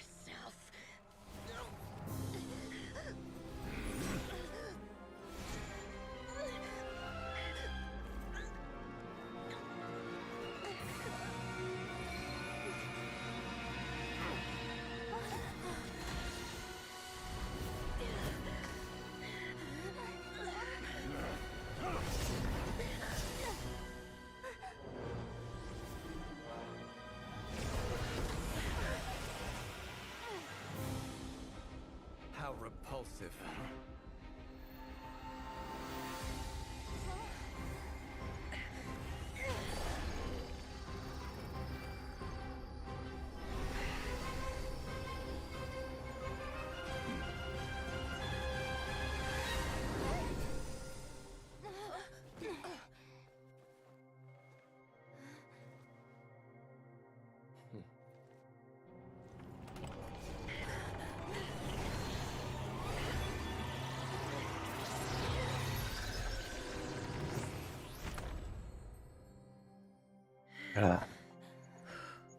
Thank God.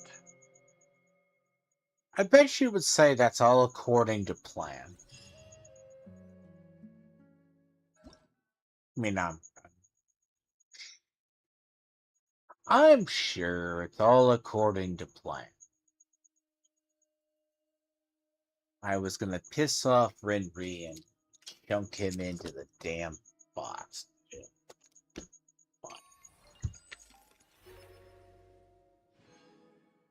No.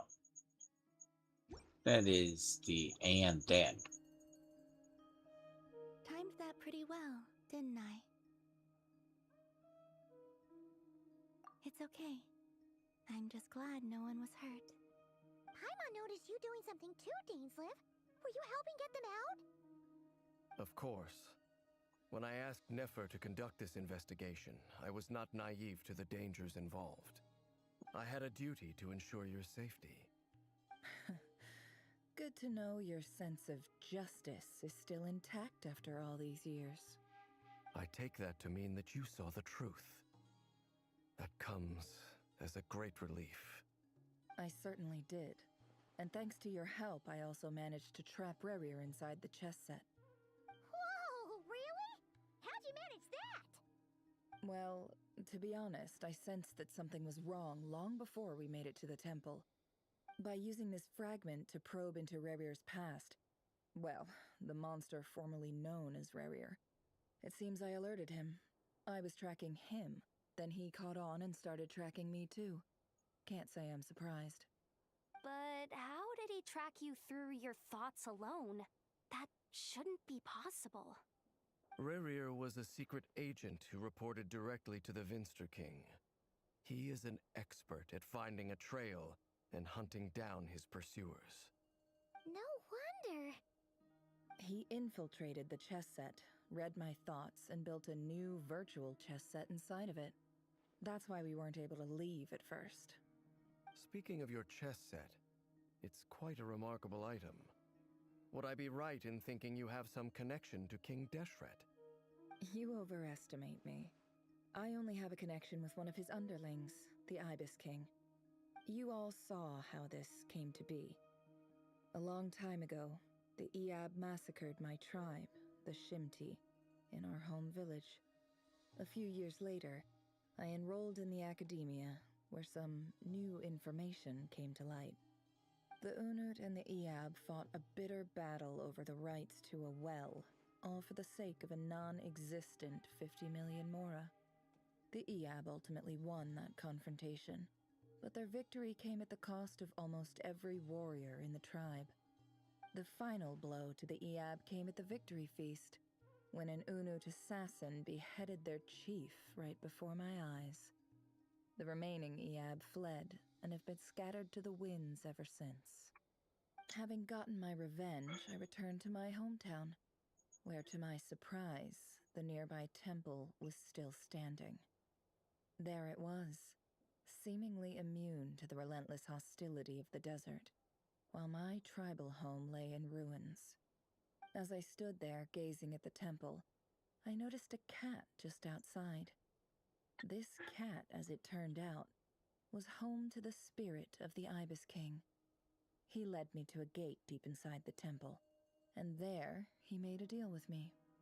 This chess set is my gift from the Ibis King.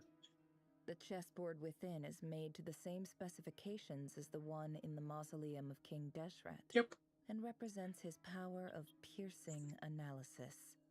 With this chessboard in its container, I gained a certain ability to perceive hidden secrets. Now, you could conclude that the Ibis King simply wanted to give the people of this world the power to seek the truth, but I don't believe that's the full story. Every god plays favorites. Their hearts are as fickle as any human's, full of secrets, perversions, egotistical tendencies. But precious few gods are willing to admit this. It is the same with all powerful forces, including fate itself. Their gaze falls preferentially upon a select few. As you rightly point out, this is an act of favoritism. If you're alluding to the Abyss, then yes, I agree. Gather the others. It's time to share everything I've learned.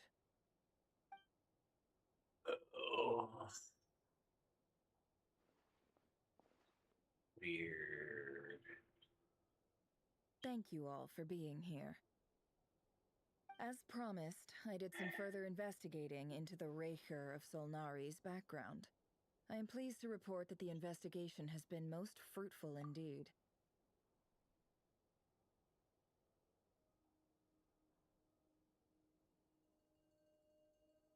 Sorry, pause a second.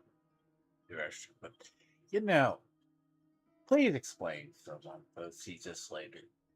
How the hell is Nefer's little personal daddy drama about being lied to part of her main? Should be part of the main story. I'm missing something. Here's my logic. She's trying to do 5D chess to trap a center of Conria. It's not a smart move.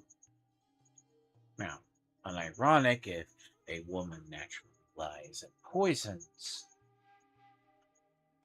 Hence the Cleopatra reference, but historically we all know how Cleopatra's death happened.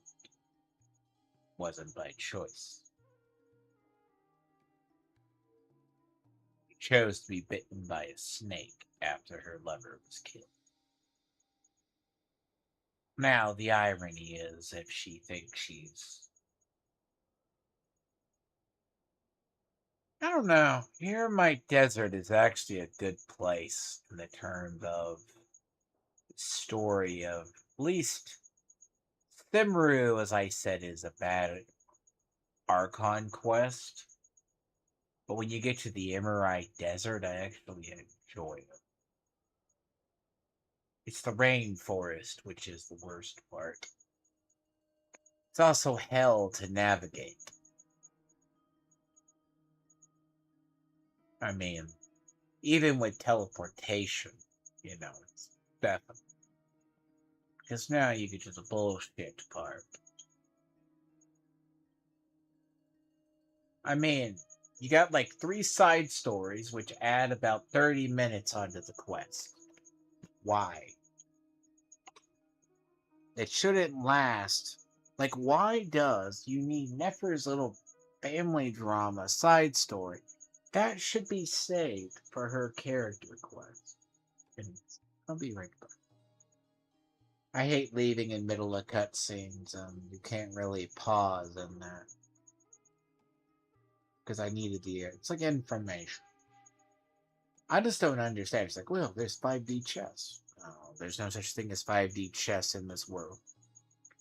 Because Nefer's side quest, that should be like part of Nefer's backstory, and then she's like, oh, I'm a genius.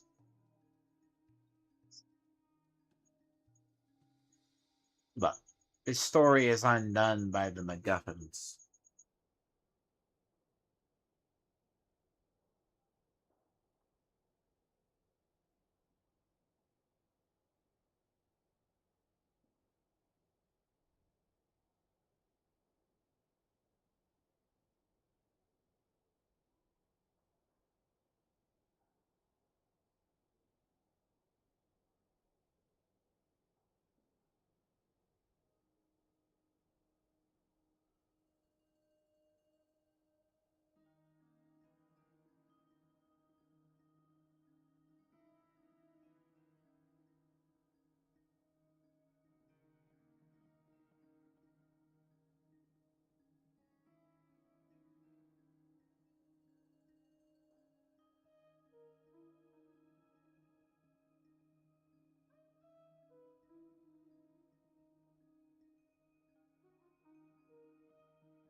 Long story short, what we learned.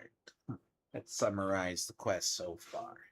The quest in the beginning, you learn a little bit about Rainier, and that's good. First part of this quest could be uploaded. Here's the thing. What did we learn in the last, let's say, going on 5 hours? 5.5 hours. Right. Well, they take a break every hour, stretch my legs. Sure. Nefer has daddy issues, which is fine, that we just saw. Good. Desert people kill each other. Perfectly normal. I mean, if anything, the mercenaries, that's just.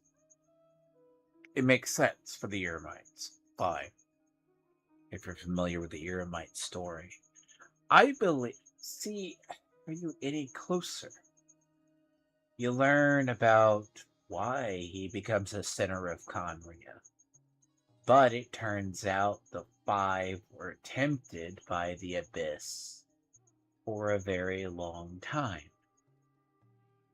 They only took it when the Mad King finally took vengeance on everybody. The attack of the fall of the capital, sure, that was the Abyss attack. I think the fall of the cat thing happened afterwards. So the five thinners of Conria flew too close to the sun. He happened to be there. See, that's a good backstory. Dainsleif does hide. Do you really need Nefer to be the magical secret MacGuffin? Like, it would have been easy, I go, oh, cut out about 30 minutes or so, right? Good, cut and shorten the quest by 2 hours. Like, she had to trap him in the chess set? Well, that's I mean, really? Is that supposed? Is this the magical MacGuffin? How you get to the lead up to the man's defeat?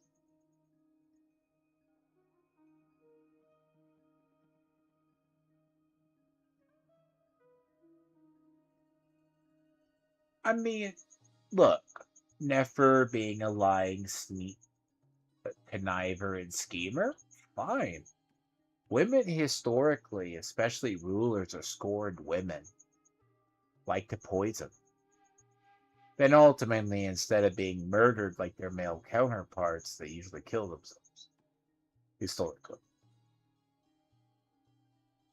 Women usually, female rulers usually used to basically, modern belief, the side of people are usually conniver and schemers, and Nefer fits that to a T. I mean, she's not going to do the actual murdering herself. She's just going to get them to basically, if you know your opponents, just let them kill each other. How is that wrong? But by proxy, if you believe it, you have blood on your hands. Even in Game of Thrones, the advisors and the Master of Whisperers. And I mean, she's supposed to care and be not heartless. But she did everything she did out of pettiness and revenge. It was revenge for her village. You know. I mean, they at least leave out and say everyone in her village was killed versus enslaved. Could have been worse. I mean, but the people of the desert and Eremites are basically half mercenaries anyways. Which is strange. Well, I would say strange. They are mercenaries. But she's supposed to do the 5D chess to get him trapped in the chess set? Okay.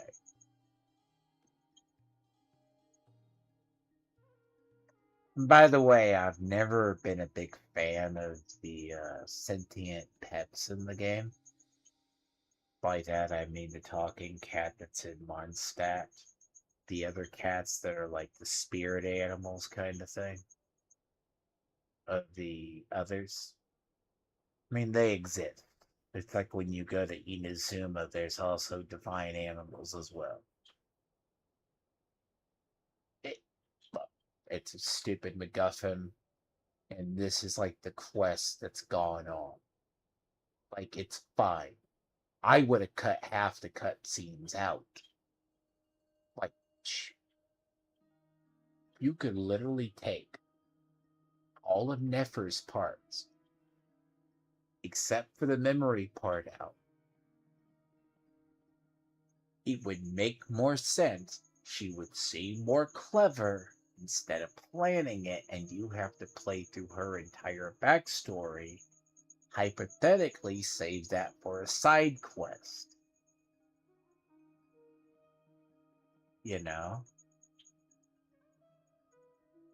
Or save that for a personal quest. I mean, that makes more sense. But she did it to trap him.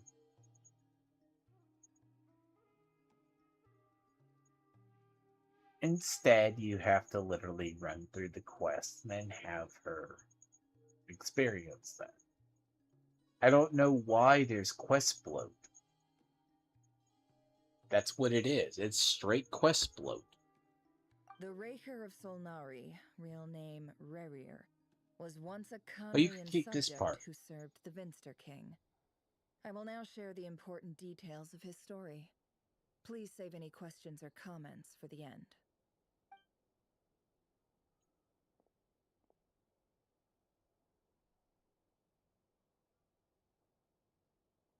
I'm surprised she doesn't tell him.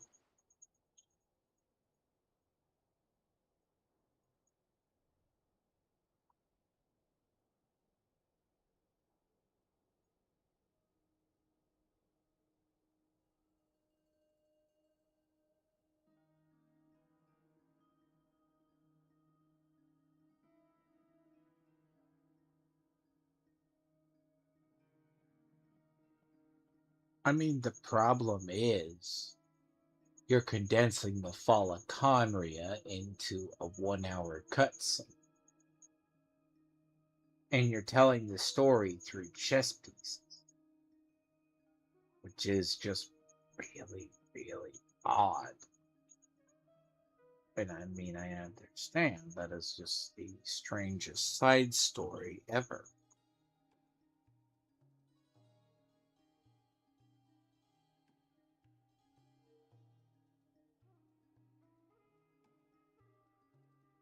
But I still want to know why she threw herself into a black void.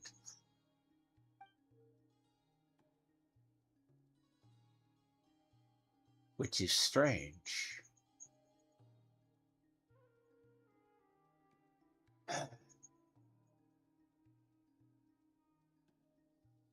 And then it doesn't make any kind of sense that he's supposed to be this evil individual. I mean, but to get it back, he gets fooled before disappearing through that. So she went through the portal, got killed, and then passed it down through the ages. She also, the thing is, she also ensured the survival. They both ensured the survival of. Well, I mean, he didn't want to kill the children. Okay. I guess that makes sense.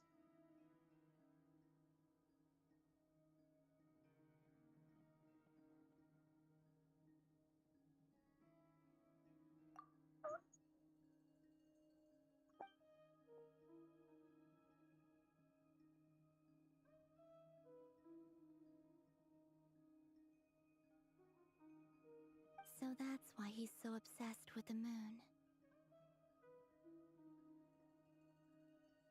A tragic tale, to be sure. But it does not excuse his many transgressions. No Doesn't matter how much excuse he's an Rary suffered in the ass. past, the fact remains that he is what we know today as the Wild Hunt, wreaking havoc upon innocent lives in Nodcry. He becomes more dangerous with each passing day. If left unchecked, it is simply a matter of time before all of Tevat suffers the consequences. This is a threat that the Knights of Favonius cannot ignore. A question for Miss Columbina. Forgive me if this is presumptuous, but have you ever seen the spatial gateway that appeared in Rarir's memory? Never. But I have heard stories of something called the Moon Gate, and this seems to fit the description. Miss Lauma, any thoughts on this? In the lore of the Frost Moon Scions, the moon is believed to hold many secrets. Some sources speak of ancient knowledge, others of a gateway to the unknown. The term Moongate is one I have heard before. But as is the case with all of our legends, there are no records of any first-hand witnesses. We cannot know whether it truly exists. Then back to Miss Columbina. As a moon goddess yourself, do you have some idea of where the Moongate leads to? Not at this stage, sorry. I do hold the power of the Frost Moon, and my strength is recovering well. I can sense that the gate would open at my command, but... But there's more to the power of the Frost Moon than that? Yes. A moon goddess has the right to open the Moon Gate, since it is a path to the moon. But as never mentioned, holding open a spatial gateway takes a huge amount of power. And right now, I need to conserve my energy to fight the Rahier of Solnari. I'm afraid this is one mystery we may have to leave unsolved for now. I agree. Better to save your strength. But if you'll humor me for a moment, I have a bold conjecture of my own regarding the world beyond the gateway. I highly suspect that neither Tholindis nor Rarir made it through unscathed. The evidence pointing to this is the fact that the Rahier of Solnari exists in the form of countless fragments. With the abyssal power he wields, no ordinary foe can touch him, let alone tear him to shreds. And yet, the Wild Hunt proliferates wherever his scattered fragments lie, drawing hordes of monsters to many different locations across the land. So your theory is that Rerir was physically torn to shreds by some powerful force? Hence, why the Wild Hunt is a distributed phenomenon, rather than a unified one? Makes sense to me. Explains why the Wild Hunt is so pervasive, and why he's been trying to piece himself back together. He was whole to begin with, and he wants to be whole again. Without the power of the Abyss on his side, he almost certainly would have perished the moment he was torn apart. But the Abyss, much like a curse, has kept him alive. I could not agree more. The power of the Abyss is most surely a curse. It is a compelling explanation, and one that accords with my present understanding of Abyss creatures. Whether the life form in question is primitive or advanced, if a curse has extended its lifespan unnaturally, it will continue to survive in spite of everything. This raises some interesting questions. I will run some experiments and see if there is any validity to my suspicions. That being said, regardless of whether my research bears fruit, I would like to thank Miss Nefer for conducting such a thorough investigation. Already, it has greatly enriched my understanding of the entity we face. My pleasure, Cool. Mr. Albedo. I too hope that the information I have shared today proves useful as we look to formulate the next stage of our plan. Hey! What is it, Dainsleif? You look really upset! It's just... when I think of the man I once knew as Rerir, I struggle to understand why things had to turn out like this. The two of you used to be friends, didn't you? I don't know if these words will bring any comfort, but my heart goes out to you. Mine too. We can never know all the hows and whys of the way things are. The moon and stars are full of untold secrets and lies, and the skies are host to many more mysteries than these alone. Yet, none of that can begin to compare with the complexity of human life. Those are the first comforting words I've heard in a long time. Thank you, both. Well, I think this is a good place to end today's meeting. I'm sure Nefer needs some time to recover. She's been through an awful lot today. That's very thoughtful of you, Loma. Of course. Sounds good to me. Take some time to rest and digest before we reconvene to nail down a plan.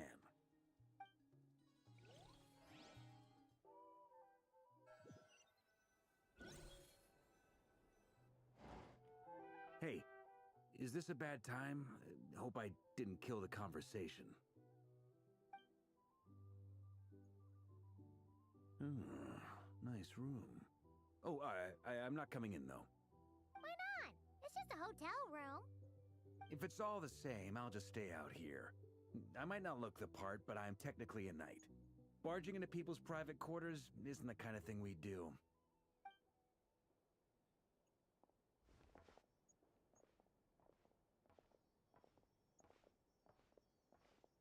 Anyway, Nefer went back to the curatorium to get some rest. But before she left, she shared some things with me that I thought you should be aware of. Firstly, although she managed to trap the Raker of Solnari inside her chest set, there's no guarantee that the power of the Ibis King is any match for one of the 5 sinners. Their powers are beyond our comprehension. It's only a matter of time before he finds a way to break out. We have to come up with a plan and take care of him before that happens. Honestly, my mom figured that might be the case.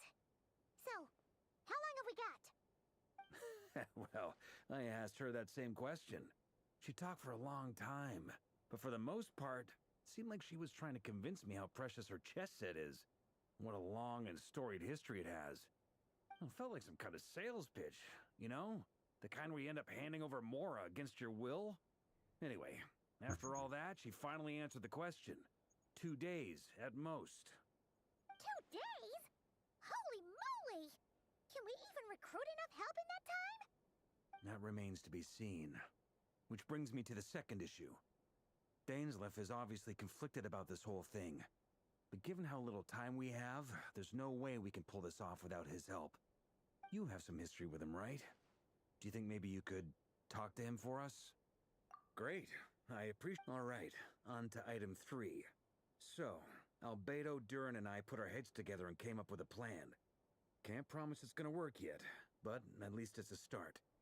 We figured we'd bounce the idea off you first. Oh, Paimon's dying to hear that. All right, so here's what we're thinking.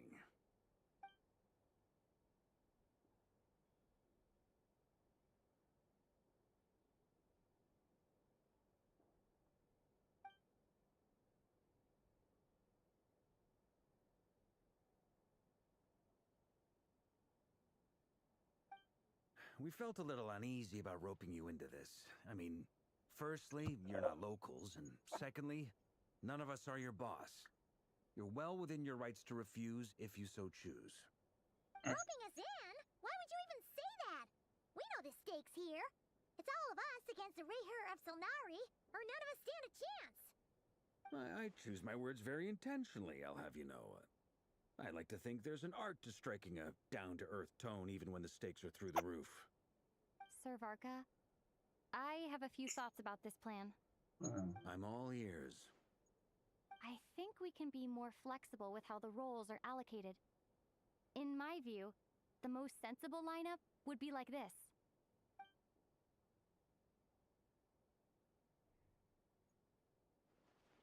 I see your point, yeah. But if that's how we're going to approach this, you'd better make sure you're ready. To be clear, I don't doubt your abilities. Far from it. I just want to make sure. Are you really willing to take all this on? I want to do everything within my power. The Rayher of Solnari is a truly fearsome opponent, and if I do my part, it'll greatly reduce the risk for everyone else involved. Well, that tracks with what I've heard. Jean's mentioned in her letters that you're so diligent it's almost abnormal. As in, most people weigh up the risks and rewards in situations like this. But you seem to just march towards danger without a moment's hesitation. Of course, everyone appreciates a fearless pioneer. But all that aside, I'm the Grand Master of the Knights of Favonius, and you're our honorary knight. I want to make sure your courage doesn't come at the expense of your safety. Thank you, Sir Varka. I should be the one thanking you.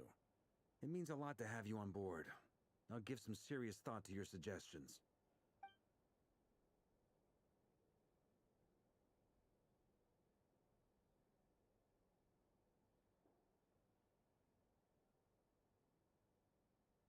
You know, the Andens, between the Andens and the MacGuffins, I don't get it.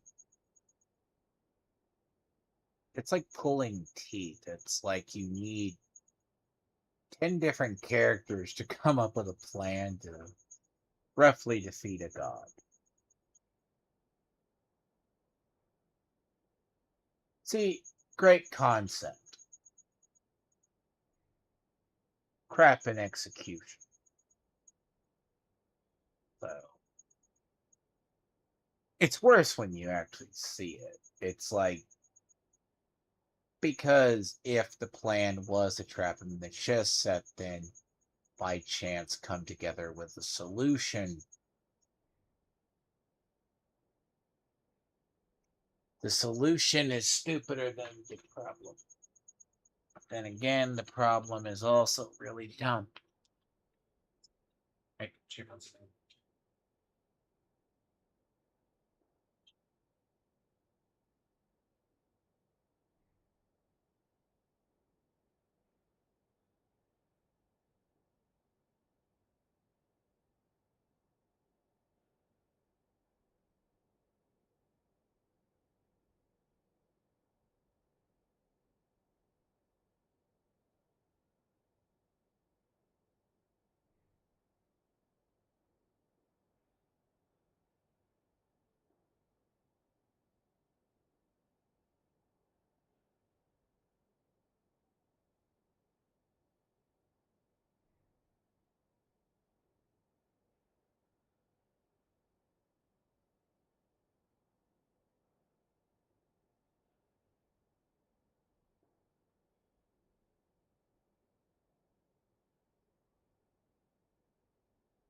And technically, if you add Arlecchino and you add the other one on top, because you're going to need everyone involved and to defeat him, sure, let's MacGuffin plot prove forward. Might as well just say, let the the power of friendship prevail. Look, if I sound pessimistic about it, it's not the way you defeat a god. I mean, physically, you have to beat the god into submission to really get rid of it. You're not killing it. That's what I say. Honkai does so much shit better sometimes. Always said that for years. The problem nowadays is they go, well, we're going to deal with a enemy that's pure evil. Okay, assume you let the enemy get away with murder. And then we're going to go, not excuse the crime. Yeah, you're going to have to find a way to shove him back into the void of which he spawned from. Well, that's, you can't do it the other way, but you have to go sit in the back to that portal and figure it.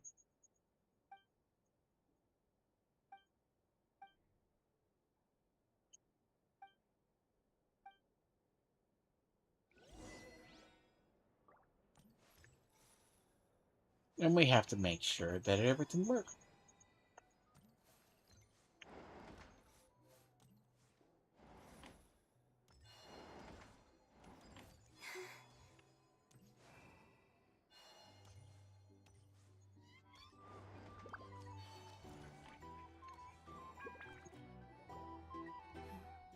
This is... Great question. Albedo's been hard at work analyzing Rerir and the Wild Hunt's behavioral patterns. His conclusions are as follows.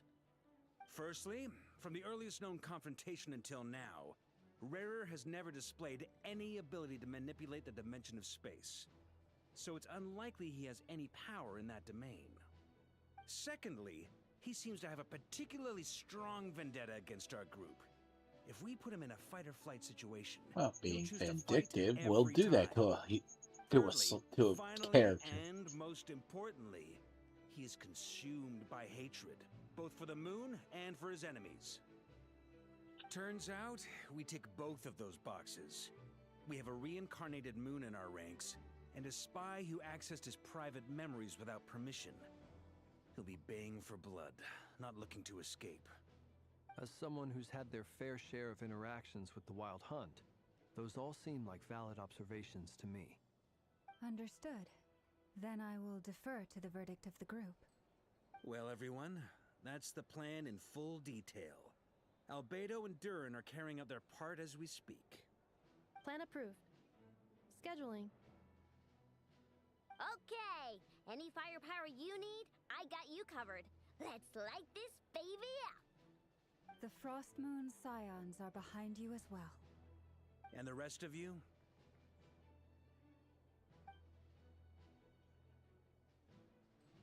No objections?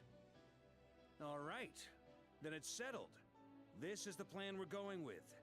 Next up, an old tradition of mine. Anyone who wants to back out, now's your chance. Wait, we can still back out of this? Everyone says things they regret, right? I don't want anyone feeling trapped because their mouth said yes before their brain had time to think things through. A very people-first approach. I hear that's common practice in the Knights of Favonius. Heh. Who'd you hear it from? D-Luke? Shh.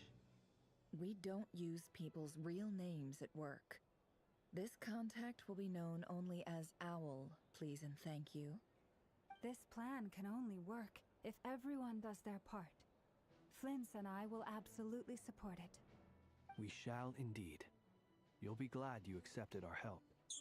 Also, you are the last person I expected to see here, Miss Dory. Why?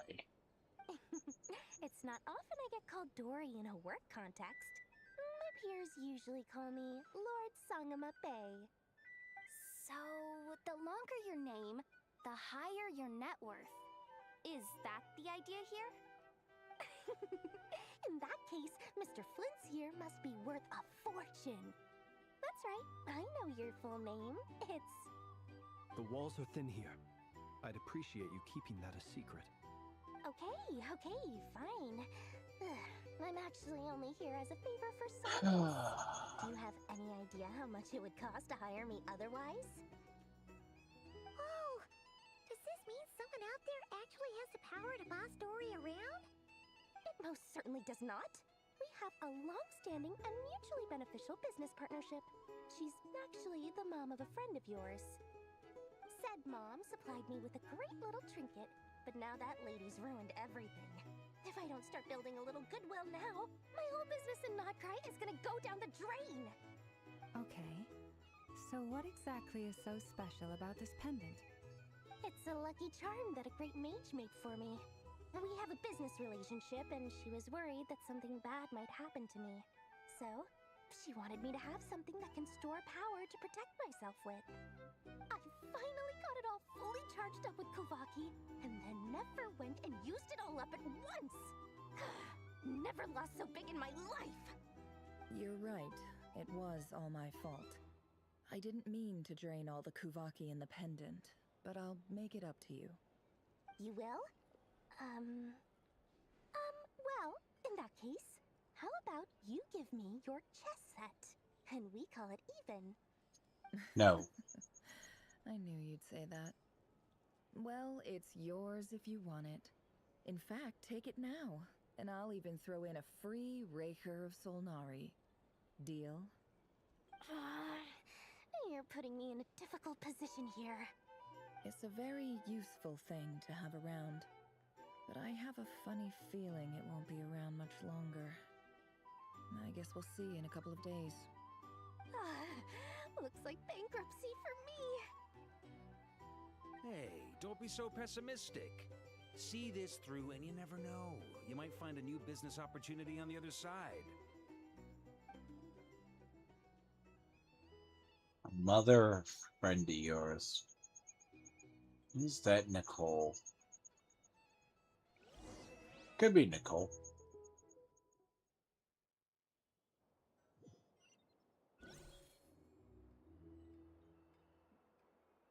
I kind of filed that away because sure, Nicole is trying to save us.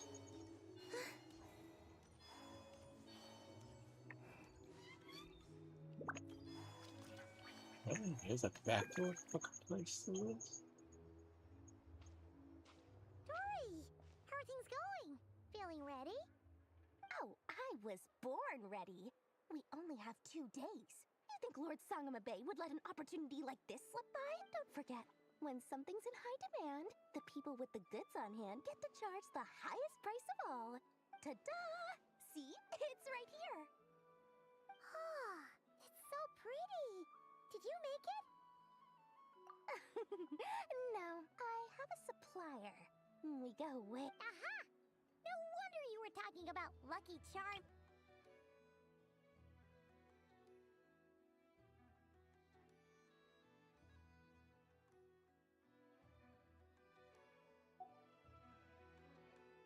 Really?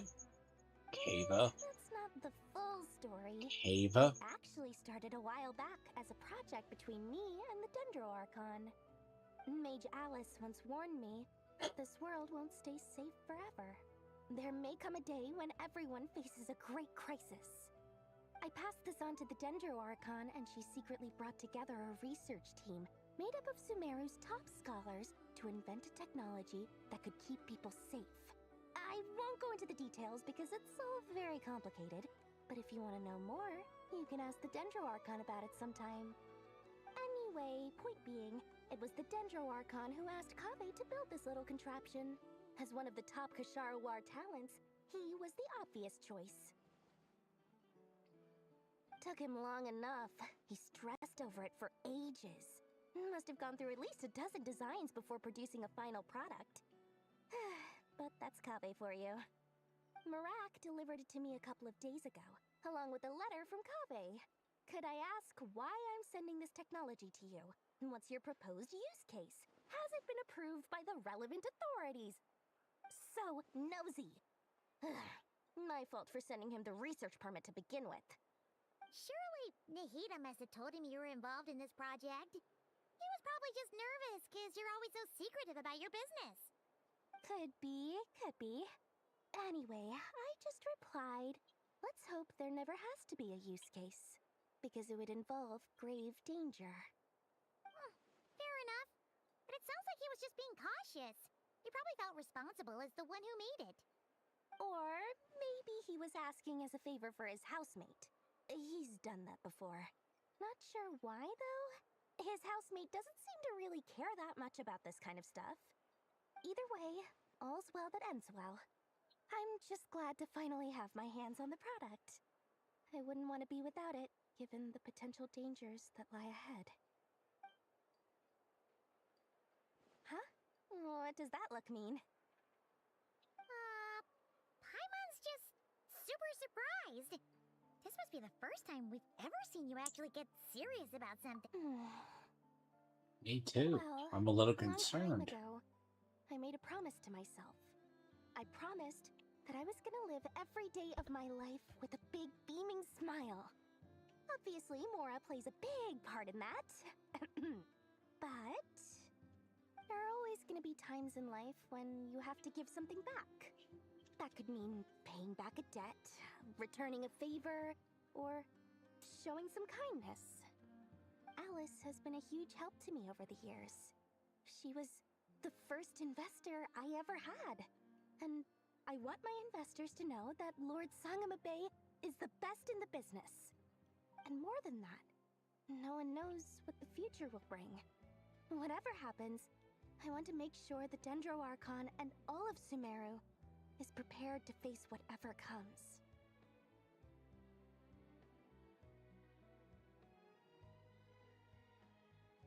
Oh, that?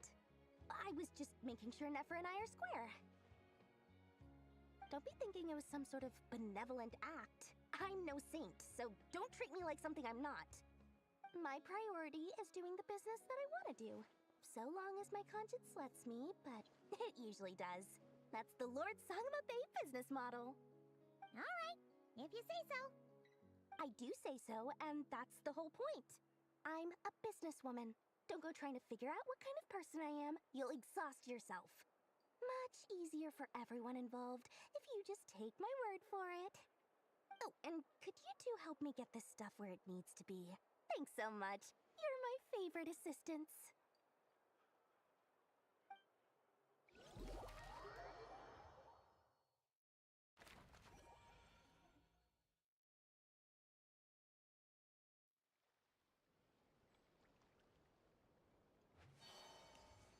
Ava. I'd expect to hear that name for the longest time. Again. Traveler, Paimon, it's good to see you. Everything going smoothly over here? Sort of. As you're probably aware, Varka, Diren, and I captured some abyssal creatures from the Wild Hunt. Per the plan, we dissected and analyzed some samples of these creatures. No shit. The process went very smoothly. The findings, however, come with some troubling implications. Sure. You can actually dissect the Wild Hunt? That depends on your definition of Wild Hunt and dissection. Harmless, lifeless. These words are accurate descriptions. The Makes Wild sense. Hunt is an interesting phenomenon. In and of itself, it doesn't seem to possess anything akin to a human personality. But taken as a collective, the medium through which the Wild Hunt is summoned does appear to have a soul. Master griped a lot about the wise Horoptotire, and seemed somewhat fascinated with the foul Certology. But she barely mentioned Rerir at all. I don't think that was because of his lower social standing, though. Anyway, it's a pity. I should like to hear her thoughts on the nature of the life form he has become today. It's a strange mix. The furious energy of an abyssal being channeled through a fractured physical existence. A consequence of being torn apart by an unknown power. Perhaps the only explanation for his survival in this state is that he sacrificed a degree of individuality in exchange for a continued existence. Oh, sorry. I mean, Once I get technically he talking was about in interesting love, research, so I have a love is tendency a to go on powerful motivator. indefinitely. Back to our research findings. Essentially, they confirm my hypothesis. Rerir's corpse is completely contaminated by the Abyss, and the effects are irreversible.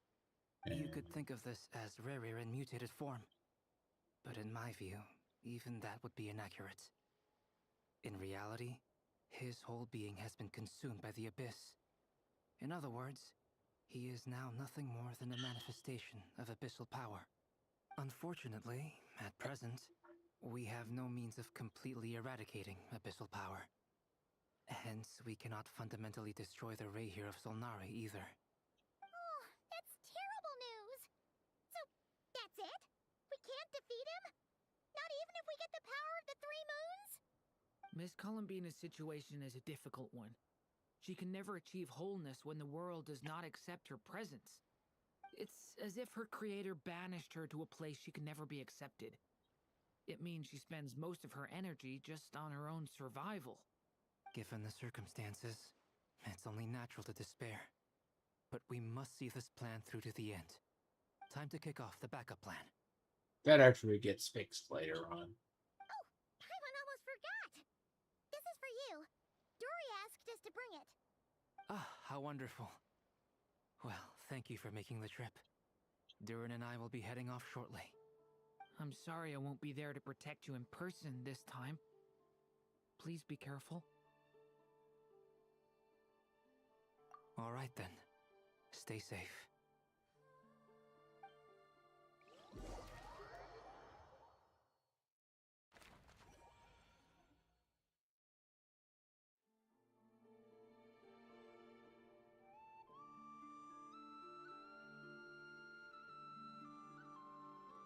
I mean, look, all the sinners of Conry are roughly like abyssal energy anyways. Why would you be shocked?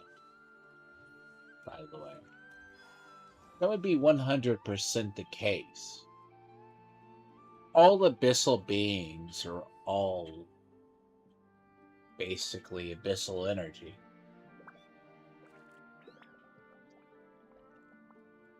Oh, wow.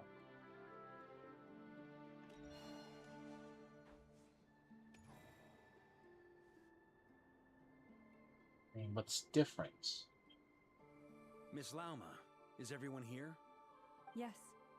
The fate of my flock is in your hands, There's Grandmaster this Varka. stupid cricket that got out. Please keep them safe. My lady, what are you saying? Within the next 24 hours, we will face the biggest crisis the world has ever seen. This is not a burden that we deserve to bear, but I believe that we reap what we sow in this life. So I intend to act. I must do what I think is right. For me, that means fighting for the future of Nodcry. This gentleman is the Grand Master of the Knights of Favonius, Varka, Knight of Boreas. In my absence, please follow his lead. Hey, everyone. Guess I should introduce myself. Well, to start with, I know my way around a battlefield. Biggest strengths are honesty and hard-workingness. Anyway, point is, I don't intend to let Lauma down. I'm gonna do everything in my power to keep every last one of you safe and sound.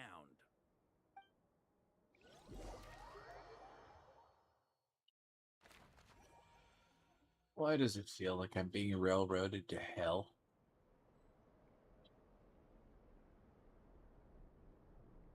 I'm not gonna lie, when this is about an 8-hour quest, I don't think this is that far off.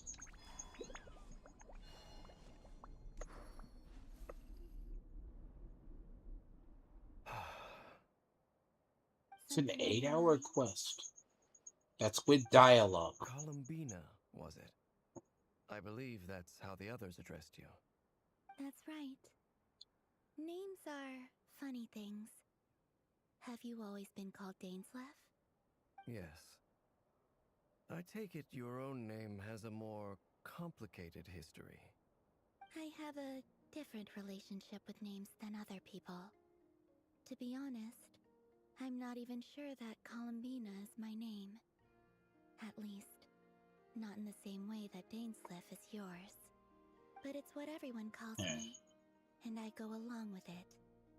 A lot of my life has been that way. I get so used to things that I forget to question why they are so. I never used to think much about where names come from, or what they mean to people. Maybe something's wrong with me. You're different from other people. I sensed it the first time we met. You're more perceptive than most. I'm sure your long life and rich range of experience explains that. Do you ever find yourself missing Conria, Mr. Dainsleff? Difficult to answer. I have dreamed of the past many, many times. Sometimes I'm fighting tooth and nail. Other times I'm lying on the ground, defeated. I don't recall any happy moments from that time. It has been too long. Is that because hatred survives longer than love and affection? That would not be for me to say. I make no excuses for the grudges I bear. But whatever the reason, I remember little that was beautiful or sentimental. Thank you for your help with the Rerir situation. Without your efforts, I never could have learned the hidden truth of his story. You're welcome. I know he's your friend. Friend? He betrayed Well, he me. calls it his friend. And I never really understood what he was going through in life. This is all cutscenes. Some friendship, that is. Okay. So, do you plan to fight him with us? You see, you're torn. Now you know what really happened. You see the things he's done in a new light. I need some time. Of course. I completely understand. Anyone else in your position would feel conflicted too. Actually, I went through something similar myself recently. Something happened that changed my perspective on a situation. A situation I took for granted at the time, but now I feel very grateful for it. You mean the Harbingers who still support you, even though you've left the Fatui? Yes. I always thought they were only helping me because Harbingers are forced to work together. But then I abandoned them. A warrant was even put out for my arrest. Yet even now, they support me. Which means I was wrong about them all along. Clearly, they view you as a friend. I feel a little guilty now. I regret not seeing their help for what it was, and not treasuring it. I see the guilt that you're feeling now, because I feel it too. Hopefully, talking about it will do us both some good. Have you noticed that the Traveler and Paimon are over there? I think they've been listening. Huh. Shall we say hello? Sure. Hello. Ah! They caught us!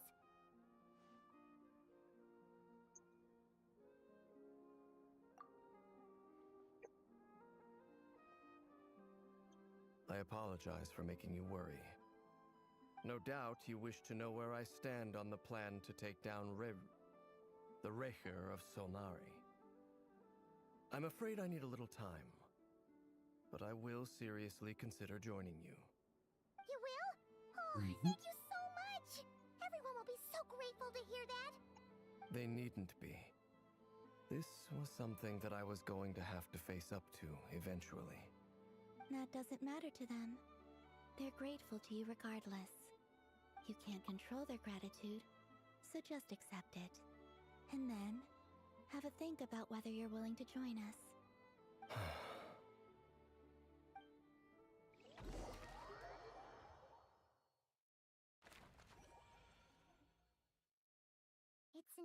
showtime!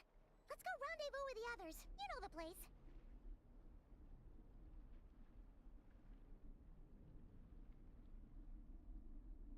I used to take long walks. I mean, Dainsleif has to consider shoving a mutated monster of his ex-friend that could end the entire world, and the reason why he's been hunting part of his grudge against all of the other people. He clearly needs to think about it, but consider it.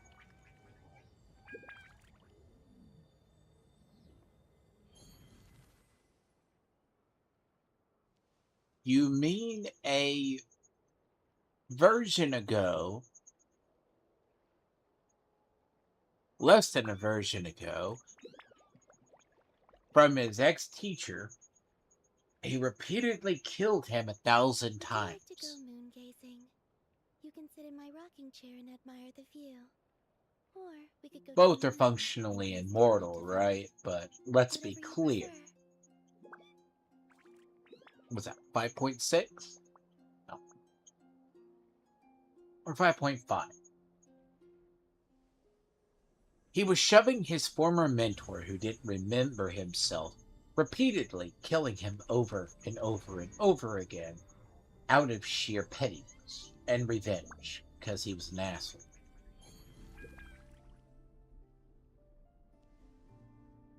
On top of being the other one. That's the assault on the stronghold, the abyssal stronghold, right? People remember that was streamed last week. Sure. You need a thing to consider to shove your former friend, which is now an abyssal mindless monster, into a portal?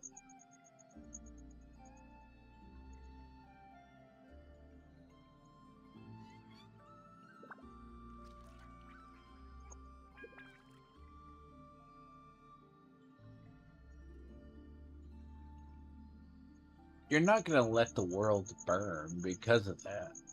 Because he knows that if Rinri gets out, the world's dead. I mean, I'm pretty sure Doctor took it into account. That would probably happen.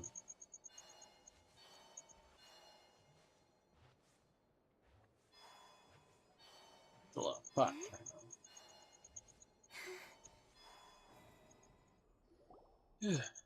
Just saying, it's a little awkward. You're earlier than I expected. No shit. Hey, Flint! Been waiting here long? Not too long. I came a little early so I'd have some time to think. Are you nervous about the battle? Quite the opposite. I'm reminiscing on my past battles. When I was awakened by the Ratniki, I had not touched a weapon in many years. I felt like the battlefield was not where I belonged. But after waging war against the Wild Hunt for so long, I came to realize something. A life of absolute peace is simply not a possibility for me. My restless flame indicates that somewhere inside of me, there is a deep yearning to root out the evil in this world. Oh, that doesn't sound like such a bad thing. You know what they do with this chapter, which is very interesting, is this chapter is built up as a giant epilogue fight. It's built up as a giant boss fight with an epilogue, but without all the payoff. And it's not because Doctor is the main villain. It is billed as the world is going to end if we fail.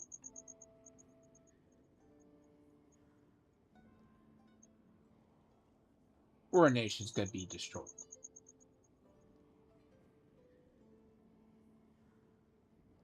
But the seriousness of it is all taken out of the context of the story, not because you know we're going to win. And it's the My Little Pony, the magical power of friendship saves everybody. It's just and then, oh. Trust me, it gets worse. It gets a lot worse. It gets a ton worse. I mean, Not just a redemption arc for the man.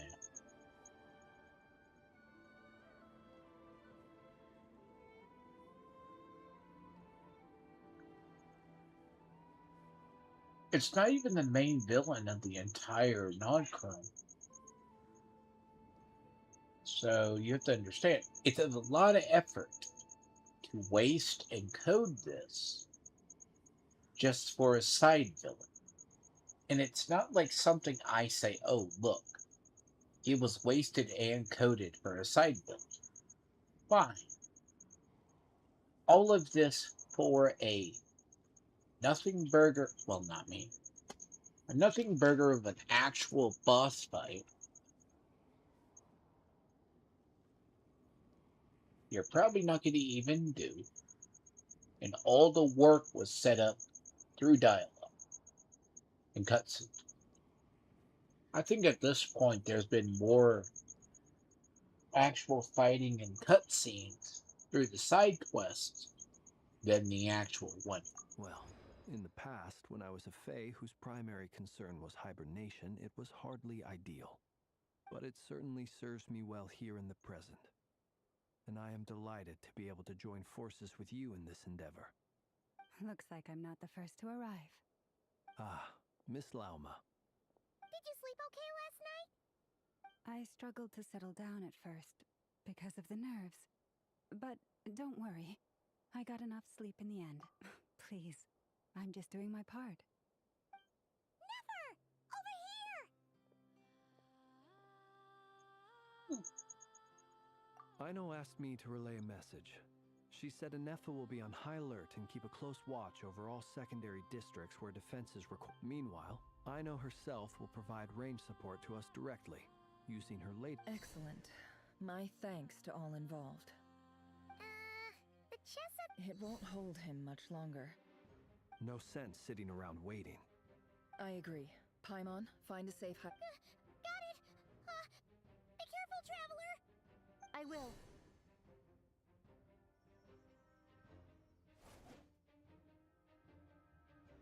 Everyone, take your positions as soon as the battle starts. Every ounce of strength we have in our bones, let us bring to this fight. Ready? Let's go. I think there's a symbol. Futile ploys before. You have become the authors of your own demise. I wouldn't be so sure about that. You are merely a moment of sport before I tear down the moon.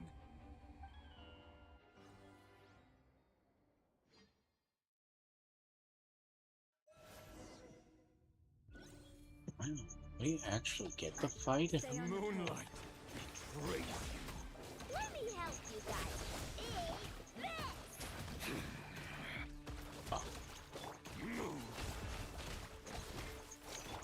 Man, we do this with Columbina, this would be so much easier. Futile. But to be fair, he is a nerfed fight. Stay your hand. Pathetic.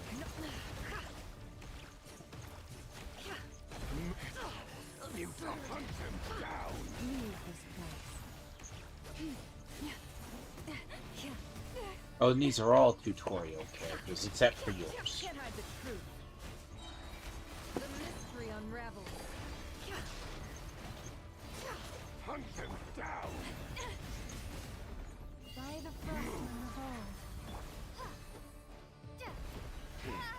Pathetic. Water jet!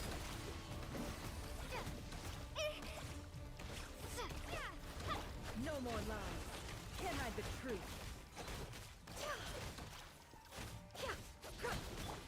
Observe. Night falls.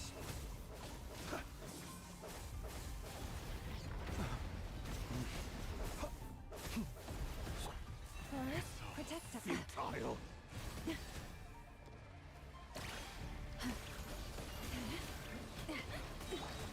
Water jet! No more lies. The deception ends here. Bombs away! Oh. And they give you water. Moonlight. For the everlasting forest.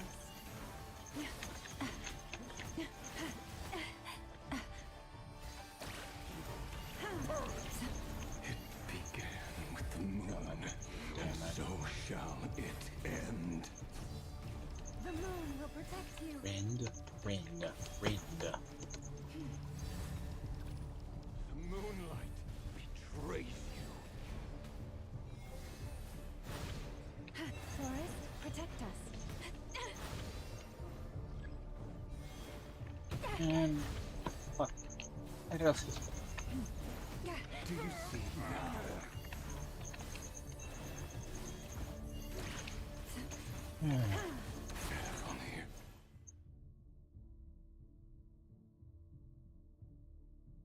You know, I despise having to use food in a fight, but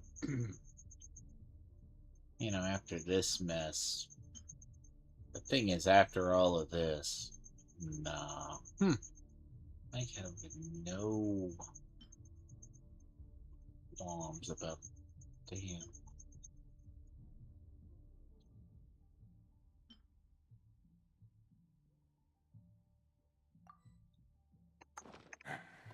When will it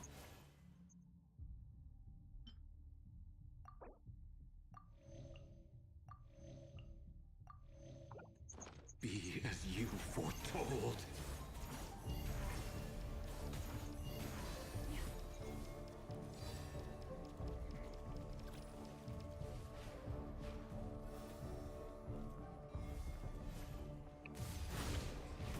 You poor lost lamb. Stay your hand.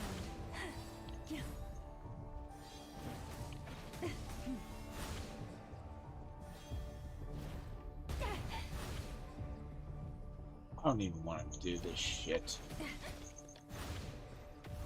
I have a fucking nerf crap team that can't do a damn thing, and I'm gonna waste resources trying to keep them alive. Leave this place. I'm basically gonna nerf. Spirit is not welcome here. Come on. Can't hide the truth. The mystery unravels. I'm supposed to know what the water traveler.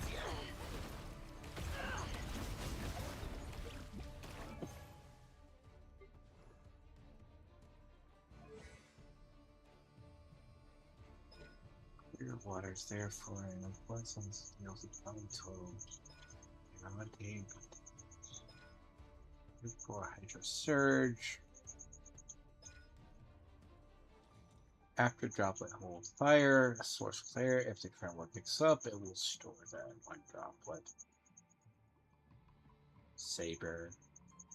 Each cast can activate. And now you know why the only good traveler is not this one. Be silent. Close your eyes. Fear the dark. Can't hide the truth. Me! You poor lost lamb. For the Futile. everlasting. Hunt them down! No more lies. The deception ends here. Move! Can't hide the truth. Futile!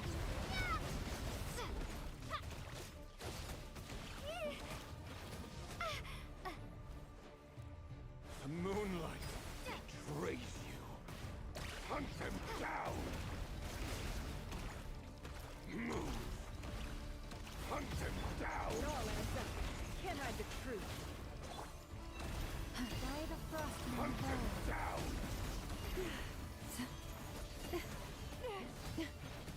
Stay your hand. The moonlight betrayed. Move! Hunt them down! It all adds up. No more. Pathetic! How unfortunate.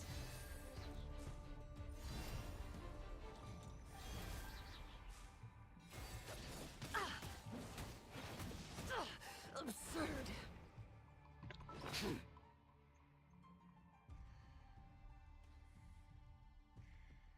I'm never gonna understand why. One of two things. All their games, they do this. All their games do this. And it's one of the things that It kind of bothers me in the term of there's one revolutionary feature I wish they would have carried over from HI3. One. All their games, but slowly they learn it. They stopped giving you tutorial characters. Mandatory.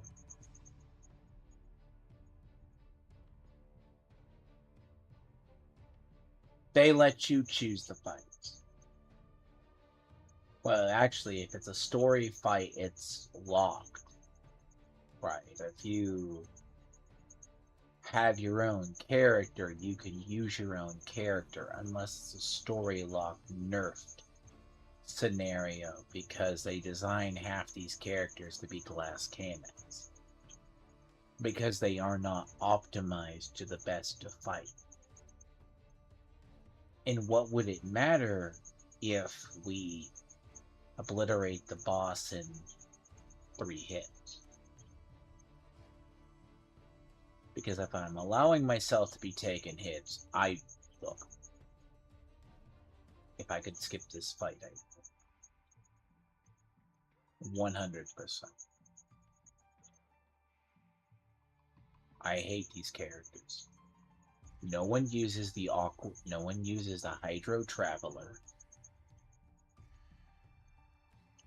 I'm forced to use food that I need to fight bosses to keep the shit running. A bad lineup that has no reasons.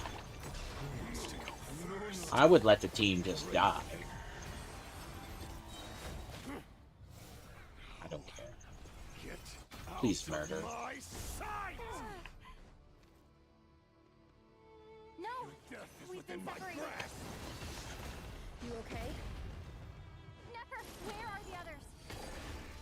Stuck outside the barrier. I guess he really doesn't like us.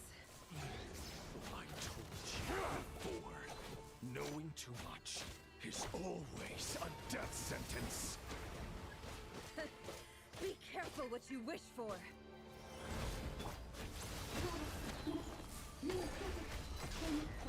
Laula! Can you hear me? Silence. But at least I know they're still there. I need to focus. Stick to the plan. Remember my most important task. Just stalling him. If I can stall him for long enough, the moment will come.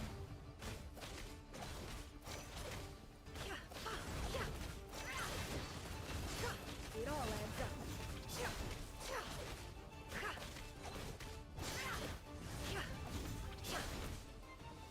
Shameless. The deception ends here. Run or to hide. Water jet! Can't hide the truth. No more lies.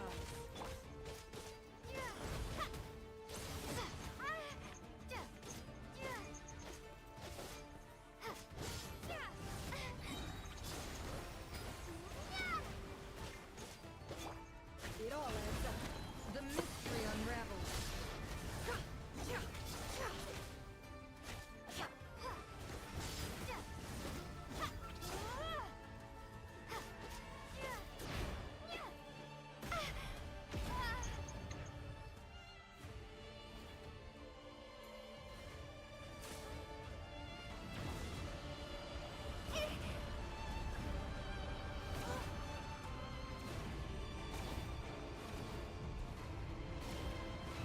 I've never ever just wanted to stop playing. And I'm there. I should just let my shit die for shits and grins. But I don't Maybe like. I wasn't meant for this world. I don't like playing. Like, I let shit die. Can you let me fail, please? Just. You never use this lineup for nothing. ever. Shameless.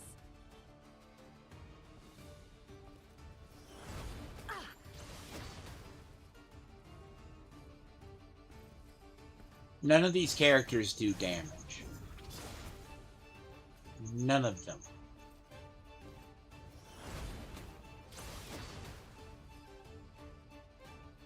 Yeah, they're defensive.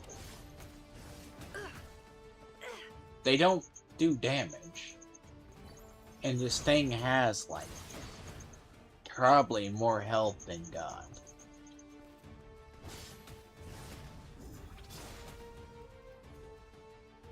And I'm beating on a sponge. With characters that are under-optimized for their level. Huh. Again, I don't care. That's actually sad when I don't care about a boss fight. Talk to me about a 4 hours ago, sure.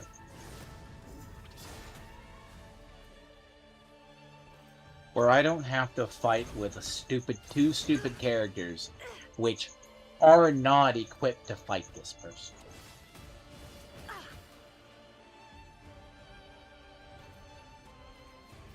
I don't like this. And they go, yeah, easy, defeat the damn thing. I have no urge. I'm at the point right now I would let him destroy the goddamn world, and I would give two shits.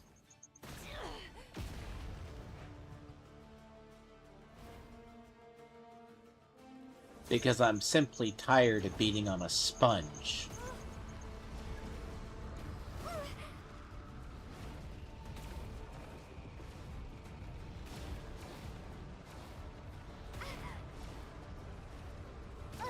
You kill my character? They don't even do the courtesy to let you fail.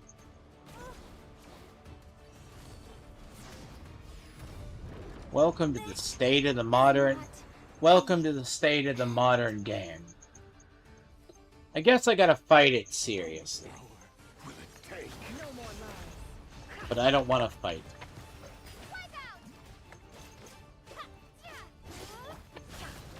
The deception ends here. I just... I feel like it's like that one of those things, like I'm at the end of just... Pardon the phrase, end of the road, for just something. You want the game over with. It's right at the end. If you got with me about 3 hours ago, 4 hours ago, before the bad dialogue kicks in, I would consider.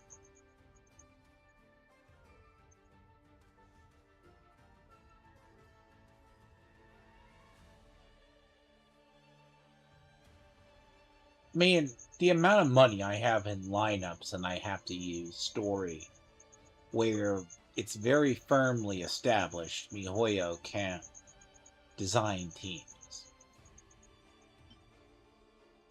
They really don't know how to design teams. It's thematic, but it's painful. I don't like it.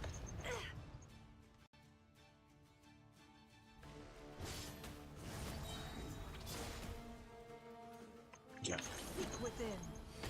I'm tired of it. There's no elemental reactions, there's nothing.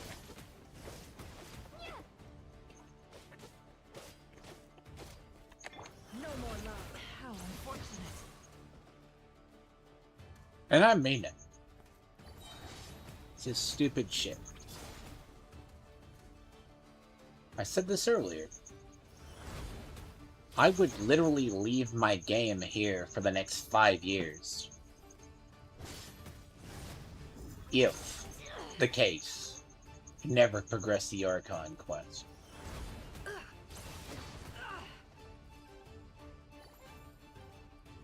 Look, let my character die. God. I'm...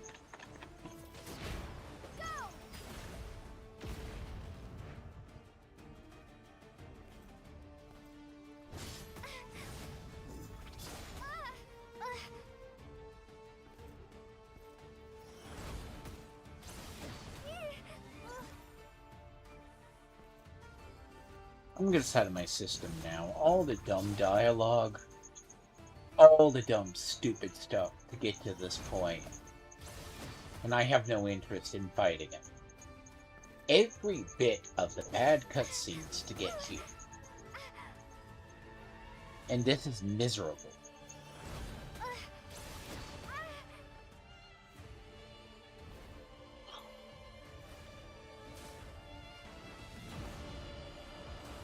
It's not about wanting to fight, it's just fucking pointless to fight it. I don't care. It's just pointless to fight it. There's no reason. I don't want tutorial characters. I want actual characters. I don't care. God.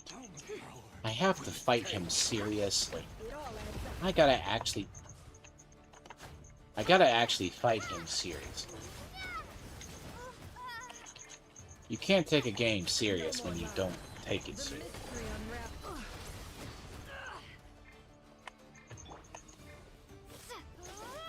I have never been so uninterested in a boss fight. Ever. And this isn't for show. In my life, I have never been so uninterested.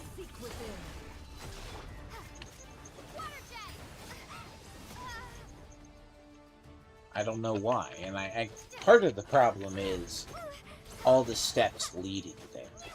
If you take into account all the steps leading here, is just the point of it's not worth it.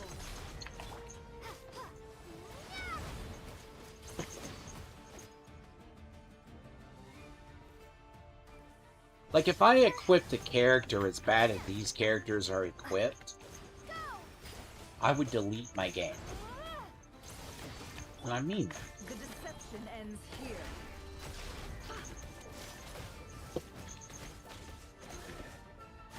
You can do it. No more lies. It all adds up.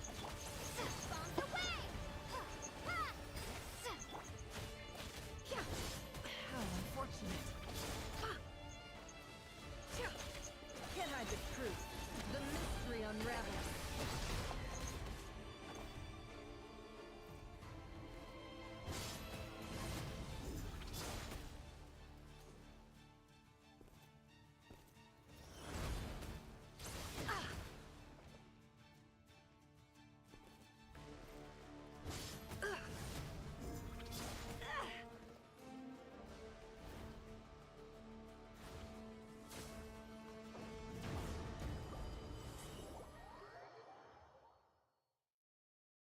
Yeah, I don't give a fuck.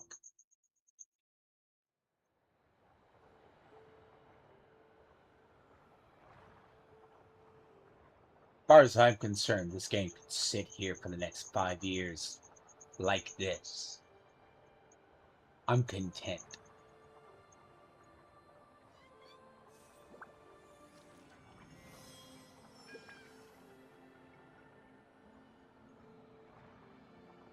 That is miserable. And I mean that. That's 3 chapters of this.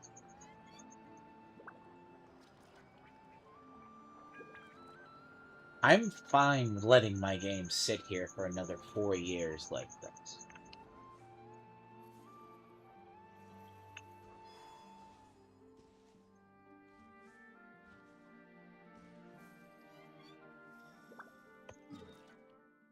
I'm fine. I am literally dead fine having the game sit here for 4 years. Till the end of service.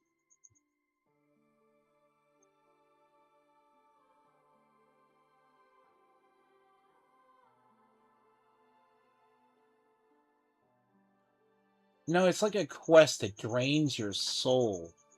And I don't even want to interact with it.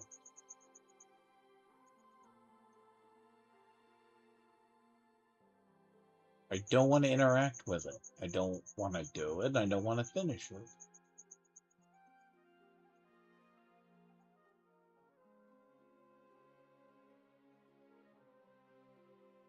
And it's just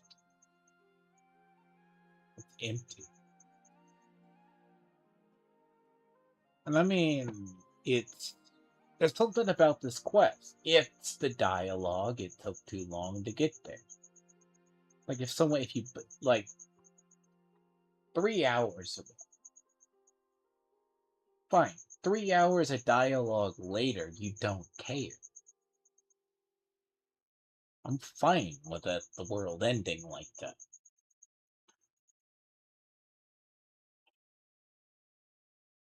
Because I can't take that fight seriously. Because whoever thinks that that's a good fight, I don't even know, and I don't care for it. I would be content with doing side content for the next 3 years. That's kind of the problem. But now I got a story quest in the way, which is so badly scripted. Jesus Christ. I'm supposed to care about a boss fight and a boss you've treated as a joke. Or like 6+ hours of this total quest. Now you're supposed to take the character seriously.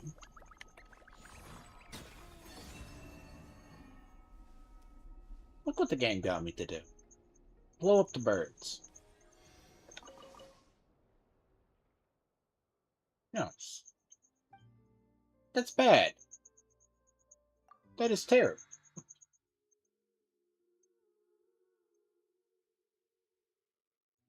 I do not blow those birds up.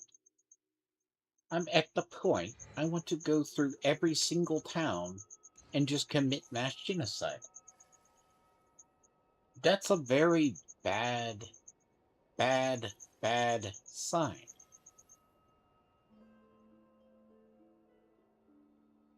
That's not a good sign. That's a very bad sign.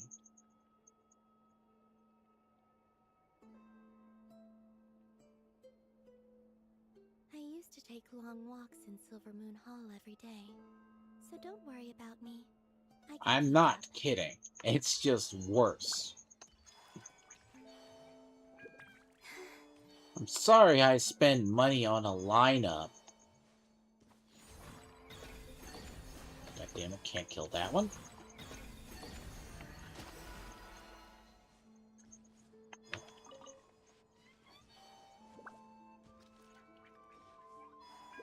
Ugh.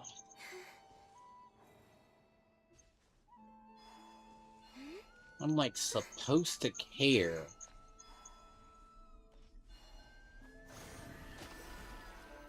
God.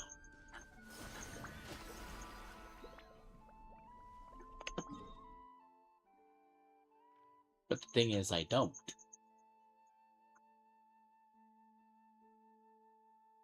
I don't think I've ever hated a quest so much. And I mean that.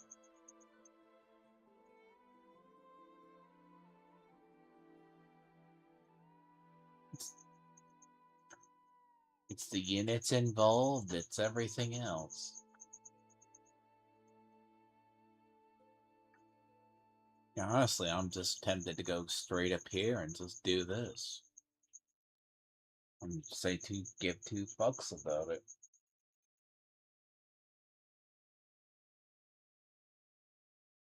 You don't make someone care about dialogue or a serious fight, and then give them crappy lineups that I have to suffer through.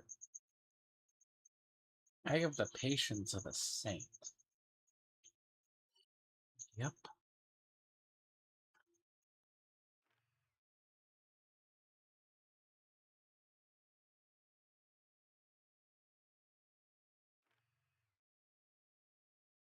And that's after how long of cutscenes? Like,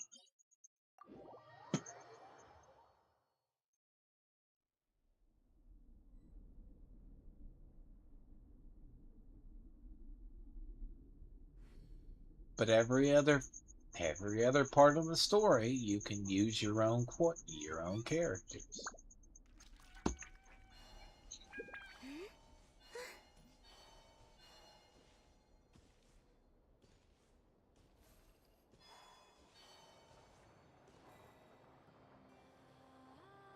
But as I say, as far as I'm concerned, this rift can stay here. That's until God knows me. And I mean it. I don't sing for I'm everyone already in gonna hate particular. Doctore's fight. I'm not gonna like it. If someone stops to They're listen, probably gonna shove other people at us, and it's gonna be dumb. the same. The problem is, the units don't do damage. And the guy's a goddamn sponge.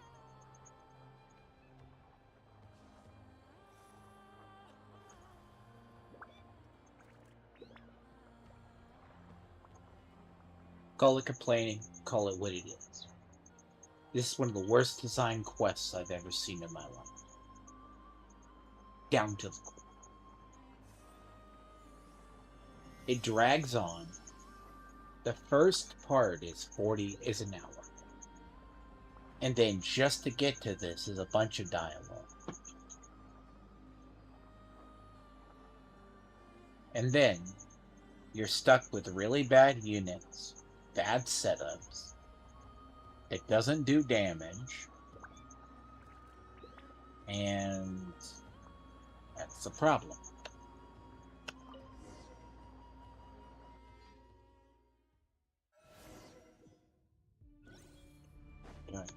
Moonlight. You too. Are you quite finished? The moonlight. It's futile. It all adds up. Pathetic. How unfortunate. Let me help you guys.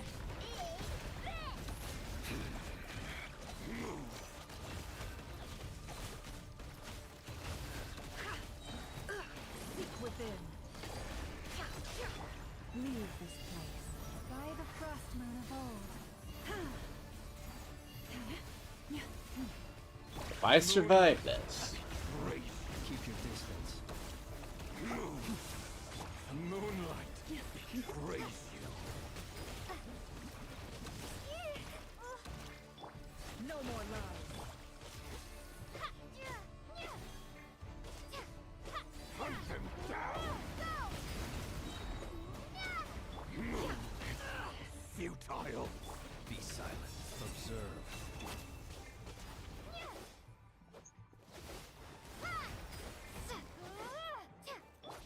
Can't hide the truth. The mystery unravels. The moon move. With one heart, we pray.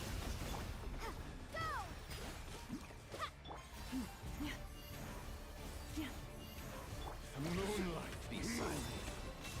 The moonlight. Praise you. No more lies. Can't hide the truth. Move. Hunt him down. Close your eyes. Observe. Pathetic. Forest, protect us for the everlasting. Began with the moon, and so shall it end. The moon will protect you. The moonlight betrays you. Close your eyes. Do you see now?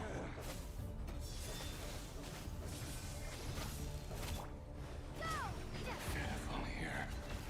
When will it be as you foretold?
Close your eyes. It's all futile.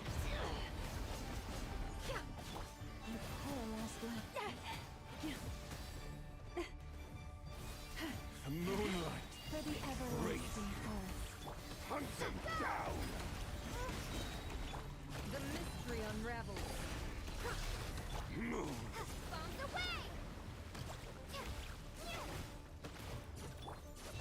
Stupid boss. Stay your hand. The moonlight. Crap teams. You know, with all of this guy should be dead in like 2 seconds. No more lies. Pathetic. The moon. Futile. Seek within. The perilous land by the frost. Hunt him down.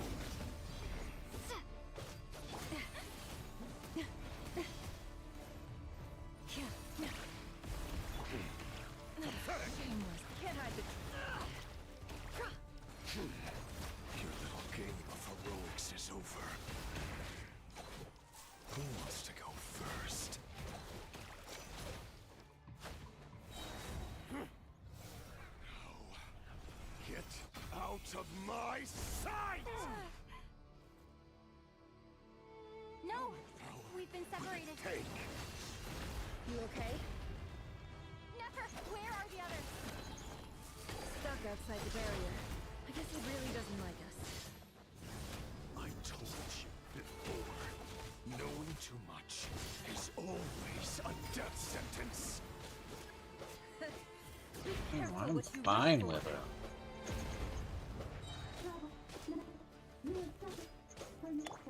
Lala!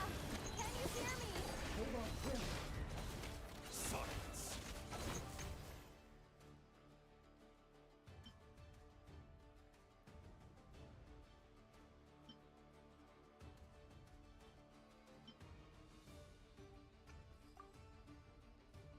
Waste of time and a waste of resources.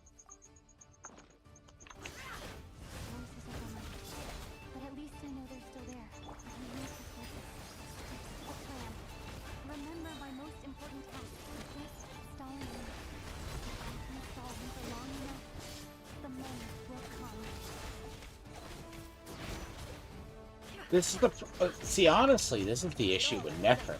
Nefer is melee. You should have just made her a sword. Like, God, give her a polearm versus if you're gonna make her do this. I mean, the Nefer's design has a couple of flaws. Like, that's where, like, an actual catalyst user fights better.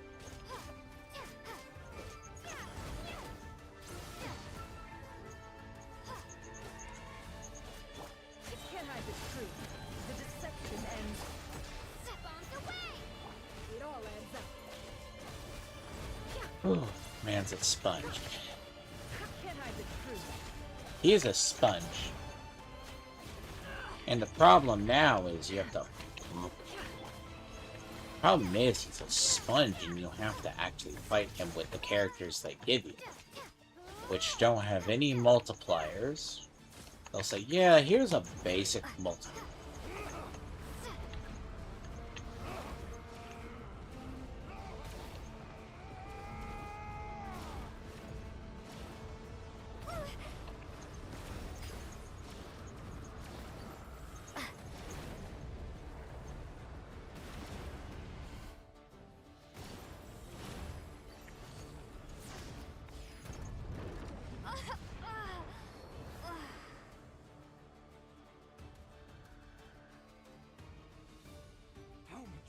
This game can go eat a bag of dicks.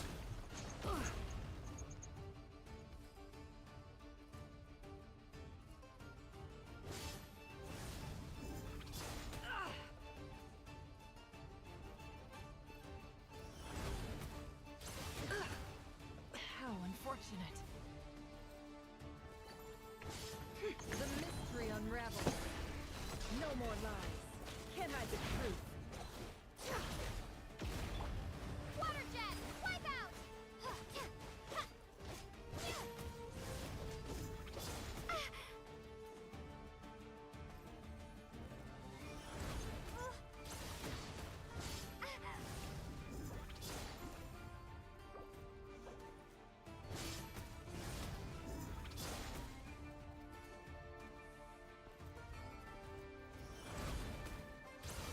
I truly need to cleanse my palate with something entertaining.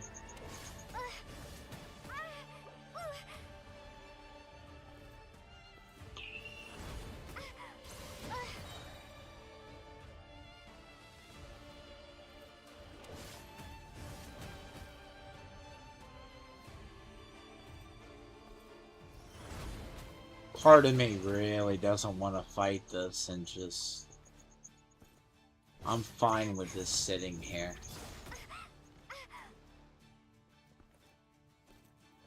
It's not because it's difficult, it's just because it's goddamn annoying.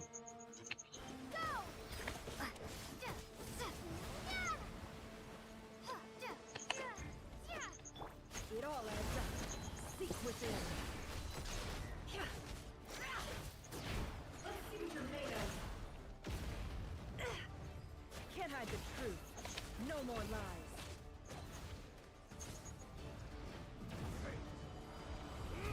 I don't care. I really don't care. I don't care. I don't care. I don't care. I don't care. I don't care. I don't care. And I don't give two shits.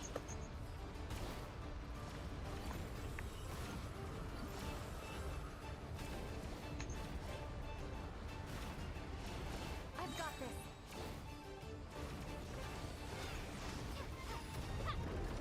Go!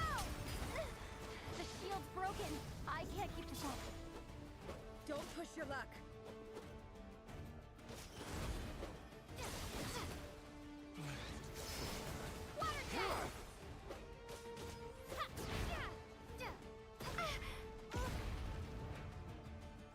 How much power will it take? I gotta cleanse my palate after this. With something that's actually entertaining.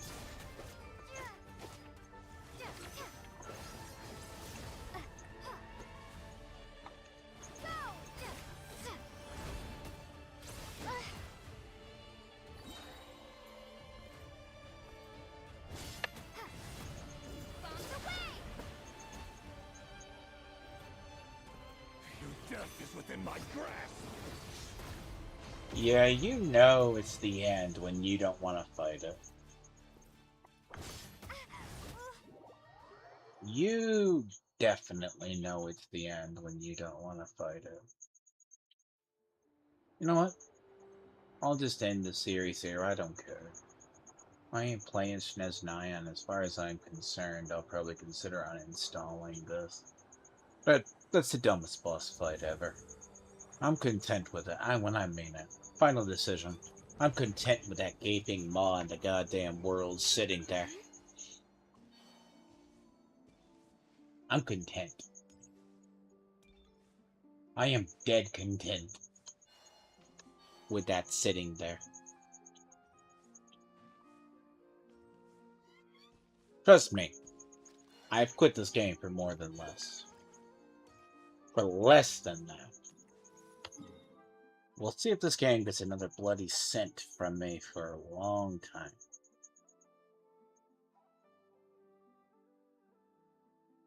Because I'll be shocked. Mark my words.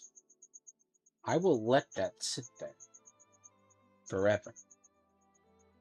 It's in an area I don't have to go. I have never been so disinterested in finishing a fight in my life.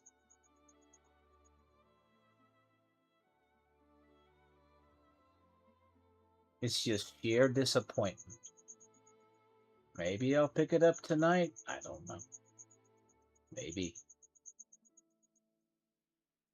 But I gotta beat that stupid thing, and I gotta do it when I care.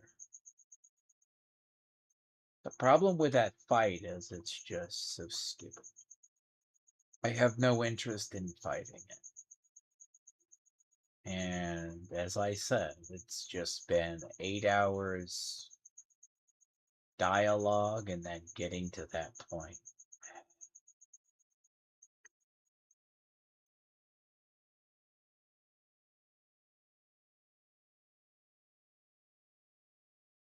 Not tired, it was very disappointing. I hate Nefer. By that I mean, Nefer's not equipped to fight him.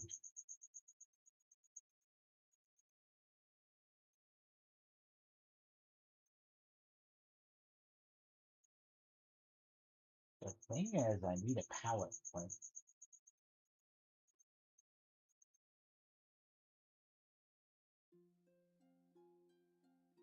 Before I fight, I really did.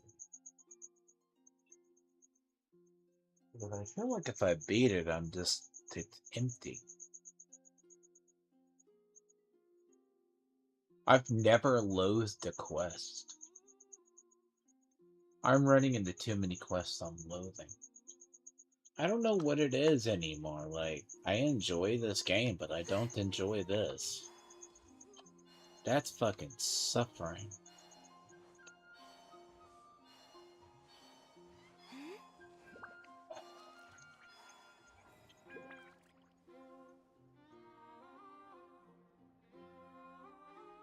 The thing is, it's coming at the end of a very long quest.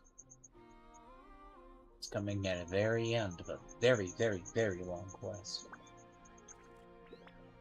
It started at 350. 350, 52. 350, 52. 8 hours later, and I'm here.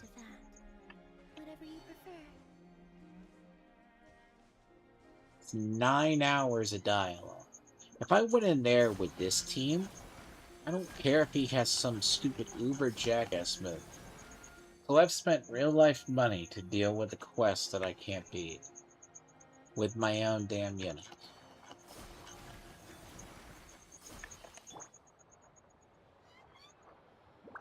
What's the purpose of this lineup? Again, what is the purpose of an entire bloody-ass lineup if I can't use?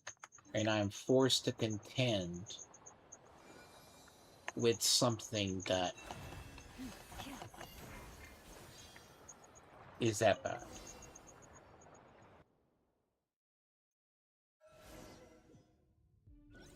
Look, I gotta suffer in it.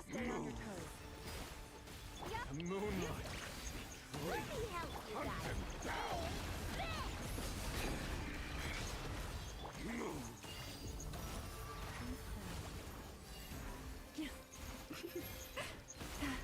Forrest, can't hide the truth. The moonlight betrays you. Hunt them down. Move. The moonlight betrays you. It all adds up. Move. By the frost moon of old.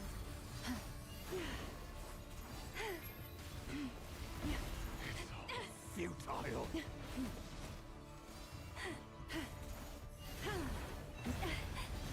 Thing is, they make her tankier, but she is.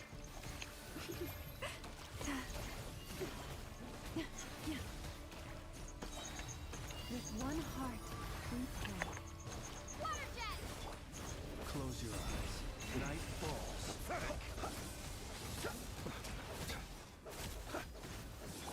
Forrest, protect us. It's all futile. No more lies. The deception ends here. It all adds up. The moonlight betrays you. Move.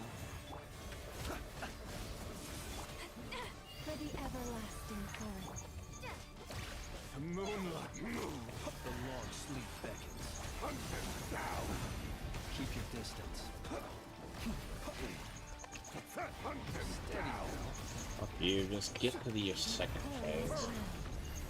Began with the moon, and so shall it end. The moon will protect you.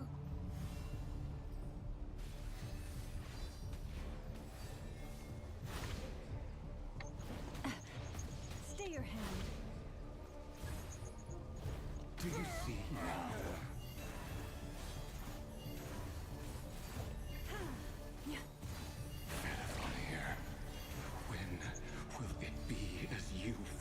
Hold. Move.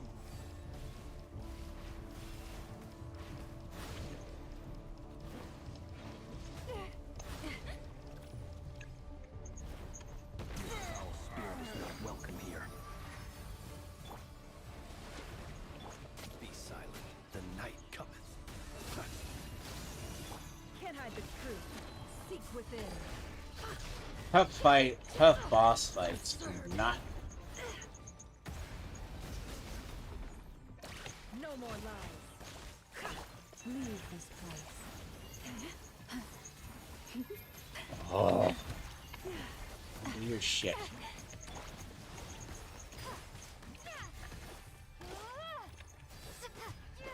The moonlight betrays you. You poor lost lamb, for the everlasting. The deception ends here. How unfortunate. No more lies. Futile. Can't hide the... No more lies.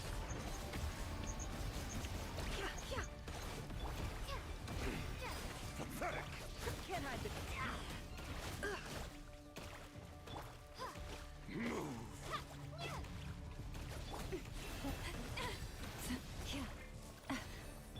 Close your eyes. The moonlight betrays you.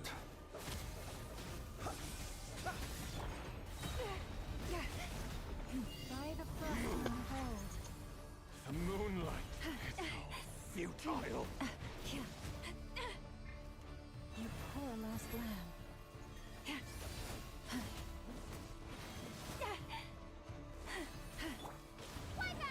Move. The moonlight betrays you. You know, this is just miserable. It all adds up. The mystery unravels. Observe. Your little game of heroics is over. Who wants to go first? Now, get out of my sight! Now I'm stuck in hell. Okay.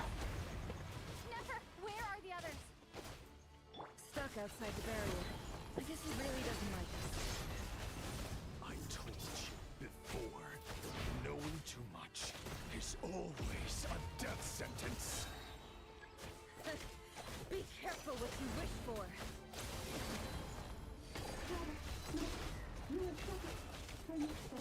Lauma! Can you hear me? Hold on, wait. Silence.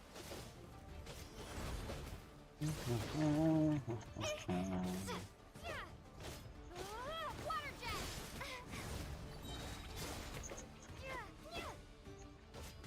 The deception ends here.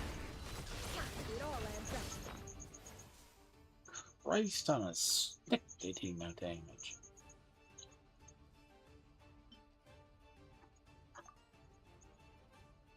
What do you arm them with?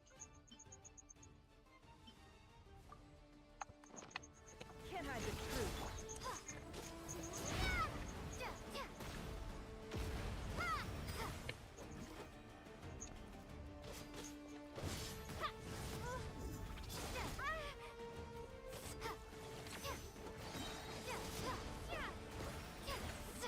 Seek within. Bombs away!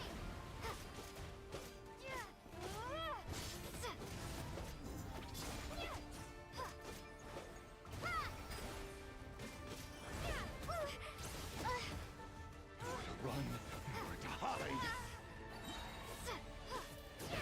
The deception ends here. It all adds up. No more lies. Wipe out!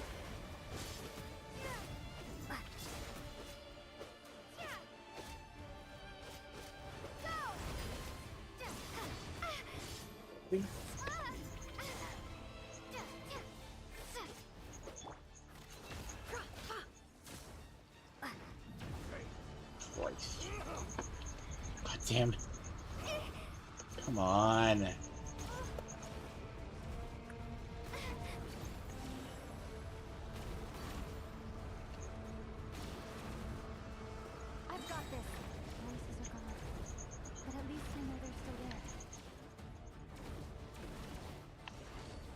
Come on, fucker. The shield's broken. I can't keep this up. Don't push your luck. How much power will it take? Shameless.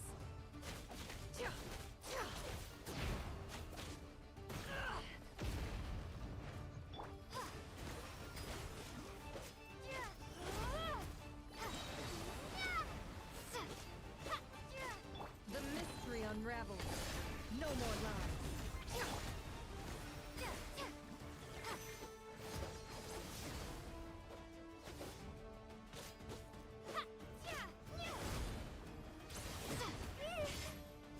Water jet! Can't hide the truth. Seek within. Bombs away!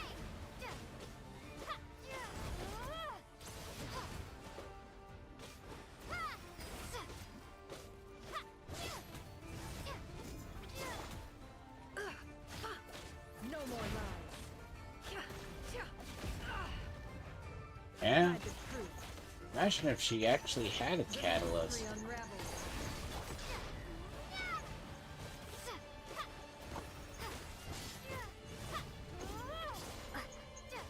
The problem is, as I said, I'll have to get through this. Look, wait, no, earlier. It's called focusing. I've been through worse. Bombs away! Seek within. No more lies.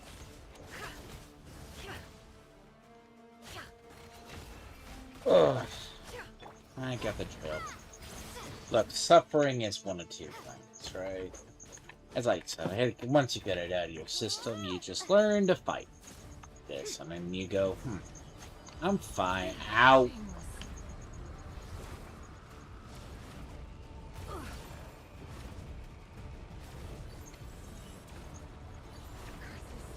There's no other way. No shit. Wait it out.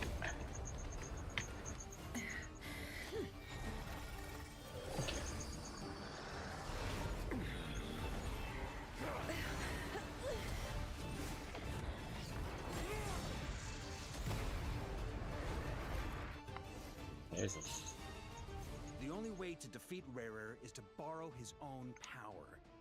That means Columbina will have to disappear while you two bear the brunt of his attacks. You have to hold on. Find a way to keep him focused on killing the two of you. Easier said than done. Never! Your eyes are bleeding. Soon you will be powerless to resist. And then, I will reduce you to dust. But that dust will plague your memories. Come on. Keep holding on. Any other tricks up your sleeve? Let's see them. As entertaining as they are, you've backed yourself into a corner. You don't fool me. I see your fear clear as day. I have to stoke his rage. Make him unleash everything. You fear what you could never defeat. You fear the thought of never being able to save your beloved. You cannot win the fight against fate, Rarir. Is that what you think? Well, now it's your turn to feel afraid!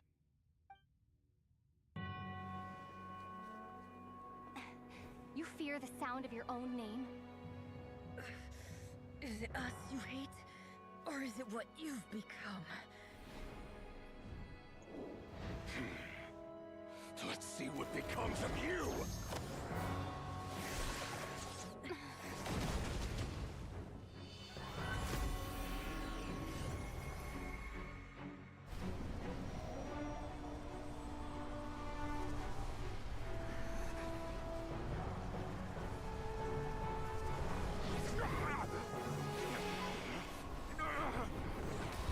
What's happening? That power. I've seen it before.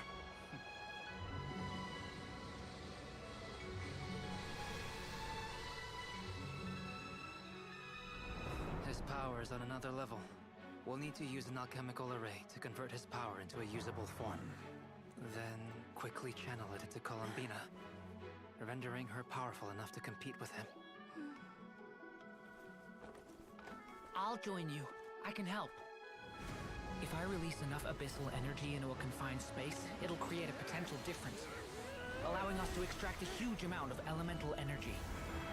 Next, I'll synchronize with everyone's minds using pyro, then give you temporary access to their abilities and fields of view. But it won't last long. Can you see? Well enough.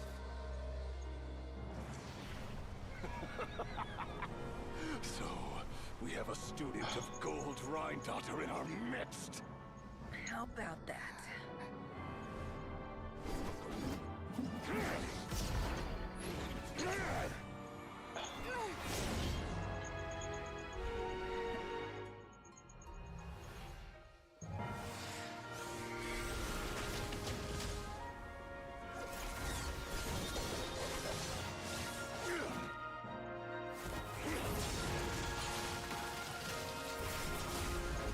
God.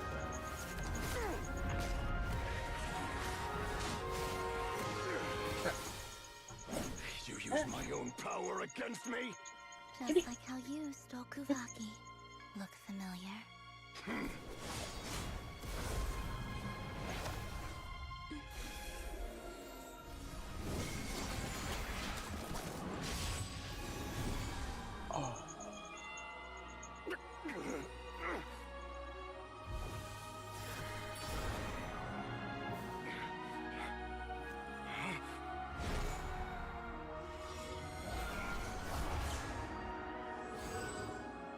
Don't you realize?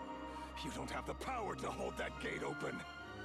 I don't, but someone else does.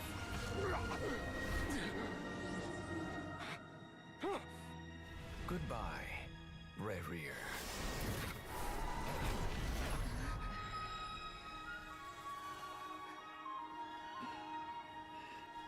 We won.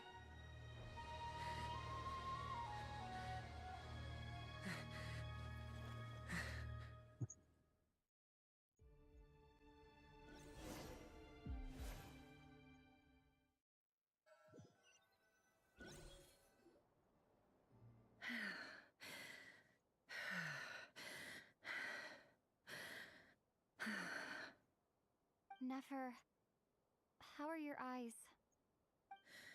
They're fine. Apart from the blindness, of course. It's not too late. Let me handle it.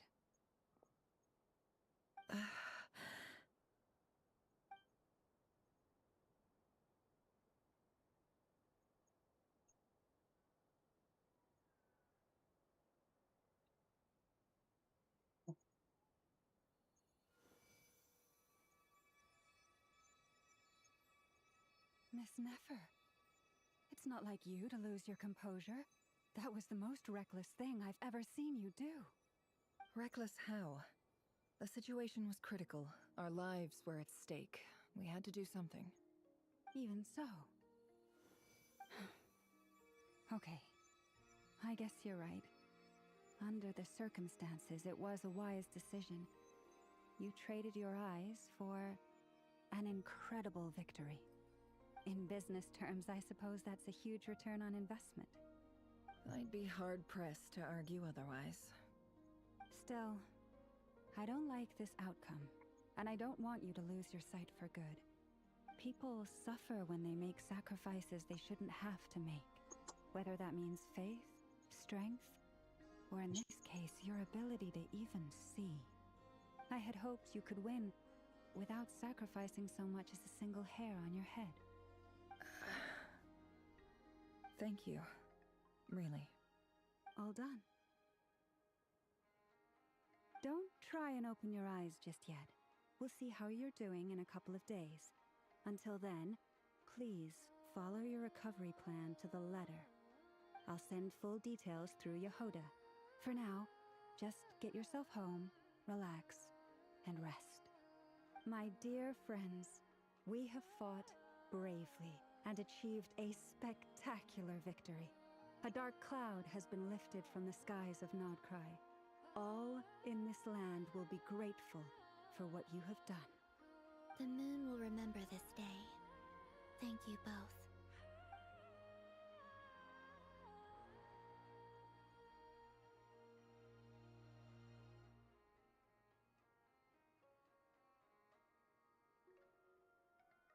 I have to look that up. Why did she sacrifice her vision? There must have been something to do with her gift. So it's more or less just a QTE fight. Sadly. I still stand by my statement. If that wasn't after 3 hours, I would feel better.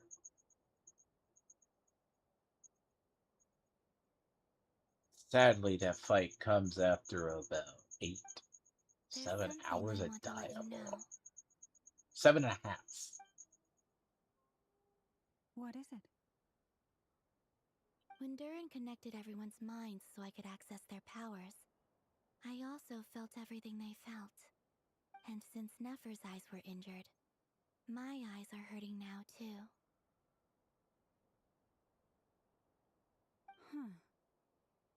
Hold on. Let me try. I only feel the pain. There's no actual damage. I just thought I should tell you. You're right. There's no damage. That's a relief. But I must say, I'm surprised to hear the Kutar share something like this with me. In the past, you never used to open up about yourself. Things are a little different now from how they were. I'm learning to share how I truly feel with my friends. Friends? You have no idea how glad I am to hear that.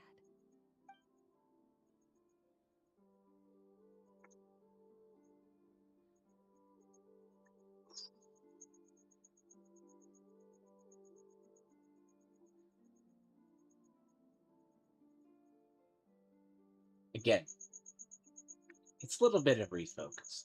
Nor the complaining. That's at the end of... See, I roughly have to... I pound these out, supposedly, after. Because I want it done. But the problem with that fight is you still have to do that fight. That fight comes at the end of very long quest chains.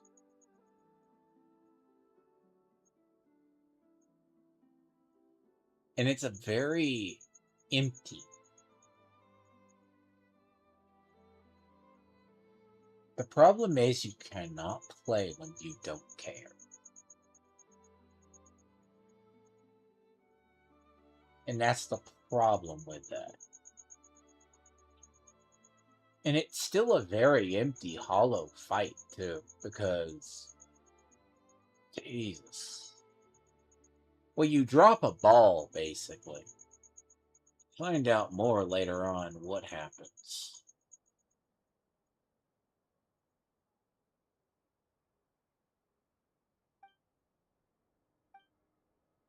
But the problem is, that fight is still annoying. It's just, you have to settle in and suffer.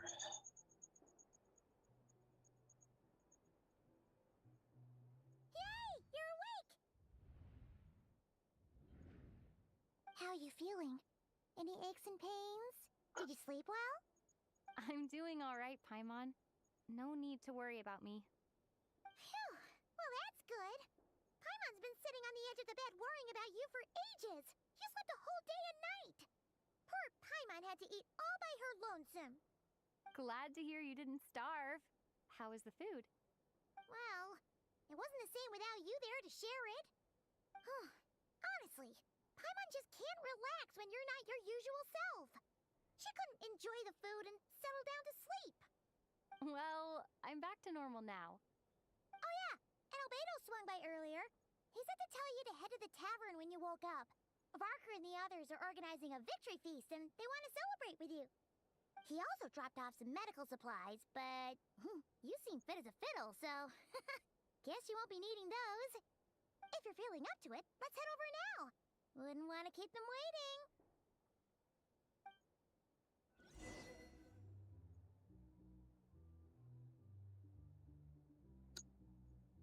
You can't expect players to care about a quest after about 8 hours. And then take into account totality of the end of the one the other day that was 45 minutes of straight dialogue.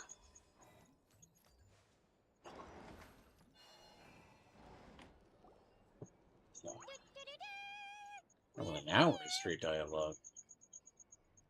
Traveler and Paimon! Perfect timing! We were literally just saying how there's no way we're holding this victory feast without you any longer, and we would have postponed it till tomorrow. How are you feeling today? Much better, thanks. Don't worry about me. Relieved to hear it. If that changes, just let me know. Happy to check you over at any time. Yep, we're here for you. Anything you need, just let us know. Oh wait, where's Nefer? How are her eyes doing? Nefer's right over there. I'm sure she'd love to catch up with you.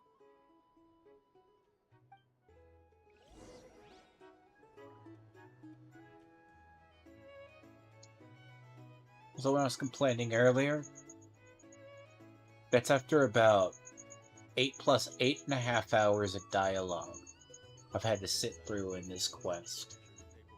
It's about 80%. It's 80% fetch quests and dialogue and cutscenes. 20% combat.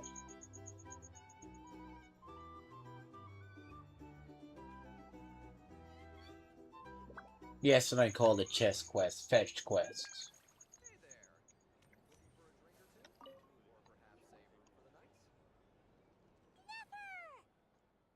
Traveler, Paimon, are you turns out that moon chanter has some real talent after all. My eyes were mostly recovered after just a couple days' rest. I can actually open them again now. Yeah, but you gotta be careful. Lauma says not to strain your eyes while they're still healing. Yes, thank you. I'm well aware. Yehoda, could I borrow you for a moment? I could do with an extra pair of hands. Oh, sure. Coming. Did you hear that? I gotta go help Lauma for a second. You guys chat among yourselves. I'll grab us some drinks on the way back. Paimon, you still like 'em sweet? You bet! Make it extra sweet, because Paimon's earned it. I could tell you exactly how long this quest is.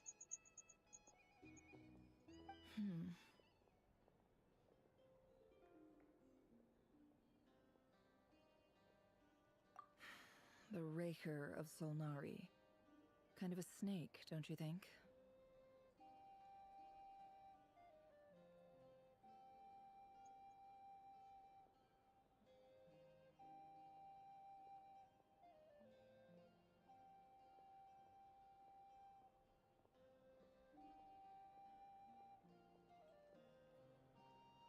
So 10:50:51.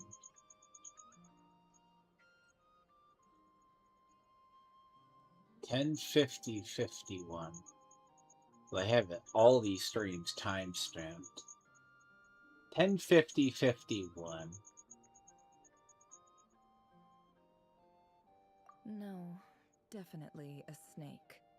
A poisonous one who spewed his venomous hatred everywhere.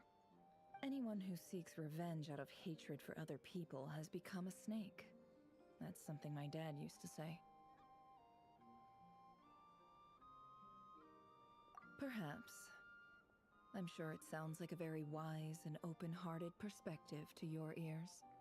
But me? I think hatred is a perfectly justifiable emotion. What else is left when everything you depended on in life gets stripped away? Something. If you're worried about me, you can nip that in the bud. I'm not someone who gets stuck in the past. It's just... I suddenly feel like I was wrong to call my father a liar. He was just a fool. That's... Oh, father. Look at the Ibis King. Thoth is a fiendishly cunning liar. And yet, strange. He's never brought it up, but I'd bet.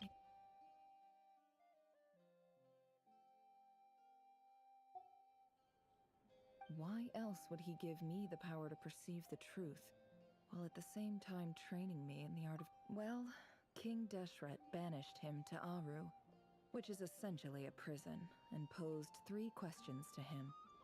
He promised that he'd have his freedom if he could find the answers. His response was to take on a physical form and approach me, hoping that I could become his envoy and search for one of the answers on his behalf. Interesting. Did he really think I'd fall for that? He's stuck there. He can't make me return what he gave to me. So that's enough for you to decide he's nice, is it? He's a prisoner, and he was scared. So he decided to perform some good deeds. He lives in fear because he's a deceiver. How is Rerir any different? You can't work as a spy your whole life and expect a happy ending. Now that's true. It's preposterous. Yet I can't say I don't understand it. Liars live in the darkness of their own making. But it's still human nature to want to go on living. They say that a liar's soul is the most worthless thing in the world. What do you think? Oh, really? Well, it takes a very kind person to find compassion even for liars. If you ask me, the soul of a liar really is worth nothing. Because all they care about is themselves. For example, when something good falls into my lap, I don't go sharing the news around. Stops other people trying to steal it from me.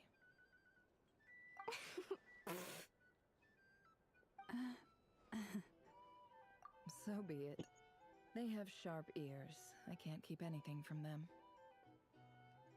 Wow, is that what it looks like? Well, you all know my past now. And I can't simply eliminate everyone who means too much. So I guess I just have to put up with you. For the foreseeable future, at least.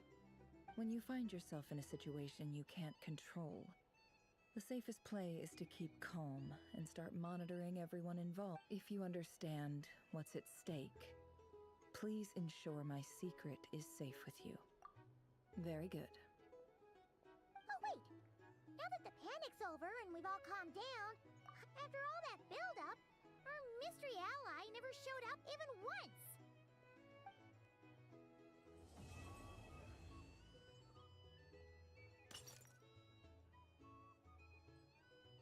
Huh? Am I imagining things?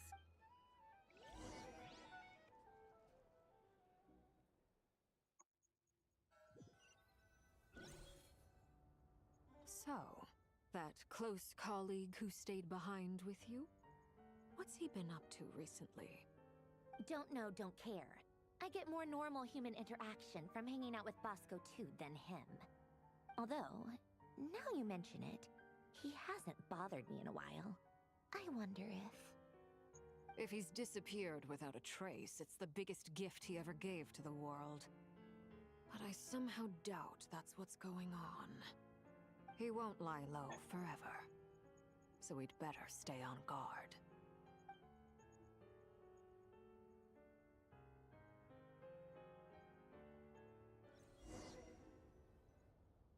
There you go.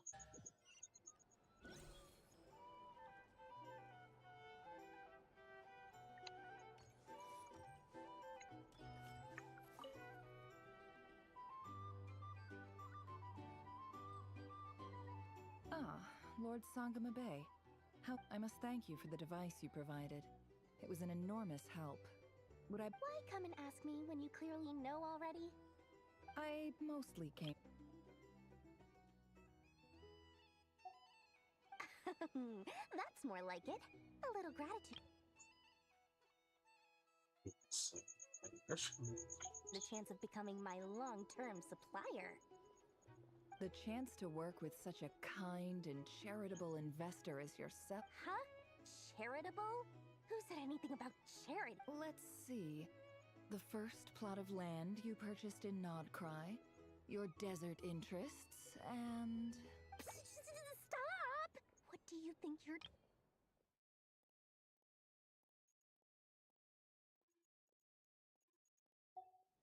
It's nothing to hide from.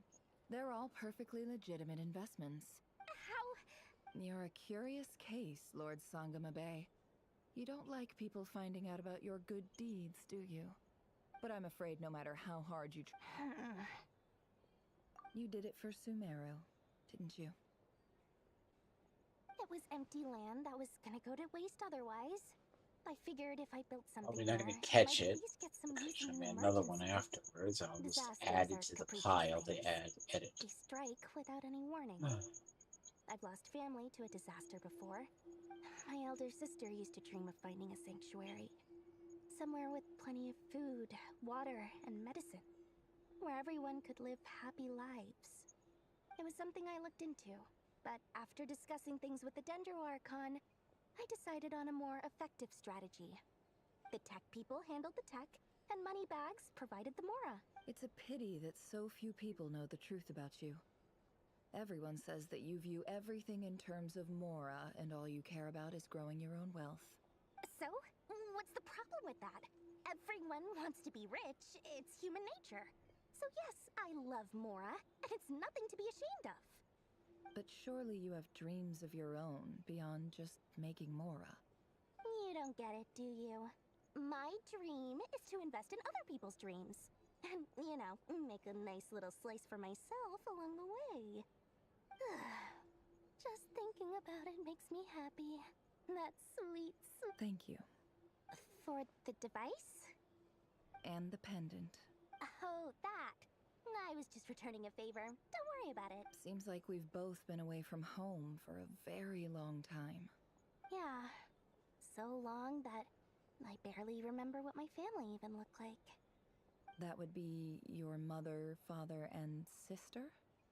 Yeah, though it's been years since my sister passed away.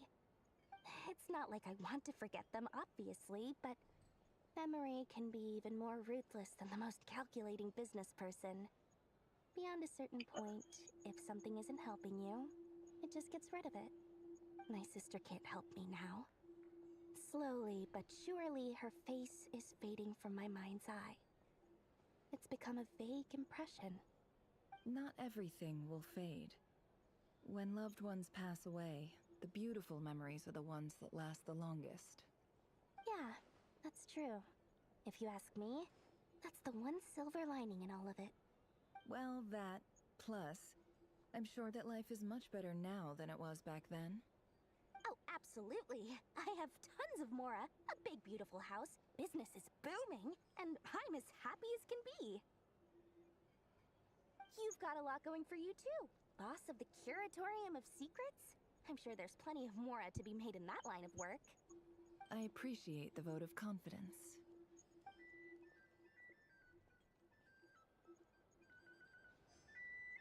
God, this could be so annoying to edit. Basically, I'm going to have to take the previous entire hour. So, the other stream, it started at 10:50, like 52, right? Even though I don't know if it timestamped it. Then add about 8.5 hours. At least 8.5. So what? Hour 4. 8.5 I hours. used to take long walks in Silvermoon Hall every day, so don't worry about me. This is the longest one so far. That's disturbing.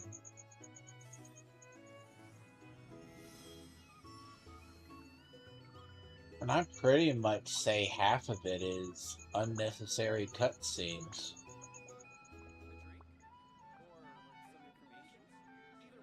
Before you get to the fight, like, honestly, I could care two shits about Nefer's backstory. It's not going to humanize her. I mean, it serves no place in there if you're just trying to get to a fight. I mean, You have more development amongst the side crap in this quest than you have in the main quest. That's what I don't understand. How is it that they want to basically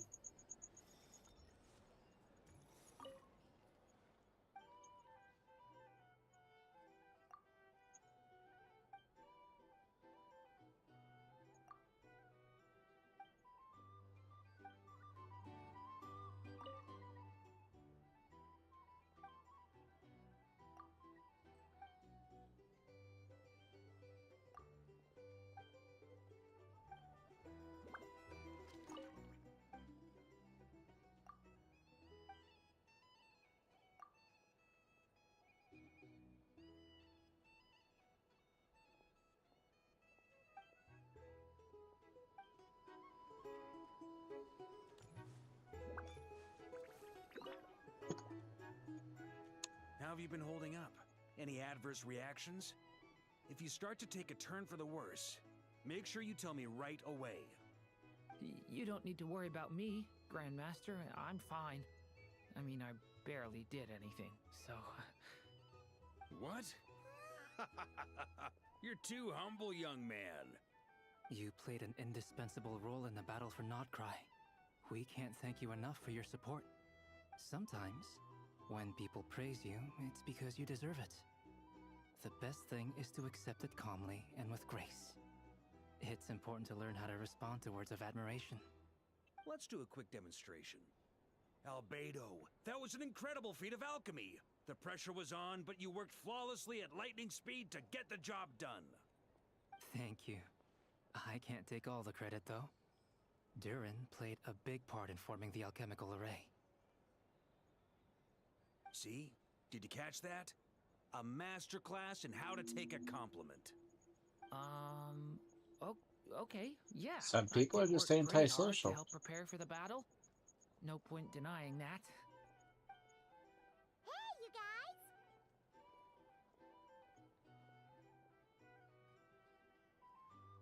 The thing about Durin, I think this was the patch Durin was introduced.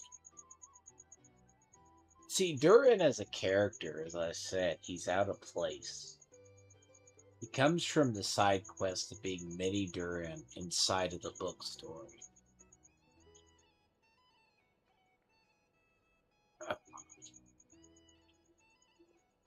It, as I said, suffering is part of the quest. You take out the Conrian side of the story. If you took out the Nefer being trapped in her chest set, it's not that I memory hole quests or get angry. No. It's just you have to settle in. It's like, if that boss fight, there's a lot of stuff. They could have cut this stuff short by, let's assume,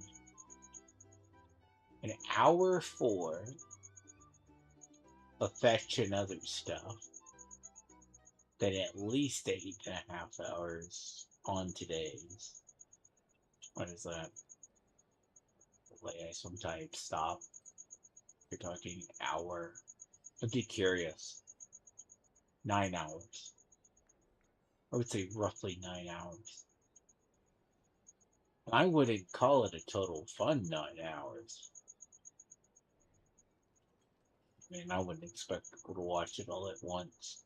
Because the problem with the Marie fight is it's not even a fight. This quest is 80%.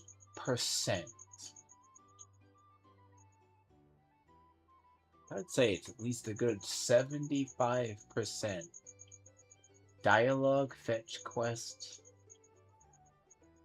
and the last 25% is combat. This is getting to be a very bad trend. And then now you finally get the cutscene for Doctore being a nod cry.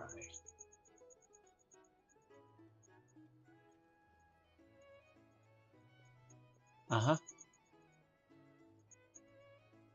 That's at the end of 6.3.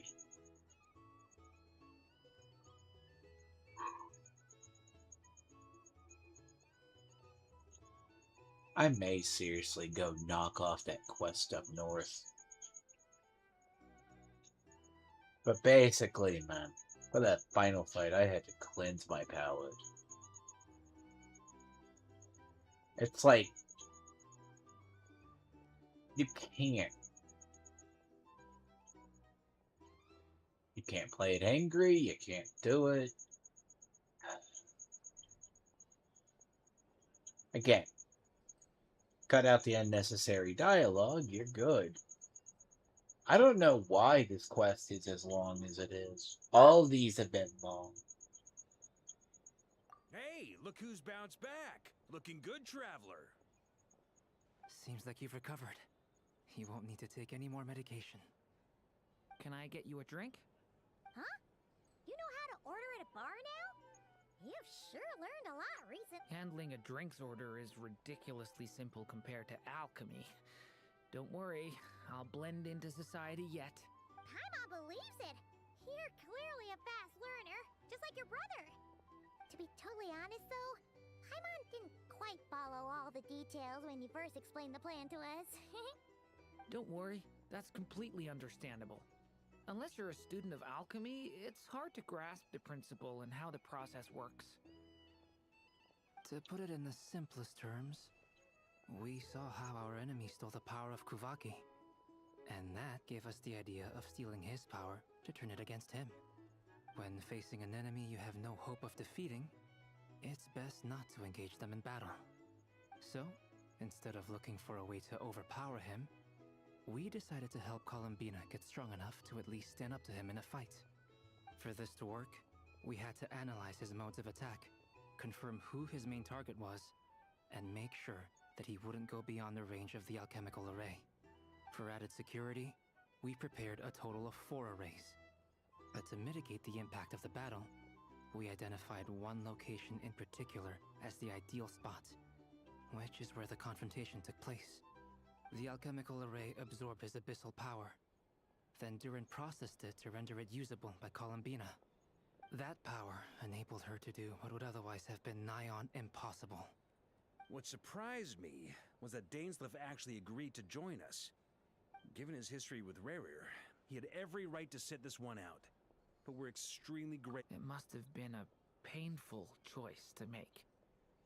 But I'm sure that making a decision was far better for him than staying in limbo. Absolutely.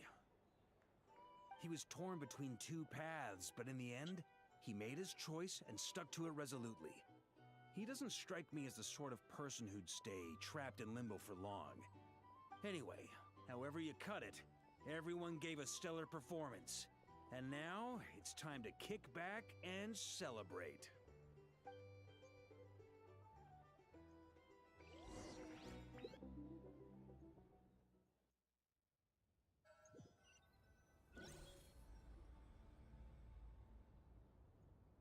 That's the only reason you're here. Yes, I've thought a lot about it. And I've realized that you, me, and Arlecchino should be friends. I think this is very important. So I felt I had to come and tell you. Well, this is a new one. I'm so moved. I can't even hold my teacup. If that's all, you can leave now. Do you not want to be friends with me? Or is it that you prefer being co-workers? What is this, Columbina? Are you deliberately testing my patience threshold?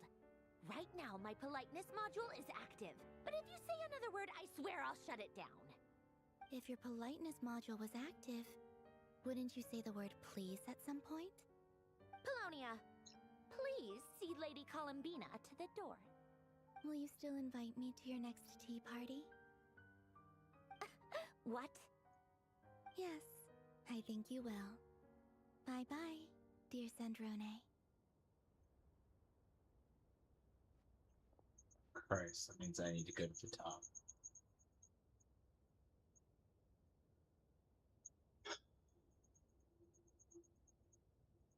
You know what that means? I gotta go to the top of that thing.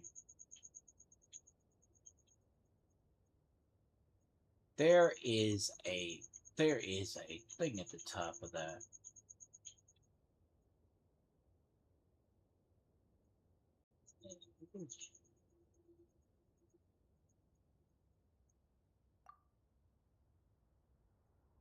Last time, the Wild Hunt escorted you out.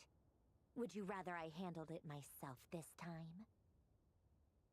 We just wanted to, see how you were doing now that it's all over. Why? Out of concern for my safety?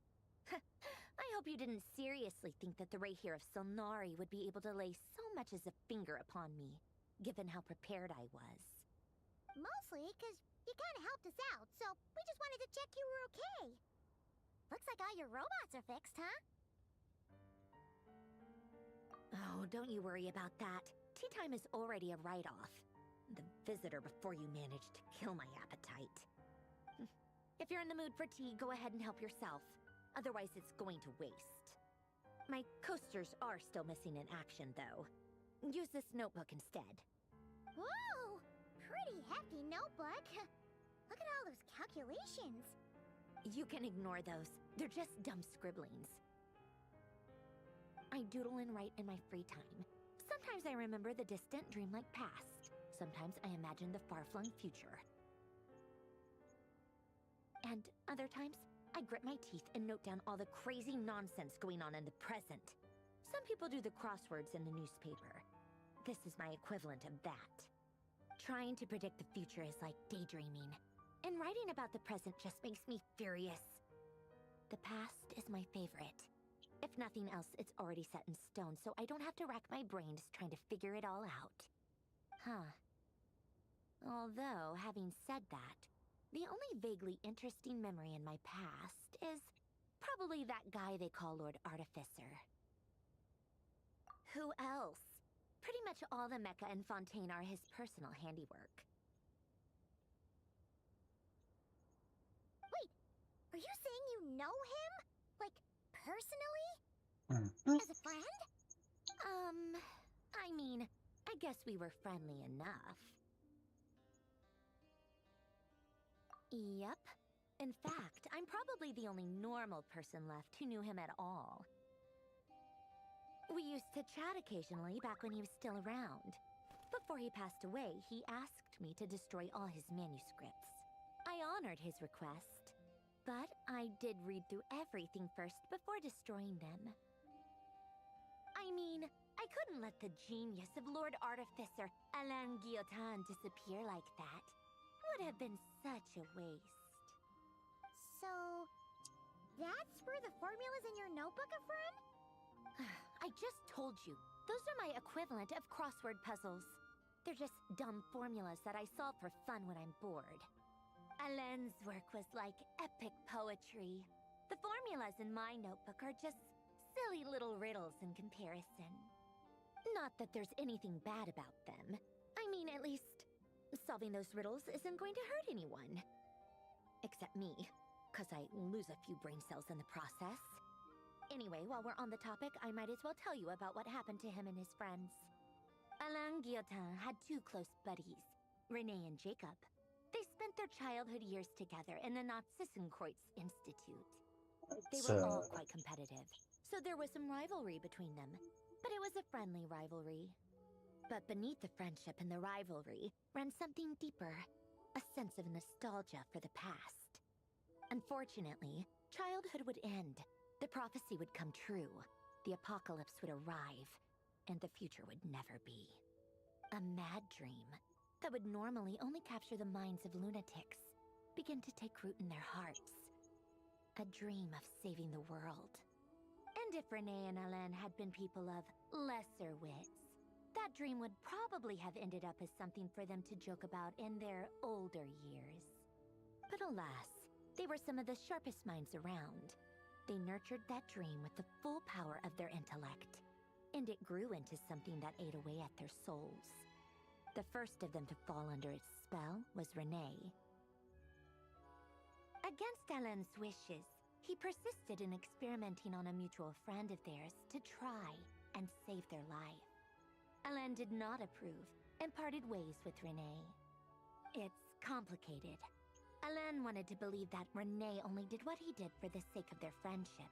But when he told me about what happened, I could tell he still had some suspicions about Renee's motives. Perhaps the seed that would grow into a nightmare had already sprouted in Renee's mind. Even then, the next time they met, Renee's soul had been completely engulfed by the dream of salvation. His futile attempt to change the tide of fate only resulted in a wave that swallowed up the world, even before the apocalypse came. And although that wave died down eventually, I hear that it just recently came back with a vengeance. As I understand, Renee wanted to live out his dream of salvation once more. But I'm told that the attempted resurgence finally died out for good. At long last, Renee awoke from his deluded dream. Though of course by then it was far too late. What do you think of Renee? Do you admire his transcendent genius? His view that any price was worth paying to achieve the lofty goal of saving the world? Or do you despise him? Dismiss him as an evil madman who wrought havoc on the lives of everyone around him as he pursued his delusional dream?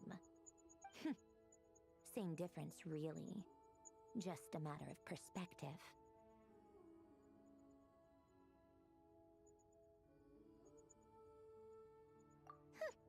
Doesn't surprise me. You share one thing in common, after all. You both want to be the savior. The only difference is, your dream came true, and his... well, he wasn't the one who made it come true. I don't like fanatics who give up their whole lives for their ideology. Nor do I like fools who let their delusions take control. Maybe I could understand if Renee had just been an ordinary person. But he had a sage-like intellect.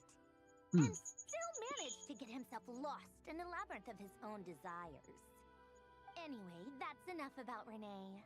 Now, moving on to Alain Guillotin, the Lord Artificer. He managed to put a stop to the first storm whipped up by Renee. But after that, Alain lost his friends and family.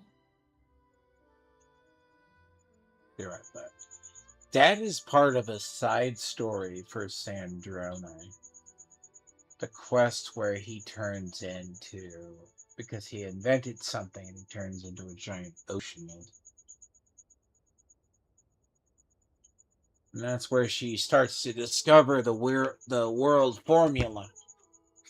I'm only having this recorded in my stream so people see it.